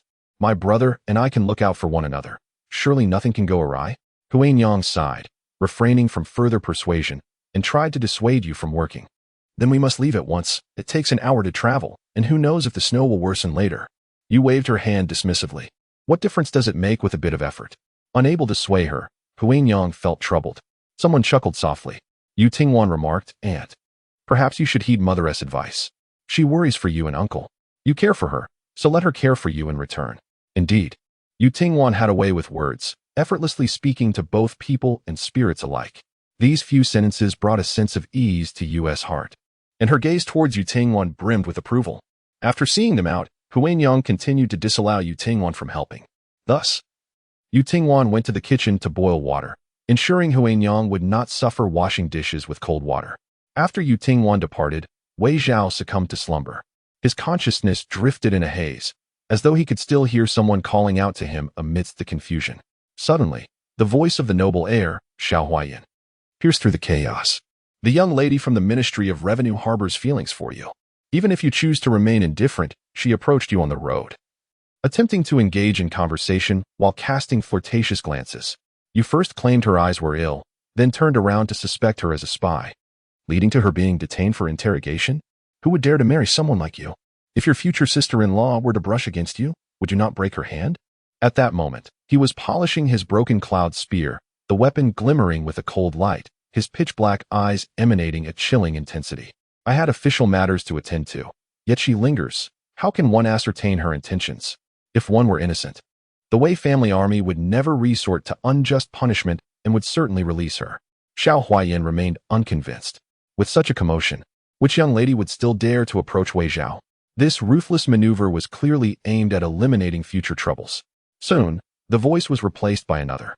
Fu Ming has not seen you for several days and has been in a foul mood, refusing to eat. Fu Ming was the tiger he had raised. He leaned over his writing desk without lifting his head.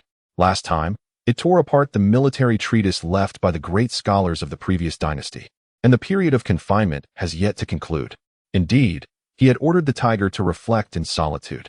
Wei Zhao replied, if it does not eat, it is simply not hungry. Before long, the voice beside him grew choked with emotion, as the other party rushed in, breathless. General, news has arrived from the capital. It is said that the Duke may not fare well. His expression faltered for a moment, as if something within him had shattered.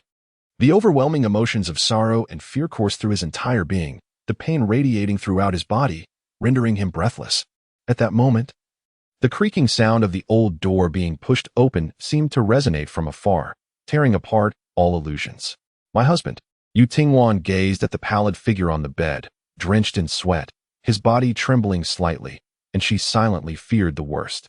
My husband. She hastily set down the basin and touched Wei Zhao's forehead with the back of her hand. It was not hot. Perhaps her hand was simply too warm. Yu Tingwan leaned in, resting her forehead against his. As soon as they made contact, Wei Zhao abruptly opened his eyes. His gaze was hollow yet seemed to be infused with a profound melancholy that could drown everything. Yu Tingwan was momentarily entranced, forgetting to withdraw, fearing to frighten Wei Zhao. She spoke softly. Did you not eat dinner? Are you hungry? Shall I make you some wontons? They are easy to digest, and one tea caused discomfort. She continued in a gentle murmur. Was it a nightmare? You are drenched in sweat. If you feel unwell, I can help you clean up and change your clothes. Wei Zhao watched her lips move, yet he could not discern her words. Gradually, he was pulled back to reality. His eyes flickered, focusing on the person so close before him. Yu Tingwan. This was the first time he called her by name. Huh. Wei Zhao murmured. You're so close. Do you desire to consummate our union? Yu Tingwan, at that moment, was certainly not inclined. Do not slander her. Yet, she retorted, is that not permissible? Wei Zhao replied coldly, it is not. Yu Tingwan let out a regretful sound. Suddenly, a thought struck her, and her gaze towards Wei Zhao shifted. She had been so proactive earlier. How could Wei Zhao lack desire? The answer was quite evident. It must have been when he fell from the mountain that he sustained an injury. She truly deserves condemnation. Every time she takes the initiative, it only serves to hurt Wei Zhao. She grasped Wei Zhao's hand, saying, it's all right. I do not hold any disdain for you. Upon hearing her solemn declaration, Wei Zhao felt a mixture of emotions. By day, we can be husband and wife. By night, we can also be sisters. Chapter 50. The encounter. Perhaps due to the frequency with which he had been exasperated by Yu Tingwan, Wei Zhao did not find her words particularly shocking. However, he felt somewhat offended. With a stoic expression, he withdrew his hand, utterly perplexed by Yu Tingwan's intentions. Did she simply seek a benevolent mother-in-law? In a world where women are often powerless, beauty and unremarkable family backgrounds offer no protection, which is a significant taboo. With a deceased husband and no offspring, and given the advanced age of the Wei family's loyal couple, should any misfortune befall them, a widow would find herself at a complete loss. Yu Tingwan did not strike him as someone lacking in judgment. Li Lian had clearly been helping her find a suitable match, even if the man had some shortcomings. At least he could provide support, yet she insisted on entering the Wei household. Over the years, numerous individuals had sought to forge connections with Wei Zhao, particularly in the realm of politics, where many attempted to curry favor, and countless distant relatives had come knocking, seeking shelter under the guise of kinship. Yet, Yu Tingwan was the first to propose sisterhood. Nevertheless, Wei Zhao was already preoccupied with his own affairs and would not inquire into any underlying motives. He bore no grievances, exhibited no anger, and even tacitly permitted her, hoping to prevent any further indiscretions on her part. Yu Tingwan tossed the cloth into the basin, allowing it to absorb water before wringing it out and gently wiping Wei Zhao's face. He remained still, allowing her to attend to him. In the Hu household, Yu Tingwan remained reticent, largely due to her lack of conversation with the Wang family. However, the atmosphere had shifted. She spoke softly, expressing her concern. I fear something may have transpired at my uncle's home. The uncle she referred to as Zhao Yong. Yu Tingwan confided in Wei Zhao. When you encountered your troubles, logically, they should have come to visit, yet they have not shown their faces for an extended period. At that time, our families had yet to separate. My husband incurred significant expenses with Dr. Qian, and my mother, worried about our savings, specifically returned to her family to borrow money. Yet, the Zhao family is merely an ordinary household, not faring much better than the Wei family. When Huanyang visited, she returned empty-handed, and I could not fathom what had transpired. Her eyes were red, as if she had wept. Nevertheless, shortly thereafter, my aunt solicited assistance from the villagers to send 300 won to my mother, stating it was not a considerable sum and intended for immediate relief. I fear this money was also borrowed from elsewhere. As she spoke, she gently wiped Wei Zhao's neck, the cotton cloth brushing against his throat with a ticklish sensation. Her uncle's family did not reside in Linqi village. The cold was biting, and the snow outside had thickened considerably. They ought to have stayed the night, yet they chose to depart in the dark. Moments ago, she had witnessed her mother returning the 300 won, along with refusing the red envelope her aunt had brought. Upon uttering these words, Yu Tingwan sensed an unease, her lips tightening, and she ceased her movements. A silence enveloped Wei Zhao, who met Yu Tingwan's sorrowful gaze. An ominous premonition arose. Should he fail to respond, she might take matters into her own hands. Wei Zhao felt a twinge of discomfort. Previously, Huanyang's whispers had been ignorable, but Yu Tingwan was different. She was not one to perform a monologue. She clearly sought his engagement. By the end of the day, he had certainly spoken enough. Wei Zhao, feeling utterly exhausted, responded, "Is that so?" Even if those two words lacked sincerity, it seemed to please Yu Tingwan, who analyzed the situation. This time, only Uncle and Aunt Zhao from the Zhao family had come. Their son Zhao Yu was noticeably absent. Given that Wei Shen was getting married, Zhao Yu, as a cousin, ought to have accompanied them. Under normal circumstances, one might inquire about his absence. Yet today, the elders did not even mention it, as if they found it unremarkable, perhaps fearing that the joyous occasion might lead to sorrowful reminiscences. Yu Tingwan speculated, "I fear something may have happened to my cousin." She recalled an occasion at the Hu family dinner, where Hu Yaozu had mentioned Zhao Yu. That Zhao Yu from Chigo village studied under the same tutor as I did. He is diligent and composed, yet his enlightenment came late, and he is rather foolish. The tutor even advised him against further studies, deeming it a waste of money. But his mother, being obstinate, insisted he pursue education, arguing that it would lead to success, rather than toil in the fields like their ancestors, who had no power or wealth and were at the mercy of others. She further remarked, if Zhao Yu were to succeed in his studies, he could perhaps bring justice to our tragically deceased cousin. Upon hearing this, Mrs. Wang could not conceal her disdain. Not everyone possesses the scholarly talent you do, Erlang. Her lack of compassion was evident. Isn't she referring to Xiaonyang? The poor girl has already passed and been buried. Why can't they let go? Yu Tingwan had merely let the words drift through one ear and out the other, unaware that she would eventually have ties with the Zhao family. She feared complications. Yet since her mother did not mention it, she did not inquire. Even if she had, it would have been futile. She doubted she could be of any assistance. The one who could truly help, Wei Zhao, moved his pale lips and uttered a simple, "Oh, he is a stranger. What concern is it of his?" She commenced to disrobe him of his upper garment. Wei Zhao's hand abruptly tightened its grip on the quilt. "What are you doing?" he questioned. Yu Tingwan responded with utmost sincerity. "Ablutions." Wei Zhao was bereft of any will to live. This was not the first instance of Yu Tingwan beholding his torso. However, during the previous application of medicine, the maiden was single-minded, yet now she cast a swift, appraising glance. His chest was robust and broad, his abdomen and waist lean and powerful, seemingly imbued with immense strength. It must be a mere illusion. Yu Tingwan emitted a gasp of astonishment. How? Wei Zhao followed her gaze, alighting upon a tapestry of crisscrossing scars, a confluence of recent and ancient wounds. Observing her blanching complexion, Wei Zhao slowly relinquished his clenched hand. His eyes were hollow as he raised a hand, his fingertip landing upon his abdomen. "This," he said, "is a wound I sustained during a contest when I was 13. At that juncture, he had yet to establish the Weijiao army. He was habitually my vanquished opponent, thus I did not regard that altercation with any seriousness. Presuming myself superior, I received a lesson. The injury was not grave. With diligent care, it would not have left a scar. However, I deliberately sought to retain it as a cautionary reminder." "Were you always this ruthless at 13? She inquired. "Do the rustic youths here resort to blades, even in mere brawls?" Yu Tingwan inquired casually, "What became of that individual?"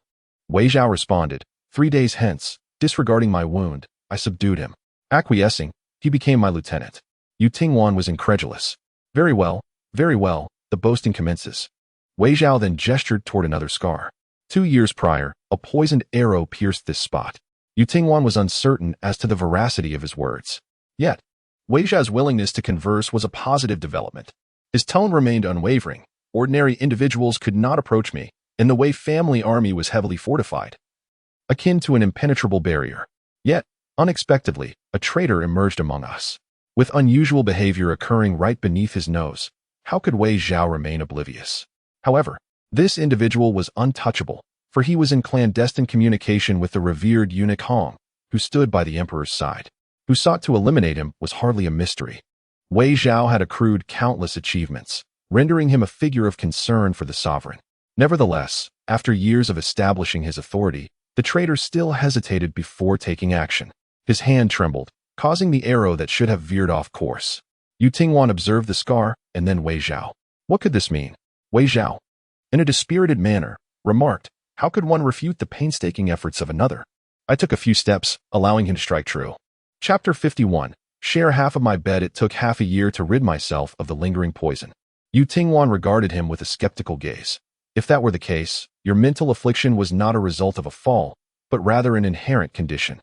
"And what of the traitor?" Wei Zhao smirked lightly, his tone airy, yet it sent shivers down one's spine. He was devoured by Fu Ming. First, his leg was bitten off, then his arm was torn away, and finally, his head. The body was dismembered. With even the bones chewed, the contemporary medicine is ill-suited for him. Even though he must undergo treatment anew each day, the wound shows no signs of healing, becoming increasingly inflamed and grotesque. The unfamiliar warmth of his touch sends shivers down Yu Tingwan's spine, compelling her to shy away, her fingertips retreating in apprehension, fearful that he might inadvertently exacerbate the injury, causing blood to seep forth. Yet, Wei Zhao refuses to allow her to withdraw. With his eyelids lowered, he speaks calmly. This is. Suddenly, a smile flits across his face. I did this to myself. The battlefield is engulfed in swirling dust, and the solitary caw of crows echoes from the branches. The resonant sounds of drums, the clamor of combat, and the clash of weapons intertwine with the cries of the wounded, creating a cacophony that assaults the ears. Amidst the acrid smoke, the sight is one of dismembered limbs and broken bodies.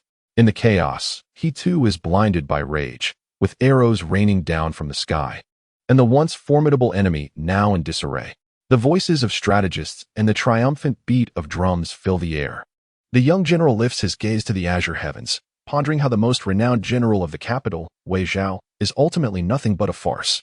For years, he wielded the poignant spear, vanquishing foes, yet for the first time, its sharp tip glints menacingly towards himself. Clad in armor, he presses the spear as shaft inch by inch against his chest, piercing through flesh. Blood splatters, and he collapses into a pool of crimson. Yet, fate decreed he would not meet his end there. He has arrived here instead. Wei Zhao gazes intently at Yu Tingwan, seeking to discern fear and panic in her eyes, but finds none. Her gaze, tender and compassionate, surveys his grievous injury, the horror of which is palpable, leaving one to wonder how perilous the moment must have been and the extent of his suffering. Yu Tingwan inches closer, cautiously blowing gently upon the grotesque wound. When she finally meets his gaze again, the sorrow reflected in her eyes is undeniably genuine. It must have hurt tremendously at the time. Wei Zhao stands transfixed, lost in thought. He is perpetually surrounded by admiration, praised for his youthful achievements and valor in battle. He was born to defend his homeland. Even after enduring injuries and poison, and triumphantly returning, all he ever hears is, indeed, General Wei is remarkable. These individuals only focus on the outcome, never considering the hardships he faced along the way. It was the first time someone asked him if he was in pain. Wei Zhao's throat tightened, and he absurdly felt a sense of ridicule. Yet, he was not dazed for long. The young woman tended to his upper body, then proceeded to remove his undergarments. Wei Zhao's eyelids twitched as he instinctively recoiled. This is unacceptable. Yu Tingwan remarked, I am indifferent. Upon meeting her innocent gaze, Wei Zhao could no longer restrain himself. But I care. Aside from the protective talisman, you possess other matters of concern. Oh, your purity and the broken. Yu Tingwan quickly withdrew her hand. I apologize. She momentarily forgot. When my father returns, I will. Before she could finish, Wei Zhao had already donned his underclothes, gazing at her solemnly. Forget it. She had already wounded Wei Zhao's pride. Are you hungry? No. Then wash your feet. When Yu Tingwan took the basin outside and prepared warm water for herself, Wei Zhao had already reclined against her, refusing to engage in conversation. The young woman extinguished the oil lamp and climbed onto the bed. The comfort of the blanket was as she had imagined. At that moment, Wei Shouzhong returned, speaking softly with Huanyang outside, while beside her was Wei Zhao's gentle breathing, instilling a sense of unprecedented tranquility within Yu Tingwan. She pressed her hand against the pillow, gazing at the person beside her.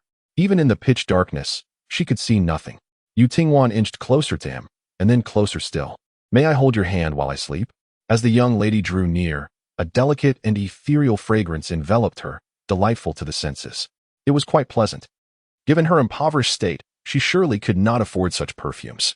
Wei Zhao, with his eyes closed, coldly uttered, No. Very well. Yu Tingwan pressed her lips together. After a moment, she inquired, Could you warm my feet? When her mother was alive, she would always use her calves to warm her cold little feet. Yet, she was met with rejection once more. No. Wei Zhao, still with his eyes shut, spoke softly, If you continue to speak, you shall sleep on the floor. Yu Tingwan was taken aback, struggling to believe that Wei Zhao could utter such callous words. Frowning, she felt a pang of hurt. Why must I sleep on the floor? Wei Zhao, lethargically, replied, I am injured. You are too close. Yu Tingwan understood. It was indeed something to consider. She gradually retreated, increasing the distance between them. Wei Zhao instructed, "Turn your head away." At this, Yu Tingwan refused. "Why must I do that? How does facing you impede you? Truly, you have been spoiled." Determined not to argue, Yu Tingwan spoke softly, "I will sleep on the outer side. Should you need anything, just call for me. If you require water, I shall fetch it for you. If you need to rise during the night, I will accompany you. I will watch over you to ensure that, should darkness fall, no mishap befalls you." At this juncture, she turned to Wei Zhao. "What do you think?" "Not much," he replied dismissively. Yu Tingwan pretended not to hear his words and continued, "Surely, marrying a wife is quite necessary." "Not necessary," he countered. "Do not worry, I sleep well. Just allocate me half the bed, and we shall not intrude upon each other's space. I will not touch you." Only then did Wei Zhao respond with a subdued, As Yu Tingwan's eyes sparkled brightly, it seemed as though a myriad of stars had been sprinkled within them, igniting her imagination for the future. "My husband shall become a storyteller in the town," she mused. "I've heard it can be quite lucrative. Wealthy patrons from the town seek entertainment, and a single performance commands a fee of 2 coins. He could recount the tales he once shared with me, word for word, and then weave in his own fanciful narratives. Surely, there would be those willing to pay for his performance. If business flourishes, my mother and I could set up a stall nearby, selling tea, delectable wontons, and freshly roasted peanuts and melon seeds. This venture would yield far greater profits than her foraging for medicinal herbs in the mountains." The more she spoke, the more feasible the idea appeared to her. Yet, patience was required. They must wait until Wei Shan had recovered before pursuing such plans. She shifted her position. Ordinarily, at this hour, sleep would beckon. Yet the young lady felt utterly awake. Perhaps it was the unfamiliar presence beside her. Regardless of her attempts at conversation, Wei Zhao remained unresponsive. Yu Tingwan touched her pillow and the quilt, then adjusted herself into a more comfortable posture, restless and unable to find peace. After a considerable time, the room finally fell silent. Wei Zhao relaxed his furrowed brow, but in the next moment, the young lady suddenly sat upright. "Wei Shan," she called softly. "How have I performed in bed?" Dramatic interlude. Wei Zhao remained silent. Was such a question appropriate for a young lady to utter? Yu Tingwan continued, "I believe I did quite well." She glanced at the nonchalant Wei Zhao, adding, "You, on the other hand, are lacking." Chapter 52. My husband is disobedient, yet easily trainable at dawn. With the crowing of roosters, Yu Tingwan stepped out of her room early, followed closely by the drowsy-eyed Wei Zhao. The young woman walked ahead, remarking, "Lying around all day is not advisable. You ought to get out and take a stroll. With spring upon us, once the river thaws, the village will release water, and each household must send someone to the river, some to cast nets, others to fish. The catch will be gathered and tossed ashore, then divided among the families. It will be quite a lively affair, and it's not far. I shall take you to witness it." Despite her vivid description, she had only experienced it once, and that was when she first arrived in Shilin village. Wei Zhao replied, "I have no interest. It will be overcrowded. I doubt I will live to see it." Yu Tingwan turned her head, asking, "Doesn't my husband wish to see it?" Wei Zhao opened his mouth, yet no words escaped. Yu Tingwan, uninterested in his silence, said, "Oh, so you do wish to see it." Wei Zhao remained silent. Yu Tingwan then pulled him toward the corner where chickens were kept. "We killed one yesterday. My mother intends to slaughter another for the new year. It would be unreasonable to celebrate without meat." She felt a twinge of sorrow, yet the hens were still laying eggs. "I shall venture out to see if any neighbors have hens that have grown too old to lay. I will purchase them." Wei Zhao remained contemplative. Would it be acceptable for him to catch a chicken in exchange for Yu Tingwan to cease speaking to him? Yu Tingwan then guided him to the persimmon tree on the west side of the courtyard.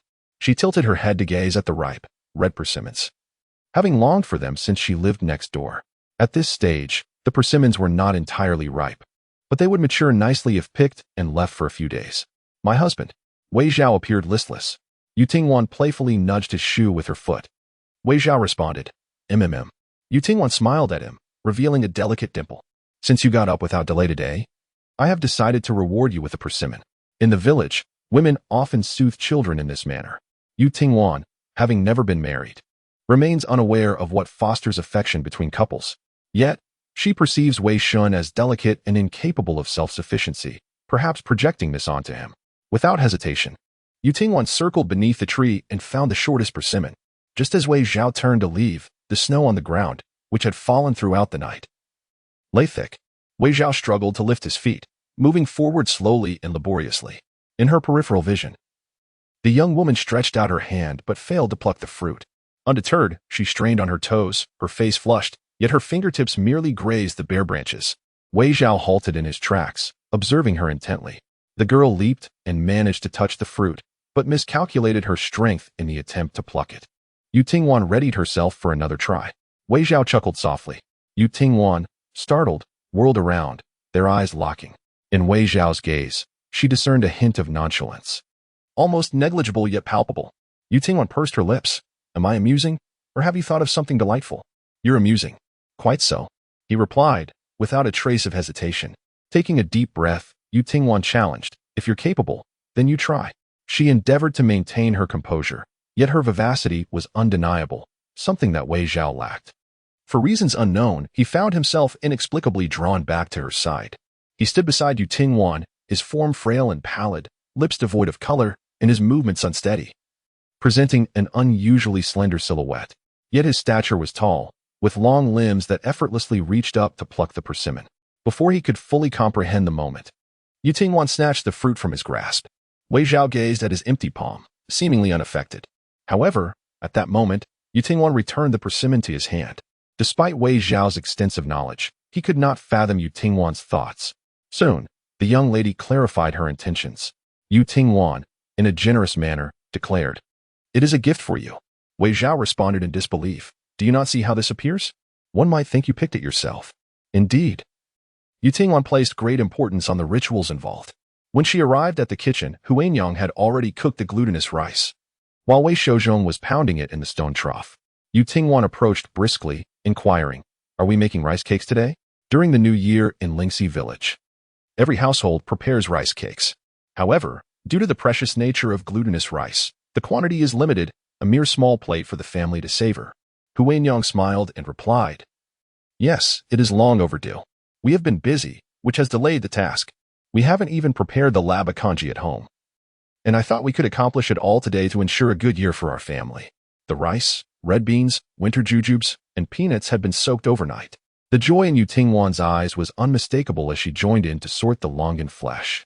The sound of pounding rice cakes echoed in the kitchen, drowning out the earlier conversation between the newlyweds in the courtyard. "Has Alang risen?" Huanyang asked. "Dr. Qian will come later to check his pulse."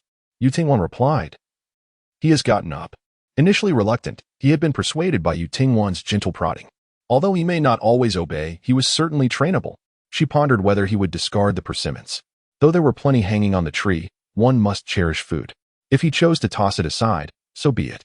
She would simply search for it later in the adjoining field. Huanyang, surprised at first, quickly transformed her expression into one of satisfaction. Indeed, marrying a wife had made the man more composed and understanding. Originally, I had invited Dr. Qian over for a drink yesterday. If it weren't for him, my husband would have. But as you know, he has a peculiar temperament. Despite the raucous atmosphere, he steadfastly refused to come, though he is advanced in years. His thoughts are rather astute. I suspect it is merely an excuse. Previously, he had attended a banquet after treating a family who had a son. He went then, albeit without uttering a word, simply focusing on his meal before departing. In our village, he is the only barefoot doctor. With the foolish girl having suffered a miscarriage, he has been frequently coming and going to provide care. The village holds superstitions in high regard, and given that we are hosting a joyous banquet, his presence would indeed be inappropriate.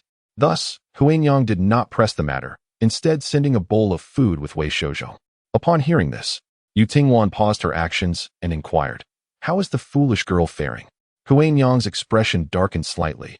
She has regained consciousness, yet she is still frightened, requiring her mother to accompany her at night. She complains of pain, speaks incoherently, and is utterly bewildered, having truly suffered. What has become of the person who was abducted? Yesterday, Granny Lee discreetly informed me that he is nothing but a scoundrel. He has served time in prison, and after his release, unable to find a wife, he often resorts to frequenting brothels. On the day the foolish girl was injured, after being caught red-handed, he brazenly claimed that the foolish girl had lured him, asserting that it was a mutual affair, and that even the King of Heaven has no right to intervene. He boldly demanded that the village chief release him. Such arrogance is unparalleled. In remote areas, scoundrels like him are all too common. But can the village chief truly heed his words? In her village, the simple-minded girl was bullied by outsiders, and how could she turn a blind eye to it? They even went so far as to suggest that Huanyang found it difficult to articulate. However, Yu Tingwan had an inkling of what was implied. A profound disdain flickered in her eyes as she spoke on behalf of Huanyang, remarking that the simple-minded girl's body had likely been sullied by countless men. And whether one more or one less made no difference. With children already in the mix, the paternity was uncertain, and there was a complete lack of shame. Chapter 53. Can you not endure this? Yu Tingwan had encountered such scoundrels before. She had once been accosted by ruffians on the road, subjected to a barrage of lewd remarks, and even faced attempts at physical advance. They were merely confident that a young lady would prioritize her reputation, believing that even if she were wronged, she would swallow her indignation and remain silent. But was Yu Tingwan afraid? No. She had relied heavily on Hu Dazhu at that time, rushing back to inform him of the incident. Hu Dazhu, accompanied by Hu Dalong, took up a hoe and went to the ruffian's home, delivering a thorough thrashing. Having learned from this prior experience, no one dared to approach Yu Tingwan thereafter. It was evident that reasoning with such scoundrels was futile. Fists were the only language they understood. The simple-minded girl had given them undue leniency, thus emboldening their audacity. The village head, infuriated, commanded his son to administer a severe beating to the ruffian. Perhaps feeling the sting of pain, the scoundrel caved, claiming he was willing to compromise and endure some hardship to marry the simple-minded girl, for since she had been able to miscarry, it indicated she could bear children. He lamented his lack of a son to continue his lineage, yet he refused to pay any bride price. Yu Tingwan, is this not a case of attempting to fleece the unwary? What hardship? Clearly, he was unable to marry her. She frowned, realizing that marriage would only bring suffering. And Huanyang's mother would surely object. Huanyang, indeed. The village head at that moment chastised him for his utter lack of shame. Yu Tingwan, yet. Maintaining this stalemate is not a viable solution. The previous incident involving the foolish girl being bullied remains a murky affair. Her mother has no clear direction to pursue justice. However, this time, the evidence is irrefutable. The foolish girl was indeed deceived by that brute into the mountains, and her miscarriage was a direct consequence of his actions. There is grounds for reporting to the authorities. Yet, should the matter escalate, what benefit would it bring to the mother and daughter? Other villages might look down upon Linshi village, and potential matches for their children would instinctively steer clear. There are already numerous unsavory rumors circulating within the village, with many asserting that the foolish girl is a woman of loose morals. They may express sympathy, but once personal interests are at stake, what then? This world can be merciless, and how would they navigate their lives within the village? Not to mention, the village head would certainly prefer to avoid such an escalation. Wan'er, the village head must keep his mouth in check and produce another half-tael of silver. It is neither too much nor too little. Yu Tingwan pressed her lips together. Though she felt indignant, this was indeed the most prudent resolution. Would he acquiesce? Wan'er, the village head possesses the ability to handle this situation. There is no room for negotiation. Whether he agrees or not is irrelevant. As the mother and daughter spoke, Old Man Qian happened to arrive. He carried a medicine box, his cotton clothing soiled, and even the buttons were fastened incorrectly. He remained as disheveled as ever. Upon entering the courtyard, he spotted Wei Zhao sitting by the door, leaning against the frame. He had tossed aside his cane and was gazing down with an inscrutable expression at the persimmons cradled in his hands. Old Man Qian strode over. Is this prepared for me? Although they cannot be eaten yet, it is indeed a heartfelt gesture from Wei Shen. His efforts over the past days were not in vain. Old Man Qian felt a sense of relief. All right, I shall accept it, he said. However, Wei Zhao brushed aside the hand he extended. Old Man Qian, bewildered, huffed indignantly. I've never seen someone so stingy. Your family possesses an abundance of persimmons. What harm would it do to give me one? What is it? Is your hand made of gold? He bent over, inspecting the situation closely. His complexion appeared rather poor. Old Man Qian moved the nearby table closer, placed down his medicine box, and retrieved a pulse pillow. Extend your hand, he instructed. Wei Zhao glanced at him and raised his right hand, palm facing upwards. As he assessed the pulse, Old Man Qian was taken aback.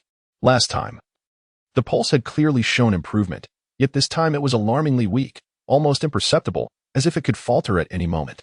His meticulously crafted prescription had been flawless. Old Man Qian furrowed his brows. You young man, have you overexerted yourself last night? He could think of no other explanation. At your age, newlywed and full of vigor. I understand, but couldn't you have restrained yourself? Surely you are aware of your own condition? If things spiral out of control and the wound reopens, it would be a minor issue. However, to close your eyes and perish in bed would be utterly disgraceful.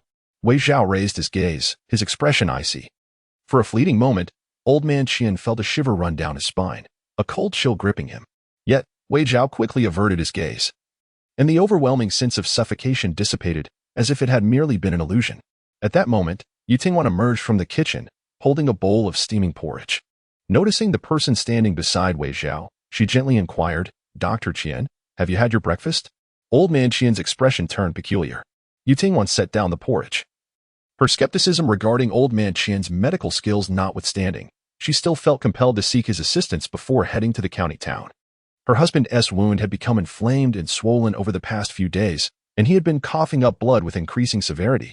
His body felt perpetually cold, and even the warmth of the fire seemed insufficient to thaw his chill. This realization struck her only last night, when, taking advantage of Wei Zhao's slumber, she could not resist extending her leg towards him, only to discover he was as frigid as an ice block, despite the thick blankets enveloping him. He had lost his appetite, and overeating had led to indigestion. Moreover, after extinguishing the lantern, her husband's vision was likely clouded, unlike in the daylight. In the middle of the night, Yu Tingwan was jolted awake by the sound of a chair being toppled, bathed in the soft moonlight filtering through the window.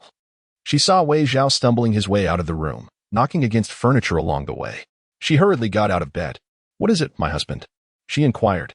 "Are you hungry since you didn't have dinner?" To which Wei Zhao replied in a subdued tone, "Tidy up the vermin." He had long expressed a desire to rid their space of it. Wei Zhao, whose hearing had always been sharper than most, added, "I heard it calling." This thought sent a wave of worry through Yu Tingwan as she relayed her concerns to old man Qian. He is still experiencing auditory hallucinations. Wei Zhao's mind was burdened with excessive thoughts, often imagining himself as an exceptional figure within the Wei family army, contemplating titles of deputy general and the like. Yu Tingwan lamented that he even fancied himself to be General Wei Zhao. Yet that general was deceased, his body now decomposed and foul, a most ominous sign. Wei Zhao could only laugh bitterly at the absurdity of it all. Had he possessed more strength, he might have crushed the persimmon in his hand. Old man Qian, astonished, exclaimed, "Is he truly that ill? I am unable to treat him." Old man Qian glanced at Wei Zhao and hesitated, ultimately pulling Yu Tingwan to a corner for a private conversation. Why marry him of all people? What do you gain from it? Is it his impending demise you find appealing? Or perhaps his looks? Is he even handsome? Not at all rugged or imposing, Yu Tingwan remarked, furrowing her brow. Old man Qian choked momentarily before continuing, "Give him a knife, and he might just slit his own throat. Aren't you worried he might take you down with him?" As he spoke, he tossed a small ceramic vial to Yu Tingwan.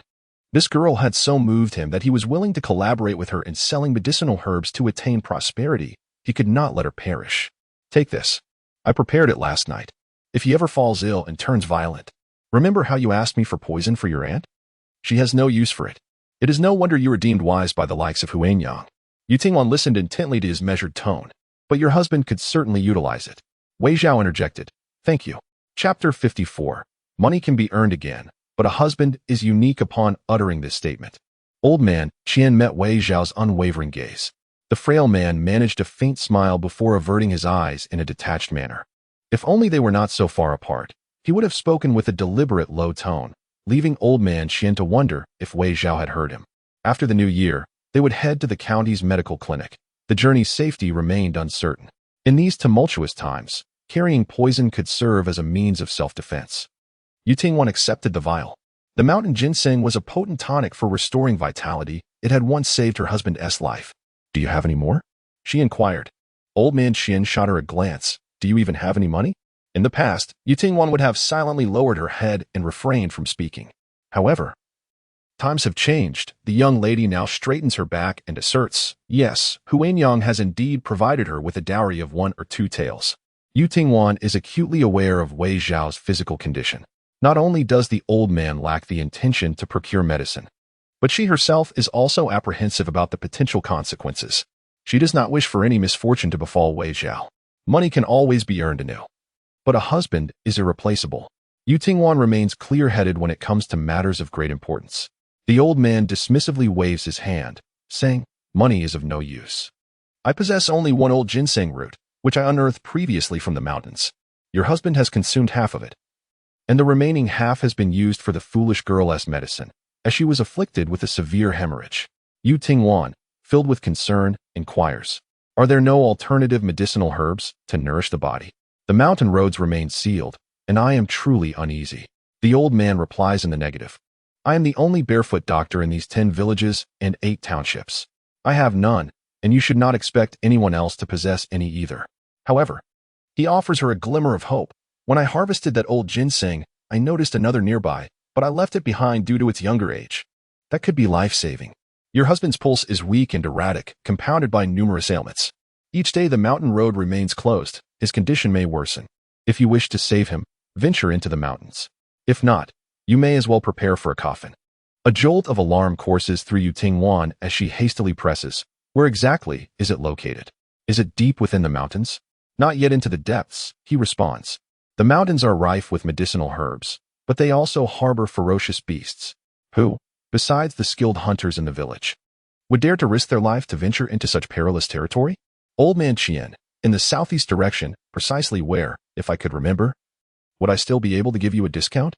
However, let me be frank, I have searched multiple times and found nothing.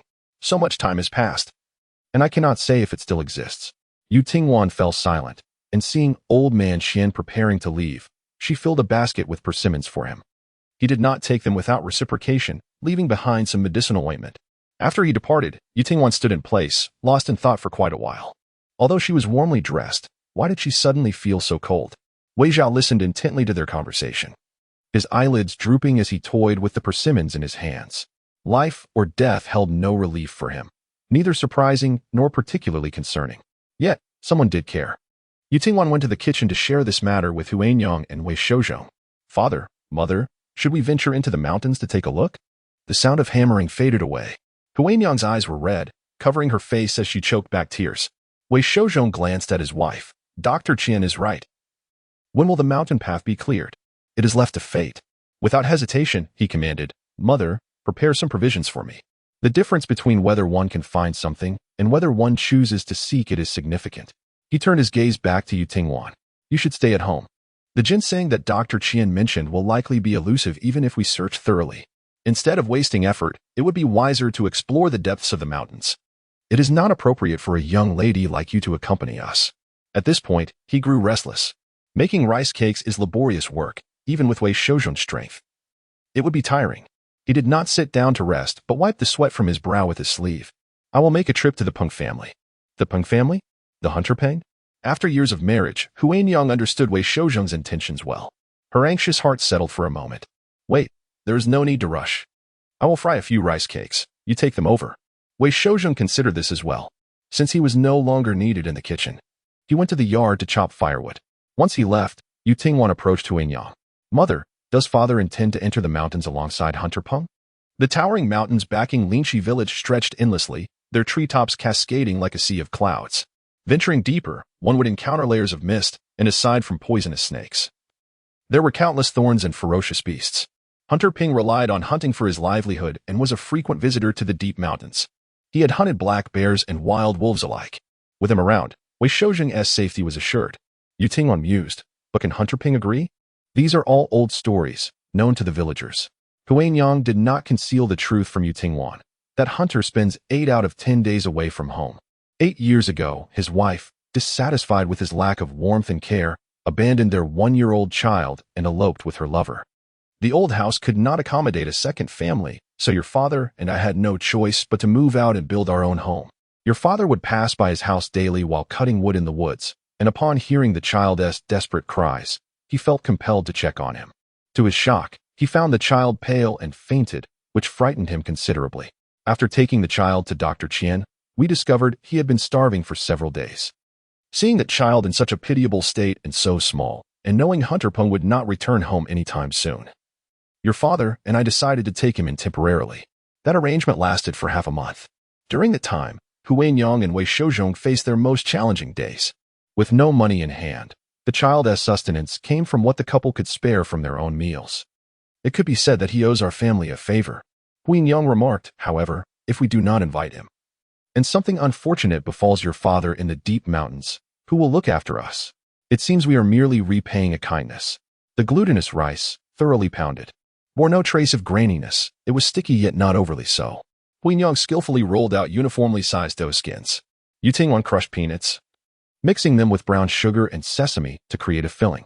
The mother-in-law and daughter-in-law deftly wrapped the filling, placing them over a gentle flame to cook. The rice cakes were soon ready, their surfaces slightly crisp, yielding a tender interior. There were not many, just a small plate containing 8 pieces. Queen Yang contemplated for a moment, then took out 2 pieces to serve on a plate for Yu Tingwan to share with Wei Zhao. 4 pieces were sent to the Peng family, leaving the remaining 2 for her son and daughter-in-law to enjoy during the new year. Feeling it insufficient, she retrieved a bowl of pickled sour beans from the ceramic jar for Wei Shouzhong to take along as well. With these arrangements in place, Yu Tingwan felt at ease. She did not indulge alone, slicing the rice cakes into several pieces, leaving half for her in-laws before going out to find Wei Zhao. "My dear," she called as she approached him. "These rice cakes are delicious, do try some." Wei Zhao appeared lethargic, pressing his fingers against his pulse. His movements seemed rather casual, yet Yu Tingwan found him more convincing than old man Qian. She stood before him. "Why the silence? What are you pondering?" Wei Zhao remained unresponsive. Yu Tingwan nudged him with her foot. "Slowly," he replied, "at this rate, I'm calculating how many more days I can endure." Chapter 55. I would willingly fight for you. Understood. Perhaps he is having another episode, imagining himself as a divine healer this time. Yu Tingwan chose not to expose the truth, inquiring, "How many days are left?" Wei Zhao raised his gaze to meet hers, his tone composed, "Merely 10 days. How ruthless he was, even cursing himself. "I will leave early." Yu Tingwan asked, "Where will you go?" Wei Zhao lowered his eyes. "I cannot truly perish within your Wei family." In a sudden shift, he called her name, and Wei Zhao softly added, "While still young, one should remarry. A radiant girl like her could thrive anywhere." Yu Tingwan replied, "Even before closing my eyes, you begin to arrange matters for the future?" Noticing that he had only consumed a couple of spoonfuls of porridge, leaving the majority untouched, she sighed inwardly. She offered him a piece of glutinous rice cake, extending her arm to tug at her sleeve, revealing a delicate wrist as white as lotus roots. "Please, have a look, my husband." Wei Zhao frowned, reluctant to comply. However, seeing her urgency and the impending threat of her fists, he begrudgingly placed his fingers upon her wrist to check her pulse. He detected a slow pulse, indicating internal coldness and stagnation of qi. Yu Tingwan's eyes sparkled, not expecting him to say much. "Open your mouth," Wei Zhao instructed. Yu Tingwan willingly obliged. Though she wore no makeup, her lips were naturally rosy and moist, and she sat across from him without any embarrassment, her soft tongue poking out. Having taken his measure, Wei Zhao withdrew his hand. Occasionally, her limbs felt icy, and she experienced tightness in her chest. He had indeed diagnosed her accurately. Each time fragmented memories surged into her mind, they stirred her nerves, as if reliving the tragedies of her past life once more. She always takes a long time to calm down. The lingering frustration has led to an accumulation of internal heat. Wei Zhao remarked softly, "You have previously endured a severe illness that has affected your vitality. Poor nourishment over the years has hindered your recovery. Excessive labor has left you both physically and mentally exhausted." Yu Tingwan looked at Wei Zhao in disbelief. It was indeed true that she had suffered from a grave illness. After being rescued from a fall into the water, she had endured a persistent high fever and nearly succumbed.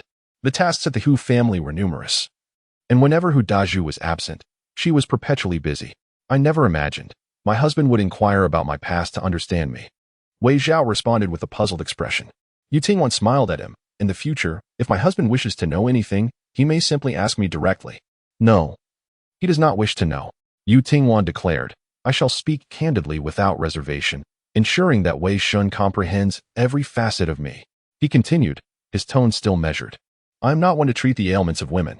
However, your pulse indicates irregular menstruation, with scant flow, accompanied by lower back pain and abdominal discomfort." Yu Tingwan thought, could it be that Wei Shun truly possesses medical knowledge? Yet how could a man so calmly discuss such intimate matters? Even she felt her ears grow warm. She reassured herself that it was nothing, for Wei Shun was her husband, and it was not entirely inappropriate. Yet, she felt a slight awkwardness, merely a hint of it. Wei Shouzhong returned an hour later. The kitchen was filled with the fragrant aroma of laba congee, thick and hearty. Upon hearing the commotion, Huang Yang and Yu Tingwan emerged from the kitchen. To their surprise, Wei Shouzhong was holding a child, accompanied by the tall and robust Peng the hunter.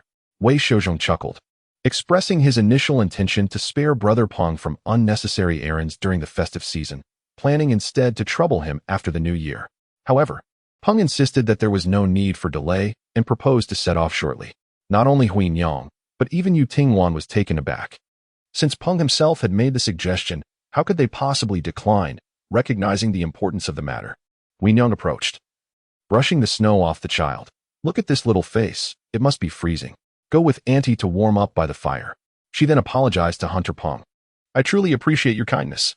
Hunter Peng replied, Auntie, please do not mention it. Ever since the unfortunate incident at home, he had been uneasy leaving the child behind, taking him along into the mountains each time.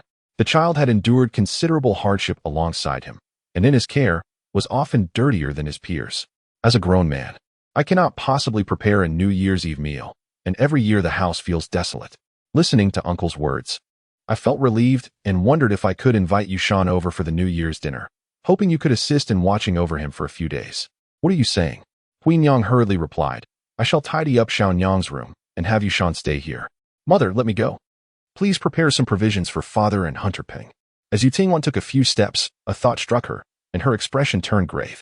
She had heard reports of fierce beasts lurking near the mountain's edge, and it was unwise for Brother Peng to accompany their father. Caution was imperative. Wan'er's heart raced with trepidation. Noticing her distress, Hunter Peng recognized her as Wei Shan's new bride. Who told you this? He inquired, astonished. How could anyone who frequents the mountains be unaware? Aunt Wu's son witnessed it with his own eyes. Then do not take it to heart. In the depths of the mountains, ferocious beasts abound, yet they have never ventured forth. Should they breach the outskirts, they would likely have already infiltrated the village. This seems to offer a semblance of safety. Wan'er released a sigh of relief, stating that while others may be believed, one must not trust Aunt Wu's words. The villagers cannot afford meat, and although Erlang from Aunt Wu's household has acquired some hunting skills, they are merely superficial. Capturing game, even once in 10 attempts, is considered fortunate. Aunt Wu never goes to the Li family's home for meat, instead urging her son to venture deeper into the mountains. The path is treacherous, and how easy is it to catch wild game? Her son, being lazy, deceives her, managing to dupe her once each year, and Aunt Wu continues to believe him. She tells everyone there are ferocious beasts roaming about. Yutingwan responded, all right, all right. Thus, the herbal medicine business may continue to thrive. She absent-mindedly tidied up the adjacent room before taking a moment to check on Wei Zhao. In recent days, Wei Zhao had been perpetually drowsy, unable to achieve deep sleep. Any disturbance from the courtyard would rouse him, yet he was reluctant to open his eyes. Only upon her approach did he lift his eyelids, leading the young lady to assume he had just awakened. She settled on the bed beside him, saying, Husband. She grasped Wei Zhao's hand, affirming, I will not abandon you. Father is also preparing to venture into the depths of the mountains, so you must hold on. Wei Zhao did not withdraw his hand, his eyes seemingly veiled in a mist, concealing the sorrow that lay within. Yutingwan continued, waiting at home is still waiting. I shall also journey into the mountains to seek out the ginseng mentioned by Dr. Qian. Wei Zhao quietly inquired, with the cold weather and the thick snow. The mountain paths are perilous. If one were to misstep and fall, do you know what might ensue? One would cry out to the heavens, but receive no answer. Call to the earth, yet find it unresponsive. Wei Zhao, are you afraid? Yutingwan did not lie. Yes, I am. I fear for my life more than anyone else. That is precisely the point. Wei Zhao narrowed his eyes in satisfaction, yet he noticed the young lady's unwavering determination. Nevertheless, one must proceed regardless. Yutingwan cleared her throat. Perhaps you are unaware, but there have been wild beasts lurking in the periphery recently. Wei Zhao. He had overheard the earlier conversation in the courtyard. Yutingwan spoke gently. Wei Shan, I would willingly risk my life for you. Wei Zhao. His expression grew complex, his previously calm eyes now darker, fixed intently upon her, reflecting her smiling visage. The young lady's demeanor was earnest. Therefore, when you recover, should you dare to betray me, you shall face dire consequences. A new round of competition commenced. Days 9, 10 to 9, 14, lasting 4 days. I hope everyone refrains from hoarding texts. Pursuing reading data is of utmost importance. Even with Ping the hunter by her side, Wan'er felt a sense of unease, fearing unforeseen circumstances might arise. She had prepared ample provisions, sending him to the door while incessantly advising him. In the mountains, he pinged the hunter's words and refrained from acting independently to avoid causing him trouble. Do not worry about home. Wan'er and I will take good care of Alang. If the mountain path is unsealed, you may not receive any news. Should you return to find the doors locked and no one home, it means we have gone to the county town, having prepared provisions for 7 or 8 days. We truly cannot spare more at home. Ping the hunter, being tall and robust, requires ample sustenance. Do ensure he does not skimp. If ginseng can be found, splendid. If not, return home. Our dear Alung has married, and we too have aged. Our bodies are not as resilient as in our youth. We must not overstrain ourselves in any endeavor. If misfortune were to befall you again, the three of us would truly find it impossible to carry on. Listening to his wife's gentle admonitions, Wei Shouzhong smiled softly, acknowledging her concern. I understand. I will heed your words. With Brother Ping by my side, there will be no cause for worry. Do not see me off, for I shall depart now. Queen Yang stood at the doorway, waving farewell as she watched Wei Shouzhong walk over to where Hunter Ping awaited him. Hunter Ping called out, "Uncle," and effortlessly took the provisions from Wei Shouzhong's back. The silhouettes of the two men gradually diminished until they vanished from sight. Queen Yang wiped away the tears at the corners of her eyes, momentarily lost in thought. As she turned, she found herself meeting Yu Tingwan's gaze. Feeling awkward, she fidgeted with her clothing. I apologize for letting you witness this. She longed for their family to celebrate a joyous reunion, yet she was overwhelmed with fear that Alung might encounter calamity, and without the head of the household, they may never have the chance again. I understand your heartaches, but once your husband recovers, what is there to worry about for future gatherings? Queen Yang summoned her spirits and managed a forced smile. You are right. I have indeed fallen into a dead end. She looked around, inquiring, where is Yushan? Hunter Ping had left his son in their care, and they must ensure he is well looked after. Men lack the meticulous nature of women. The child, under his father's care, was left to endure erratic meals and had grown thinner than ever, even shorter than his peers. Yu Tingwan replied, I just served him a small bowl of labo porridge. He is presently in the kitchen enjoying it. She too felt a pang of sympathy. Has Hunter Ping not sought companionship in these years? If there were a woman at home to care for Yuan Shan, he would feel at ease while venturing into the outside world, and the child would not have to endure hardships. Queen Yang whispered that she had sought one. Ping the hunter was not without funds, and remarrying was not a daunting task. The first wife he took was commendable, managing the household with great skill, earning the village's praise. However, after a couple of years, he noticed numerous marks of abuse on the child. Though not his biological offspring, one should not resort to cruelty. In a fit of rage, he sent her away. Perhaps fearing consequences, he chose not to seek another. Ultimately, it was a matter concerning someone else's family, and Yu Tingwan refrained from inquiring further. She glanced towards the kitchen, pondering whether to boil some water for him later, as the child was indeed very dirty. His hair was a tangled mess, and his body was covered in grime. Nonetheless, it was evident that Peng the hunter cared for his son, as the thick cotton clothing bore the signs of having rolled in the mud. Around noon, a captivating aroma wafted through the Wei household, enticing nearby residents to step outside and inhale deeply. What delicacy had Huin Yang concocted this time? The children at home clamored for a taste. She had merely prepared braised intestines. The fire in the stove was perfectly controlled, and the cleaned intestines simmered in the pot, requiring no vigilant oversight. Huin Yang sat at the doorway. She tentatively observed Wei Zhao's expression, her fingertips gradually descending, first gently encircling his arm. Having spent considerable time together, she was well aware of Yu Tingwan's headstrong temperament, and Wei Zhao could hardly be bothered to concern himself with her little gestures. Husband, isn't that lad from Mount Yu quite handsome? Though he is slender and dark, with proper care, he is sure to grow into a fine-looking young man. Wei Zhao cast a fleeting glance before withdrawing his gaze, disinterested. I do not think so. Yu Tingwan replied, her eyes sparkling with hope. If only our future son could be as calm and sensible as he. They had no future together, and Wei Zhao had no intention of engaging in such discussions. Yet, Yu Tingwan remained bright-eyed, her tone soft and filled with expectation. I could teach him to read. She did not aspire for him to pursue scholarly achievements, but at the very least, she wished for him not to be ignorant. Yu Tingwan had her plans laid out. If we have the means, we shall send him to learn martial arts. The world is too chaotic. The impoverished must possess strength to survive. As she spoke, her small gestures persisted. She continued to test the waters, her fingertips inching downward until they entwined with Wei Zhao's larger hand. Perhaps fearing he might withdraw, Yu Tingwan boldly interlaced their fingers, firmly clasping them together. Wei Zhao's gaze flickered momentarily. His expression remained impassive as he directed his eyes towards her, commanding, let go. What was there that she would not dare to do? Yet, Yu Tingwan felt a sense of satisfaction. Though holding hands brought her no extraordinary feelings, she could not comprehend how, during Hu Delang's wedding, he had shown aversion to Xiao Su, yet once she clung to him, he had half-heartedly allowed it. Both turning slightly crimson. Whatever other couple shared, she desired the same with Wei Shen. Yu Tingwan innocently inquired, why should I let go? You should get accustomed to it. Holding hands is overwhelming. What will happen when we share a kiss? This is indeed her genuine sentiment. Wei Zhao's palm felt icy. Yet the warmth emanating from Yu Tingwan enveloped him subtly. He pressed his lips together, a peculiar emotion stirring within him, subtle, yet elusive. Noticing that he refrained from uttering anything disheartening, Yu Tingwan felt increasingly satisfied. Life in the Wei household surpassed her expectations. "Darling," she called. Wei Zhao wished to disregard her. It would be best if the child— Yu Tingwan cast a glance at Wei Zhao. "It would be preferable if the child did not resemble you.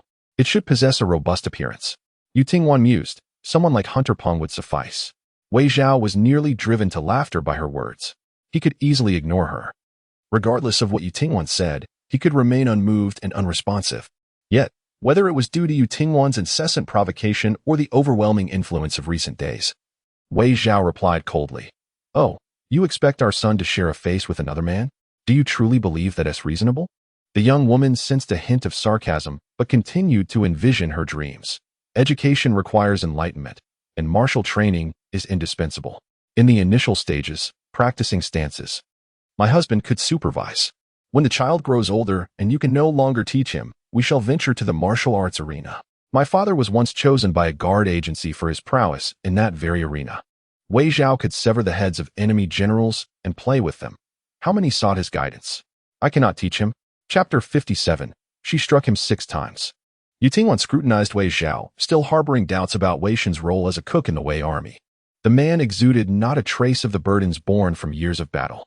A profound sense of despair enveloped her. Wei Zhao appeared so feeble. She could easily fell him with a single punch. What could her son possibly learn from such a man?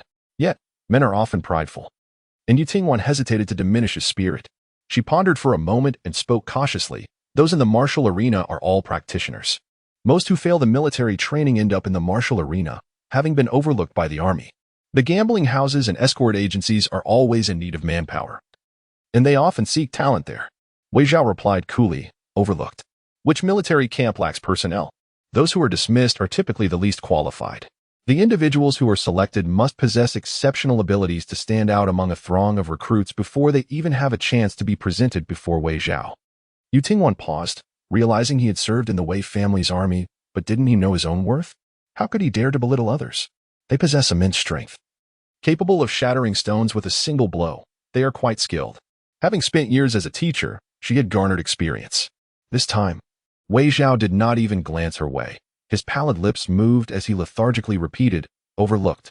She decided to rephrase her thoughts. "Very well. I simply wish to spare my husband undue hardship. You are to earn a living and cannot afford to divide your attention to teach him."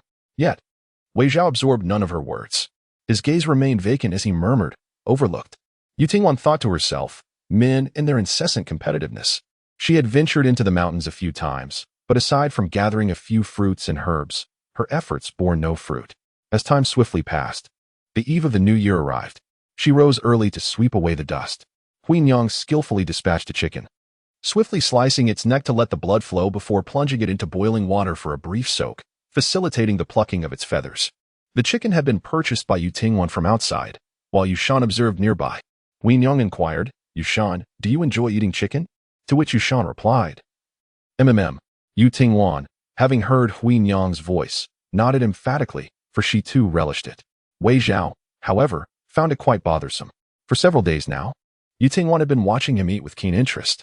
He had intended to discard the food without a second thought, but before he could act, he received a light tap on his shoulder. Wei Zhao cast a gloomy glance at Yu Tingwan, who met his stare with unwavering resolve. The couple remained locked in their silent standoff, each unwilling to concede. Eventually, Wei Zhao, with a stoic expression, took a bite. After chewing, he swallowed with difficulty and fell into a trance. Another gentle tap brought him back to reality. His eyes flickered as he slowly took another bite. There was still a considerable amount of paste left over from their wedding preparations, which Yu Tingwan used to affix the auspicious door god paintings at the entrance. Wei Zhao gradually lowered his hand, seemingly devoid of any clever thoughts, and was once again lightly tapped by the girl working nearby. Indeed, for every chicken egg Yu Tingwan insisted he consume, Wei Zhao had to endure 6 taps. The New Year's feast was scheduled for around noon. Once the meal was prepared, the men would venture out to pay their respects to their ancestors, while any children present would follow behind, assisting with the lanterns. Yu Tingwan sliced the previously braised pork intestines into pieces and arranged them on a platter. With her help, Huin Yang found her tasks considerably easier. Perhaps due to the festive atmosphere of the new year, even in the absence of the men, a smile lingered on her face. Your father told me before he left that he would wait until his return to make amends to our ancestors, so there is no need for us to go. Early in the morning, I visited Madame Sha to pay my respects, informing her that Lang had returned, and requested her to extend her blessings from above. She murmured incessantly. But suddenly her expression froze as a thought crossed her mind. Yu Tingwan sensed something was amiss and inquired, "Mother, what is it?" During the new year, it was customary for our family to send a dish to the ancestral home. Although we had divided the household, filial piety still demanded our respect. If we were to abruptly cease these offerings, it would surely invite gossip. Moreover, we were obligated to provide your grandmother with her annual allowance, as stipulated in a written agreement that clearly stated it was due on New Year's Eve. With the busy days recently, she had almost forgotten. A sense of worry began to creep in. Huin Yang had endured considerable hardships at the hands of old Lady Wei and the main household, causing her to feel apprehensive about visiting. Yet, if she delayed the visit, she feared old Lady Wei would create further trouble. This thought made her increasingly anxious. Yu Tingwan glanced at the 6 dishes on the table: pickled radish, spicy cabbage, sour green beans, stewed chicken, braised pork intestines, and a fish dish. In an era of scarcity, this was quite a generous spread. Huin Yang hurriedly insisted, No, you're a new bride. They will surely make things difficult for you." She could not bear the thought of Yu Tingwan suffering for no reason. Yu Tingwan replied, "One never knows who will face difficulties." After much persistence, she unsteadily took the money and the dishes and stepped outside. In stark contrast to the festive atmosphere of other families, the Wei family ancestral home was shrouded in gloom. Ever since old Lady Wei's fall, her temper had soured considerably, and she looked down upon her eldest daughter-in-law, Zhuang Mei, with disdain. Confined to her bed, she was unable to move, and all her needs were tended to there. Wei Shoutsai, discontented with the pungent odor of her room, had relegated all her care to his wife, Zhuang Mei. A biological son may express disdain, how much more so a daughter-in-law? Yet, the irascible old Lady Wei proves difficult to please, incessantly berating those around her and directing her ire towards her daughter-in-law. "You think I lie here idly and cannot manage you? To request a simple sponge bath, is that too much to ask? What a mockery! That was not merely a bath, it was akin to cleaning up after her." Zhuang Mei felt a wave of nausea rise within her. And was it wrong to feel this way? She harbored strong objections, and in a fit of anger, shattered the basin. "If you find me intolerable, then go live with the second son." Among her daughters-in-law, Huin Yang is undoubtedly the most adept at catering to her whims. Old Lady Wei's eyes widened in fury. Grabbing a medicinal bowl from the bedside stool, she hurled it at Zhuang Mei. What audacity! Previously, the couple had flattered and appeased her, but that was merely due to her control over Wei Shen's pension funds. Now that the money had been returned, all the years spent had to be replenished from their own pockets. Zhuang Mei had reached her limit and was on the verge of confronting her openly when the impatient voice of Wei Shoutsai echoed from the doorway. "Enough! What is all this commotion during the new year? Hurry and help mother change into her proper attire. The whole family awaits our meal." Once she was dressed, Wei Shoutsai, suppressing his anger, entered to carry old Lady Wei to the table for their New Year's Eve dinner. It would be unthinkable for her to remain in bed on such a festive occasion. The main room was crowded, a table brimming with family. It was at this moment that Yu Tingwan unexpectedly barged in without knocking. Old Lady Wei, still seething, had planned to reprimand Wang Mei at the dinner table, but, upon raising her gaze, recognized her. It was that familiar face. She remembered it well. It was the same girl who had shielded Wei Shen when he splashed her with medicine, falsely accusing her of being unwell and self-inflicting harm. Rage surged within old Lady Wei. "You little wretch. Yu Tingwan is not one to indulge her. I possess a rather irritable temperament and lack respect for the elderly." Yu Tingwan, in a gentle manner, warned, "Do refrain from that foul mouth of yours, or I shall be compelled to turn the bowl upon your head." Chapter 58. Even a mere finger of my husband surpasses you. Old Lady Wei is notorious for her acrimonious and fierce disposition, striking with a ferocity that knows no bounds. Prior to the second household's departure, she would incessantly torment Huin Yang, and even meddlesome Aunt Fan was not spared her wrath. There was a time when she charged forth with a kitchen knife, heedless of reason, causing the villagers to steer clear of her. Few dared to provoke her. Old Lady Wei reveled in this notoriety. However, everything shifted after Wei Shouzhong. No longer under her dominion, stirred up a division in the family. A division is a division. She simply pretended as though he had never been born to her. Yet, the eldest has transformed as well. The eldest daughter-in-law now dares to put on airs before her. In the past, Zhuang Mei would have found herself at old lady Wei's mercy. Even Wei Qingtian, whom she cherished most, has not visited her since his fall. Her several grandsons now avoid her presence. And now, a mere young girl dares to disregard her. I have yet to settle the score from the last incident. How dare you come chasing after my family?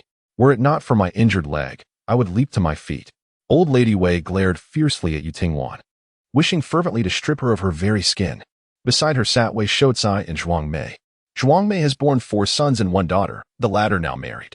Her eldest son, Wei Qingtian, has wed, and the 3 younger sons are currently being scrutinized by matchmakers. Beside Wei Qingtian sat his wife, Chu, who is pregnant yet to show, along with their pair of children. Yu Tingwan cast a casual glance, gaining insight into the circumstances of the first household. No wonder they are considering adopting a son. With an entire family that indulges in laziness, how can they afford to sustain themselves? Wei Shoukai heavily set down his chopsticks, visibly displeased. My mother is advanced in age, and her words may not sound pleasant. I care not for the grievances between you. However, to cause a disturbance on such a festive occasion is utterly audacious. Were it not for the significance of the New Year's Eve, I would have promptly ejected you from my home. Have we done anything to provoke you? Not only her, but Zhuang Mei's expression also darkened. Surely, Yu Tingwan does not aspire to enter her household. Zhuang Mei, witnessing her son's unwavering gaze fixed upon Yu Tingwan, felt a surge of anger. She abruptly stood up, exclaiming, "Be gone, be gone. Do not linger here and be an eyesore. I acknowledge you are Hu Deju's niece. And indeed, the Wang family has shown you some kindness in your upbringing. Yet you have fallen out with her and insist on moving away. It is evident you are ungrateful. What, do you have no other place to go, seeking to take advantage of my hospitality? With your provocative demeanor, you are clearly not of reputable character. I have encountered many like you." She raised her chin in disdain. "Refrain from harboring inappropriate thoughts. Consider whether you are worthy." Yu Tingwan. How fitting that Huinyang fears you so. It is indeed laughable. She simply could not fathom how Zhuang Mei had the audacity to utter such words. In this regard, I must concede, previously, you all insisted on adopting the eldest son to the second household.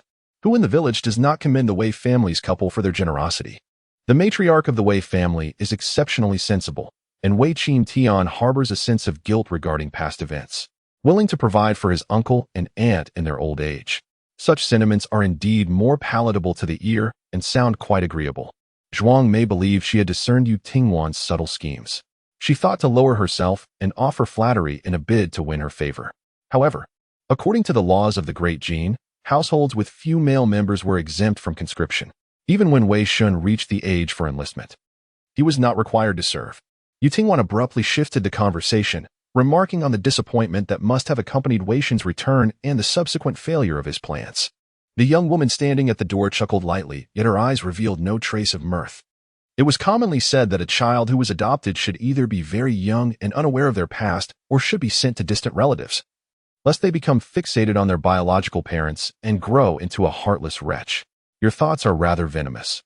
How could I possibly compete? She mused. Wei Qingtian's heart was firmly with the main household. Could he truly show filial piety to his uncles and aunts? One might fear that adopting him would only serve to drain the resources of the second household. Yu Tingwan regarded Wei Qingtian. Indeed, he bore a rugged appearance. Yet his character was questionable, falling short even of a mere finger of her husband. She asked him coolly, "How do you manage to feel justified in having him take your place while you marry and bear children at home? One would think that the injuries he bears should have fallen upon you. Externally, you have distanced yourself, claiming that you were merely young, frightened, and confused, thus yielding to the arrangements of your elders.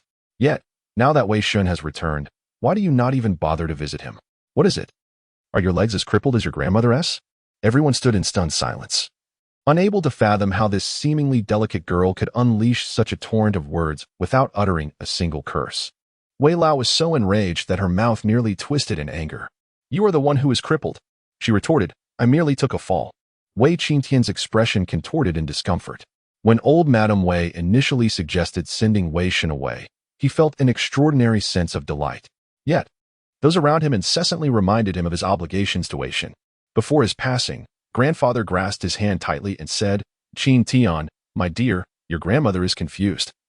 Your parents are selfish, and I am not without fault either. However, we had no other choice at that time. Your uncle and aunt had only one son, and we inadvertently caused his demise. They are suffering. You must not forget your roots and must be filial to them. The Wei family's uncle often uttered harsh words. From the moment he learned that Wei Shun had been deceived, he unleashed his fury upon grandfather. Have they lost their minds? And you too? That child calls you grandfather. Do you not know how to act like an elder? He was even less cordial with the couple Wei Shotsai and his wife, scolding them vehemently. Are you still human? Heartless beasts, do you not fear retribution? Did the Shozhong couple owe you anything? He cast a somber gaze at the trembling Wei Qingtian. Are you afraid of death? Isn't your father afraid? You are the eldest grandson. In times of trouble, you must stand at the forefront to protect your younger siblings. Yet, what have you done? Subsequently, when the court announced the obituary, the Wei family's uncle distanced himself from them after grandfather's death. On the day of his marriage, he spoke particularly morosely. Now that you are married, live well. If your father were here, he too would be marrying. It was not until his parents expressed a desire to adopt that he feigned remorse on the outside, and only then did the uncle's gaze towards them soften considerably. Now this is more like it. The past is a muddled account. This old body cannot expect you to transform enmity into friendship. No matter how great the animosity, you are still family. The older generation places utmost importance on familial harmony and prosperity. Yet Wei Qingtian fails to comprehend this as the eldest grandson. Should Wei Shun not take his place? It is one thing for others to criticize him, but for Tingwan to do so, what right does she have? He abruptly rose, casting a cold gaze upon her. This matter is not for an outsider to meddle in. He declared vehemently, even if Hu Yaozu achieves success and becomes a scholar, I will not spare a thought for his reputation. I shall not strike a woman. Tingwan retorted. Oh dear, how frightful. Her eyes betrayed not a hint of fear, regarding Wei Qingtian as nothing more than a buffoon. As he advanced menacingly, hand raised in aggression, she coolly remarked, either strike me dead and figure out how to dispose of my body without arousing suspicion, or evade the scrutiny of the authorities. But do you dare to commit murder? She cast a glance at the evident bruising on Chu's face, knowing full well that Chu could not bear this child. In her previous life, she had suffered a miscarriage due to the drunken violence of Wei Qingtian. I merely spoke some truths. Why can't you tolerate them? In your own home, you may beat your wife without consequence, but should you harm me, the moment I step out of the Wei family estate, the scandal will be known to all. For years, you have endured the pointed fingers regarding Wei Shun, and it must have pained you greatly. You've had to painstakingly cultivate your image. And just as you finally began to turn the tide, you must be prepared for the inevitable collapse. But your pride is paramount, is it not? Wei Qingtian's hand hung in the air, clearly grasped at his weakest point. Tingwan spoke with profound significance. Even if you lack shame, you must consider the three brothers beside you. They are siblings, after all, and cannot be wronged. None of them are married yet. Her words struck the hearts of the Wei family like a dagger. They were already financially strained, and marrying off a daughter was a daunting task. If word spread that the men of the Wei family would resort to violence against women, who would dare to marry their daughters into this family? Tingwan was on her way to celebrate the New Year's Eve dinner and had no time for idle chatter with these people. With a cold expression, she tossed the money onto the table, set down the dishes, and turned to leave. This left the Wei family utterly bewildered. They thought she had come to create chaos, yet she was also giving them money. After walking a few steps, she suddenly recalled something and paused, casually saying, Oh, I forgot to mention. I am the wife of Wei Xinggang. Her parents were overly cautious, which had led to your family's overreach. But I am not them. I advise you not to provoke me. Her words sent shockwaves through the room. Wei Shotsai was left in astonishment, forgetting to express his anger as he shot a glance at Tingwan. Your husband has taken a wife? How was I unaware of this? Zhuang Mei was taken aback. When did this happen? After asking this, she quickly realized. Indeed, there had been firecrackers in the village before. However, at that time, Wei Laotai was causing a scene, and the family was in turmoil, leaving no one to check outside. Zhuang Mei scoffed, dismissing her foolish sister-in-law for daring to take on anything so shabby. At a glance, it was clear that Tingwan was not one to remain compliant. It wouldn't be long before she entangled herself with someone else and ran off. Wei Laotai furrowed her brow tightly, exclaiming sharply, So you were already having an affair. No wonder you treated her that way back then. At this moment, she rushed forward with a confrontational demeanor, ostensibly to voice grievances on behalf of the second branch, deliberately seeking to vex her. She slammed her palm upon the table, exclaiming, "What is the meaning of this? Second, have you come here to drive me to despair? Where is he? Summon him forth." Madame Wei's countenance darkened, resembling ink, sending pickled radishes during the new year. What family lacks such trifles? How dare you present this? And only half a plate at that. Meanwhile, the second branch has always brought forth dishes of meat. Indeed, there was merely half a plate. To receive anything at all was already a considerable allowance. Queen Yang's pickled radishes were quite flavorful. Yu Tingwan had consumed a fair amount on her way here. The young lady walked back and directly reached for the plate. "If you don't want it, I'll take it home." Madame Wei was nearly apoplectic, pointing at the meager sum on the table. Is this paltry amount meant to appease a beggar? The division of assets is clearly delineated, and not a single coin has been omitted. If you insist on considering yourself a beggar, I cannot prevent that. The young lady regarded her disheveled white hair and wrinkled garments with a mocking compliance. Indeed, one might say it bears a striking resemblance. You could very well hobble down the street and compete with them for scraps. Madame Wei clutched her chest tightly, struggling to breathe. "Eldest, remove her from my sight." Yet, Wei Shoutsai did not budge. He furrowed his brow, striving to pinpoint the second branch's transgression. "I understand that the second has long held resentment over past grievances. If he harbors ill will toward me, so be it. But why was Lang's wedding conducted without even inviting his mother? Truly, there is not an ounce of decorum. I shall personally inquire whether this is appropriate." Yu Tingwan observed that neither the village chief nor Uncle Wei had uttered a word, indicating their tacit approval. Their seniority surpassed hers, so what right did she have to protest? Wei Shoutsai interjected, "Yet they should have at least acknowledged it. He is utterly disregarding my mother." What could they possibly say? To incite trouble? Yu Tingwan strode out, disinterested in their discourse. The chickens at home were stewed with mushrooms, and she imagined the savory broth would pair splendidly with rice. She found herself eagerly anticipating the meal. However, a thought struck her. Behind her, Zhuang Mei's voice echoed, "I've been frequently out these days. How come no one in the village has mentioned this to me?" She ought to have been informed of the commotion by now. Not only her, but the entire household had been kept in the dark for days. The second branch of the family lacked the influence to silence the entire village. As soon as she uttered this thought, the first branch fell into deep contemplation. The village was small. How could there be no whispers at all? Yu Tingwan had already exited the Wei family's ancestral home, yet the wind carried her voice back, faint yet laced with endless mockery. "You are quite detestable. Do you not possess any self-awareness? To utter such foolishness makes me cringe on your behalf." Having vented her frustrations, she could still faintly hear the cacophony of insults from the Wei family, which brought her a sense of delight. She crunched on pickled radish as she made her way home. Queen Yang had been waiting at the door for quite some time. Upon seeing her smile as usual, her worries were finally alleviated. "Mother, is dinner ready?" "Yes, it is. Please call for a lang. I fear it may get too cold. So I've kept it warming on the stove, and I shall bring it out shortly." Yu Tingwan cheerfully responded, "All right." The mirth on her face dissipated upon entering the room. Wei Zhao had hemorrhaged again. Unlike the previous instance when Wei Zhao had startled Yu Qiwan, or the times before when he had nonchalantly dabbed at his mouth with a handkerchief to conceal the impending hemoptysis, this time he was prostrate on the bed, uncontrollably spewing forth copious amounts of blood. The crimson tide stained his cotton robe, and the metallic tang of blood permeated the air, as if bitterness pervaded every corner. His ears rang incessantly, his vision darkened, and his sight blurred. Yet, Wei Zhao's countenance remained placid, devoid of any sign of suffering. This all transpired with such abruptness. Yu Qiwan's pupils constricted dramatically as she lunged toward the bed, her legs feeling like jelly. Her eyes flickered with terror, yet in the throes of extreme fear. She was incapable of uttering a piercing scream. Her body trembled uncontrollably. "Husband." Yu Qiwan attempted to staunch the relentless flow of blood, but the fluid cascaded through her fingers. Wei Zhao could not discern the maiden's face, but he felt the unusual warmth of teardrops landing on his neck. Impelled by an unknown impulse, Wei Zhao reached up to touch them. They were damp. Yu Qiwan, his Adam's apple bobbed, and his voice was severely hoarse as he softly inquired, "Why are you weeping?" Chapter 60.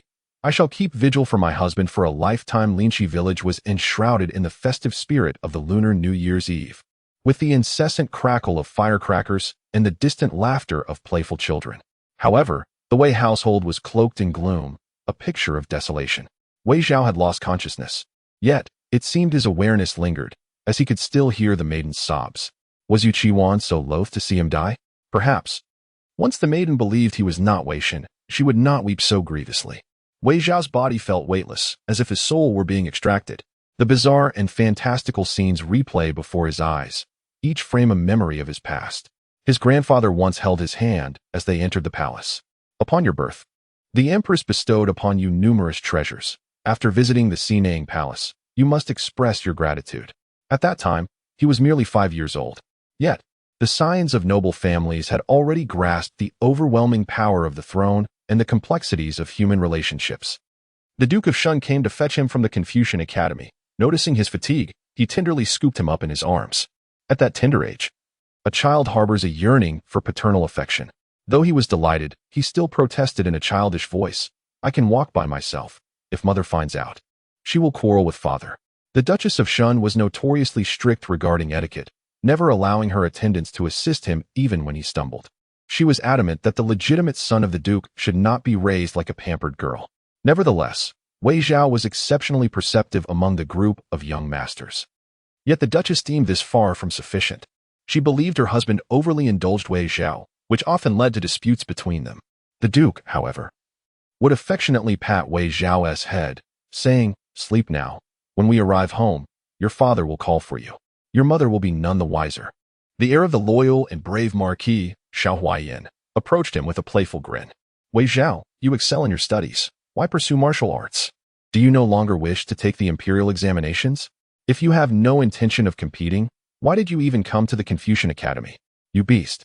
You consistently top the yearly assessments. My father compares me to you, and afterward, he finds fault with me at every turn, threatening to strike me. Haven't I endured enough beatings on your behalf over the years? At last, you are about to depart." However, it was not long before Xiao Huaiyan, battered and bruised, could no longer muster a smile. "I truly cannot comprehend this. The moment you departed, he Shuran, that perennial underachiever, seized the opportunity to ascend, reveling in his newfound arrogance. My father has taken to comparing me with him. What is he Shuran, after all?" Frustration gnawed at him, and he blurted out, "I would only willingly suffer for you." How absurd. Nevertheless, Wei Zhao felt a twinge of sympathy for him. Xiao Huaiyan was indeed diligent in his studies, entering the examination hall brimming with confidence. Yet his intellect always lagged behind, resulting in a perennial place at the bottom of the rankings. The only way to avoid being scorned was if all the scholars of the Imperial Academy were to vanish. The scene shifted to the ailing Duke of Shun, emaciated and lying on his bed, barely clinging to life. He had been tormented by illness for several years and could no longer endure it. He dismissed everyone, leaving only his legitimate son, Wei Zhao, by his side. With murky eyes fixed upon Wei Zhao, it appeared as though he could not gaze upon him enough. "The cause of my death must not be thoroughly investigated." Wei Zhao remained silent, his eyes suffused with a crimson hue, his fists clenched tightly, veins bulging. Outside, it was widely believed that the Duke of Shun had succumbed to a severe illness, which had gradually weakened him.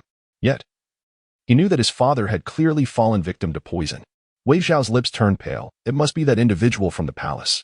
Even in the absence of concrete evidence, Wei Zhao could find no other suspect more plausible. The Wei family's ancestors were founding heroes of the nation. Their descendants all remarkably talented. They had renowned scholars and court and valiant generals who had achieved great feats. After the passing of Emperor Jin Taizu, the Wei family had remained loyal to the imperial edicts, assisting the new emperor in ascending to the throne. With generations of unwavering loyalty, they had endured for a millennium without decline. There was no one in the realm who would harbor greater apprehension towards the overwhelming power of the Duke of Shun's household than the sovereign himself.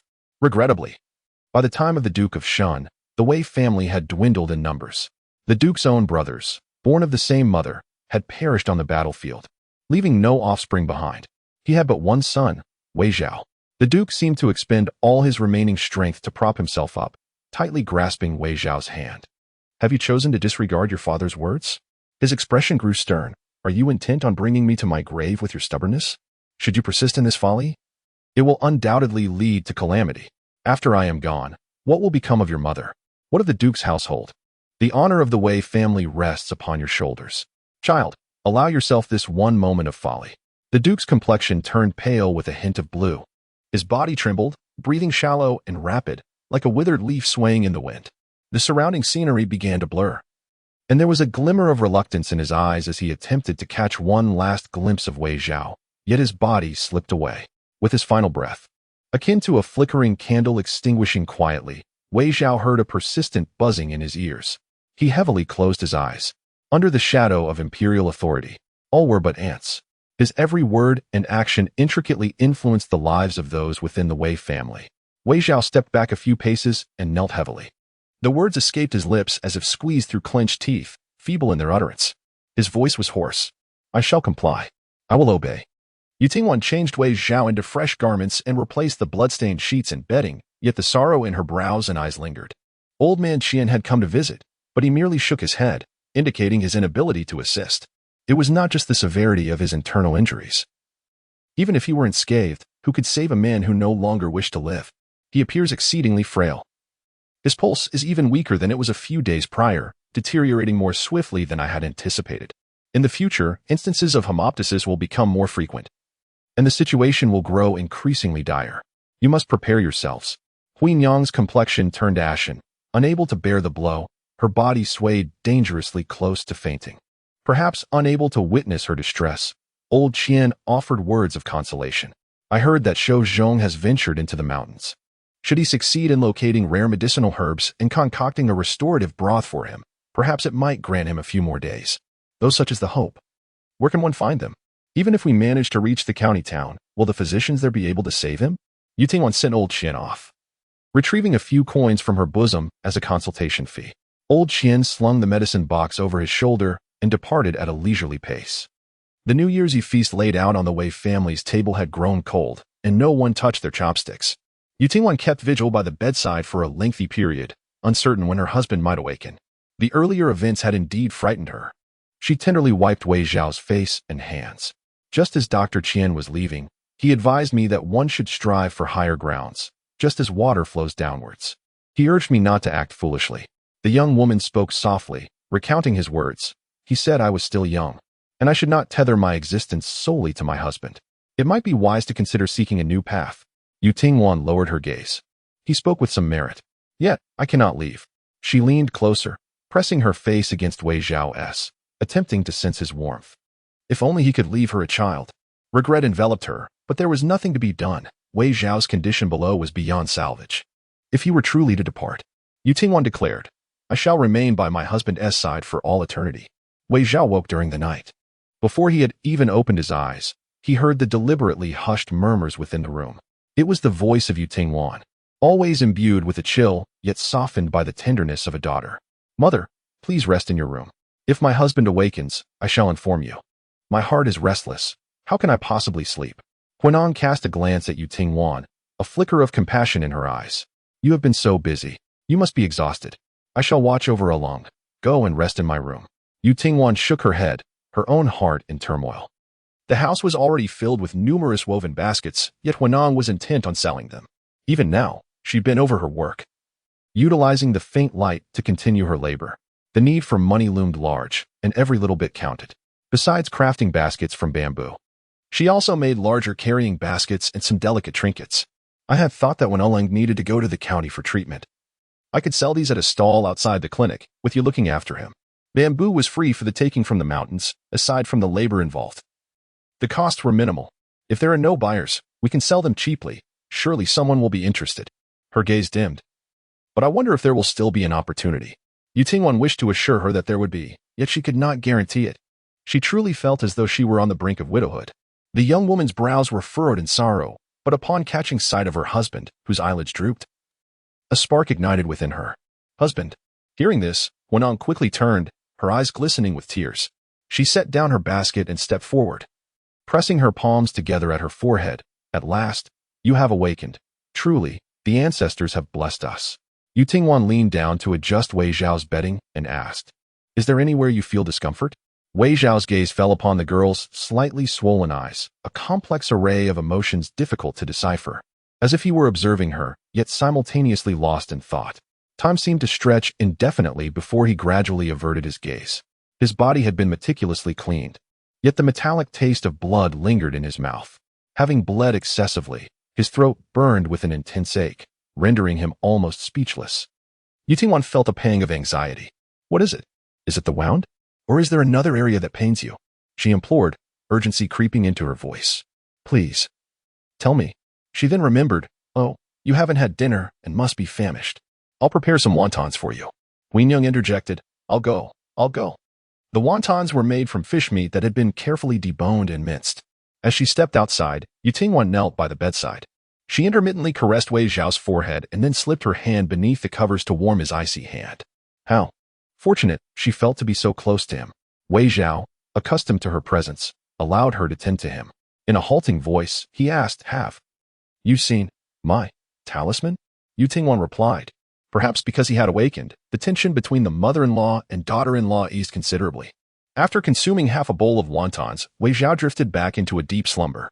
Queen Yang, after much persuasion from Yutingwan, reluctantly left the room. Yet the light remained aglow. Yutingwan gazed at Wei Zhao's peaceful features, contemplating a visit to the mountain the next day. She wondered about Wei Shouzhong's well-being and when the mountain would finally be unsealed. If only it could be lifted sooner. Then procuring ginseng in the county would not be a concern. Rising to pour herself some tea, she felt a sudden wave of dizziness. As if the urgency of her movements had caught up with her. She braced herself against the bed, steadying her body as vivid images swiftly emerged before her. Such occurrences were not uncommon, and Yutingwan felt no panic at this sudden onset. She beheld herself, clad in a summer's light garment, retreating cautiously from the advancing Hu Yaozu, attempting to distance herself from his persistent entanglement. Sister Wan, I have now become a provincial scholar, he declared, his expression brimming with self-satisfaction, which could not mask his underlying intentions. What does that matter to me? She retorted coldly. Do not seek me out again. Half a year ago, your mother wished to sell you, but that plan never came to fruition, did it? Why do you still dwell on it? Hu Yuzu, filled with disappointment, lamented, you have fallen so low, preferring to remain in the new magistrate's residence rather than return with us. What motives does he have for taking you in? Sister Wan, you are nameless and unacknowledged in his household, not even a concubine. A flicker of disdain crossed Yutingwan's eyes. Though she refused to return to Linxi village, she found herself utterly alone in this unforgiving world. You are vile. Do not presume that everyone is as depraved as you. The new magistrate, having been transferred from the capital, had offered her refuge, allowing her to care for a severely injured young man within his estate. Yutingwan never inquired about the young man's identity. For half a year, he remained in a state of unconsciousness. Diligently, she prepared herbal remedies daily, administering them and tending to his wounds. The magistrate, surnamed Xiao, visited regularly. His face darkened with displeasure as he grasped the physician by the collar. Are you capable at all? His injuries have healed, yet the scars remain. Why has he not awakened? If he does not regain consciousness, how will my abilities be demonstrated? Upon returning to the capital, how shall I dazzle the eyes of those debauched young science? Can he perish? He still owes me money. The young lady kept her lips sealed, seeing her dedication. Magistrate Xiao refrained from making her sign a death contract. Yutingwan remained a free woman, receiving half a tael of silver each month, leading an exceedingly carefree life. Observing her obstinacy, Hu Yuzu's face fell completely. He is now a scholar, his status far from ordinary. How many scholars does this Xian county possess? Recently, he had been inundated with flattery, and it is quite challenging to maintain a sense of normalcy when one stands atop the social ladder. He is the magistrate. And what are you? Do you dare to dream of climbing higher? Once his 3-year term concludes, he shall depart, leaving you behind. Yet my affections for you, you perpetually disregard. She coldly gazed at Hu Yaozu. You have taken a wife. Yutingwan retorted, if it were not for your in-law's patronage, where would you be now? What? Do you intend to divorce the Yun family? Hu Yuzu's countenance stiffened, his gaze evasive, unable to meet Yutingwan's eyes. How could a scholar be so ungrateful? Yun is a virtuous wife. I hold her in esteem. Yet, dear Wan, all my thoughts and feelings are for you. She has also acquiesced, agreeing to let you take her as a concubine. Yutingwan was nearly driven to laughter by his audacity. She had always perceived Hu Yaozu's hypocrisy, yet harbored no ill will. She simply could not comprehend how he had transformed into this repulsive figure. But rest assured, you are far more significant to me than she. Though a concubine, my heart belongs solely to you. Must I lay bare my heart for you to believe? Yutingwan delivered a resounding slap across his face. Leave. Casting aside her discomfort, the young woman returned to her residence, still feeling nauseated. However, she had to prepare medicine for her young master. Upon pushing open the door, she was taken aback to find the person who should have been resting on the couch now leaning against the window. He was awake. The wind from outside swept in, rustling his empty sleeves as if it could topple his frail figure. He slowly lifted his head, his complexion pale, and sickly from lack of sunlight. It was her beloved companion, Wei Shun. Chapter 62. Do not weep for those unrelated to you. The scene came to an abrupt halt. The sight before her was the old bed of the Wei family.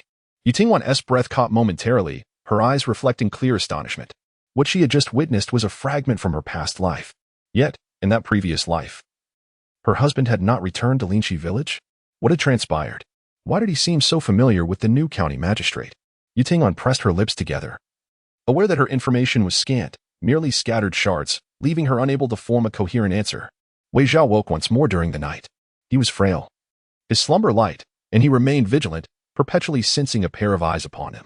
Upon looking, he found it was Yutingwan.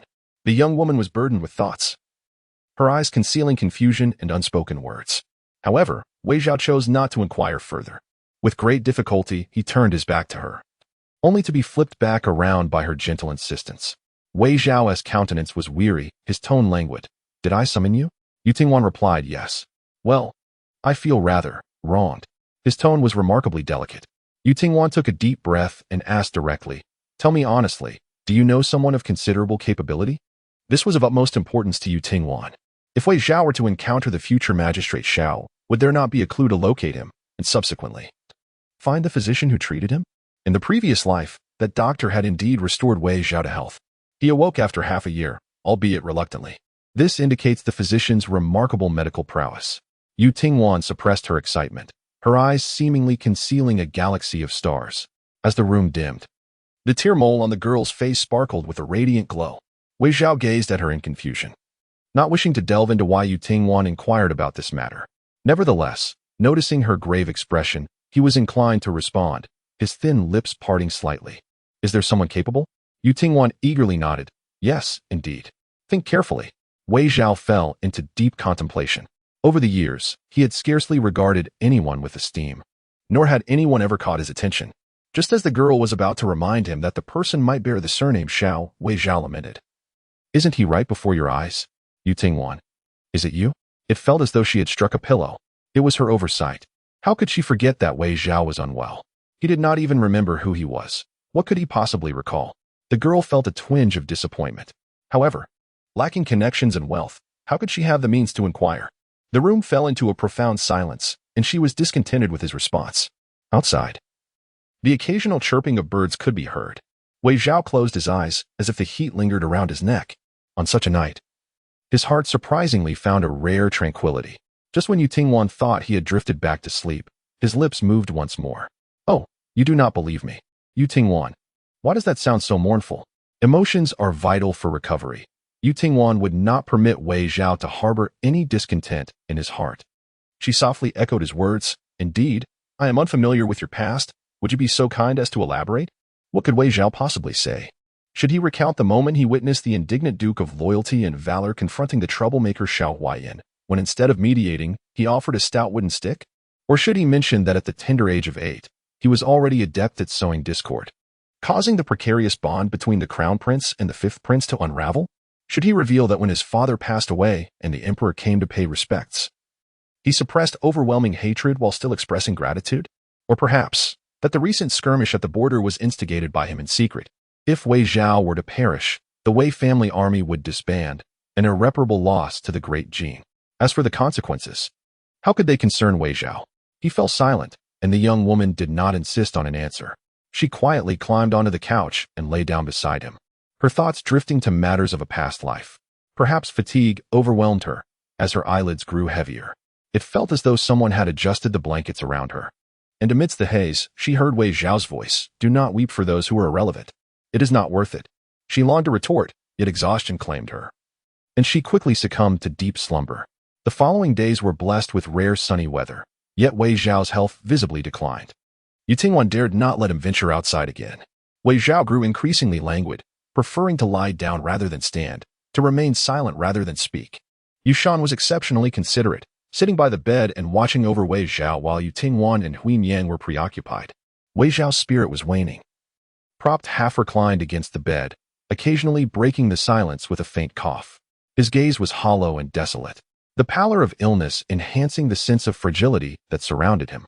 Huin Yang could only manage to respond to 1 out of every 10 sentences he uttered, which was quite remarkable in itself. In recent days, Yu Tingwan had found naught but ordinary herbs. At the break of dawn, she retrieved the basket that had been cast aside in the corner and greeted Huin Yang before nibbling on a steamed bun, preparing to venture out.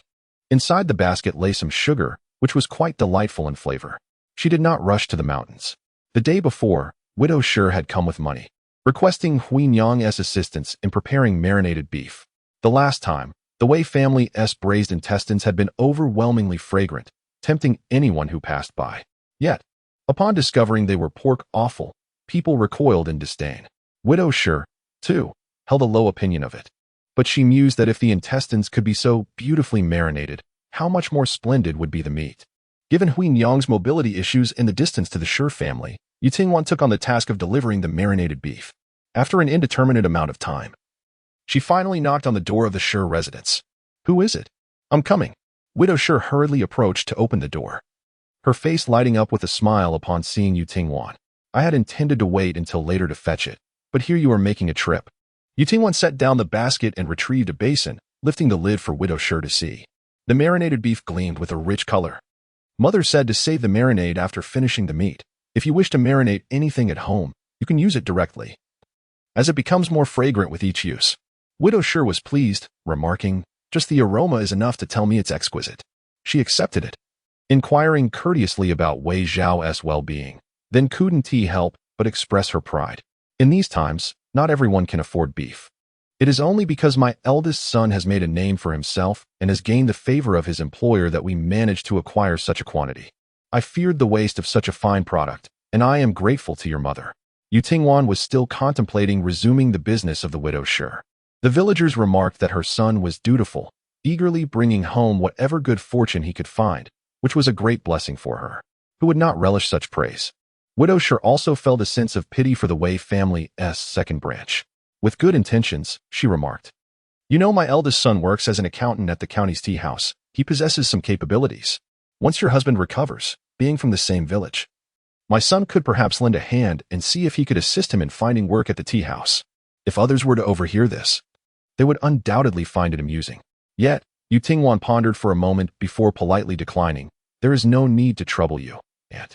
I do not aspire for my husband to achieve great success. If he can regain his health, I shall be eternally grateful." Wei Zhao firmly believed in his own prowess, harboring a lingering obsession with the martial arts and even daring to think himself on par with the great general. He would not be able to endure working as a waiter. How fragile this man's psyche was, she wondered. Chapter 63, The Fierce Wind. The north wind howled, biting and frigid, as it whipped against her face like a dagger slicing through flesh. Yu Tingwan trudged up the mountain, burying her head into her collar. Each step a struggle. Along the way, numerous villagers visiting relatives paused to cast glances in her direction. Who was unaware that this girl had nearly driven old lady Wei to the brink of a stroke on New Year's Eve? Zhuang Mei's words were particularly harsh, claiming that the new bride of the second branch was sharp-tongued and disrespectful to her elders, fiercely headstrong. She asserted that the girl was always flaunting her presence and that it was only a matter of time before she ran off with a rogue man. Sensing the scrutiny of these villagers, Yu Tingwan slowly lifted her gaze, recognizing a few who had once assisted her during her departure from the Hu family. The young lady, with her raven tresses and porcelain complexion, possessed almond-shaped eyes that shimmered like the gentle spring waters. The more one gazed upon her, the more enchanting she appeared, especially as she smiled at them. Once she had greeted them and walked away, the crowd remained in a daze. To speak of her beauty, it was indeed beyond reproach. Had Hu Dazhu not returned yet? If he were to learn of the marriage of Wan Yang, particularly to that scion of the Wei family, it would likely incite quite the uproar. The daughter-in-law of the Du family held a very favorable impression of Yu Tingwan. "I find Wan Yang quite admirable. Have you not heard?" On New Year's Eve, Dr. Qian even visited her home. When Wei Shen encountered his misfortune, it was fortuitous that Uncle Shouzhong had stepped out. Had it not been for Wan Yang, and Hui would surely have been in a state of panic. And Hui was known for her amiable disposition. How could she possibly be compared to Zhuang Mei? What does it mean to make one's presence known? Are women not allowed to venture outside? It is truly laughable. Who does not know that the most accomplished individual in the village is Hu Yaozu? The daughter-in-law of the Du family believed that if Yu Tingwan harbored any ulterior motives, she would have long since leveraged her beauty to gain favor. What relevance does Wei Shen even have in this matter? The woman beside her nodded in agreement. If it were said that Wan Yang had offended someone else, one might still believe it. But to claim she has angered Old Lady Wei is utterly preposterous. Who is Old Lady Wei? She is notorious for throwing tantrums and resorting to violence, even wielding a kitchen knife. Have you not seen how even Old Lady Fan goes out of her way to avoid her? Such a domineering and fierce bully. How could Tingwan, merely a young girl, ever rival her? Moreover, does the main household lack any capable members? Could they truly be helpless against Wanyang?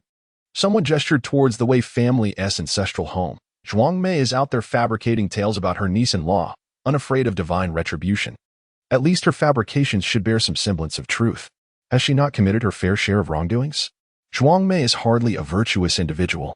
In the past, my family de Zhuang had a conflict with Wei Qingtian. They were merely children at the time, and squabbles and scuffles were quite common. When Wei Qingtian found himself at a disadvantage, he ended up with a chipped tooth. She charged in and clawed De Zhuang, leaving him bloodied. Ugh, just recalling this incident infuriates me. As for the Old Lady Wei, her misdeeds are even more remarkable. She has a penchant for thievery, pilfering vegetables every time she passes by our fields. I caught her in the act, yet she obstinately refused to admit her wrongdoing. Whenever she visits and sees food on the table, she helps herself, even rummaging through the kitchen, shoving whatever she finds into her mouth. Just then, the daughter-in-law of the Du family pointed towards a certain direction. Isn't that old man Zhou? What brings him up the mountain? The mountain path is treacherous. One misstep could plunge a leg deep into the snow. Yu Tingwan was aware of the unflattering rumors circulating outside. Yet she chose to disregard them and did not burden Huin Yang with them either. After all, there is only so much energy one can expend. In any case, she felt a sense of satisfaction after berating the entire household of the first branch. The girl, fearing a fall, picked up a stick to tap the ground ahead of her, cautious not to misstep. Consequently, her pace was rather slow. As she ventured deeper, the vegetation thickened. Her basket contained wild fruits, mushrooms, and fresh bamboo shoots, but alas, no mountain ginseng. After growing weary, Yu Tingwan paused to rest and took a few sips of water. A wave of frustration washed over her as she considered how Wei Shen's health was deteriorating. At that moment, footsteps echoed behind her. Yu Tingwan turned cautiously to see the shifty-eyed old man Zhou approaching, revealing a set of yellowed teeth. "Is that you, Wanyang?" he remarked. Yu Tingwan frowned, feeling a sense of misfortune at encountering the old man, who had been rumored to have improper dealings with his daughter-in-law even in the mountains. Lu the matchmaker has profited considerably from her dubious dealings over the years, ensuring that the Zhou family does not suffer from lack of provisions. However, old Zhou, with his slight frame, remains diminutive and gaunt, regardless of the quality of his meals. Yu Tingwan continues her path, unwilling to engage with such individuals. Yet, old Zhou hastens to catch up to her, remarking, "I have noticed you frequenting this area of late. Your figure appears so frail, your face reddened by the cold. I understand the Wei family is impoverished, but how could you, a young lady, venture into the mountains in search of sustenance? Is this not a form of bullying? Given that you are a newlywed, it is truly pitiable that your husband lies idly, indifferent to your plight. Were it me, I would cherish and support my lovely wife." The repugnant old Zhou is exceedingly off-putting. Yu Tingwan's expression darkens. "My family's affairs are not for outsiders to meddle in. How my husband conducts himself is not for you to critique." Old Zhou has long been aware of Hu Daju's attractive niece, yet he could only harbor such thoughts privately. Now, emboldened by a reckless audacity, he contemplates the possibilities. What fear does he have? Even if Hu Daju were to defend his kin, what could he do? If he were to ensnare Yu Tingwan, she would have no means to conceal herself, nor the courage to speak out. This is an isolated locale, even in flight. Who could come to her aid? Should he succeed, he would possess leverage over her, ensuring her compliance in the future. The more he muses, the more fervent his thoughts become. "I have some warm buns here, filled with meat. I thought you might not have had any, so I brought them especially for you." At first, Yu Tingwan is puzzled by old Zhou's presence and his persistent encroachment upon her space. However, upon meeting his lecherous gaze, an inexplicable chill runs down her spine. How could a man who would invade a daughter-in-law's privacy possess any sense of decency or shame? Yu Tingwan cast a swift glance around, her heart sinking. To manipulate someone, one must seize upon their vulnerabilities. While Yu Tingwan could threaten Lu Mappy with scandalous matters, the strength of a young woman paled in comparison to that of old man Zhou, who toiled in the fields. In light of such a stark disparity in strength, her threats were ineffectual against him. If truly provoked, he could silence her after achieving his aims. Yu Tingwan retreated in quick succession. Realizing her makeshift weapon had been wrested from her grasp, and in her panic, she fled without direction. But what was the use of running? Could she truly escape? Old Man Joe relished the sight of her distress. He would let her exhaust herself, stripping her of the energy to resist. Whether she fled swiftly or slowly, the pursuit remained relentless. Despair flickered in her eyes. She clenched her jaw, preparing for a desperate struggle, when suddenly, her foot slipped, and she fell into a trap. Old Man Joe witnessed her tumble and, in a moment of alarm, rushed forward to check on her. "Wan'er, are you all right?" Suddenly, his pupils constricted, and he turned to flee. The pit was not deep, narrower than the span of her hand, and it did not hurt. The sensation was peculiar, soft, almost warm. As Youthful brushed aside the thick layer of snow above her, her fingers encountered fur. A sense of foreboding washed over her. Slowly lifting her gaze, she met a pair of fierce eyes. This was no mere trap. She lay within it, covered by snow, beside a creature with black and white fur. A tiger. Youthful was utterly dumbfounded. How could such a colossal beast exist in the depths of the mountains? Was it not mere gossip spun by the second son of the Wu family to deceive Aunt Wu? Youthful stifled a scream, desperate to escape. She struggled to rise from its side, yet her limbs betrayed her, refusing to obey her commands. A piercing gaze lingered upon her, seemingly capable of boring a hole through her very being. Despite her usual composure, Youthful was merely a young girl, and at that moment, maintaining her poise was an impossible endeavor. It was not just her. Even Hunter Ping would likely feel the weight of anxiety. The fierce tiger, Fu, was bewildered as well, having been roused abruptly from slumber. Its roar resonated through the mountains like thunder, startling the birds into flight. Its authority had been violated. Could it tolerate humanity trampling over it? How could it not be enraged? It had been a long time since it had tasted human flesh. With a sudden surge, Fu sprang to its feet, flinging Youthful away. She tumbled and scrambled forward in a frantic escape. However, her earlier attempt to evade old Joe had drained her of all strength. The girl's pace slowed, her movements growing increasingly labored. The powerful form of Fu soon overtook her, pinning her down with a swift motion. Its claws, sharp as blades, were poised to tear into her flesh, ready to indulge in a gruesome feast as it opened its cavernous maw. Youthful's heart quaked in terror.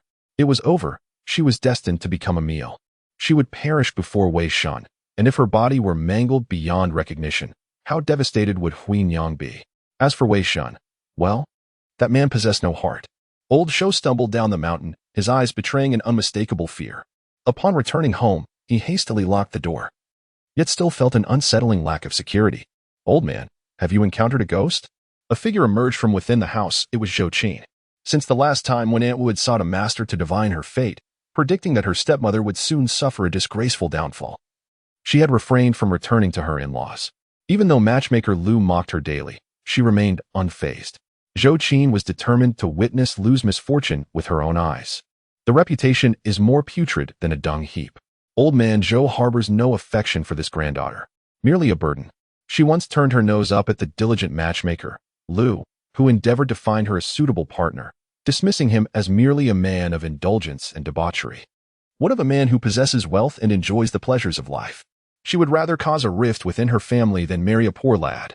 After her marriage, she neglects to support her maternal family and returns home for free meals. It truly feels like a waste of years spent raising her. Previously, he had never regarded Zhou Qin with kindness, let alone now. He could scarcely bear to look at her, hastily making his way to knock on Lu's door. "Kaiying, Kaiying." As soon as the matchmaker opened the door, he rushed inside. Observing his frantic demeanor, Lu shot him a disapproving glance. In this impoverished land, she was a rare beauty. Well-dressed, adorned with a flower in her hair, her face painted with bright colors, and her lips a vivid red. "Mind your manners. Your granddaughter is still at home. What gives you the audacity to barge into my space? Aren't you afraid she might uncover something?" Lu was seething with anger if Zhou Qin did not leave. She could not procure the necessary medicine for an abortion. Surely, she could not allow the child to be born. It is said that being a stepmother is challenging. She is not of my blood and does not share my sentiments. Lu, oblivious to old man Zhou's unusual behavior, continued her complaints. "You, as the elder, ought to be more considerate. How can a married woman linger at her parental home indefinitely? I fear the son-in-law has grown weary of her and wishes to be rid of her. She thought her marriage would be splendid." Yet old man Zhou could not bear to listen to a single word. "Kaiying, let us retreat outside for a while." Lu, puzzled, inquired, "What?" Is it customary for a father-in-law to enter his daughter-in-law's quarters without reservation? Has something truly transpired? As Zhou Qin approached, she overheard the anxious voice of the old man Zhou. There's a tiger on the outskirts of the mountain. That Hu Daju's niece is likely being devoured right now. Lu, the matchmaker, replied, "You must be out of your wits." The old man's expression was grave. "I saw it with my own eyes. How could I be mistaken?" At this, Lu felt a wave of panic. Zhou would not jest about such matters. Upon hearing this, Zhou Qin could hardly remain seated and hurried outside. Unbeknownst to her, Lu began to tally the household's finances. Watching her dart about, Zhou's heart gradually found solace. Suddenly, a dreadful thought crossed his mind. Kaiying, let us have the child. If it's a son, the Zhou family will have an heir. This proclamation sent a shiver through Lu, who turned on Zhou, exclaiming, "You old fool, how dare you utter such words? I knew you would only think of your own comfort. Give birth? My husband is dead. How could I possibly do that? Do I even wish to live?" Zhou quickly reassured her, "Do not fret, listen to me. The old home is our foundation. We shall return one day.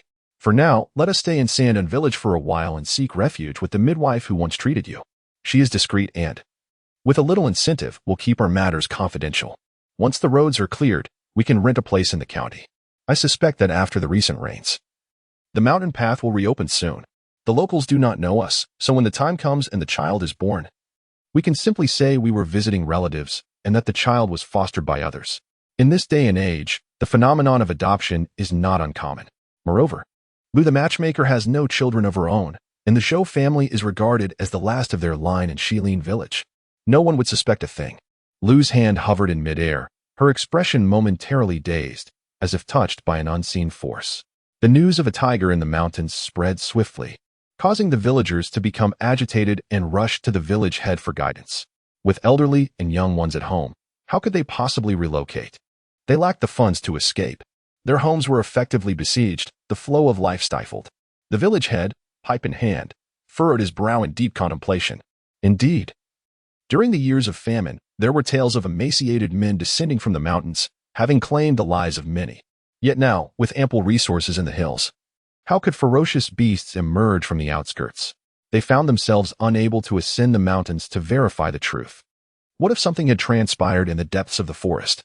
Today it was a tiger. What might it be in the future? The crowd buzzed with speculation, each voice adding to the cacophony. If only Hunter Peng were here, he had slain a bear. Yet what good would that do? Do you still regard him as a deity? He had indeed killed a bear, but it had nearly cost him his life, a chunk of flesh torn from his side. Village head, you must devise a plan. The yard erupted into chaos, resembling a bustling marketplace. Fear glinted in everyone's eyes, everyone except for Wang, with Yu Tingwan deceased. This could only be seen as fortuitous. Were it not for the inappropriateness of the moment, she would have laughed aloud. Heaven has finally opened its eyes and taken that wretched girl away. The village head, maintaining his composure, commanded, "Silence. Stop the noise. Can clamor resolve our issues?" Everything unfolding here remained unknown to the Wei family. Huanyang had not stepped outside. She was weaving baskets in Wei Zhao's room, occasionally glancing at the figure on the bed. For reasons unknown, an inexplicable sense of unease gripped her heart. Chapter 65. I have tolerated you for far too long. At that moment, a knock resounded from outside.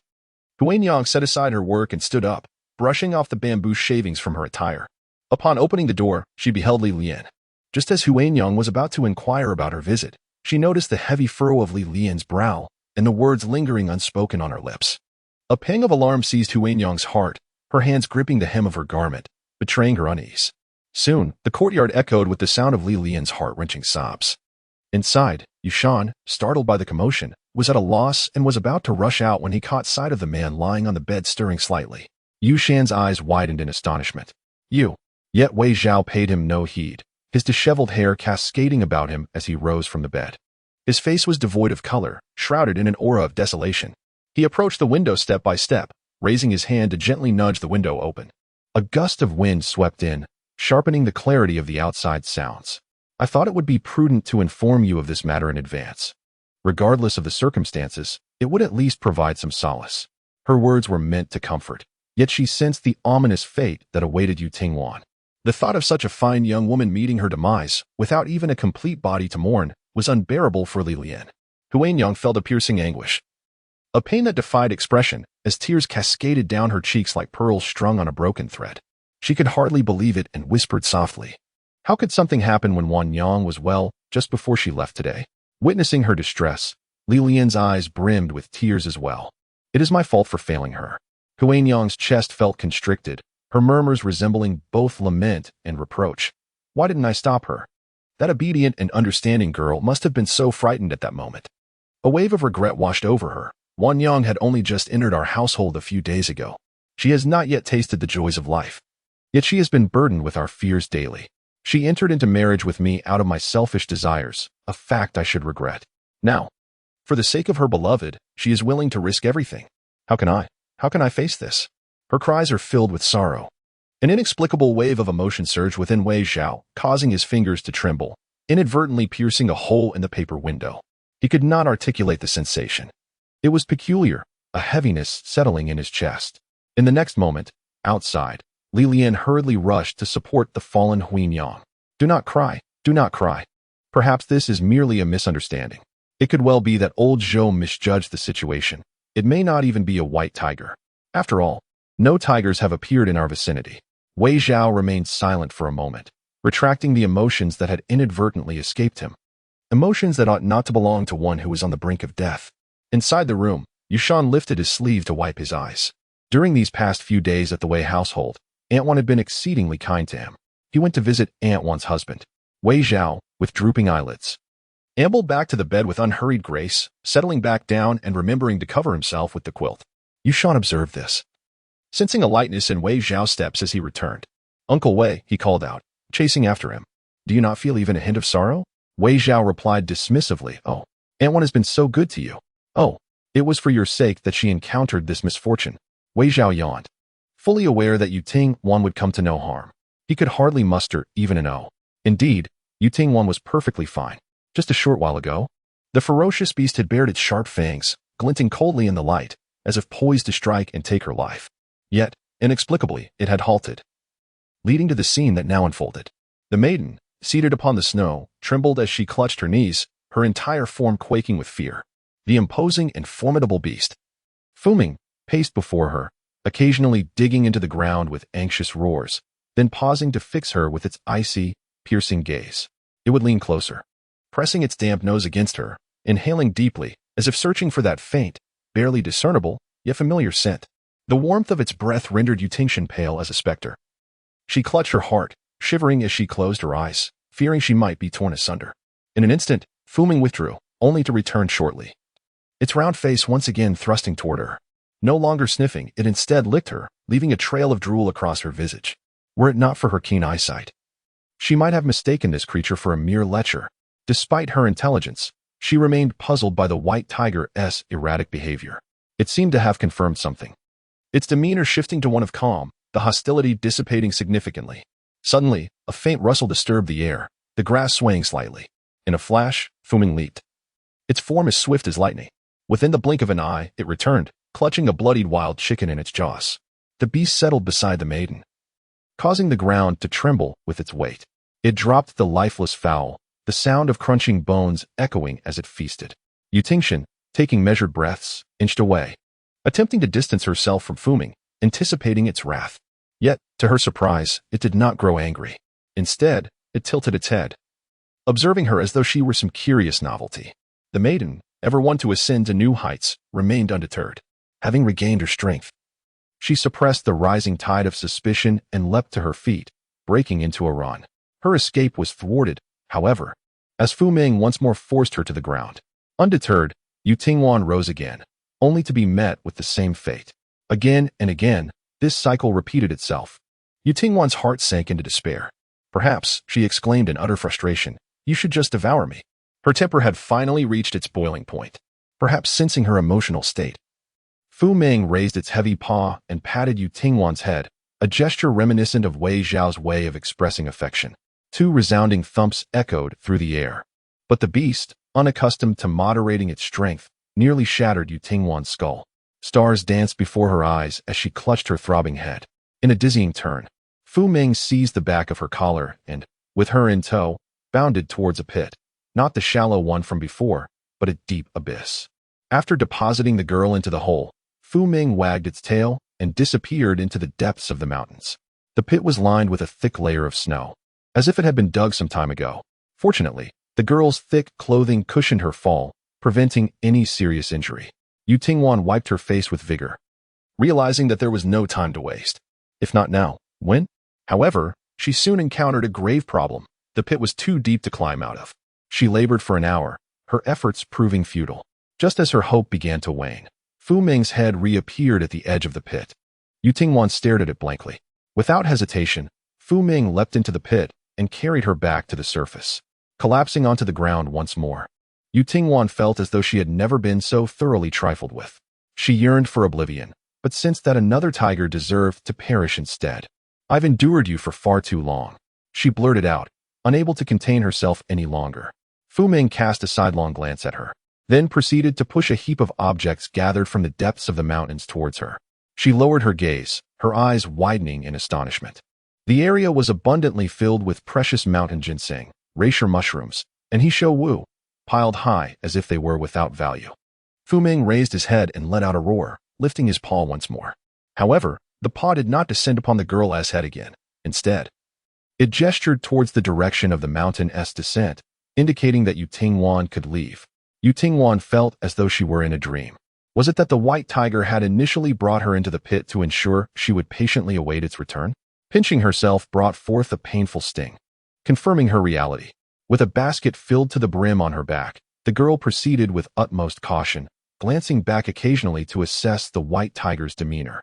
Upon realizing she was not the object of a jest, she quickened her pace, no longer fearful of falling, and soon she was running. This time, Fu Ming did not pursue her to bring her down again. He simply watched as Yu Tingwan departed until her figure vanished from sight. Yu Tingwan stumbled along, her cotton coat snagged by thorns, leaving several long tears, a sight that pained her deeply. Although the coat was ill-fitting and offered little warmth, it was her only one. As she moved, snow crept into her coat, melting into water and leaving her shivering. Yet, she paid little heed to her discomfort. Meanwhile, the village chief had resolved to heighten vigilance among the villagers. He sent for hunters from nearby villages and organized the strong young men of the village to patrol the paths leading to the foot of the mountain in groups of 3, during both day and night. New patrols would commence the following day, continuing in this manner. No one dared to voice any grievances, especially since the village chief's grandson had taken the lead. With patrols in place, they could send word should any ferocious beasts descend. The villagers would receive timely warnings to take refuge in their cellars. Worry etched on every face. The community was fraught with anxiety. Nevertheless, she had to muster her spirits and return to settle matters at home. Several grandsons from the village head's family were heading towards the foot of the mountain with bows and arrows in hand. The eldest among them cautioned his younger brothers, saying, "Second brother, your child is still young, and third brother, you have yet to marry. Stand back a bit. I shall go to the foot of the mountain alone. If there is truly any danger, I will call out. Do not concern yourselves with anything else, simply return to inform the villagers." He felt fear. Yet he understood that as the elder brother, it was his duty to face any peril head-on. No sooner had he spoken than the third brother, astonished, pointed ahead. "Brother, look." Startled, he turned, fearing it might be a ferocious tiger, yet he could only see a figure in the distance, not clearly discernible. It was Yu Tingwan, who dared not pause as she hurried back to the Wei family home. She felt as though her very marrow had been chilled by the biting wind. Each finger felt like a shard of ice. Shivering, she exhaled, her breath forming misty clouds, and she resolutely secured the door behind her. Huin Yang, hearing the commotion, rushed out, her eyes already swollen from weeping. She froze upon seeing her daughter. Wan Yang, seeing her mother in such a state, plunged Yu Tingwan into a profound sorrow. Could it be that Wei Shun had breathed his last? Why else would her mother be crying? As despair threatened to overwhelm her, Yu Tingwan stumbled, nearly collapsing, but was caught firmly in Huin Yang's embrace. Huin Yang clutched her slender form tightly, as if fearing that this moment was but a dream, and that loosening her grip would cause her daughter to vanish. "It is all right, dear child, as long as you are safe." Her voice was hoarse. Though it was Yu Tingwan who felt the chill, Huin Yang trembled even more. Hesitantly, Yu Tingwan patted her mother's back. "Mother, I have been well all along." Having endured both great sorrow and joy, Huin Yang could not take her eyes off her daughter in this moment.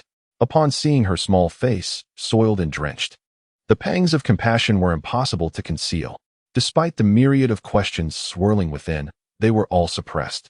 Huanyang, stifling her concern, led her into the house, leaving Yutingwan no opportunity to reveal the burden upon her back. You are completely soaked. You must be freezing. Hurry inside. Change out of those wet clothes. I shall prepare some hot water for you to soak in. What a calamity it would be if you caught a chill. As Yutingwan entered the room, Huanyang beckoned to Yushan, ensuring to close the door behind them. The cotton clothes were soaked through, and the garments beneath were likewise damp. Wei Zhao had been watching her since her arrival, his brow furrowed deeply. He had anticipated that Yutingwan would be frightened, thinking perhaps that a lesson was in order, so she would no longer be so naive as to bare her heart to others.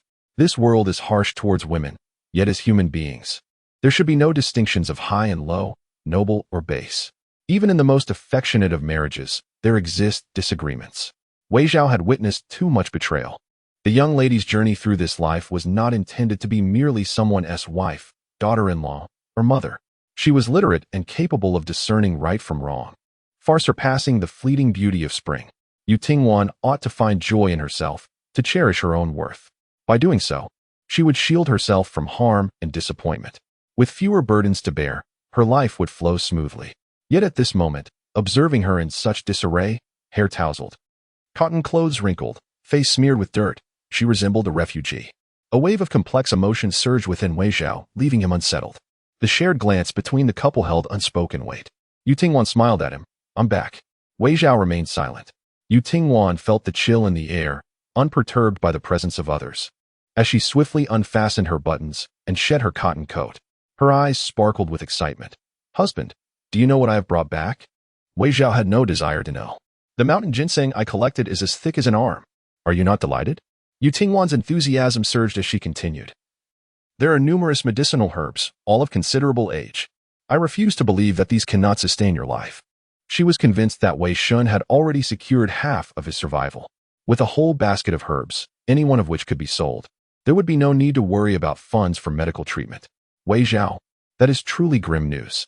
Perhaps upon returning home, the young lady suppressed the panic that had risen in her throat, feeling an unusual sense of tranquility. She even felt a bit inflated with pride. You may not believe what I have endured. Wei Zhao. Yutingwan continued to remove her inner garments. I encountered a tiger. It looked as terrifying as others described. Yutingwan added, yet I cannot fathom how such a vast pit could exist in the mountains.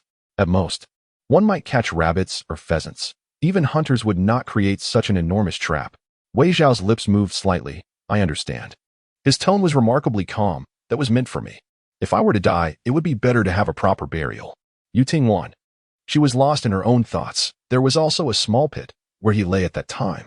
Have today's ferocious beasts become so particular? Indeed. They seem to have their own designated resting places. The beast simply wished to test the sensation of being buried. The small size was too cramped for its liking, prompting it to excavate a larger pit for Wei Zhao. Fortunately, Yutingwan no longer dwelled on these matters. You might find it hard to believe, but those medicinal herbs were all provided by him. Wei Zhao, how bothersome. Fu Ming has once again become a source of irritation. One garment after another was cast to the floor by Yutingwan. The young lady's complexion was pale, her figure even more so, perfectly proportioned in every aspect. Wei Zhao, caught off guard, never anticipated that she had stripped down to only her undergarment, hastily turned his back to her, facing the wall. His voice taut and unnatural. Can you not exercise some discretion? Yutingwan, perplexed, did not mind at all. What was Wei Shen concerned about? She blinked. I am willing to show my husband. Chapter 67. I am a normal man. Yutingwan reflected upon the situation. This was indoors, not outside. Wei Shen was her husband, certainly not a stranger. There was no issue. He was simply overreacting. Soaked through, how much colder would it be if she did not change? Wei Shen was not being considerate. Yutingwan pursed her lips. Even without the consummation of their marriage, she had shared meals and lodging with Wei Shun for some time. They ought to have developed some affection. After all, she had escaped from the jaws of a tiger, yet Wei Shun did not offer even a word of concern. If he was indifferent, he even seemed to resent her exposure. Was it unsightly? Yutingwan curiously looked down at herself. Her skin was as tender and pale as freshly peeled lychee. All that remained below were thin underpants, the legs of which were a tad short, revealing her ankles reddened from the cold. Above, she wore only a grayish undergarment, which, upon closer inspection, had begun to fade from washing. This undergarment was made last year. A young girl's figure changes daily, and now it fit her poorly, feeling quite snug, accentuating her graceful curves. The area around her chest was slightly pronounced, almost enticingly so. Typically, the young woman dresses in a manner that appears somewhat clumsy. However, at this moment, her delicate waist is laid bare to the air. If it were any other maiden, under such circumstances, her husband would likely shy away, consumed by embarrassment and unable to face anyone. Yet, this was not the case for Youthful. What did Wei Zhao's lack of appreciation matter to her? Inside the room, a basin filled with burning charcoal. The result of wood fuel from the kitchen provided warmth, more convenient than the previous use of firewood by Youthful. She grasped the long-handled fire tongs nearby, adjusting the coals to encourage a more vigorous flame. After completing this task, Youthful emotionlessly removed her undergarment, drying her body with a cotton cloth. She surveyed her surroundings before striding towards the bed. If not for the unkempt state of her hair, she would have climbed onto the bed and nestled beneath the covers for warmth. As it stood, she had to settle for retrieving the cotton clothing from the wooden rack beside the bed, garments typically worn by Wei Zhao. Youthful, her teeth chattering, donned the oversized attire without hesitation. The cotton clothing, ill-fitting for her petite frame, made her resemble a child who had donned an adult's clothing. Observing her clumsy movements, she folded the cuffs and pant legs to better accommodate her. Hearing the rustling of fabric, Wei Zhao released a sigh of relief. However, upon glimpsing the enchanting figure enveloped in the cotton attire, a vision he had recently beheld, his gaze deepened and his throat tightened. "Wan," he murmured. At that moment, a knock resounded from outside. "I have brewed some ginger soup to ward off the chill. May I come in?" Indeed, men are unreliable in critical moments. It is the mother-in-law who proves to be a reliable presence. Youthful hurried to open the door. The sharp scent of ginger filled the air, sweetened with brown sugar. After a few sips, warmth enveloped her. She smiled at Huinyang. "Thank you, mother." Huinyo felt indifferent about her attire. However, her brow furrowed as she recalled the cotton clothing she had promised to make for Youthful, which had been delayed due to the inability to procure fabric from the county. The young woman, upon her marriage, had so very few garments in her bundle, leaving her without a clean set of cotton clothes to wear. "Hot water is ready. Where shall we wash?" Huinyo's inquiry was understandable, given the limited space in their home. They lacked a dedicated washing area, and in the countryside, it was customary to hang a curtain within the room for bathing. After Youthful's arrival, Huinyo, concerned for her daughter-in-law's cleanliness and delicate disposition, had placed a newly crafted wooden tub in the adjoining room of Xianyang for her use. This space was also stocked with soap pods and ointment for the young lady's daily hand care, well-equipped indeed. Yet now, that room was occupied by Yueshan. In recent days, Youthful had resorted to washing in the old house. Observing the fatigue and weariness etched upon her brow, Huinyo understood that she was utterly exhausted. Even though the old house was merely next door, Huinyo could scarcely bear the thought of her daughter-in-law braving the wind and snow once more. "What do you think about washing in your mother's room?" she suggested. "I can easily carry your bathtub in there. It won't take much effort." Youthful truly wished to avoid movement. She was drained, her head throbbing. All she longed for was a refreshing wash followed by rest. Just as she was about to agree, another thought crossed her mind. "No need, mother. I shall wash here." She had no desire to venture into her in-laws' quarters. Wei Zhao sat up, his gaze heavy. Huinyo glanced between Wei Zhao and Youthful, her heart aching yet filled with pride. Who could claim that her daughter-in-law was not committed to a simple life? "I worry you may feel uncomfortable," Huinyo expressed. "I shall be fine," Youthful reassured her. "Very well, mother will bring in the water and tub right away." She was about to step outside when Wei Zhao softly remarked, "I will." Huinyang paused momentarily. Indeed, it was a stroke of fortune for her husband to marry such a remarkable wife. It must be a blessing from their ancestors. She chose to disregard this comment and strode out confidently. Once she left, Youthful cast a curious glance at Wei Zhao. The young lady was perplexed. "How come you?" She gathered her thoughts. "You seem quite the chaste and virtuous woman." She felt somewhat helpless, as if I could exert any influence over you. Huinyang acted swiftly, bringing in a wooden tub and adding hot water. She then bent down to pick up the clothes scattered on the floor. Youthful quickly interjected. "Mother, come back. I can handle the washing." Huinyang replied gently, "You can rest after you've finished washing. I can manage these chores. Once they're done, I'll dry them in the room overnight. When the meal is ready, I'll call for you." Noticing her intention to leave, Youthful softly called out, "Mother, please stew the mountain ginseng for my husband." Huinyang was always attentive. "All right, I will." She suddenly paused, fearing she had misheard. What should I stew? Yu Tingwan's eyes sparkled with joy as she exclaimed, mountain ginseng. She pulled Huinyang over to examine the basket tucked in the corner. Mother, look. These are all nourishing medicinal herbs. On my way back, I was worried that the villagers might see, so I covered them with wild greens and took a longer route. She understood the wisdom of discreetly accumulating wealth. While most villagers in Shilin were good-hearted, there were also those with ulterior motives. With Wei Shoujon absent, she worried about what would happen if someone were to intrude at night, leaving the two women vulnerable. Thus, it was no surprise that Yu Tingwan exercised caution. Huinyang felt her legs weaken upon witnessing the scene, hastily and cautiously turning to close the door. She took shallow breaths, fearful of misinterpreting what she had seen. As she reached out to examine the object more closely, her hand instinctively withdrew halfway, vigorously wiping it on her skirt. Only then did she accept the mountain ginseng that Yu Tingwan had offered. She had not been mistaken. An ethereal lightness enveloped her entire being. As if she were walking upon clouds, yet she worried about the possibility of falling from such heights. Bewildered, she pondered, all of this was gathered from the mountains? To alleviate Huinyang's concerns, Yu Tingwan refrained from mentioning the matter of the tiger. Huinyang fell silent, realizing that Yu Tingwan was indeed a blessing for the household. It seemed nearly impossible to find such bounty in the depths of the mountains. Clearly, her husband's life was not meant to end just yet. Huinyang, feeling both lightheaded and unsteady, cradled her garments and the precious ginseng as she made her way outside. The room was thick with heat, shrouded in mist.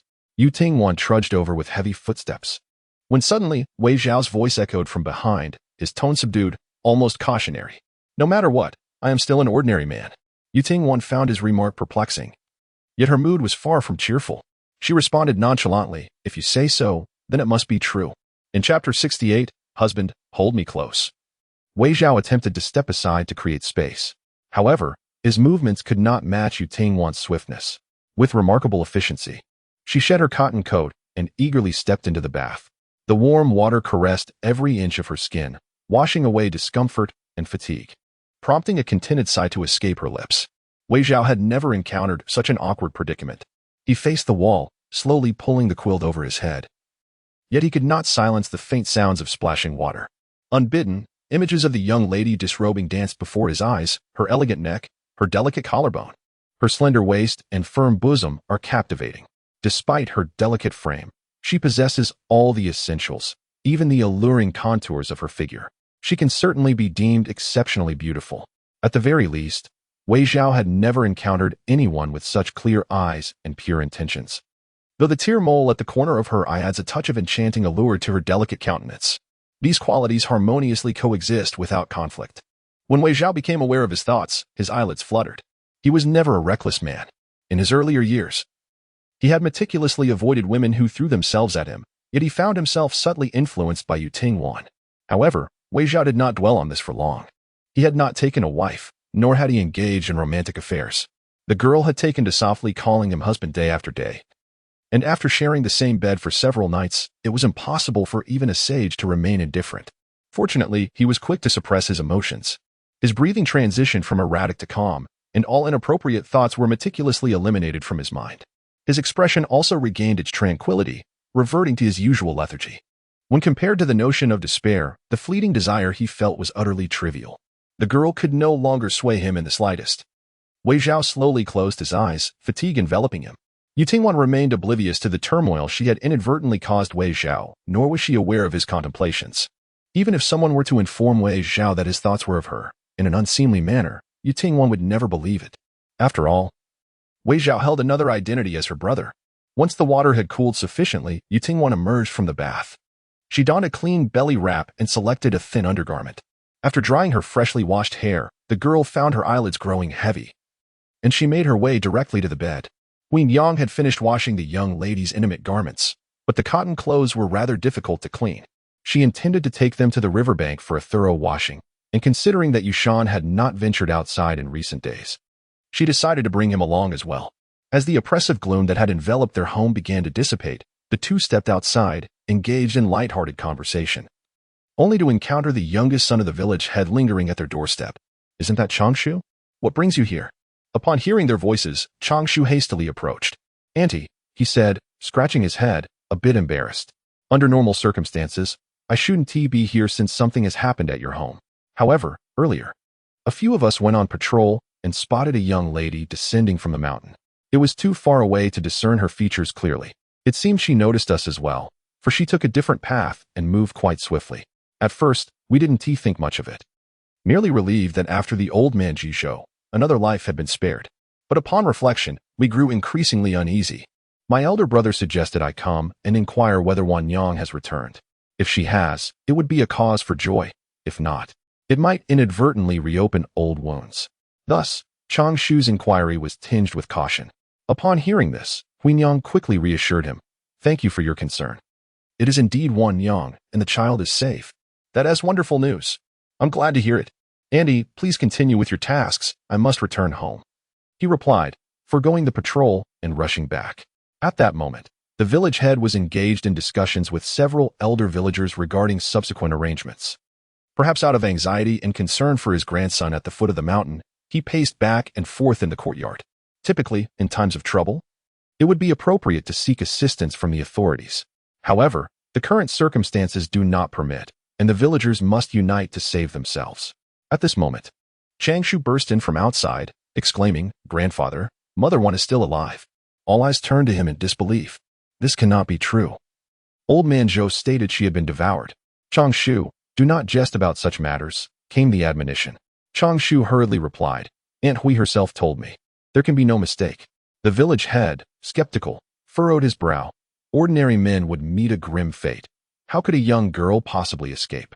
Changshu responded, I, too, was puzzled on my way back. Yet if there truly were a tiger, how is it that old man Zhou remains unharmed? Surely, one cannot attribute that solely to luck. His disdain was palpable. His wife is deceased, leaving him a solitary widower, and his son has perished as well, leaving no heir behind. Such a man cannot be fortunate. He held a low opinion of old man Zhou, particularly regarding his questionable character. I have heard that in his youth, he was quite forward with old woman Fan, receiving a good beating from old man Fan in return. He always seems to seek out the company of women in the village.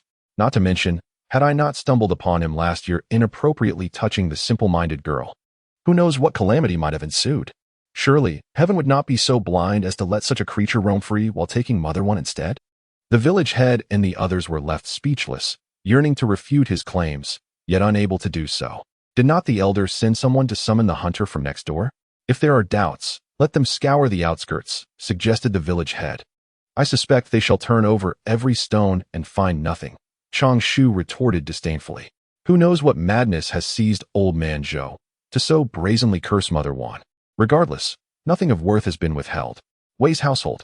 Yu-Tingwan had indulged in a slumber for an hour. Night had entirely descended. She comfortably turned over and caught sight of Wei Zhao's head, turned away from her. The slightest rustle would awaken Wei Zhao. A gentle poke at her lower back prompted him to feign sleep.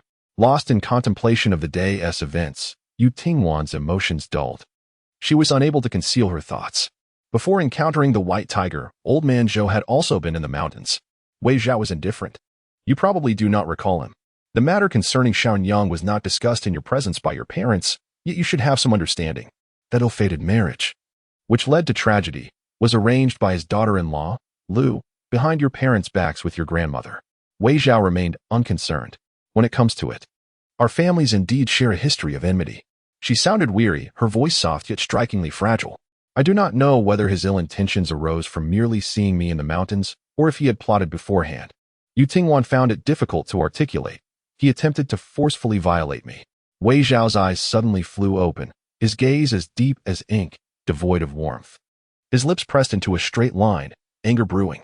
I was indeed somewhat afraid, yet there was no one on the mountain to assist me. I could not flee. Yu-Tingwan's sense of grievance deepened with each word. It seemed these thoughts could only be shared with Wei Shen.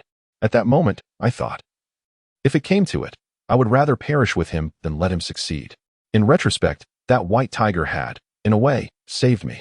She heard the girl whispering softly, turn around. My husband, hold me close. Chapter 69. Wei Zhao's turmoil as twilight approached, the light gradually receded. The room remained unlit, enveloped in a dim ambience. In the presence of her parents, Yu-Tingwan was particularly spoiled, exuding an air of pride akin to that of a peacock. Whenever she stumbled while walking, she would blame the uneven ground. If she lost an argument to a petite girl, taller than herself, disbelief would wash over her. Yet her vanity remained intact. The small girl, with her rosy lips and pearly teeth, would first attempt to rise on tiptoe. Baring her teeth in a mock threat, "This matter shall remain between us," she insisted. "I do not wish for a third party to be privy to this." Subsequently, she would painfully extract coins from her pocket as a bribe. "Here, take this money, and I shall treat you to sweets." Finally, she would not forget to advise, "If anyone inquires, simply state that you lost, and do so with respect for me." When she failed to complete the assignments set by the teacher and received a slap on her palm, she would whimper in pain, feeling a pang of humiliation. The teacher would summon her forward. "Do you understand your mistake?" Her response, "I do." The teacher would then ask, "What, precisely, did you err in?" After a moment of contemplation, the young girl would confess, "I should have dedicated more time to copying." Consequently, the teacher's reprimand would intensify. Sniffling, she would muster her courage, proclaiming to herself, "Hit harder. It doesn't hurt, not at all." Upon returning home from school, her hand had swollen to resemble that of a pig's trotter's.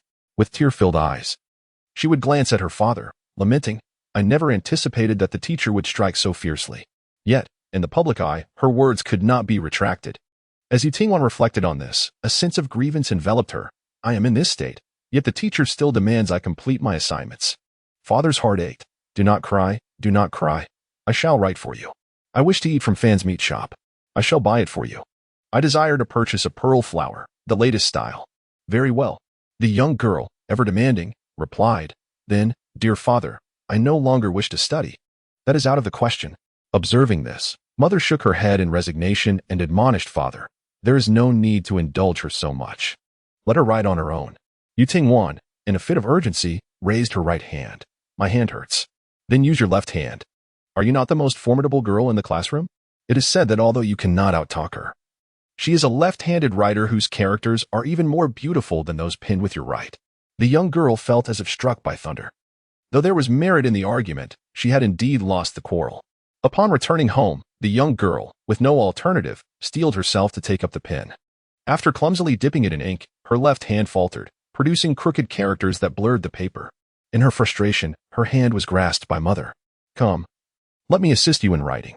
Mother's voice was as gentle as her nature. She enveloped the young girl in her embrace, softly caressing her back. "I do not expect you to compose poetry or paint, but you must not remain ignorant. You must understand the principles of conduct. This is the very reason your father and I sent you to school. Being punished is warranted. Now you know the sting of pain, and you shall not err again. Remember to apologize to your teacher tomorrow. Your father has assured us that as long as we do not provoke calamity, he will bear the brunt of it for us. My dear, mistakes are not to be feared. We can simply learn and amend. Both your parents will accompany you." At that time, she was enveloped in a sweet embrace. They had promised to be by her side, yet both faltered in their words. For a fleeting moment, a glimmer of distraction flickered in Youthful's eyes. She did not expect Wei Zhao to turn back and embrace her after uttering that phrase. She instinctively moved closer to him and hesitated for a moment before wrapping her arms around his waist. She sensed the tension and rigidity in Wei Zhao's body. Yet the girl did not relent. "Although you treat me poorly," Youthful contemplated and began to elaborate. "Your health is lacking, your temper is poor, you are inconsiderate. You seldom speak kind words, and I have to placate you. You are rather particular. The list of your shortcomings is truly endless." She rested her head against his back and nudged him gently. "Yet there are times when I still wish to rely on you." Wei Zhao's heart became tumultuous. The girl's body was soft, her voice gentle. The sweetness that belonged to a young lady filled the air, not overpowering but gradually seeping in, affecting him. "In the past, when my mother pricked her finger while embroidering, my father would make a fuss. Yet today, after I faced great peril, you do not inquire if I am afraid or if I have been hurt." Youthful stated seriously, "I am somewhat disappointed. I can overlook many things, but this is something you must change." Wei Zhao fell silent, feeling her poke him sharply twice on the back. "Wei Zhao, are you afraid?" Youthful, "Yes." "Wei Zhao, does it hurt?" Youthful. The girl, irked, poked him twice more. "Can't you ask something else?" Wei Zhao replied softly, "It hurts." Youthful, "Well, that is not so bad after all. Her condition has improved significantly." Wei Zhao, "I am in pain." Youthful, "Fortunately, they have no children. Had they a daughter, one could only imagine how capricious and bothersome she would be. Never mind, I shall not hold it against him." Wei Shen is not one to indulge in flattery. The room had fallen silent for quite some time. The young woman sighed. "Husband, could you not recover sooner?" I still rely on you to shield me from life's tempests. Wei Zhao heavily closed his eyes. He swallowed hard, a wave of oppressive emotions enveloping him, making even the act of breathing laborious. He felt a mixture of helplessness and panic, a desire to mock Tingwan's innocence, yet simultaneously scorned his own pitiable state. After his father's passing, Wei Zhao had no choice but to bow to the ravenous imperial power, learning the art of hypocrisy and self-restraint. He wished to provide shelter and protection for his family, to safeguard the Wei lineage. Yet, what was the outcome? He yearned to push her away, to distance himself. Yet Wei Zhao remained motionless, caught in a web of contradictions. Conflicting emotions surged within him, pulling forth a deep-seated wrath he had long suppressed. The two forces warring against each other uncontrollably. His head throbbed, the wounds ached. A shadow of gloom gradually clouded his vision. Before Wei Zhao's eyes appeared the grandeur of the duke's residence, adorned in white satin. He beheld the imposing figure of the emperor. Feigning sorrow as he wept at the morning hall, while those surrounding him, noblemen and officials alike, harbored their own agendas, he witnessed the opulence of the capital, juxtaposed with the desolation at the borders. He observed the inept and immoral scions of powerful families being elevated to positions of authority, while diligent scholars from humble backgrounds toiled endlessly yet remained nameless in the imperial examinations. There is an abundance of injustice in the world. In the face of absolute power, effort and sacrifice are rendered utterly insignificant. He had simply comprehended too late, yet saw through everything with acute clarity. He was dizzy, his face paling further from the torment. Crimson blood trickled from the corner of his mouth, which Wei Zhao did not bother to wipe away. After an indeterminate span, his lips stirred, somewhat hoarsely. I will deal with anyone who dares to harm you. You Tingwan, someone like Wei Shen, capable of dealing with old man Zhou? You utter a few words, and suddenly you're invincible? Wei Zhao slowly sat up, turning his head to ask with a dismissive air, tell me, how would you like him to die? Another popularity contest is underway, concluding on the 21st, so please refrain from accumulating chapters. Regardless, there was a fleeting moment when Wei Shen appeared strangely handsome as he spoke those words, as if he could make it happen, immediately causing old man Zhou's head to fall. Even though he was weak, struggling to walk, it was rare to have such a full atmosphere of protecting her. It would be false to say she wasn't touched. She had been revolving around Wei Shen these past few days, and it was evident that her efforts had been rewarded. Wei Shen truly had a place for her, his wife, in his heart. Yu Tingwan also sat up, softly saying, I am gladdened by your sentiment. However, she dared not allow Wei Shen, this invalid, to settle accounts with old man Zhou. Before even leaving the Wei family's gate, he might collapse. But you mustn't overexert yourself. You must be aware of your limitations. Do not overestimate your capabilities. Yu Tingwan did not voice these words, fearing she might discourage Wei Zhao. The young woman smiled at him. I appreciate the thought. Yu Tingwan glanced at Wei Zhao's hand. Broad, with long, slender fingers, the sinews evident beneath the pallid white skin. Though he held weapons year-round, his fingertips bore calluses. Yet undeniably, his hand was beautiful. The young woman then lowered her gaze to her own. Accustomed to household chores, her hands bore the roughness of labor and were marred by frostbite, a stark contrast to her delicate visage. Without hesitation, Yu Tingwan procured an ointment. The virtue of a young lady is of utmost importance. Even if her chastity remains intact, the mere suggestion of wrongdoing is deeply humiliating. Women, fearful of their husband's disdain, often refrain from voicing their grievances, accepting their misfortunes in silence. Yu Tingwan tossed the ointment to Wei Zhao. You apply it, she commanded. Wei Zhao remained unmoved. With a gentle nudge, she urged him again. He lifted his gaze to meet hers. Then why did you mention it to me? He inquired. I am not one to suffer in silence. Yu Tingwan replied, we are not an ordinary couple. Her words were resolute. I do not disdain you. So how can you bear to look down upon me? Wei Zhao conceded. You have a point. She pressed him once more to treat her hands. Moreover, it is not I who is at fault in this matter. I am the one who suffers the consequences. I conduct myself with propriety. So why should I be forced to act like a timid mouse, too afraid to voice my plight? Let it be known that today was merely a false alarm. Even if a true calamity had occurred, as long as I have breath to descend from this mountain, I would spare no effort to ensure he faces the repercussions. He slowly opened a small jar of ointment, scraping a bit to apply to her frostbite. Despite his seemingly indifferent demeanor, he approached this task with a degree of seriousness. In this world, the voices of the people can be fearsome. Do you truly believe one can afford to disregard them? Yu Tingwan, puzzled, responded, why should one not? I find it impossible to let go of my grievances. The bitterness lingers in my throat like a thorn, a constant reminder of my distress. Why not simply remove this discomfort? He has provoked my ire, and he has certainly met his match. As for the opinions of others, if I were to concern myself with them, I would never have considered marrying you. Do not presume she is unaware of the gossip circulating in the village, suggesting she is of unsound mind for eagerly embracing widowhood. Wei Zhao listened to her words, his gaze lowered, lost in thought. At that moment, a voice from outside called out, "Huiying Yang, are you awake? It is time for dinner." Upon hearing this, Yutingwan hastily prepared to rise, disregarding Wei Zhao's need to dry his hands. I'm coming." Yet, his arm restrained her. Yutingwan turned back. "You are hungry too, aren't you? Very well, wait here. I shall bring your meal in." However, Wei Zhao did not release his hold. He opened his mouth, as if struggling to articulate his thoughts. What if? His voice was hoarse. What if there is nothing you can do about him? Such words were indeed unpalatable. Yutingwan glared at him. "How dare you bolster the ambitions of others while undermining my resolve? I have faced this before, and the outcome was unsatisfactory. I accept that. Cowering in the face of adversity will only embolden those brutes further.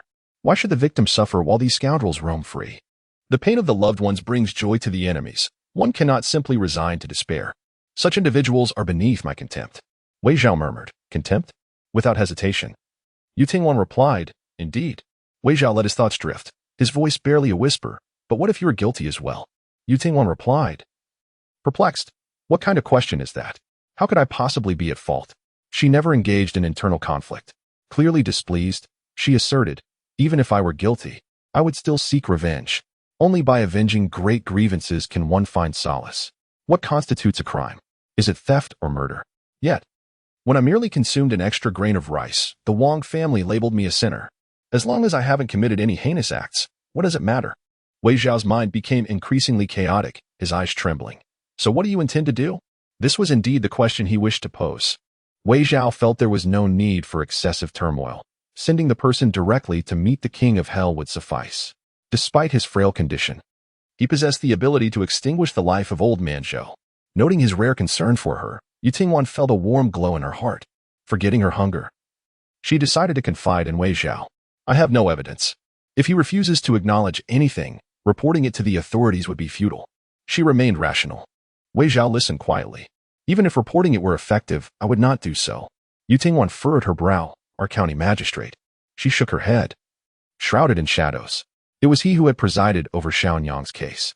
Despite the evidence and witnesses, he accepted bribes from that unscrupulous family, even assaulting the uncle who reported the incident, warning us not to cause trouble. Over the years, the matchmaker had not only facilitated unions for unmarried individuals in nearby villages, but had also frequently navigated the county's corridors of power, amassing connections aplenty. Moreover, the Zhou family possesses a certain degree of wealth. Yutingwan cannot afford to gamble and is unwilling to tread the same path as Zhao Yong. When others prove unreliable, I shall seek justice for myself.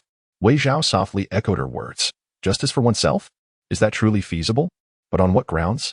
His peculiar behavior has not been a recent development. Yutingwan found nothing amiss. Suddenly, a glimmer of determination ignited in her eyes. I hold leverage over him. Just wait and see.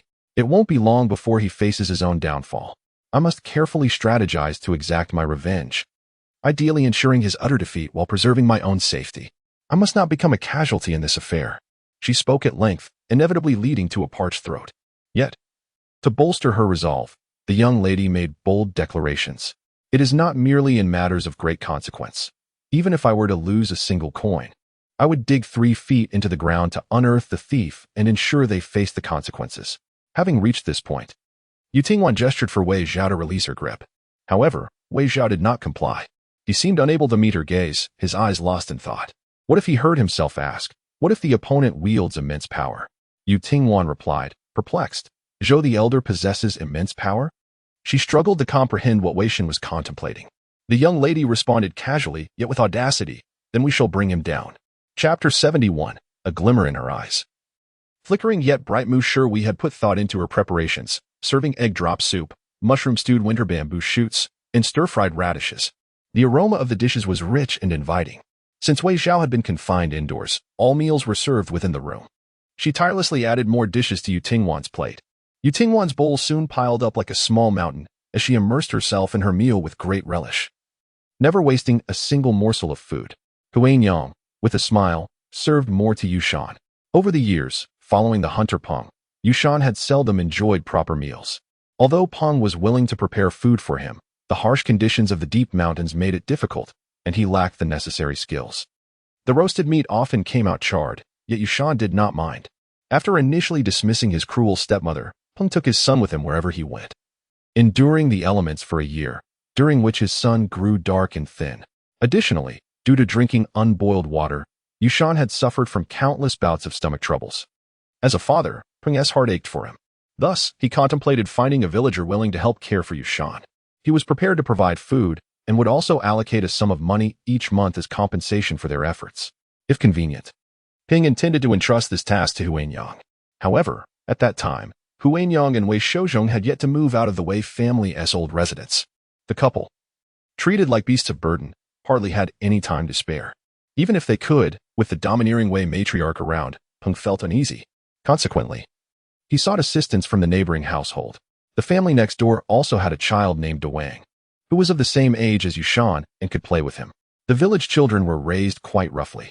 As long as they had a place to sleep and enough food, they were content. The neighbors readily agreed to help. Initially, Peng had some reservations. But each time he returned from the mountains and saw Yushan with a healthier complexion and a brighter demeanor, his heart swelled with genuine joy and gratitude. He often brought wild chickens and hares to the neighboring family. This arrangement continued for 2 years, during which he helped to improve their family's appetite. However, when he found himself in a life-threatening situation after hunting a bear, he was taken aback when they demanded half of the bear meat.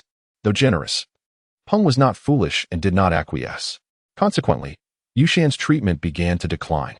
After 2 months of treatment at the medical clinic, Hunter Peng returned home and cradled his long-lost son in his arms, only to realize that the boy had grown lighter.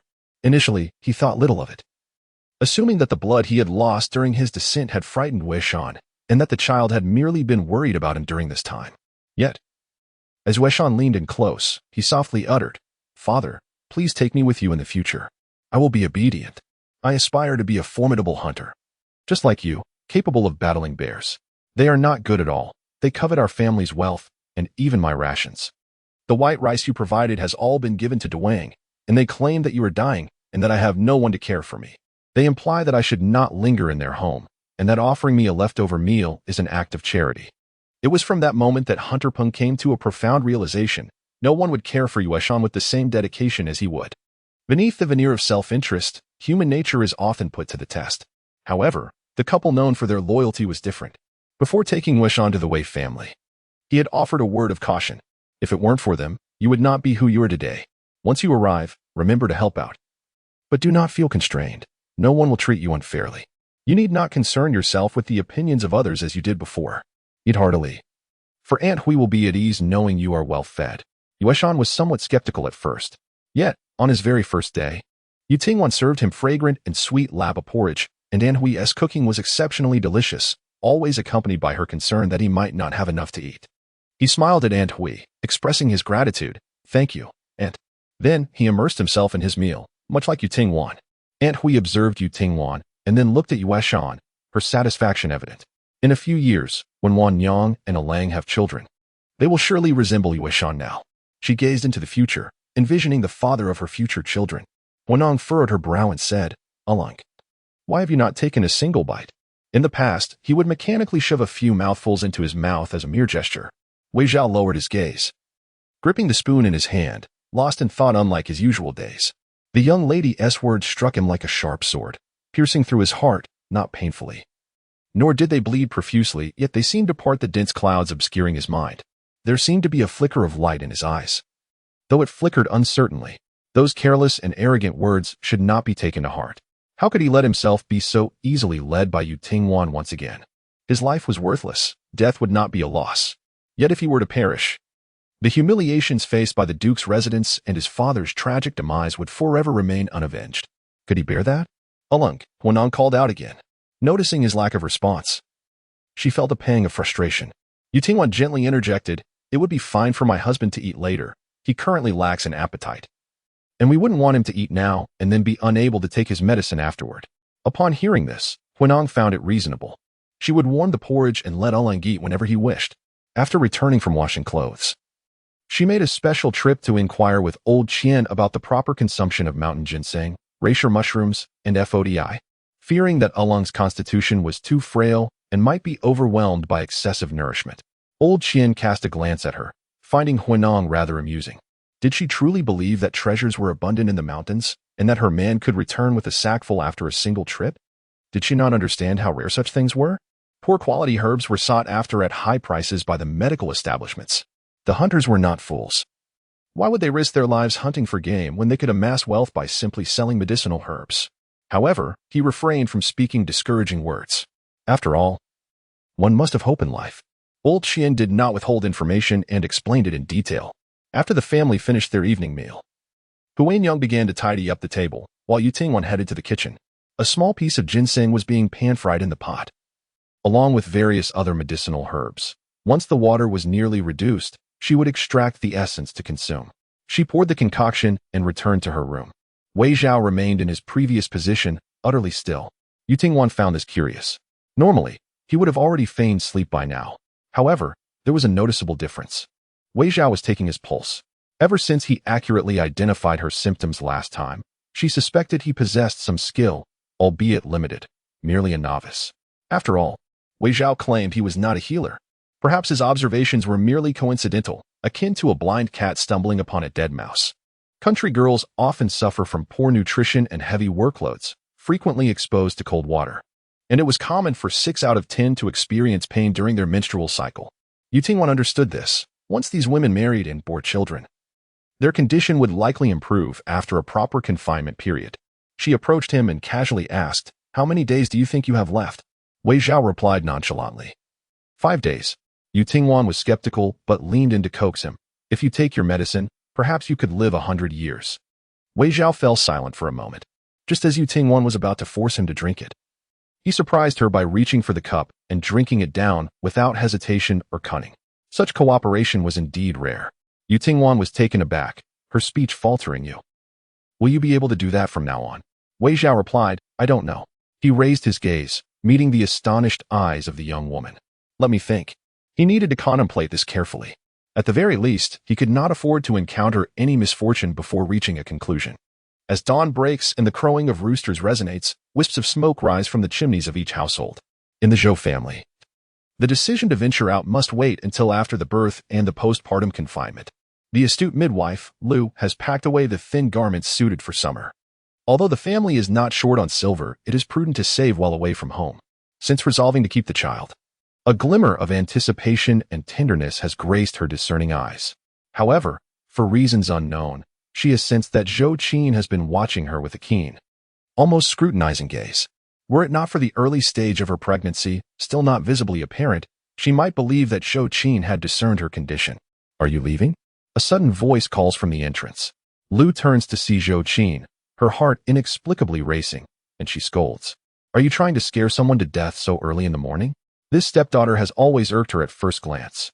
With a sharp tongue, she retorts, "There has been trouble in the village, and your grandfather and I must go into hiding."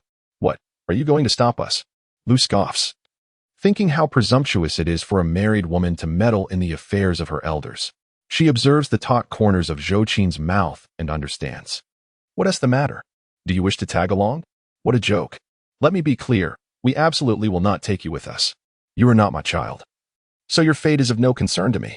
This news strikes Zhou Qin like a thunderclap. She had been waiting for Lu's misfortune. The village has long been filled with generations of farmers, bound to their plots of land. And it is unclear what the stepmother has whispered to persuade the grandfather to agree. A woman as shrewd as Lu might very well take advantage of this opportunity to dispose of the child. Even the elders in the same profession might find themselves bewildered, unaware of whether this daughter-in-law is human or ghostly. The more Zhou Qin contemplated, the more distressed she became. Lu the matchmaker, noticing her distraction, could not help but feel delighted and began to mock her. "It has been several days since your husband-to-be has come to fetch you. What will you do? How pitiful. In your family you are merely cast aside, and in your husband's house you are also looked down upon. If he were to abandon you, how would you survive? Qin, you are destined to endure a life of hardship, just like your deceased mother." Zhou Qin was infuriated, yet fearing to alert the snake in the grass. She refrained from calling her a harlot. She was seething with rage and sought out Aunt Wu. Upon seeing her, she hurriedly grasped her arm and inquired, "Aunt, is that fortune teller you mentioned last time accurate or not? My stepmother is about to flee." Zhou Qin steeled herself. She felt the distrust from her stepmother. Although they had been under the same roof for some time, she had never allowed her to draw near. Despite her disdain for this stepmother, she could never stoop to the level of deliberately causing her to miscarry to achieve her ends. However, at this moment, her anger had clearly clouded her judgment. She dismissed all of Lu's taunts, but when it came to her mother, that was intolerable. She could hardly bear to see her haughty demeanor. If it truly came to it, perhaps she would go to Dr. Qian to procure some abortifacient, discreetly mixing it into her meals. If her belly ached and she bled, the matter would be irretrievable, and would quickly cover her mouth. No, you mustn't. Have you lost your mind? You have a son and a daughter to consider. If it were that simple, why did she help you search for Yu-Ting-Wan in the first place? You think old man Qian would prescribe you anything without thorough inquiry? Widow Lu, disregarding the propriety expected of her, found herself in a predicament, bearing the child of a man outside her marital bounds. This transgression is unforgivable. And as the truth unfolds, it is only a matter of time before someone exacts retribution upon her. Administering poison leaves traces. So she must tread carefully to avoid incurring further consequences. The affairs of the Zhou family are muddled enough. Why would you choose to stir the waters? At that moment, old man Zhou had already knocked on the door of the village chief. Upon seeing him, Chang Shu felt a wave of disdain. What brings you here? Old man Zhou pushed past him, his eyes darting eagerly towards the courtyard of the Chang family. Despite the Zhou family's wealth, it was all under the control of Widow Lu. Their home was not as well maintained as that of the Chang family. Widow Lu was perpetually busy, often absent from home. Unlike Li Lian, who frequently procured various items, and her diligent daughters-in-law, who kept the courtyard neat and tidy, the Chang family thrived in numbers. A flicker of envy crossed old man Zhou's eyes. Yet, he too was about to become a father again. If it were a son, he would not fall short of the Chang family. Where is your grandfather? I need to speak with him. Chang Shu replied curtly. My grandfather is asleep. If you have matters to discuss, wait until he awakens, and I will convey your words. The village chief, already aged, had exerted himself the previous day, and it would be unwise to disturb his rest for old man Zhou's sake.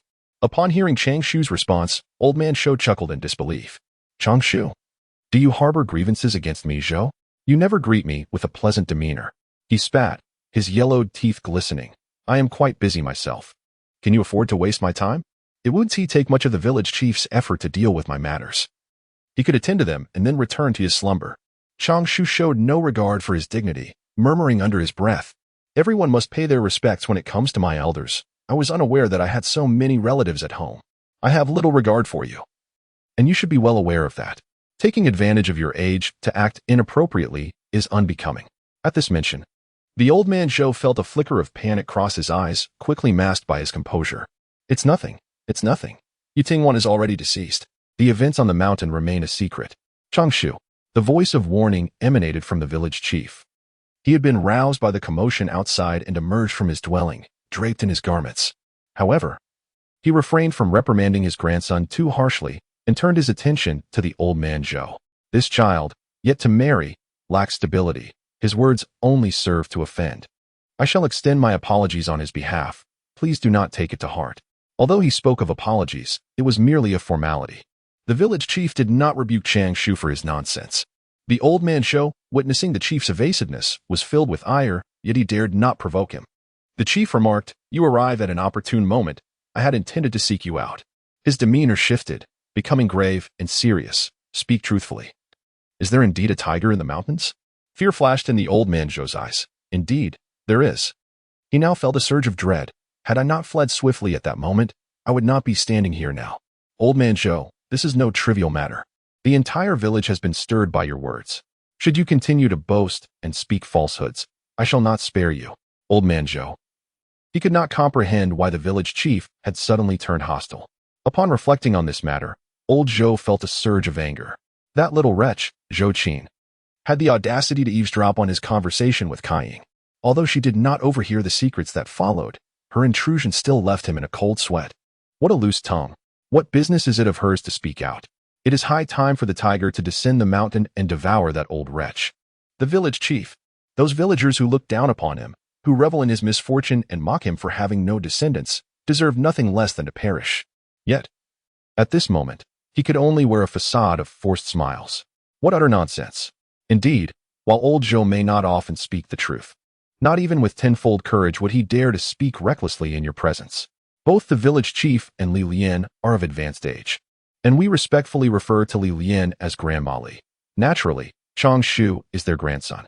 I previously made an error in my writing, which has now been corrected. Earlier, when Yushan referred to Yu Tingwan and Wei Zhao's brother and sister, I have amended it to uncle and aunt. Please take note of this. I have noticed many requests for additional chapters. However, there will be no updates in the near future. Perhaps there will be opportunities to add more later. I would also like to inquire, dear readers, if chapters 63 and 64 have indeed reached a critical point, as I observed a significant drop in readership. I will review the content to identify any shortcomings and endeavor to improve it. In chapter 73, am I still regarded as fierce? I have come today precisely for this matter. I have witnessed firsthand how fearsome that tiger is. Just last night, I endured a nightmarish experience. My trepidation has compelled me to consider taking a brief respite and visiting relatives. When traveling afar, it is prudent to obtain a travel permit to facilitate passage, avoiding the inconveniences of being halted here or there. Therefore, I wish for you to act as a guarantor, ensuring my convenience during my travels. Into Jane. A travel permit is requisite wherever one goes. Renting a residence or securing accommodations also necessitates its presentation. The travel permit bears the official seal of the magistrate, serving as the citizen's identification for passage. To process the road pass, the village head's signature is required. Upon hearing this, the village head, who had briefly felt a glimmer of hope due to Chang Shu's words yesterday, felt his tension return once more. Old Zhou was so desperate to escape that it was impossible for it to be a false alarm. With a heavy sigh, the village head found no reason to keep anyone behind. If it weren't for his desire to set an example and prevent panic, he would have sent away the women and children from his household yesterday. He had not thought much of it. It was merely a trivial matter, and he was about to ask Chang Shu to fetch paper and pen when he heard old Zhou sighing deeply. Not forgetting to embellish his own account, to witness that Hu Daju's niece get into trouble while I was powerless to assist her fills me with an acute sense of shame. Chang Shu found this amusing, responding with a mocking tone. Oh, you were holed up at home yesterday, unaware that the evening girl was perfectly fine and had returned long ago. Is that so? As long as she is back, that's what matters. Old Zhou's voice faltered, suddenly looking at him. Is she still alive? The day was exceptionally bright and cheerful. Yu Tingwan had specifically ventured out to stroll along the small path leading to the town, which was blocked. Since her arrival in Linchi village, she had not stepped outside. Yet, she was aware that the roads were treacherous. Merely walking to the town took 2 hours, let alone reaching the county. Given Wei Zhao's physical condition, such a journey was evidently not permissible. If she truly intended to set off, she would need to borrow an ox cart from the village head. Yu Tingwan's plans were astutely laid out. Now that she had money, she naturally aimed to seek medical attention in the county, to avoid the hassle of a return trip. And with a basket full of precious medicinal herbs, she need not worry about insufficient funds and could rent a quiet courtyard in the county. She tucked her cold hands into her pockets and began her way back. This morning, Wei Zhao could peel his own eggs. Although Yu Tingwan was unaware of what Wei Zhao was pondering while standing by the window beneath the shadow of dark circles, the truth remained that this man had spent the entire night in a daze upon his bed. Yu Tingwan pressed him down onto the mattress, and he lay there quietly, his eyes wide open. Then, out of nowhere, he uttered, "Have I mentioned that you resemble an old acquaintance?" What kind of remark was that? Addressing his newlywed wife by comparing her to another woman provoked her ire. She was infuriated. If the comparison were to a man, her anger would have intensified. Wei Shen appeared to perceive her as resembling a man. Yu Tingwan shot him a fierce glare. "Is this how you speak?" Wei Zhao responded. That person was exceptionally fierce. Yu Tingwan retorted, even more unflattering. Consequently, Wei Zhao endured several more blows. Had he learned his lesson? Indeed, he had. Did he still dare to call her fierce? Wei Zhao slowly replied, "You strike well." Aside from that incident, Wei Zhao had indeed begun to ease her worries. Presently, Yu Tingwan was clad in Wei Zhao's cotton attire. Her own had been thoroughly dried, yet it was in tatters, and at that moment, Queen Yang was at home mending it. Queen Yang even mentioned adding more cotton to it. This thought brought a glimmer of amusement to the young lady's eyes. "Mother Wan." Someone called from ahead. She lifted her gaze and saw Aunt Wu running towards her, breathless. "I came to your house looking for you. Your mother-in-law informed me you were here." She scrutinized the young lady from head to toe. "I heard you encountered danger yesterday, and it truly frightened me. Thankfully, you are unharmed. I always knew you were a child blessed with great fortune." With matters weighing on her mind, She surveyed her surroundings and pulled Yu Tingwan into a corner. What is going on? Lu Kaiying is likely to leave in the next couple of days. The village head has already issued a travel permit. Didn't he predict her downfall? Yet, has some unforeseen circumstance arisen? She scrutinized Yu Tingwan's expression. Last time, it was Lu Kaiying who had been mentioned as the one to eliminate the illegitimate child. Noticing that there was no trace of shock in Yu Tingwan's eyes, Aunt Wu felt that Yu Tingwan was indeed a person of depth. Aunt Wu quickly added, I trust you, but this situation is rather urgent. Yu Tingwan paused. Leaving? What about the old man, Zhou? Naturally, he will leave as well, Aunt Wu replied, pursing her lips, putting aside everything else. She has always shown filial respect towards her father-in-law. Yu Tingwan frowned, sensing that something significant had been overlooked. Aunt Wu, having bottled up her thoughts, seized the opportunity to voice them all. It's quite strange. In the countryside, no one enforces such restrictions. Why would they need a travel permit? They could either go to the town or leave the city. However, I have never heard of any relatives of theirs residing there. Living in the county or the city is regarded as extraordinary by those in the countryside. If I had such relatives, I would have boasted about them long ago. Who knows where they came from? Aunt Wu speculated. I suspect that Lu Kaiying has fabricated this story. She and Shou Qin both believe that the widow is taking this opportunity to leave for an abortion. Such matters are detrimental to one's health and require a few days for recovery. If a widow does not return home, the gossip outside will only multiply. Aunt Wu firmly believed that this was Lu Kaiying's true intention in taking old man Zhou. Yu Tingwan was taken aback by the audacity of these two individuals. The pretense of visiting relatives and friends was merely a fade. The truth was likely that they had ventured out to conceive a child. This pair of mother-in-law and daughter-in-law was truly repugnant and vile. Indeed, if they were not of the same ilk, how could they share a bed? Yet, something felt amiss. In her previous life, had they ever left? The girl's memories were too fragmented. She only knew that the two would be caught in the act. However, one detail diverged from her recollections. At least in her past existence, Yu Tingwan had not married into the Wei family. She had not ascended the mountain, nor encountered old man Zhou. It seemed that Wei Shen had also not appeared in Lingxi village. Her thoughts were a tangle, but certain facts were difficult to decipher. Yu Tingwan resolved to abandon these convoluted matters. She clung to one certainty. These two must leave.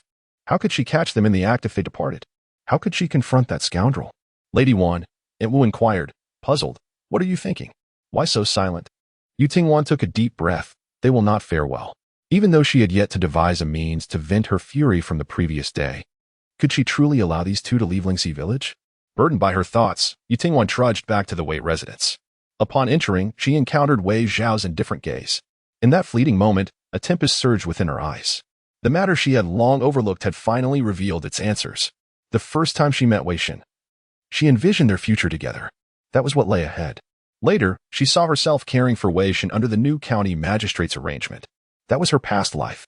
The abruptly appearing visions were always too disjointed, leaving her in a state of confusion. Was it possible that what she had always believed to be the Zhou family's disgrace in her previous life was, in fact, the future? Yu Tingwan. So, does this scheme still need her to orchestrate the capture? Chapter 74. Is she more attractive than I am? Upon realizing this, Yu Tingwan felt an overwhelming sense of frustration. She endeavored to uncover useful clues, yet to no avail.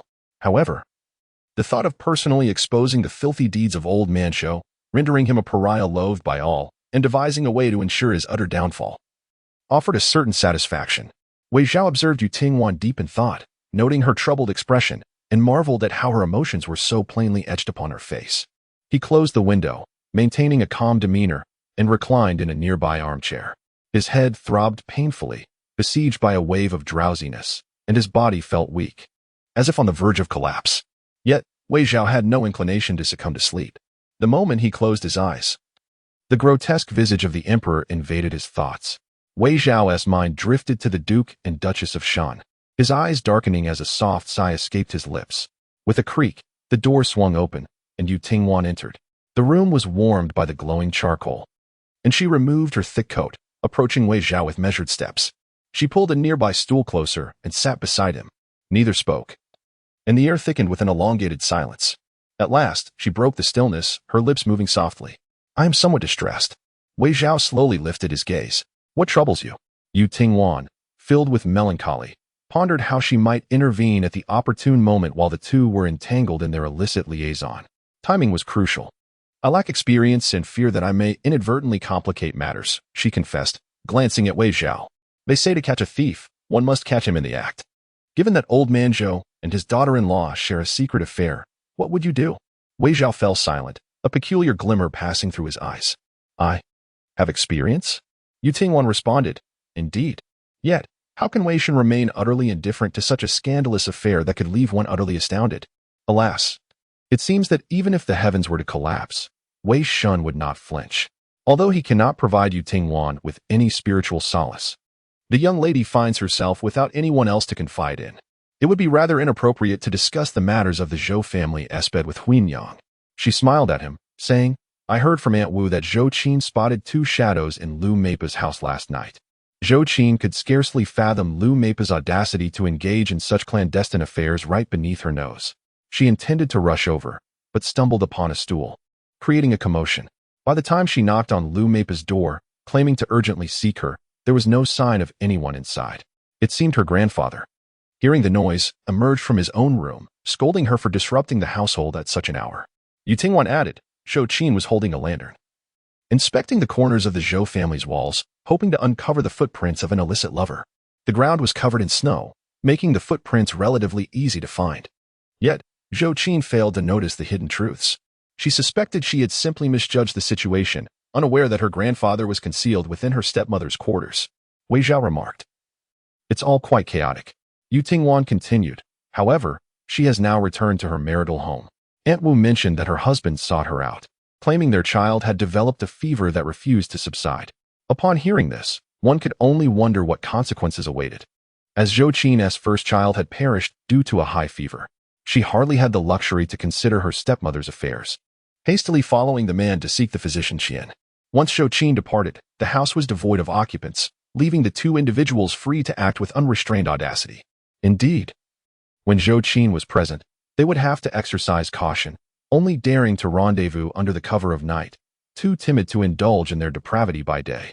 Now that the 2 were preparing to flee, it was rumored that they had packed quite a bit, and their family did possess a cart. In the village, only a handful of households owned carts, the Li family, the widow Shurs, and of course, the Zhou family. She began to revel in their misfortune, however. Having a cart now seemed of no use. Previously, Hu Daju had borrowed a cart from them to fetch Hu Yuzu from town. Lu the matchmaker was quite astute, eager to associate with scholars. Yu Tingwan noted that the old Zhou had sought a cart from the village head, who had declined. After all, the village head's cart was essential for emergencies. It was the very cart that had transported the hunter Pong to the clinic when misfortune struck. With old Zhou's departure, even if he assured that the cart would be returned once their belongings were transported, his character was questionable, and what if he failed to return it? Would the village head be pleased? He then turned to borrow from the widow Shur, offering to pay, even suggesting he might buy it outright. Yu Tingwan remarked that the widow Shur hardly lacked for money and advised him to go dream elsewhere. Reluctantly, old Zhou sought help from a neighboring village, appearing quite anxious to leave. Perhaps the thought of her still being alive was something he could not bear. He was in a hurry, and so was Yu Tingwan. The young lady could no longer muster a smile, pondering the journey without arriving at any conclusion. She genuinely found herself overwhelmed.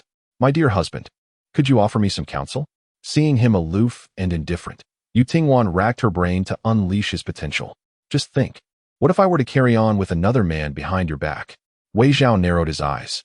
She struggled to articulate a metaphor, gesturing in a particular direction. What if I were to betray you in the very bed we've shared? How would you handle that? Wei Zhao was almost amused by her audacity. She truly dared to say anything. He smirked slightly. You wouldn't. When Yu Tingwan mentioned the Zhou family, the disdain in her tone was unmistakable. After spending several days together, Wei Zhao had come to understand your temperament quite well. You needn't place such trust in me, she hinted. If you were to treat me poorly, it's not inconceivable. Last time, she had pointed out numerous flaws in Wei Shen, hoping he might develop a hint of urgency. Wei Zhao's tone was calm, yet carried an air of certainty. You are forthright. You wouldn't engage in clandestine affairs as a married woman. Who can say for certain? Perhaps that man is wealthy and powerful, and even possesses a more handsome visage than yours. In a moment of folly, I might be swayed. Wei Zhao regarded her thoughtfully. Many young women pursued him, their faces flushing with shyness at his presence. Yet Yu Tingwan remained unfazed whenever she took advantage of him.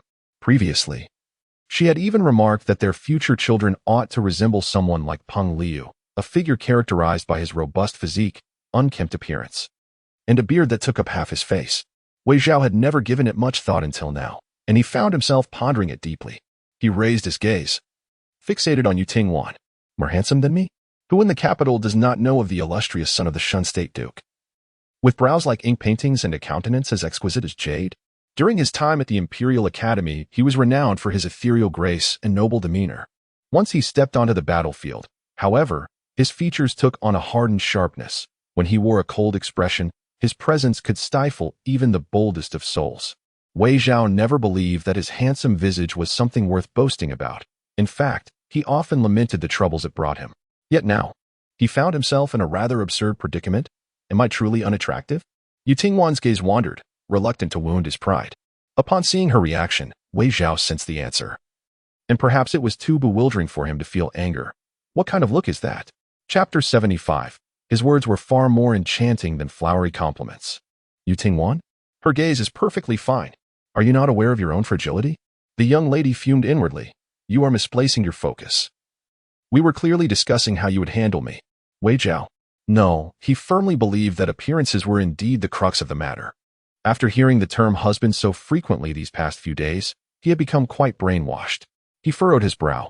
Then I shall eliminate your seducer, turning him into minced meat, to be wrapped in buns and served as an extra meal for Fu Ming.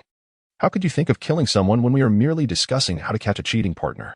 Yet Yutingwan, intrigued, asked, and how would you deal with me?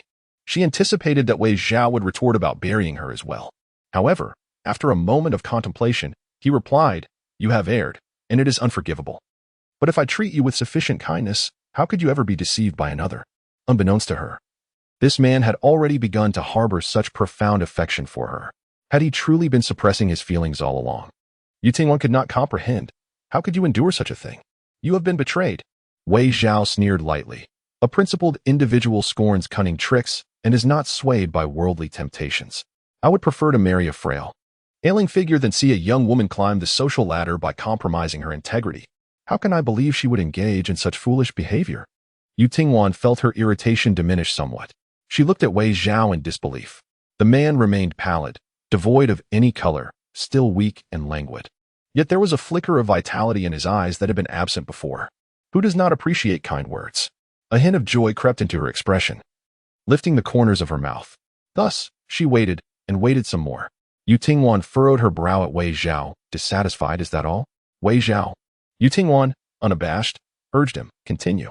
Wei Xun's sharp tongue was often infuriating, but today was a rarity. She had not had her fill. Wei Zhao never hesitated to speak the truth. Indeed, Yutingwan was more composed and captivating than any woman he had encountered. Among the noble ladies in the capital, none could rival her clarity of thought. Virtue and upbringing, apart from the teachings of a mentor, stem from the influences of Wan'er's household. However, from Wei Zhao's understanding, the Wang family was known for its harshness and cunning.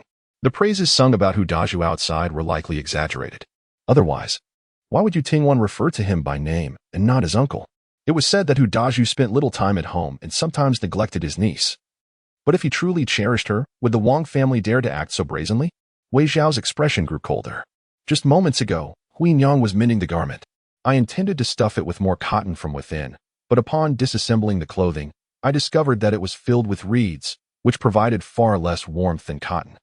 This region is bitterly cold, and winters are particularly harsh. Aside from families who go without food, few would resort to reeds for warmth. I cannot fathom the hardship she has endured over the years. As the saying goes, if the upper beam is not straight, the lower beam will be crooked. How could the Hu family properly nurture their young ones? After spending so many years in the Hu household, Yutingwan remained unaltered by their influence, which attests to her strong character even at a young age when she arrived in Linxi village. Wei Zhao looked at her and remarked, It is evident that your parents have raised you exceptionally well.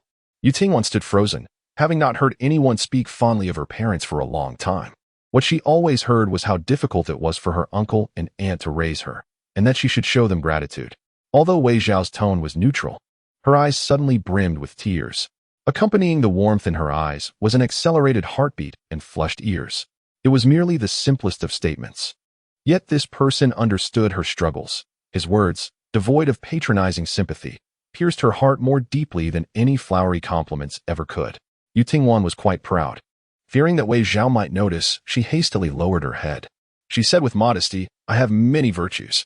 Wei Zhao, taking his time, inquired, "Such as?" Yu Tingwan replied, "I can write." Wei Zhao responded, "So can I." Yu Tingwan eyed him with suspicion. She proclaimed loudly, "I am not left-handed. I can write with my left hand too." Wei Zhao, incomprehensible. The persimmons from the Wei family glowed like fiery lanterns, hanging high upon the trees. Yu Tingwan, mother mentioned that it is time to harvest the persimmons. This year, the yield is abundant, and we shall set aside some to gift others.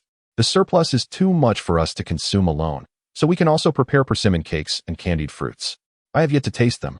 As the maiden spoke, a hint of longing flickered in her eyes, yet she remained mindful of her intent. "Just watch. I shall climb the tree with my basket and gather them." "Yu Tingwan, can you do that?" Wei Zhao, "Not really." Wei Zhao nonchalantly replied, "I generally just fly up to them." "Oh, spare me." Yu Tingwan found Wei Shen's lack of honesty rather exasperating. "My insults tend to be quite harsh," she mused. Wei Zhao fell silent. Just as Yu Tingwan was about to revel in her triumph, she noticed his lips moving. "Are these truly virtues?" "Yu Tingwan, didn't you perceive that I was threatening you?" Wei Shen initially sought to compete with her, and now he dares to question her. The resentment in her eyes deepened. Even if she pointed to a stone on the ground and declared it gold, Wei Shen would dismiss it as mere playful banter between spouses. The maiden tightened her fists, evidently stirred by a competitive spirit. Yu Tingwan glanced at her height. She was not as tall as him. She then scrutinized her hands. They lacked his elegance. Next, her gaze traveled to her hair, which was equally lush as Wei Shen's. As she examined her cotton shoes, she realized his feet were larger than hers. After this series of comparisons, Yu Tingwan could not articulate how she was fairer than Wei Shen. Suddenly, an idea struck her. The maiden directly grasped Wei Zhao's hand and placed it around her waist. She exerted considerable force, prepared to ensure he could not withdraw. A glimmer of triumph sparkled in her eyes. "My waist is slender." Wei Zhao's eyes trembled. The sensation beneath his hand rendered him restless. The slender waist of the young lady was delicate enough to be grasped with ease. Yu Tingwan inquired, "Do you have any objections?" Wei Zhao, his voice hoarse, endeavored to disregard the heat emanating from beneath his palm. "None at all." Satisfied, Yu Tingwan proceeded to gather persimmons. In previous years, Wei Shouzhong had taken on this task, but with the man absent and Huanyang aging, she had moved a wooden ladder from the kitchen. When Yu Tingwan donned her exceptionally warm patched cotton coat and stepped outside, Huanyang had already collected nearly half a basket. The young lady gazed up at the persimmon tree with confidence, declaring, "Mother, I shall assist you." Many rural girls were adept at climbing trees, and Huanyang smiled, advising, "Do be careful." Yu Tingwan utilized both hands and feet, firmly clutching the tree trunk with her arms while her calves propelled her upward. Yet, she soon slid back down. Although it had been 5 years since her last ascent, she prided herself on her agility and felt assured. Nevertheless, her efforts to climb were met with repeated slips. Up, down. Countless back and forth attempts left her breathless, her eyes wide with exertion. Ultimately, she concluded, "Our tree is rather difficult. It is certainly not my fault." After observing for a considerable time, Yushan approached, and, "Let me give it a try." Yu Tingwan cautioned, "You are still young." Yet, before she could finish, she watched as Yushan, though diminutive in stature, exhibited agility surpassing even that of the monkeys on the mountain, climbing higher than she had. He smiled at her, saying, "Aunt, I will help you pick." However, Yu Tingwan had no time to feel touched. She slowly turned her head away. Indeed, Wei Shen had been watching from the window for an unknown duration. His eyes held a hint of amusement, as if they were inscribed with the words, "Is that all?" Wei Zhao had just parted his lips to speak when he met her penetrating gaze. He fell silent. Observing his reaction, Yu Tingwan's expression grew increasingly stoic. "Speak up." She is eager to hear just how infuriating it can be. Wei Zhao indulged her. "Look, striving is rendered insignificant in the face of innate talent." Yu Tingwan sighed. "I truly am pathetic." Chapter 76. In this day and age, when one manages to secure a wife, one must cherish her. The sunlight was bright, yet. In an instant, Yu Tingwan's world darkened. How could someone who is utterly incapable of providing assistance dare to utter such frigid words? With an impassive expression, she hurried back, thwarting Wei Zhao's attempt to close the window. Perhaps truly frightened by the confrontation, Wei Zhao took a few steps back, evading her outstretched fist. Yu Tingwan remarked. Wei Zhao pondered, "Did I hurt you? I did not mock you. I merely find it admirable how fiercely you resist defeat, one moment boldly proclaiming your resolve, and the next, exerting every ounce of strength to leap upward. The contrast is striking. Yu Tingwan replied, very well. Each of your words strikes precisely at the core of my heart. If you are capable, then come forward. Wei Zhao, unable to employ lightness in his movements, found himself incapable of assisting her. He could not even knock the persimmons down from the tree. Firstly, his wrist lacked strength. Secondly, the persimmons would merely splatter upon impact. Yu Tingwan, with her inherently meticulous nature, began to reflect upon whether she had caused him any injury upon observing his silence. Her introspection led her to the realization. Wei Zhao interjected, I can do other things. Yu Tingwan's train of thought was interrupted. Her curiosity piqued. What? She disapproved. Perhaps it's best if you remain indoors and refrain from unnecessary commotion. After a moment, her curiosity overwhelmed her again. What do you intend to do? Under her watchful gaze, Wei Zhao solemnly raised his hand and slowly clapped twice. I am here to cheer you on. Indeed, that is the only course of action available to him. Yu Tingwan exclaimed in frustration. Damn her. The reflection yielded the conclusion. She was not at fault. The young woman took a deep breath and turned to leave. Wait. Wei Zhao called out to her. Yu Tingwan retorted irritably. What now? Wei Shen, in these times, it is not easy to find a wife. You must cherish her. Wei Zhao went to retrieve a piece of paper from the table, which contained the prescription previously written by Old Man Qian. It had been entirely obscured, rewritten in charcoal. Take this prescription to procure the medicine. Yu Tingwan, with a hint of skepticism, returned to accept the prescription. Unlike her delicate physique, his handwriting was remarkably elegant. Though it appeared feeble and limp, it flowed with effortless grace, surpassing even the script of the tutor who had once taught her to read. Yu Tingwan could not comprehend the prescription, yet she had been cautioned repeatedly that one should not consume medicine indiscriminately. Wei Zhao, looking rather dispirited, said, This is for you. Yu Tingwan responded, You are the one who is unwell. The instructions read, Crush and grind into powder, boil 3 times, filter 3 times. Blend the concentrated essence, and if desired, add beeswax to create an ointment. Wei Zhao explained, It is to treat your frostbite. The efficacy surpasses that of the ointment you usually apply. Yu Tingwan felt a surge of emotion. My dear husband, although you think of me, I must admit that I was rather ruthless in spending 6 coins to acquire that ointment, crafted by the town's physician himself. 6 coins? Wei Zhao remarked. No wonder it has such a pungent odor and a coarse texture. Yu Tingwan replied gently. Dr. Qian himself praised the quality of the ointment and mentioned that he had purchased some as well. Never have I known a physician who needs to buy medicine from a clinic, he mused. Are you any better? Yu Tingwan inquired. This prescription was not devised by me, but rather by the military physician of the Wei family army. Although the borderlands are not as frigid as this place, rigorous training necessitates that one endure the cold of ice, even in winter. To prepare for unforeseen circumstances, the military doctor developed ointments for treating typhus and frostbite. Wei Zhao glanced at it briefly and made a note. Yu Tingwan felt the weight of the paper in her hand increase. It was rumored in the town that the physician of the Wei family army was invited by General Wei after much effort, possessing remarkable skills capable of reviving the dead, not to mention snatching patients back from the clutches of death. Yu Tingwan couldn't help but think how wonderful it would be if such a person could attend to Wei Zhao's ailments. Noticing her silence, Wei Zhao remarked, The military physician's medical skills are exceptional. Previously, when I was poisoned and my life hung by a thread, he meticulously searched through renowned medical texts and ancient tomes. Drawing upon the ancient life-preserving formula left by the esteemed Zhu Yaowang from the previous dynasty, after several days of deliberation, he finally compiled the prescription. Yu Tingwan responded, I understood every word, yet when strung together, it seemed incomprehensible. Though aware that Wei Shun had fallen ill again, she would not miss any opportunity to bolster his resolve. You were poisoned? Was it serious? Wei Zhao replied blandly. Did your life hang in the balance? Wei Zhao cast a glance at Yu Tingwan, somewhat helpless. This girl seizes every chance to inquire about his past. She wouldn't believe him even if he spoke the truth. Yet she still asked each time. It was close. Wei Zhao stated frankly, the coffin at home is already prepared. Yu Tingwan replied, This only shows your tenacity. Heaven has yet to claim you. Wei Zhao retorted. That hardly sounds like a compliment. Yu Tingwan did not forget to add, How wonderful it is to be alive. Wei Zhao, ever since he said to think it over, the moment Yu Tingwan opened her eyes today, she inquired about his considerations. From time to time, she enumerated the advantages of life, such as accompanying her to the market in town, or in due course, going together to observe the fishing. Furthermore, they could adopt the child, raising them as if they were their own. The earlier remarks made by Wei Zhao were understood, yet the latter perplexed him. Why adopt? Had she endured so much suffering over the years that her health had deteriorated, rendering her incapable of bearing children? Yu Tingwan was far too proud. She had resolutely learned from her experiences and climbed the persimmon tree. In winter, with the tree bare of leaves, it made it easier for them to pick. By the time she ascended, Yushan had already climbed quite high. The deep mountains were perilous. At night, Hunter Ping would take Yushan to rest in the trees. Climbing trees was a commonplace activity for him. Yu Tingwan felt a pang of envy. The girl was remarkably swift, plucking one persimmon after another.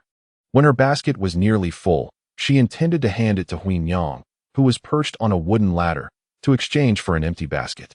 However, the girl's hand froze midair. Within the basket, alongside the abundant persimmons, sat a crow with eyes the size of mung beans. Yu Tingwan thought to herself. It seemed rather ominous in broad daylight. What was the matter? Huin Yang, having waited for a while without receiving the basket, craned her neck for a glimpse and frowned. It was that bird again. Before you married into our family, it either perched on our persimmon tree or lingered beneath Alang's window. Although it did not caw loudly enough to be bothersome, it was undeniably unlucky. Your father had to use a stick to drive it away, and yet it had returned. Huin Yang waved the crow away, and it flapped its wings, gracefully gliding through the air before finally landing steadily atop the chimney of the kitchen. The blackness of the crow intertwined seamlessly with the darkness of the kitchen. Huin Yang's brow furrowed deeper. Suddenly plagued by an unsettling thought. Could they have been lurking on our rooftop these past few days? Yu Tingwan replied. It is indeed a possibility. However, our most pressing concern at present is to harvest the persimmons. Once we tire from picking, the young lady can take a break and enjoy one. Little aunt. Yushan pointed to a certain spot. Do you see my house? Elevated and distant, Yu Tingwan gazed toward the old house next door. Following Yushan's gesture, she noticed figures in the distance and fields blanketed by snow. An idea sparked in her mind. Behind the Zhou family's residence stood a towering tree, a favored retreat for villagers seeking relief from the summer heat. If she were to climb it, surely she could observe old man Zhou slipping into his daughter-in-law's abode. It took the three of them an entire hour merely to gather the fruits.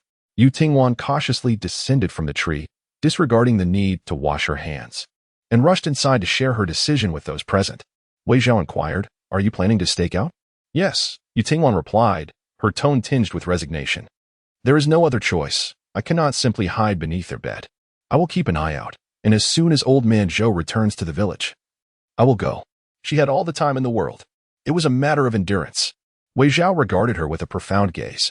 The young lady spoke as if she were certain that the two individuals would engage in illicit affairs. She must possess a calm and rational demeanor. However, Wei Zhao refrained from probing further. After all, who among them was without secrets? If one failed to capture them by day, would they not be compelled to wait in vigil through the night? Not at all, Yu Tingwan assured him. I shall return by dusk. Shall we have dinner before I depart? Yu Tingwan regarded him with suspicion, reasoning that it was only natural. The sky was darkening. And what business did she have leaving now? After dining, she would surely need to rest. Moreover, she recalled that the incriminating scene had unfolded during the day. Wei Zhao found himself momentarily at a loss for words.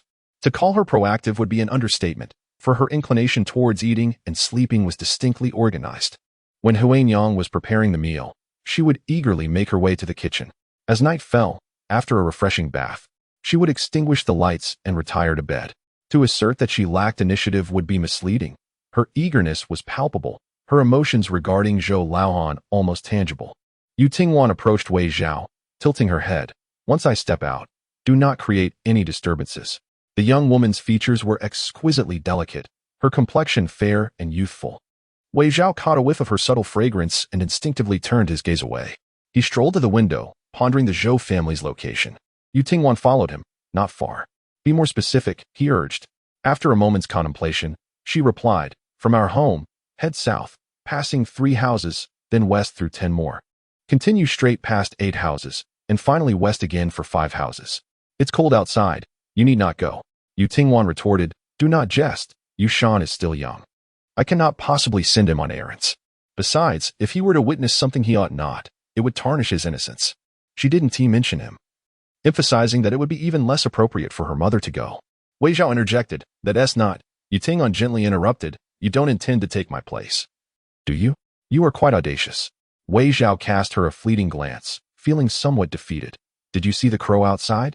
Let it handle it. Yu Tingwan responded. This is even more absurd. Huan Yang and Yushan were not present, having just left to deliver some persimmons to a few nearby neighbors who seemed to need them. Wei Zhao's gaze drifted to the kitchen across the way, slowly rising. Come here. Without hesitation, Yu Tingwan leaned closer, gently taking Wei Zhao's arm. It was a rare moment of initiative from him, stirring up unbidden thoughts within her. She cleared her throat and asked, feigning seriousness, What? Are you asking me to kiss you? She had never attempted such a thing before. After being married for so long, if nothing else, surely a kiss was permissible. Despite having witnessed her audacity on several occasions, Wei Zhao found it impossible to remain indifferent, his heart as still as water. After a brief silence, he said, Could you not be so? What? He uttered 4 words, like a wolf or tiger. After saying this, he lowered his voice, adding, I wasn't addressing you. At that moment, a crow landed on the windowsill, its beady eyes darting curiously towards Wei Zhao, seemingly seeking his favor. Yu Tingwan was taken aback. She listened as Wei Shen repeated the instructions, offering a few reminders. With a gentle gesture of his finger, the crow proudly straightened up, nodded, and cawed before flying out. Yu Tingwan was incredulous. It can understand? Wei Zhao replied, Indeed. It can even mimic human speech. Yu Tingwan recalled what Huan Yang had mentioned and suddenly turned to Wei Zhao, exclaiming, Surely, you are not the one raising it? Wei Shen, so it turns out, was indeed not merely a cook. When Wei Zhao heard her question, Are you training birds in the military camp? She knew that the army kept homing pigeons. No. How could Wei Zhao possibly nurture such a small creature? It was raised by Fu Ming. 3 years ago, when he returned to the capital with Fu Ming, Xiao Huayan had hosted a welcoming banquet, specifically arranging for dancers. Their grace was indeed remarkable, as one dancer balanced on one foot, her delicate form spinning faster and faster.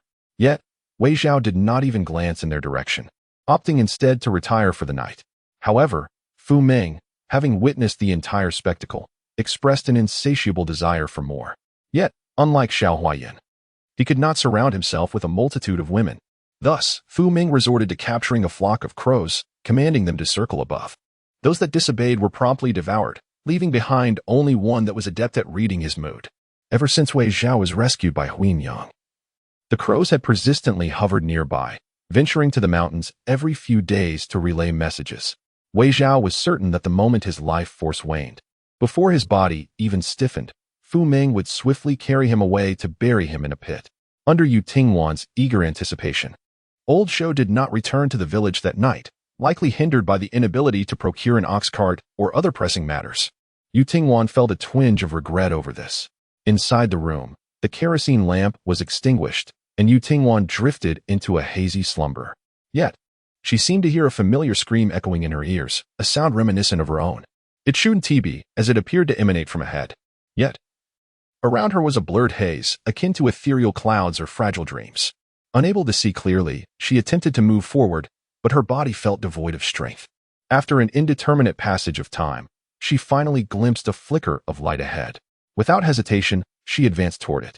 She beheld a gentle stream and the winding path of a small corridor. Continuing onward, she arrived at a courtyard she recognized. Once again, she saw herself not clad in maidservant attire, but in a garment of exquisite fabric, adorned with a beautiful hairpin. Yet, the young woman's complexion was ashen, and the medicinal bowl slipped from her grasp, shattering upon the ground and scattering fragments everywhere, with the concoction splattering onto her. Nevertheless, Yu Tingwan remained utterly indifferent. With only the sight of blood dripping from his palm, Wei Shen's mouth still bore the remnants of terror. Stumbling forward, she snatched the knife from his grasp. Her annoyance palpable. Hadn't they agreed upon a course of action? Why then was he inflicting harm upon himself? Such a tone was unbecoming of a servant addressing her master. At that moment, Wei Shen appeared vastly different from the last time she had seen him. Clad in everyday attire, his waist was cinched tightly, exuding an air of strength. His eyes held no signs of despair. Instead, they reflected the fury of the young lady before him. In his attempt to peel fruit, he had carelessly cut himself. Only then did Yu Tingwan notice the unevenly sliced pears strewn across the table. The last time, he had used a stone to shatter the eye of the thief who had pilfered her purse, yet now he claimed his hand trembled while peeling fruit. Leaning back, he pulled her onto his lap. Observing her awkward gait, Wei Zhao reached for the ointment on the table, preparing to apply it to him. With his fingers pointed downward, he pushed the fabric of her skirt upward. Yu Tingwan, as if overwhelmed by a sudden rush of emotion, collapsed into his embrace, firmly clutching his hand. No more of this. Jiao Jiao, you must be reasonable. How can you still blame her? He chuckled, carelessly relaxed. It must be that you wore her out yesterday. The following day, Yu Tingwan awoke from her slumber, freshened up, and made her way to the chicken coop by the eastern fence to gather eggs. Today, as harvest was plentiful, she collected a total of 4, her steps light as she placed them into a clay pot. The kitchen was cold and uninviting. Yet she noticed the absence of Huin Yang. Just as she pondered this, Huin Yang entered, her expression grim, eyes reddened. Mother, Yu Tingwan exclaimed, noticing her mother's disquiet. What is wrong? The late Nyang was the new bride. Huin Yang should not have been troubled by such matters, yet in the absence of Wei Shouzhong, she lacked a pillar of support and someone to confide in. Tears streamed down her face. Just yesterday, I dreamed of Xiaonyang. Her entire form immersed in a pool of blood, whispering to me that she felt cold. Yu Tingwan supported the unsteady Huin Yang, her heart heavy with sorrow. She understood the grim reality. When Xiaonyang was brought back by her aunt, Yu Shi, her body had long since stiffened, the heat of the season causing it to decay and exude a foul stench. This incident had caused quite a stir in the village. Even the Wang family ventured out to witness it, only to return with pale faces, covering their noses and retching in the corners. It was truly terrifying. She had been so vibrant when she was married, yet how had she met such a tragic end? You cannot imagine the state of her garments. As if they had been soaked in blood, the odor was unbearable, and it was rumored that she had been brutally beaten to death. Xiaonyang had been 7 months pregnant with the heir of the He family, her belly round and full. How could her husband have been so merciless?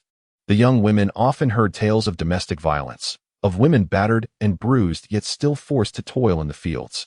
Such occurrences were not uncommon, but a fatality was unprecedented. Those who lay hands on their partners deserved the harshest condemnation, surely bound for hell. Why Huin Yang? On my way back, I encountered Fan Posey, who divulged. Huin Yang suppressed her sobs, her eyes ablaze with intense hatred. She was uncertain of the source of her information, yet she claimed that the wretch's son had never been taken outdoors, only feigning poor health and misrepresenting his age as younger, when in truth, he was already 2 years old. Yu Tingwan suddenly halted in her tracks. Xiaonyang had passed away last year. How could the child born of the new wife already be 2? Fan Posey was known for her loose tongue, whether her words held truth or not. She could hardly contain her chatter. Yet, was she not also a purveyor of information? Huin Yang, I am filled with loathing.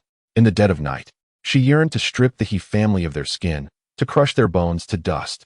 Yet the He family was affluent, with distant relatives serving as secretaries to the county magistrate. One could hardly exaggerate their influence. The weariness in her eyes was unmistakable, and she wept silently, fearful of disturbing her dear Lang inside the room, thus stifling her cries. Huin Yang restrained her voice, her body trembling slightly. What could be done? In such dire straits, with her eyes reddened, she still remembered to ask, Are you hungry? Mother will prepare a meal. This world seems plagued by poverty, a primordial sin. As long as one possesses wealth and power, human lives can be disregarded. The laws may appear just, yet they are inherently biased, serving merely to restrain the common folk. Yu Tingwan felt a deep sorrow. How could mother endure a night without sleep? You should return to your room and rest. She spoke softly. You must take care of yourself, for your husband still needs your care. This single utterance pulled Huin Yang slightly back from her grief. Indeed, there was still Lang. With Xiaonyang gone, Lang must not encounter further misfortune. Huin Yang made a concerted effort to lift her spirits. Yu Tingwan, the He family has committed numerous misdeeds and will inevitably face retribution. She spoke these words with great confidence. After all, how could the He family act so recklessly if not for the support of the county magistrate? The magistrate will eventually be replaced. Moreover, he is acquainted with Wei Shen. Surely, they will not remain unpunished, and how could they fail to avenge Xiaonyang? Their many transgressions will lead to their own downfall. She spoke softly. Mother must be well enough to witness those individuals, their faces marred with shame, clanking into prison.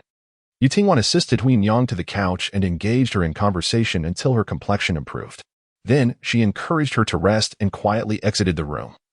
Closing the door behind her, she proceeded to the kitchen, kindled the fire, and set the porridge to boil while preparing the medicine for Wei Shen to steep, intending to decoct it later. As she watched the flames dance in the stove, her expression grew increasingly distant. Lost in thought, Yushan entered, rubbing his eyes, still shrouded in slumber. And he began, but upon recognizing the person in the kitchen, he quickly corrected himself. Little aunt. Yu Tingwan turned her gaze towards him. It is still early, Why not rest a while longer? Yushan smiled sheepishly. I usually wake up around this time. Yu Tingwan replied. The porridge needs to cook a little longer. Yushan, could you please check on your uncle? Yushan hesitated, reluctant to go. Last time, there were rumors circulating that his little aunt was in trouble, yet Uncle Shun seemed utterly unconcerned. He found Wei Shen's indifference quite unacceptable. Reluctantly, he acknowledged her request and headed over. Wei Zhao had yet to awaken, having stayed up quite late the previous night. It was not due to troubling thoughts, but rather because he had finally found some sleep, only to be abruptly roused by someone gripping his collar. As he opened his eyes, the room was shrouded in darkness. Yet the girl's eyes shone with an extraordinary brightness. What is the matter? He inquired. Her voice was soft and ethereal.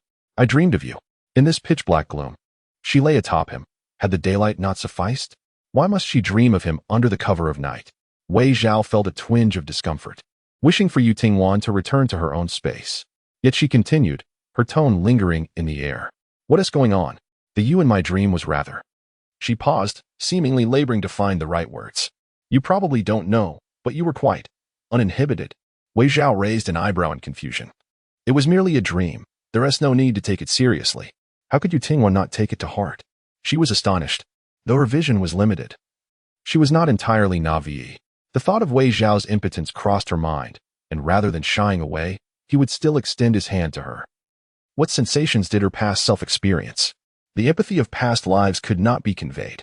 Yet, the innocent Yu Tingwan struggled to comprehend it all. Stirring him awake in the dead of night, she merely wished to express, your hands are quite lovely, albeit too long. I'm not saying I dislike them. It's just, they are meant for work and writing. You shouldn't misuse them merely to compensate for your own shortcomings. Wei Zhao found her words bewildering.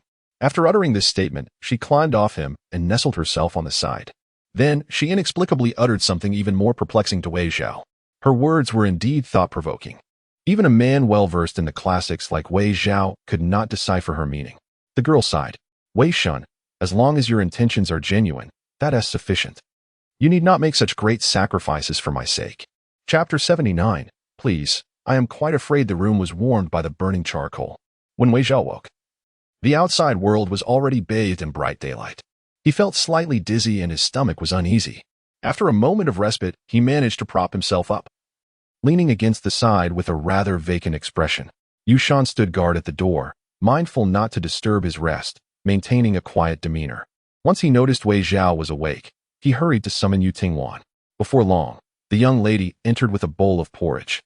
She and Yushan had already eaten. This portion was specifically for Wei Zhao. He slowly rose and took his time washing up. For reasons unknown, he felt as though Yu Tingwan's gaze occasionally lingered upon him. When he turned to look at her, she averted her eyes, feigning nonchalance. He decided not to inquire further.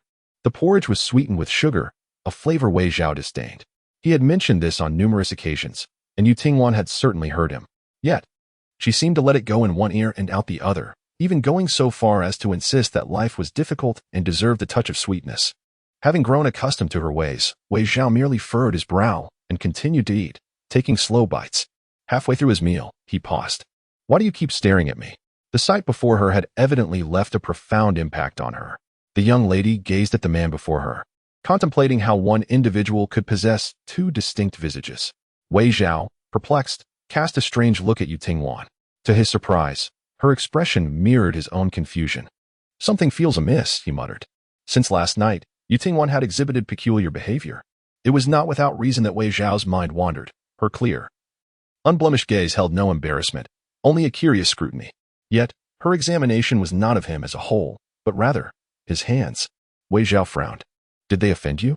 Yu Tingwan could not provide an answer. After all, in her previous life, her complexion was flushed as if she had rather enjoyed it. Perhaps. Oh, Yu Tingwan. She appeared bewildered. Oh? Wei Zhao spoke in a nonchalant tone. Just endure it. It's not like they can sever it completely. This was a conversation that could not be continued. As Yu Tingwan leaned closer, Wei Zhao shifted away, avoiding her. Words were one thing, but proximity was another. Yu Tingwan. The young lady was infuriated. Why are you avoiding me so? Am I truly capable of doing anything to you? Wei Zhao, others might not. But you. One can never be certain. Those who seek pleasure in brothels, even before they spend their coins, manage to take liberties with a lady's hand. Yet we are a legitimate couple, having exchanged vows before heaven and earth. Consequently, Yu Tingwan felt disheartened. You have wounded me. Wei Zhao mimicked her tone. Do not say such things. It frightens me. Thus, he received another playful blow. Wei Zhao fell silent. Yu Tingwan remained unsatisfied. And it was at this moment that she heard the horse cawing sound. The young lady suddenly turned towards the window. The crow had returned, hopping and peering inquisitively. Its feathers were dark with a hint of greenish-purple, known as the green crow. Yu Tingwan's eyes instantly brightened. However, the green crow did not regard her. Its pea-sized eyes were attentively fixed on Wei Zhao. When Wei Zhao lifted his gaze to it, the green crow straightened up and vividly mimicked what it had heard. Indeed, it was profanity. Damn it, the old scoundrel, not even a spot to bury him when he has gone. After much effort to find someone willing to sell a cart, I did not mind the ox being both thin and aged, yet he shamelessly demanded 3 taels of silver. Upon hearing this, it was evident that it was the words of old man Zhou. What could be done? As long as he remained here, neither he nor Lu the matchmaker would find peace. That old scoundrel was acutely aware of his urgency and stubbornly refused to relent on the price. Thus, he had no choice but to grit his teeth and make the purchase. Yu Tingwan was taken aback. Wei Zhao had mentioned that crows could speak. Yet this was the first time she had witnessed it firsthand. The crow articulated quite clearly, even imitating old man Zhou's exasperated tone. However, this was clearly not what Yu Tingwan wished to hear. She pressed her lips together and glanced at Wei Zhao. Wei Zhao replied, "Go again." The crow flapped its wings and departed once more. Half an hour later, it returned, hopping with excitement. Old Granny Fan is lurking at the door. Perhaps she is coveting our silver. That filthy old hag spent her days gossiping about others, privately cursing her father-in-law, claiming he had a face destined for a short life. Yet he stubbornly refused to acknowledge it, his mouth foul enough to spew excrement. "Go again," Wei Zhao commanded. The crow bore no resentment and cheerfully took off again. Upon returning half an hour later, it resumed its performance. And what of that worthless fellow? He has left, claiming the child has a fever. Serves her right. Let her return to her mother's home and face the consequences. In my view, it would be best if that child were to perish. Father-in-law, regardless of the circumstances. That child still calls you grandfather. Having spoken so much in one breath, the crow felt somewhat fatigued and paused to catch its breath. Besides, that child is not of the Zhou lineage. Who cares? Kaiying, my concern lies solely with you and the child. For a fleeting moment, Yu Tingwan felt nauseous. It was utterly disgusting. This time, without needing Wei Zhao to prompt it, the crow eagerly set off again. After hearing so many iterations, Yu Tingwan had yet to glean anything of significance. Yet, such matters could not be rushed. She was preparing to find something to occupy her time when unexpectedly, Qingya returned swiftly. Stretching its neck, it exclaimed, "You fool, are you indulging in drugs again? Drugs? That worthless fellow. How long has it been since either of us had a decent sleep? Don't you yearn for it?" Qingya, in a state of excitement, remarked, "I'll be gentle. I want to disturb our son." "Oh, enhancing vigor." Yu Tingwan understood. She needed to take action before Qingya could utter more. The chilling gaze from Wei Zhao extinguished its words. Wei Zhao truly found such talk intolerable. There were many who spoke inappropriately within the military camp, and he could remain unfazed by it. However, with a lady present, it was different. Wei Zhao cleared his throat and looked towards Yu Tingwan. Indeed, she was quite exhilarated. At the village head's residence, 6 spirited hunters, equipped with bows and arrows, set forth towards the mountains. The village head, feeling uneasy, rushed out to remind them. "Thank you for undertaking this task. Please exercise caution." The hunters responded with cheerful agreement. The villagers of Shilin had indeed compensated them for their efforts. Moreover, if they succeeded in slaying the tiger and selling its pelt, they could earn a substantial sum. Yet, they wondered, how formidable would the beast be? "Do not worry, we shall scout ahead," one of the brothers assured. Once they departed, the villagers crowded in the head's residence, anxiously awaiting news. They were genuinely unsettled. Having barely slept the previous night, the men formed a circle, while the women gathered in another, all wearing solemn expressions. At that moment, a crow flew overhead, circling in the air. No one paid it any heed, yet it could not suppress its loud cawing. Oh dear, I'm so impatient. Someone take off their clothes." Everyone turned their curious gazes towards it. How could it speak? Has it been enchanted? It is not surprising. Previously, someone in the county had claimed that birds, particularly parrots, could be trained to mimic human speech. However, who in our village would keep such creatures? The blue jay continued to squawk. "Grandfather, who do you think is better, me or grandmother?" Everyone was taken aback, exchanging bewildered glances. What had they just heard? Who was it? From our village? That couldn't be right. The blue jay answered with heart-wrenching clarity. Of course, it is you, Kaiying. Chapter 80. A resounding slap. In your face swell snow continued to fall gently from the sky, each flake drifting down and landing on Yu Tingwan's nose, sending a shiver through her. The young lady walked slowly, her steps imbued with an indescribable lightness and anticipation. Before she could reach the village chief's home, she spotted Li Lian, her expression stern, leading a group out with a fierce demeanor. A number of villagers followed behind her, their eyes filled with disdain and curiosity. Such matters hardly required the village chief's intervention. The embarrassment of catching someone in the act was too great, especially with a multitude of issues plaguing the village at present. What were the Zhou family's troubles in comparison? He preferred to stay home, avoiding the ill fortune that might arise. Li Lian was extremely vexed. If the in-laws truly disregarded familial bonds, engaging in shameful acts, would it be the Zhou family's reputation at stake? No, it would be the entire village of Shilin that would bear the brunt. If word got out, who knew how many would revel in their misfortune? The Zhou family lived right next door, under her very nose. Madam Wan, you too have arrived. Aunt Wu in the crowd excitedly grasped her arm. Beaming with excitement, Aunt Wu struggled to find her words. Oh my, you cannot imagine what just transpired. She was exceedingly anxious. After all, she had been keeping a close watch on the Zhou family and was incensed to learn that the old man Zhou had purchased an ox cart. Little did she know, the scandalous deeds of that couple had already provoked public outrage. Were they crows? No, they were nothing short of divine birds. At this moment, they were circling above, leading everyone toward the neighboring Zhou household. Aunt Wu smacked herself lightly. Look at me, speaking nonsensically. How could Yu Tingwan be unaware? She must have deduced everything. This girl's wisdom is truly unfathomable. Yet, Aunt Wu felt a twinge of worry. What if those two denied it all? Yu Tingwan interjected. That is highly unlikely. After all, they were completely exposed. So many eyes cannot be deceived. Li Lian would even rush over to pull the blanket aside.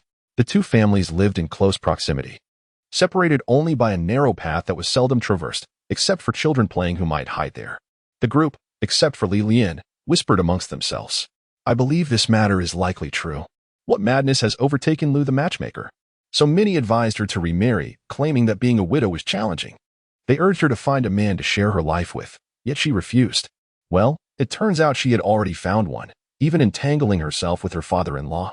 It takes two to tango. What kind of man is old man Zhou? Last time, he leered at my newlywed daughter-in-law, only to be chased away by my son. Old Zhou is both old and ugly. What could she possibly see in him? It is unclear when their affair began. Truly, it is a disgrace to the family name. The very thought is revolting. I remarked how, over the years, her eyes had grown increasingly alluring. She bore little resemblance to a widow, for affection is nurtured by companionship. At that moment, someone squeezed through the crowd. A scruffy figure scoffed. Only you would believe such nonsense. Can't you use your brain? Fan Posey cast a sidelong glance at Qingya and mused, in my opinion, I wonder which twisted soul imparted such teachings, merely to slander Kaiying. We are from the same village. Am I not well aware of her character? Though she spoke thus, her heart was filled with doubt. After all, she had once witnessed Lu Kaiying and old Zhou sharing laughter, as if indulging in flirtation. This struck her as odd, though she paid it little mind at the time. However, now, someone sneered, just a few days ago, you were criticizing Lu Matchmaker for her unscrupulousness. And now you've changed your tune to defend her? Who could forget how, after old Zhou's wife had passed, he attempted to woo Fan Posey, only to receive a beating from her husband? Over the years, whenever Fan Posey mentioned old Zhou, her disdain was palpable, and she held a similar contempt for his family. Each time gossip about the Zhou family arose, she was the most eager to participate. A woman privy to the truth joined in with a malicious grin. What else could it be?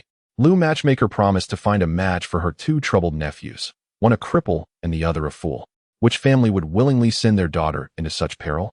Lu Matchmaker may lack virtue, but her silver tongue could charm even the dead. She would not relent until she achieved her ends, leading to the misfortune of many young women over the years.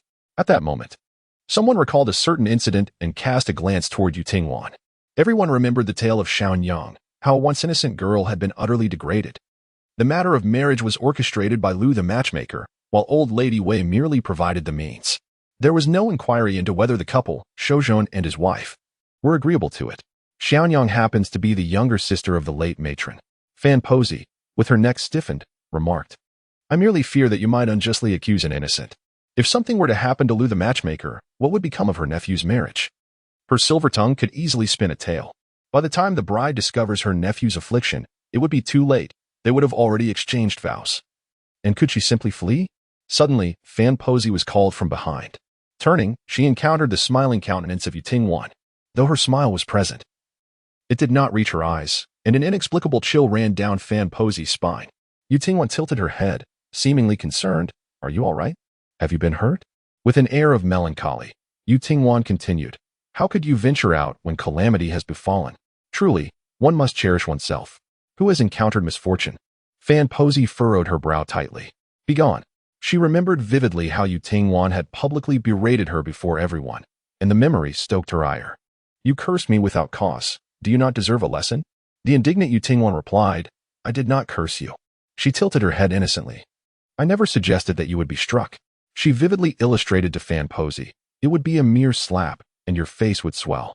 Fan Posey was taken aback, and with sleeves rolled up, she prepared to discipline the cunning vixen, only to notice Aunt Wu approaching briskly.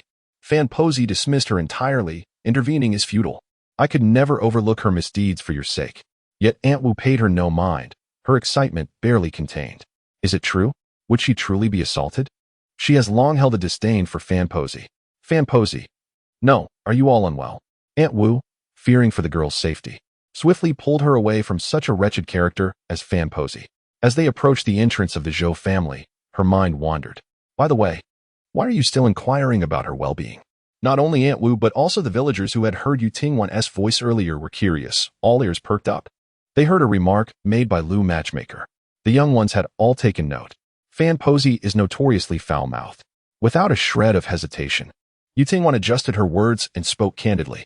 She declared that Fan Posey had fallen into the latrine and remained unclean, the stench overwhelming. Fan Posey's face alternated between shades of black and red. In her youth, she indeed had fallen into one, with villagers having to fish her out. That was her disgrace. Aunt Wu, disgusted, covered her nose and pulled the girl away further. What? How could she have fallen again? Youthful's voice was soft and gentle. Indeed. She helplessly waved her hand. They practically made it their home. Chapter Review Chapter 81. Do not intimidate me. I am most afraid as those around her covered their mouths and noses in revulsion, distancing themselves from her. Fan Posey trembled all over. Youthful, with deliberate slowness, replied, Do not intimidate me. I am terribly frightened. Where is the evidence of your fear? I see you are quite bold. I have only fallen once.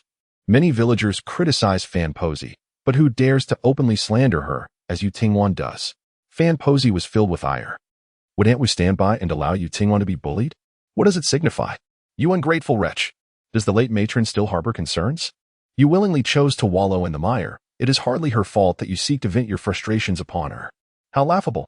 You still defend that Lu Kaiying, oblivious to the fact that she has long since spread tales of your disgrace. Fan Posey has lost her sanity.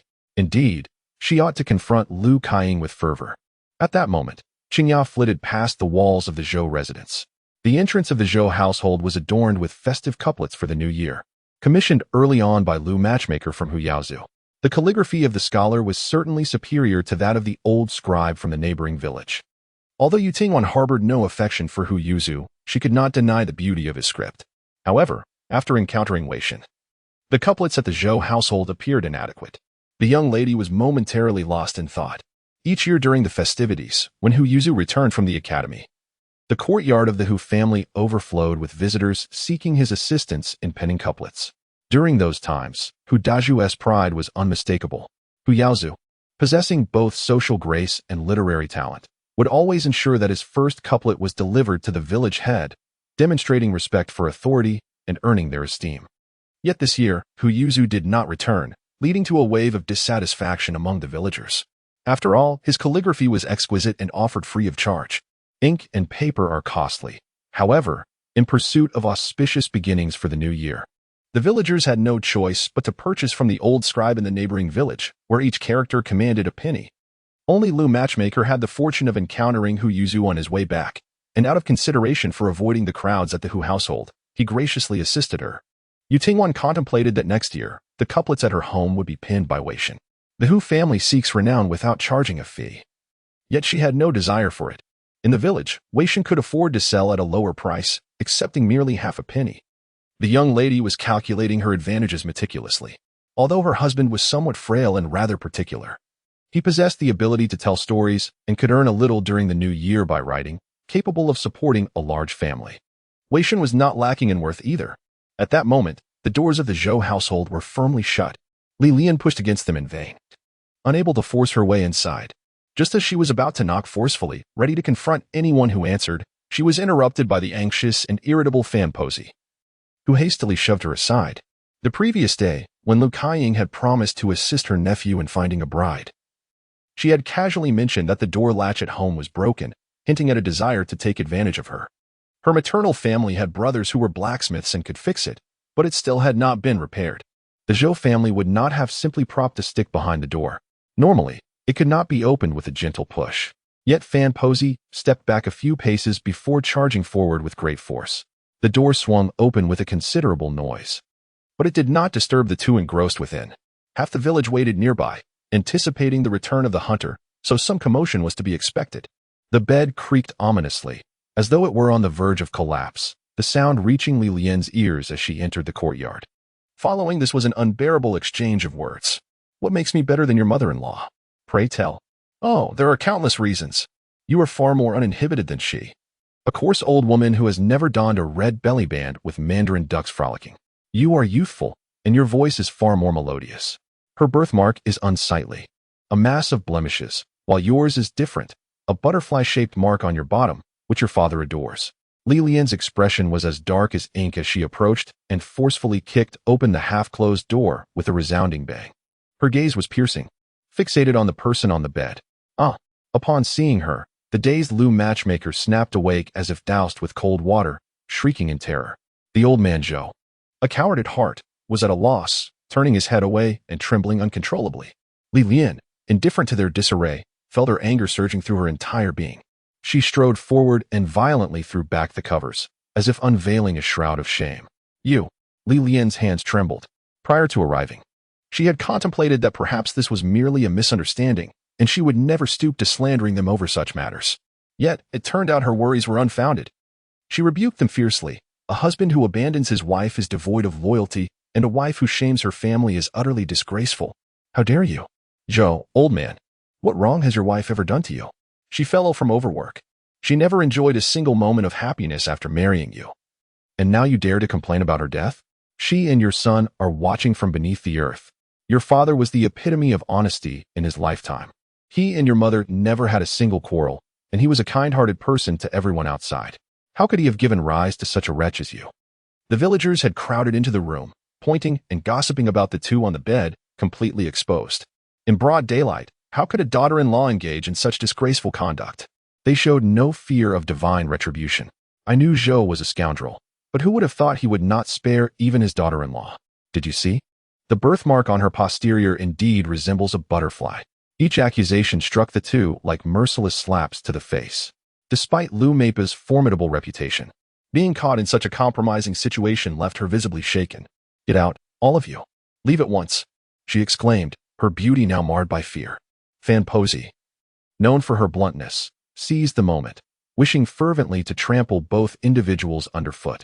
"Let us be clear, are you asking us to leave? Or is it your father-in-law who should be ejected?" Fan Posey retorted, "What nonsense am I uttering? You were just shouting at the top of your lungs inside. Can such words be directed at a man who is neither manly nor honorable, let alone at your own father-in-law?" The onlookers were taken aback. How could someone who had committed such disgraceful acts still demand our departure? She spat disdainfully. "What a pair of wretches! Are they to suffer divine retribution? Lu Kaiying has committed countless wrongs over the years. Would she fear the consequences now?" Fan Posey, the village's notorious gossip, displayed her formidable spirit. Yu Tingwan lingered at the doorway, clutching a stone, hesitant to enter for fear of witnessing something that might haunt her. She gestured towards the lofty Qingya, perched atop the wall. Inside, Li Lian was eager to leave, barking orders, bring them in, bind them, and escort them away. Such matters must be dealt with sternly. It was evident that the atmosphere within the room was entirely unsuitable for resolution. Old man Zhou's face had turned pale. Once infidelity was confirmed, there would be no need to report to the authorities. Village justice would swiftly take its course. Trembling, he stammered. We were merely caught in a moment of folly. Truly, we. Suddenly, Qingya swooped in, its voice resonating with fervor. Kaiying, keep your heart at ease. The village fools could never fathom that you carry my child. Chapter 82. Unaccountably willing to be human, the nature of promiscuity and the repercussions of it are fundamentally different. Li Lian was incredulous with rage. Having lived for more than half a lifetime, she had never encountered such a situation. Granny Fan's eyes widened in disbelief. Lu Kaiying had slandered her and even dared to call her a fool. Caught in such a disgraceful predicament, Lu the matchmaker appeared utterly flustered, devoid of her former audacity and sharpness. Nonsense, falsehood, she exclaimed, her wrath fueled by humiliation. Disregarding her shame as she prepared to seize Qingya and throw her to her death, Li Lian retorted, if you wish to ascertain the truth, a pulse diagnosis by a physician would suffice. However, it was unfortunate that old man Qian had gone to consult with Madame Qin and had yet to return. Aunt Wu suggested, why not procure a dose of abortifacient from the midwife in Sandan village and administer it to her? The reaction will reveal the truth. The name Sandan village and abortifacient sent a chill down Lu Kaiying's spine as she met Aunt Wu's beaming gaze. I am neither in pain nor ill. I require no concern from you. Li Lian sneered, questioning whether she could truly be denied agency over her own body. As she recoiled slightly, several women approached Lu the matchmaker, ready to pounce. Wait. The women, in their fervor, frightened old man Zhou, who collapsed to his knees, drenched in cold sweat. It is my fault. All my fault, he began, fervently bowing and lamenting. De Lang departed too soon, and the Zhou family line has been severed. These years have been arduous. It was a great fortune for Kaiying to conceive. I plead with you to turn a blind eye and spare us. He hastily continued. I will take her away. We shall never return. What do you desire, money or land? We can provide it all. The phrase the Iron Rooster rarely shows generosity indeed struck a chord with many. Their poverty was palpable. Aunt Wu sneered, once you are dealt with, everything will be confiscated. What can you possibly offer? Without hesitation, Li Lian responded, bind him. A fierce glint flashed in the old man's eyes. Even in such a humbled state, was it not enough? If he was to suffer, then Li Lian would not escape unscathed. In a frenzy, old Zhou attempted to strike, but was firmly restrained by Chang Shu from the crowd. Chang Shu seized the rope and bound him tightly. Upon witnessing this, Madame Lu realized it was utterly hopeless. They say that in times of great peril, couples tend to abandon one another, yet she and old Zhou could hardly be deemed a true couple. Just moments ago, they were exchanging sweet nothings, and now the facade had crumbled. It was he who forced me into this, she cried, tears streaming down her face. Did I wish to remain loyal to a dead man? But my father-in-law is strong. What could I do? This child, from the very beginning, I never intended to keep it. It was he who insisted I bear it. Old Zhou was taken aback, never having expected Madame Lu to utter such words. Observing Li Lian's indifference, Madame Lu struggled to mask her panic, her voice a mix of fury and timidity. Do not forget, I was the one who arranged marriages for your two grandsons. Laughter erupted from the crowd. What of it? Retorted Granny Fan, hands on her hips. Did you not collect a fee for your matchmaking services? One would think the Li family owed you a monumental debt. Not only Madame Lu, but even if Old Wei, that old hag, approached wielding a knife, Granny Fan could easily dispatch 8 foes in a single breath. Yu Tingwan recognized that provoking her was indeed necessary. The young lady continued to kick at the pebbles, her gaze drifting to the ox cart in the corner of the Zhou household, all the while listening to Granny Fan's tirade against the heavens and the earth. Indeed, both granddaughters-in-law of the Chang family are exceptional young women. And while you have put in effort, I remain unfamiliar with you. The village head seeks a match for you. Do you dare to casually push someone forward as a mere substitute? Do not assume I am unaware. Not long ago, through your matchmaking, a newlywed couple barely lasted half a month before the bride tragically took her own life. When the marriage was arranged, you accepted illicit money, embellishing the male family's virtues to an extravagant extent. You failed to mention the less favorable aspects, that Yun family's daughter married joyfully, only to find herself sharing her husband with his 2 brothers. The girl from Sandan village who went into the Lu family in town was also a result of your persuasion. You have been boasting about your accomplishments, deceiving the Lu family into believing that life in town is prosperous, with a reputation and wealth, and that they would be living a life of luxury upon marriage. But what has become of that girl? Her husband is incapacitated, unable to leave the bed, relying entirely on her for his every need. Although the in-laws are affluent, they treat her with extreme harshness.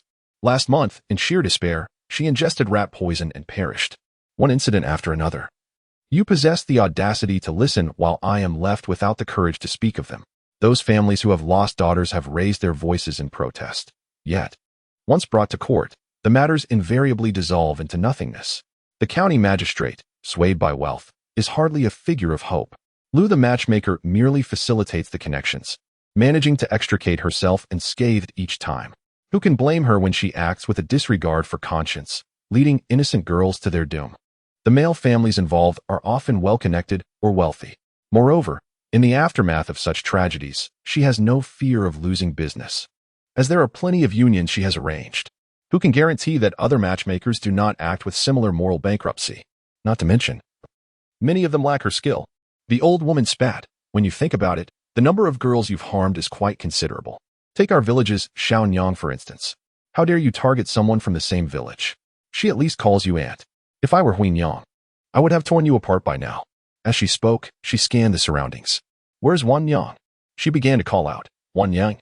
Everyone joined in the search, quickly parting to reveal a path, all eyes turning towards the young woman leisurely leaning against the doorway, observing the ox cart. One could hardly fathom how this maiden could possess such a delicate and fair complexion. It was a pity, however, that Wei Shen's constitution was destined to go unappreciated. The girl slowly turned her head. The old woman momentarily set aside past grievances, her tone exaggerated. I must mention again that Wang Hua and that wretched girl have conspired to marry you off to Dong Xiaoshan. Fortunately, you entered the Wei family. Otherwise, I fear you would have been bound and stealthily placed into a sedan chair destined for the Dong family by those two. She pointed to Lu Matchmaker. Indeed, it was she who revealed it herself. I cannot fathom why she would willingly agree to such a fate. Yu Tingwan remained silent. She must have been coerced. This matter was known to many in the village, yet Wanyang appeared to be in the dark. Li Lian's expression changed, instinctively glancing at Yu Tingwan. Yu Tingwan continued. At the time, I did not go to the village head's home to bear witness to the events, but Widow Sure furrowed her brow. This cannot be fabricated. Although Wang is muddled, she would never dare to engage in such a scheme. Not to mention, Hu Daju will return sooner or later. And Yuzu still has to pursue his studies. Before she could finish, she was disdainfully interrupted by the old woman. This matter has reached a grave conclusion. The village headman, in an effort to preserve the reputation of the scholars, forbids us from speaking of it. Why does she lack the courage? Surely, it would suffice to claim that the late daughter-in-law has simply vanished. Granny Fan offered an illustration. Have we not seen a number of outsiders in our village, including a broker who deals in young women? Once the roads are reopened, she will depart. Wang, with a defiant posture, asserted that the late daughter-in-law could have been abducted by that very broker, a possibility not entirely improbable. Chapter 83. Who would dare to provoke you? The broker had previously inquired about Yu Tingwan in the village. By the time Hu Daju returns, it may well be too late. What could a mere peasant do to retrieve someone and verify the truth? Granny Fan pondered for a moment before providing another example. Indeed, there are still rumors of tigers in the mountains. Not long ago, it was said that the late daughter-in-law had been devoured. Had she not married into the Wei family, one might have seized this splendid opportunity to send her away. In her previous life, did Wang not proclaim that Yu Tingwan was consumed by a fierce beast? Granny Fan certainly had a knack for surprising the young lady at every turn.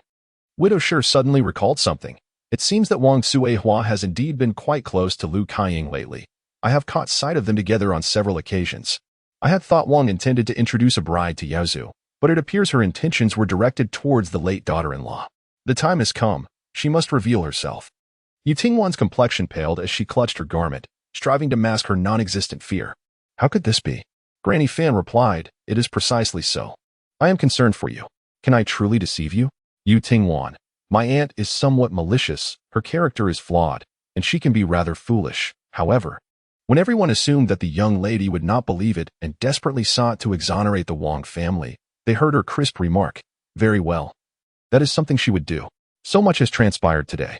Upon witnessing the Zhou family's daughter-in-law bound and returned by Li Lianwu, the village chief was enraged. He first issued a gag order, forbidding anyone in the village from speaking of the matter. There was no dissent on this point. A prestigious family thrives or suffers together. And does a small mountain village fare any differently? If the village's reputation is tarnished, it will inevitably affect the marriage prospects of the children at home. Even Granny Fan nodded in agreement, albeit with the marks of a slap still visible on her face. Indeed, she had been struck. Just moments earlier, she had basked in the Zhou family's favor, And now, having bravely escorted those two scoundrels to the village chief's home, she received a slap from her husband. Yuzu is the most esteemed youth in the village chief's eyes. His future is boundless if he succeeds in the imperial examination and attains the rank of scholar. The people of Shilin village will walk with their heads held high. At the time when the Wang family intended to sell their niece, the village chief had ordered, just as he did now, that no one was to spread the news. He even specifically summoned Granny Fan's husband, instructing him to keep a close watch on her tongue.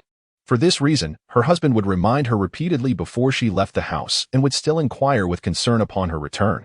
Fragments of memories from her past life linger in Yu Tingwan's mind. She knew Granny Fan would face a beating, but had not anticipated it would manifest in such a manner. The young lady felt a twinge of guilt, though not excessively so. Nonetheless, upon her return, she deliberately approached Granny Fan and instructed her to roll a chicken egg over her body as a remedy. As Yu Tingwan returned to the Wei residence, twilight was fast approaching. Huanyang had not ventured outside and was unaware of the happenings beyond the threshold. At that moment, she was engrossed in preparing a dish, and, upon seeing Yu Tingwan enter, she sighed in relief. "Where have you been? It's nearly dark. And I was just contemplating preparing dinner to go search for you." She initially presumed that Yu Tingwan had gone up the mountain again. Had it not been for Wei Zhao's mention that she had merely visited someone else's home, Huanyang would have been quite anxious. Nevertheless, she found it perplexing. The young lady seldom engaged with others, having had a falling out with the Hu family. Where could she possibly have gone as a guest? With a cheerful demeanor, Yu Tingwan exclaimed, "I procured an ox cart." Upon hearing this, Huanyang's mind shifted away from her previous concerns. She quickly responded, "How could I not have thought of that? You are truly thoughtful. We should inform the village chief in advance. If we venture into town, we will certainly need to borrow his ox cart." Yu Tingwan approached the stove to inspect the contents of the pot. There was braised tofu and river shrimp. The shrimp had been caught by Yushan when Huanyang had gone out to wash her cotton clothes. No wonder it smelled so delightful. Yu Tingwan felt her hunger intensifying. She gazed longingly and softly remarked, "I didn't borrow from the Chang family." Huanyang didn't ponder much on this. Indeed, the village chief's ox cart was reserved for emergencies, and there was no telling when they would return from town. Borrowing it might inconvenience the villagers. "I'll bring some pickled beans for Aunt Sher later." Who could forget how much the widow Sher cherished that ox cart?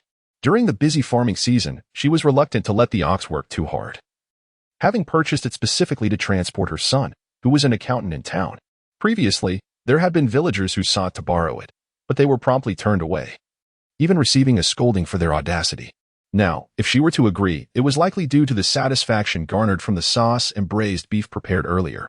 Yu Tingwan shook her head, saying, "It's not Aunt Sher." Her tone was light and airy. "The ox cart that old man Zhou managed to scrape together is now ours." Huinan responded with confusion. Yu Tingwan continued, "I've already let it back. It's in the courtyard now. After all, it's part of the family, and we must take care of it. Mother, it's cold, especially at night. Should we perhaps build a shelter for it? I wouldn't want it to freeze to death. That would break my heart." Huinan felt a buzz in her ears and hastily grabbed a spatula, rushing outside to investigate. Beneath the persimmon tree, what else could it be but the ox? Huinan questioned her own eyesight, momentarily at a loss for words. "So, old man Zhou isn't leaving?" A flicker of disdain crossed her eyes. Could Lu Kaiying genuinely be so kind-hearted? There must be some trickery at play. She felt a sense of unease creeping in. Yet she remembered to caution, in the future, keep your distance from her. Their family is not to be trifled with. Huinan pondered that Wan's gentle disposition made her an easy target for bullying, and it pained her that she couldn't protect her. "We can't provoke the Zhou family, and there's nowhere to hide from them." Yu Tingwan nodded obediently. "Mother, I understand." She was indeed a reassuring daughter-in-law. Yu Tingwan furrowed her brow, looking innocent. "It's not wise to maintain ties. I fear that it won't be long before we are separated by death. If I see her again, I will be frightened." Huinan exclaimed in confusion. "What?" As dusk fell, a window in the opposite room was slowly opened from within. Yu Tingwan recognized the hand of Wei Shan. Just as Wei Zhao pushed the window open, he caught sight of Yu Tingwan's smiling gaze, radiant and captivating. His hand instinctively curled into a fist beneath his sleeve. Yet his expression remained as tranquil as ever. "How should it be handled?" Yu Tingwan replied honestly, "I don't know." Those two are still kneeling at the village head's home. The thought of villagers spitting at them brought her immense joy. The village head must be in a difficult position, uncertain of how to resolve the matter. However, I offered him a suggestion. The young lady smiled slightly, saying, "I suggested not to rush into dealing with them. Let us confine them in the woodshed for now. Everyone is busy these days. So who has the time to manage them? But we must ensure they are supervised. What if they seize the opportunity to escape? I further proposed that the women who had previously suffered at the hands of old Show could take turns guarding them, if they felt displeased. A little scolding or hitting would serve as a means of venting their frustrations. Yet, I genuinely feared that they might not have the time. So I kindly mentioned that surely someone would be willing to help. Wei Zhao, Yutingwan, for instance. The parents of Miss Yun from the neighboring village who hanged themselves, the Liu family from Sandun village, would be eager to reminisce with matchmaker Liu. My mother and I would also be willing to pay a visit every day.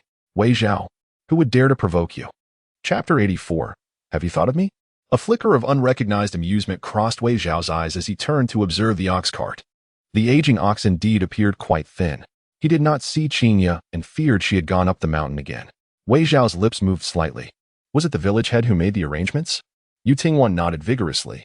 Wei Zhao, that shouldn't be the case. After all, this is a remote mountain village. The village head is rather narrow-minded and cautious in his actions. While he values benefits, he is not malevolent and prioritizes matters concerning the neighboring village. If he were to lend them the cart, Wei Zhao would believe it. But to say he directly gifted it, that does not seem like something the village head would do. Wei Zhao raised an eyebrow and inquired, how did you manage it? Yutingwan pressed her lips together, seemingly reluctant to speak. She turned her face away. Wei Zhao continued, do you understand now? Yutingwan responded, understand what? Wei Zhao replied, it appears he did not intervene. Yutingwan, feeling guilty, lowered her head to gaze at her fidgeting hands. Indeed, he did not intervene. The village head held the reputation of Shilin village in high regard.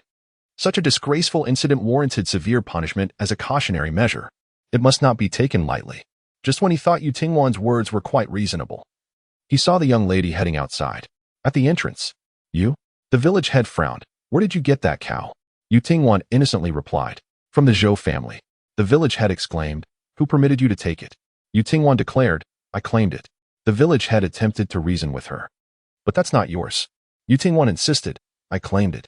She glanced at the sky and, in a gentle tone, said, all right, no need to see me off. I must take it home for dinner. Yutingwan was indeed eager to return home. She felt a peculiar connection to the cow. Yet, would the village head allow her to take it? He immediately pursued her. A thought struck Yutingwan. Right. I came today to deliver persimmons to my mother-in-law. The village head looked over. You are quite thoughtful. However, upon noticing the girl's empty hands, he raised an eyebrow. Yutingwan felt a bit embarrassed. I finished them all. After all, the scene of the affair was so captivating that she had no seeds left in her pocket. Yutingwan assured him, I will make it up tomorrow. The village head was left speechless, having never encountered such a person. Nevertheless, he paid it little mind. Li Zheng endeavored to temper the fury provoked by the Zhou family's daughter-in-law, addressing the young girl with a semblance of civility. Should you happen to find money outside, I would not raise an objection. However, this ox cart belongs to another, and taking it without inquiry is akin to theft. Yutingwan nodded gravely, affirming, indeed, you speak the truth. So, should it not be returned? Under Li Zheng's scrutinizing gaze, Yutingwan shook her head. She comprehended the rationale, yet remained obstinate, curiously obedient. She gazed at him with her doe-like eyes, making it difficult for even the most stoic heart to utter a harsh word. Slowly, she lifted her gaze. The girl held onto the rope, showing no intention of relinquishing it. According to the legal statutes of the Jin dynasty, proven adultery could be dealt with at one's discretion, without the necessity of reporting to the authorities.